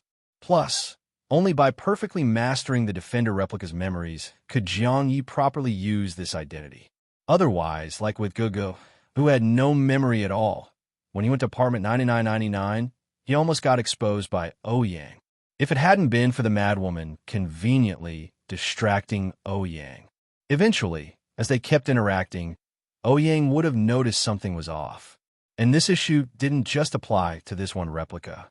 In the future, if he had another important replica but no memories, it would still be a major inconvenience. But his plans sounded better in theory than in practice. Lin Ling listened to him and burst out laughing in anger on the spot. Ha! Soul-searching ability. Why don't you just ask for an ascension method while you're at it? I'll give you an immortality elixir and let you ascend to godhood right here. How about that? Jiang Ye thought to himself. Weren't you the one who told me to give a general direction so you could pick an item for me? Now I've made my request and you can't deliver. Then what were all those big words just now? Were you just flexing for fun? Feeling helpless, Jiang Ye rephrased. Then, instead of forcefully stealing someone else's memory, what about awakening memories that already belong to oneself? Do you have any items that do that? Lin Ling paused at his words, because once she too had searched for that kind of item. She'd wanted it to help an eerie being awaken its memories from when it was still alive. But unfortunately, Lin Ling's mind stirred. With a wave of her hand, several items appeared in front of Jiang Ye. Wearing a cold face and speaking in a lazy tone, she said, "These things can only help players awaken sealed memories. They can't help an eerie being recall memories from before death. If what the 4444 administrator wants is an item that helps eerie beings awaken their memories, then sorry, I want that too, but I don't have it." Jiang Ye was secretly thrilled, but kept a blank face. After all, this place was full of sharp people. If anyone figured out that he wasn't picking a gift for someone else, but rather for himself, that would be trouble. So he pretended to hesitate as he looked over the items, thought for a long while, then took a deep breath and said uncertainly, "Let's give it a shot. Out of these items, which one works the best?" Lin Ling, seeing how unsure he was, looked disappointed. She thought this guy was kind of clever and might actually help bribe the administrator effectively. But in the end, a little cleverness is still just that. No wonder people like him never end well. And maybe he really wouldn't end well under her care. Lin Ling sighed inwardly, but on the surface, she warned again, "You sure you've thought this through? If all 3 tries fail, you really will die. And the death I'm giving you, no resurrection item in existence can bring you back." Jiang Ye's heart sank. This woman's glass bottle could even block replica swap. So he was genuinely worried that she had a way to bypass even substitution replica effects and kill him for real. But it didn't matter. The 4444 administrator was him. He decided whether Zhou Qiming stayed or went. So, pretending to hesitate, he finally nodded firmly. "I'm sure." Seeing this, Lin Ling didn't say much more. She pointed at a plain-looking stone and said, "Stone of this life. It's the rarest among this batch of items. If you use the eye of true sight to examine it, you'll see the item description includes the word incomplete. You do know how valuable the incomplete label is, right?" Yeah, I know." Jiang Ye nodded repeatedly. Of course he knew. White-clad woman and the apartment trader had both explained it to him. But aren't items labeled incomplete usually limited in use? Lin Ling raised an eyebrow. True. The incomplete stone of this life can only be used once. Sleep on it just once. Even if you've got dementia, your memories will become crystal clear. From that point on, you'll have a photographic memory. Jiang Ye listened and felt like this item's effect didn't quite live up to its incomplete label. From Lin Ling's expression, he had a hunch this stone of this life had some hidden effect she wasn't revealing. He thought about asking, but decided against it. He just shook his head and said, "I think what the administrator wants is something that could be used multiple times, maybe even permanently." But Lin Ling shook her head right away. "Nope. The kind of item you're asking for. Most of them are single-use. Seeing Jiang Ye frown, she revised slightly. At most, I can give you 3 incomplete stones of this life. 3? That's not enough. Jiang Ye immediately started bargaining. How about 10? Lin Ling replied with a blank face. 5. Max. Fine, 5 it is. Either way, it's a free benefit. Getting the Defender replica's memories comes first. So Jiang Ye immediately compromised. All right, then pass 5 stones of this life, incomplete, to the administrator and let's try it.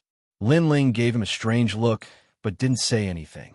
She just controlled the shadow puppet, had it enter an empty coffin, and it quickly turned into a cloud of black mist.